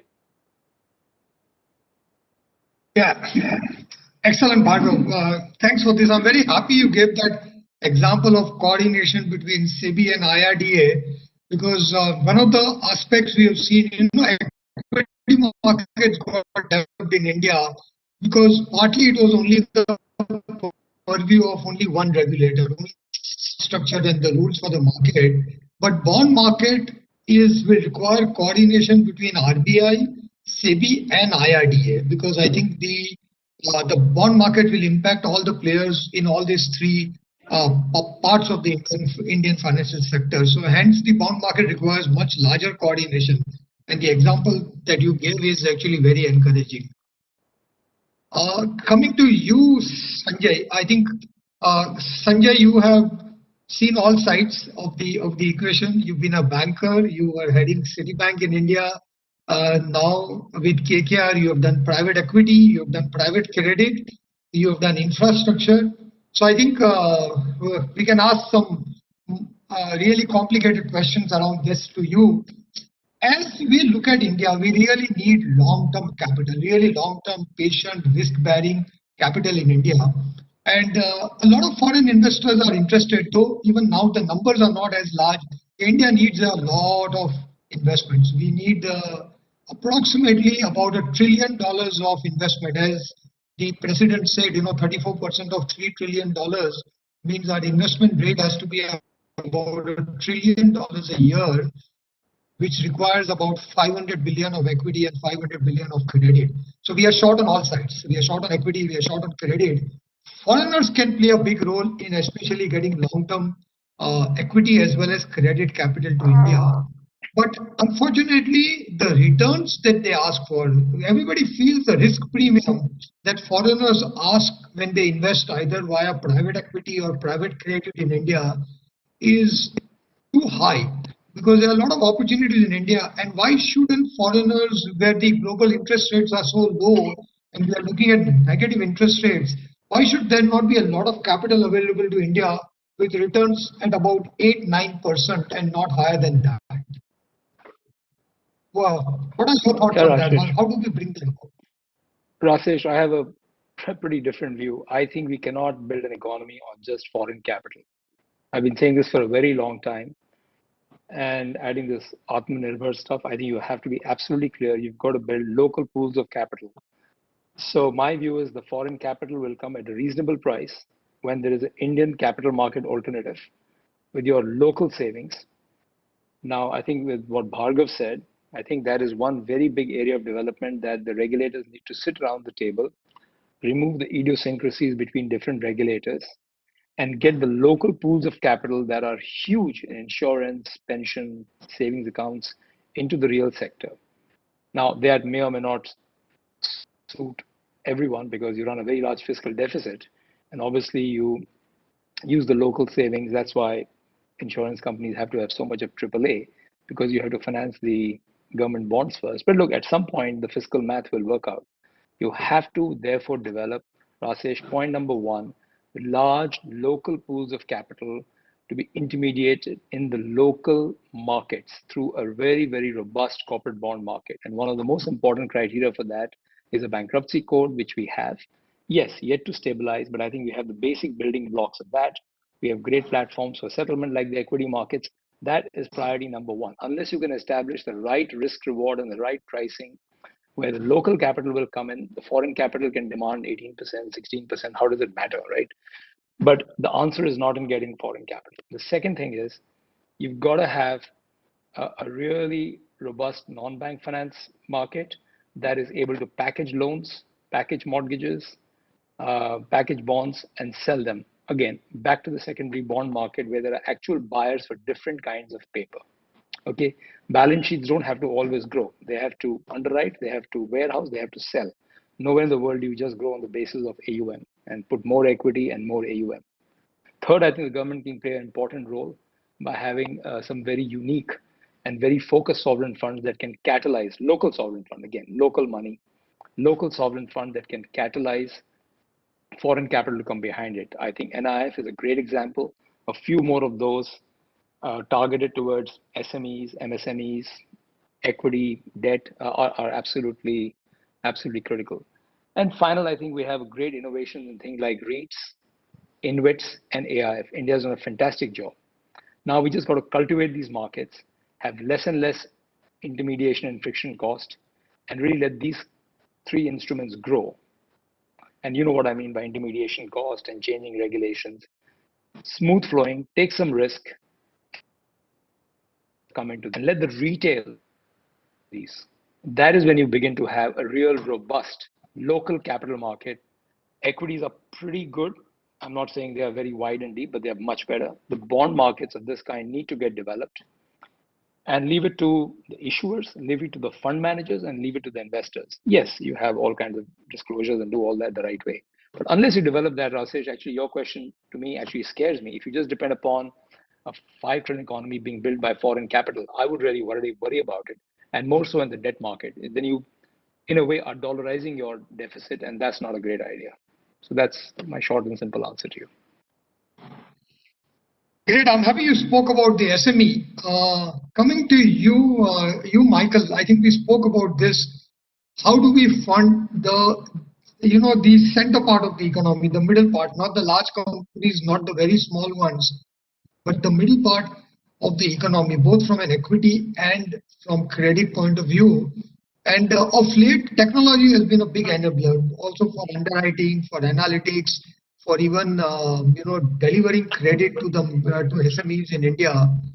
Given your experience, how do you see us doing a lot more in making sure the right capital is available to the MSMEs in India? Thank you, Rasesh, for that. It's been the million, billion, now there seems to be the $1 trillion question for India, right? How do you unlock the flow to that second tier, which banks struggle to lend to, just given the number of them, the underwriting challenges, the small size of the loans given the size of the banks, which the large institutional pools of capital struggle to bring money towards. The insurance companies, because of the rating requirements, do struggle to bring money into that segment. And clearly, the retail market does not serve because, again, lack of knowledge, inability to really understand the risk. Right? So this has remained an enormous challenge. I think there's a couple of elements which are playing out to India's advantage. I was actually on a call with the Singapore MAS some time back, and I was sort of explaining to them that some of the work which the Indian government and regulator has done in creating a lot more information, digital information, to enable higher quality underwriting of smaller players. Just the first, of course, was the entire Aadhaar database, which really allowed a lot of retail lending to begin to happen. You've now got the GST databases, which is beginning to create a lot more transparency of information. Right? And a lot of these are beginning to get accessible by the non-bank finance companies who can leverage technology and other means to support that underwriting. The challenge is still, to be honest, the entire package is still not there. The package is still not there in a couple of areas. Digital data on asset registries, actually making sure that all assets can be tracked very quickly, underwritten using data, whether it's a real estate asset or a movable asset. The quality of those registries, the digital linkages of that with lenders remains quite poor across the country. So if you were trying to do a loan, a highly disintermediated loan to someone for him to buy a house, it's very difficult to pull that off digitally today. And you are actually therefore depending upon local intermediaries stepping in to provide that financing, and the cost of that begins to go up. Their ability to bring balance sheet behind that loan is much more challenging, and their ability to then package and sell on that loan is also more challenging because there's just so many intermediate steps in that process. So once we're able to link up not just people digitally, but also have a really high quality asset register, which is available nationally, you begin to reduce some of those boundaries. You also have a significant challenge in my mind, and I think Sanjay mentioned this around the NBFC space itself, right? The NBFCs are some of the companies best set up to drive some of this innovation, especially with the SME sector, the individual borrowers with small borrowers, whether it's the small partnerships or small enterprises, and especially support cash flow based lending, not just asset based lending. And a lot of the SMEs today, especially the high employment generating SMEs, are not necessarily very asset intensive. They are in the services space. They are cash flow driven. But the NBFC sector continues to be in a little bit of a no man's land, and they are increasingly, in fact, what has happened over the last 2 years, increasingly dependent only on bank capital. Their access to other sources of capital have reduced. Their rating, their confidence in their rating has reduced, so some of their bigger sources refuse to lend to them. The mutual fund industry has been hit by a number of significant defaults and has withdrawn from the space. So today, I mean, and to be honest, I think the RBI and the public sector banks have done a great job in trying to step in and keep that group of companies going. But the confidence around their stability has been an area which has been a much shock. And they are some of the biggest players in the space. Unlocking this market really requires confidence in long-term stability of the NBFC space, that they have a space in the market, they have a role. Here's how the regulations for them will evolve. Here's the confidence we have that 5 years, 10 years, 20 years later, we see them as a long-term player. And I think the significant reduction in that in the last 2 years, simply because of the level of stress the market has seen and the defaults the market has seen around that space, has reduced that confidence. So that needs to get rebuilt. And when that gets rebuilt, they, leveraging technology, being able to create the product, services, do the underwriting, package them, sell them on to the banks, sell them to the insurance companies, will really begin to unlock enormous liquidity for the SME industries in India. But I do think it will need to be that combination of actions happening around that. The digital registrars on the asset side to back up the stuff we've done on the people side, as well as actually ensuring the NBFCs have a cohesive regulatory framework.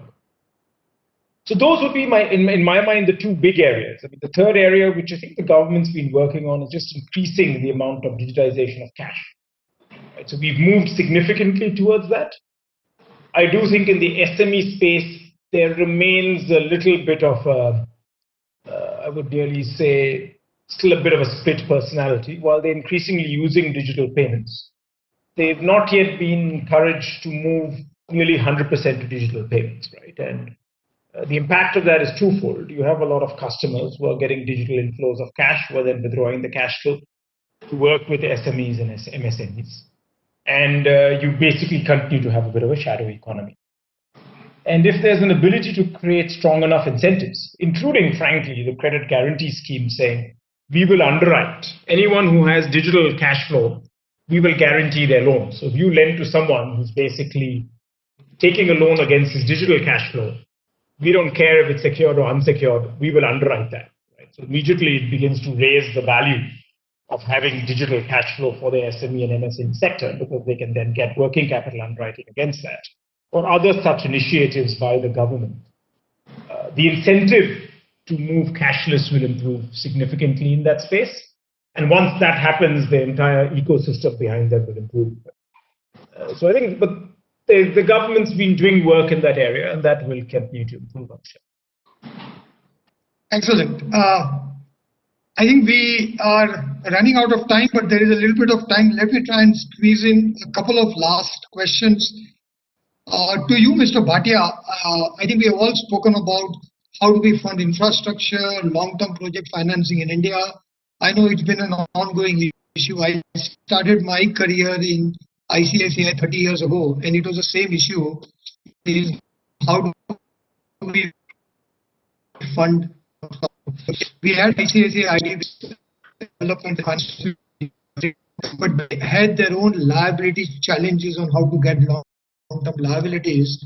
What would be your thoughts be? Has the time come to long-term liabilities from? Will it have to come from government, RBI, or from banks like State Bank of India? I missed out something in your question, but let me go back to your previous question. All these analytical models, technology-based models can do so much. Very frankly, it is the person on the ground, who is there to assess the small corporate, the small MSME, to take his case forward. So the recent, guidelines on co-lending, co-origination and all should go a very, very long way in helping us. Again, on the same question, there's this book called Other People's Money by John Kay, and he actually mentions that the branch manager is the pillar of society. So I would think that you still need to have a brick and mortar kind of a model. It's that guy who understands the environment, the businessman, the corporate nearby, and the growth will happen actually there. Building credit models takes a lot of time, and to have something perfect, I don't think there is any model yet. So I think the latest guidelines are a step in the right direction. I was in mutual fund for a couple of years, and the period between April and June this year was a nightmare for us. A couple of defaults, and the credit risk funds had a torrid time, and for no reason but just panic and nothing else. So we do need a very, very well developed bond market for sure. But at the same time, let me also tell you that the banks can't take equity risk. That's for sure. Banks actually these days, they come in and it's banks se loan mil gaya, so it's like you are taking a venture capitalist risk or a private equity risk, and there is then nothing to fall back upon on default. So I would like to answer your question on liabilities. I didn't get it clearly actually. No, the question I had, maybe I can toss it to Bhargav. The question I had, Mr. Bhatia, was has the time come to relook at setting up development financial institutions in India? We had ICICI, IDBI many years ago. I mean, I just had referred that I had started my career out there, and the question is always where the funding. So my short answer would be yes. And I can talk to the same. No, yeah, please go ahead. The question can go back to Bhargav. My short answer to that would be yes. State Bank of India was a working capital, bank in the 80s. In the 90s, we were pretty much the gold standard. Or agar ICICI, IDBI, and others, we get a complete project, and then we move on from there. We would love to have DFIs back into the arena. So has the time come for that, Bhargav? And how will the liabilities work? Where will the liabilities, the long-term liabilities for this, DFIs come from? Yeah. So Rashesh, you remember those days, right? Pre-91, you were there in ICICI. We saw the way the model worked. And at times we forget the lessons of history. So, for everyone's benefit, let me recount what used to happen. This was a controlled economy. It was a producer's market. If India needed 100,000 vehicles, the license would be given to companies to produce 80,000 vehicles. We would borrow money. For the borrowing, we used to get some amount of support from the government as DFIs. Our cost of borrowing was maybe about 9-10% at that time. The lending rate was about 15-16%. So there was a rich 5-6% NIM that DFIs used to make in an environment where the competitive intensity was much less. So you didn't see global competition to Indian industry, and you had a 5-6% margin. So the model worked. I don't understand this, nostalgia for that model that we keep having, where Every 10 years, we talk about a DFI solving all problems. From that time in 1991, we've had, in 97, we had one DFI idea promoted. In 2006, we had another DFI idea promoted. I don't think it solved the problem. Having said that, we are again talking about that model. If we have to do that model, we probably have to take some of the learnings of the past in terms of why it worked. Again, to share, this background was to talk about how the financing has to work, as you rightly said. I'm saying if you have to do it, because any little bit of help to help the infrastructure financing grow, I think we should consider it. But clearly, from the structuring of that entity, there's a big debate whether it should be a government company or a private company.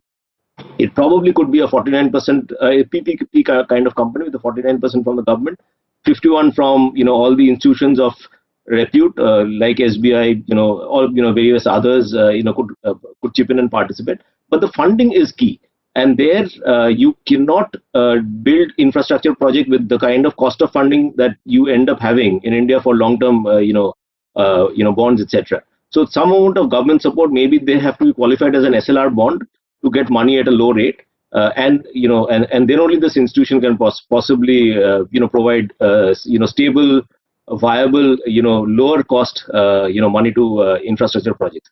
And one last point is that finally you have to solve the core problem. If you look at what happened in the last 7-8 years, it is the sanctity of contracts. It is the time taken to get approvals for environment clearance. It is the time taken to get approvals for buying land. And once you get all of that, policy certainty. I think all of us understand these issues. Unless these issues get solved, the underlying model, whether it's a DFI model or capital market model or bank model, none of this will work. Yeah, I think it's an ongoing issue. I think on the asset side, we continuously have to bring the risk down on the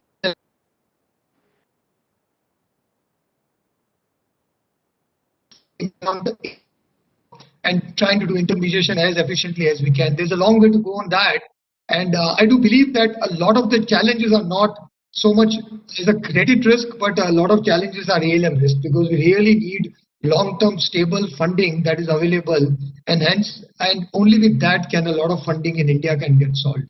So I think unfortunately we have been overrunning on time because of this exciting conversation. We can go on and on, but I've been just told that we need to end that. So thank you to all my fellow panelists. Thank you for this, and I'll just hand it over to Sunil for the vote of thanks and the closing remarks. Over to you, Sunil. Thank you, Rasesh. And I know we're a little bit overrun and some of you have to leave, so I'll be very brief. 3 quick points which I wanted to make, and I really enjoyed this discussion and debate because I do feel exactly the same way. I think there are 2 models worldwide to fund this kind of growth in the economy and particularly infrastructure. One is a bank-led model. We have seen China actually using that, or the capital market-led model, which America uses. I think the discussion around the table, we would agree. I think mostly there is a consensus that we need domestic to step in, domestic saving, domestic participation, domestic players. Mr. Bhatia talked about the bank has got surplus. Bhargav articulated very well in terms of the bond market. Sanjay was very vocal in terms of you let the domestic lead, and then foreign capital will actually follow. Michael talked about MSME. So this is definitely something which it has to be led by the domestic. We go back to 25 years when we started our career in the equity market. Same thing happened. Even today, half of the floating market cap is with Indian, right? So is domestic capital. So equity was also led by the domestic, and then thereafter the foreign capital came in. I guess we need to do that. That's one key takeaway. The second and important point, I think when I was looking at the construct of this panel, I thought we couldn't have done anything better because it needed 3 distinct expertise: equity market expertise, bond market expertise, and the banking expertise. And I have no idea how we could manage to get this thing together, because in all of you, we found all the 3 commonality, which is rare. So thank you for sparing your time on Saturday afternoon. And the third and the final point is a big thank you to Rasesh for moderating it excellently, as usual, and President FICCI for hosting the session. So thank you all. Enjoy the rest of the evening for the weekend. Thank you. Thank you so much. Thank you so much. Thank you. Thank you, all the panelists. Just to remind all the viewers that we reassemble on Monday, December 14th at 9 a.m. for the session with an address by Shri Ravi Shankar Prasad, Honorable Minister for Law and Justice, Communication and Electronics and Information Technology, Government of India, which is on leveraging ICT for economic revival in the post-COVID-19 era. That is Monday at 9 a.m. Look forward to having you with us, and once again to this very extremely interesting panel, and each one bringing a different perspective. Thank you very much, and enjoy the rest of the evening. Thank you very much. Thank you.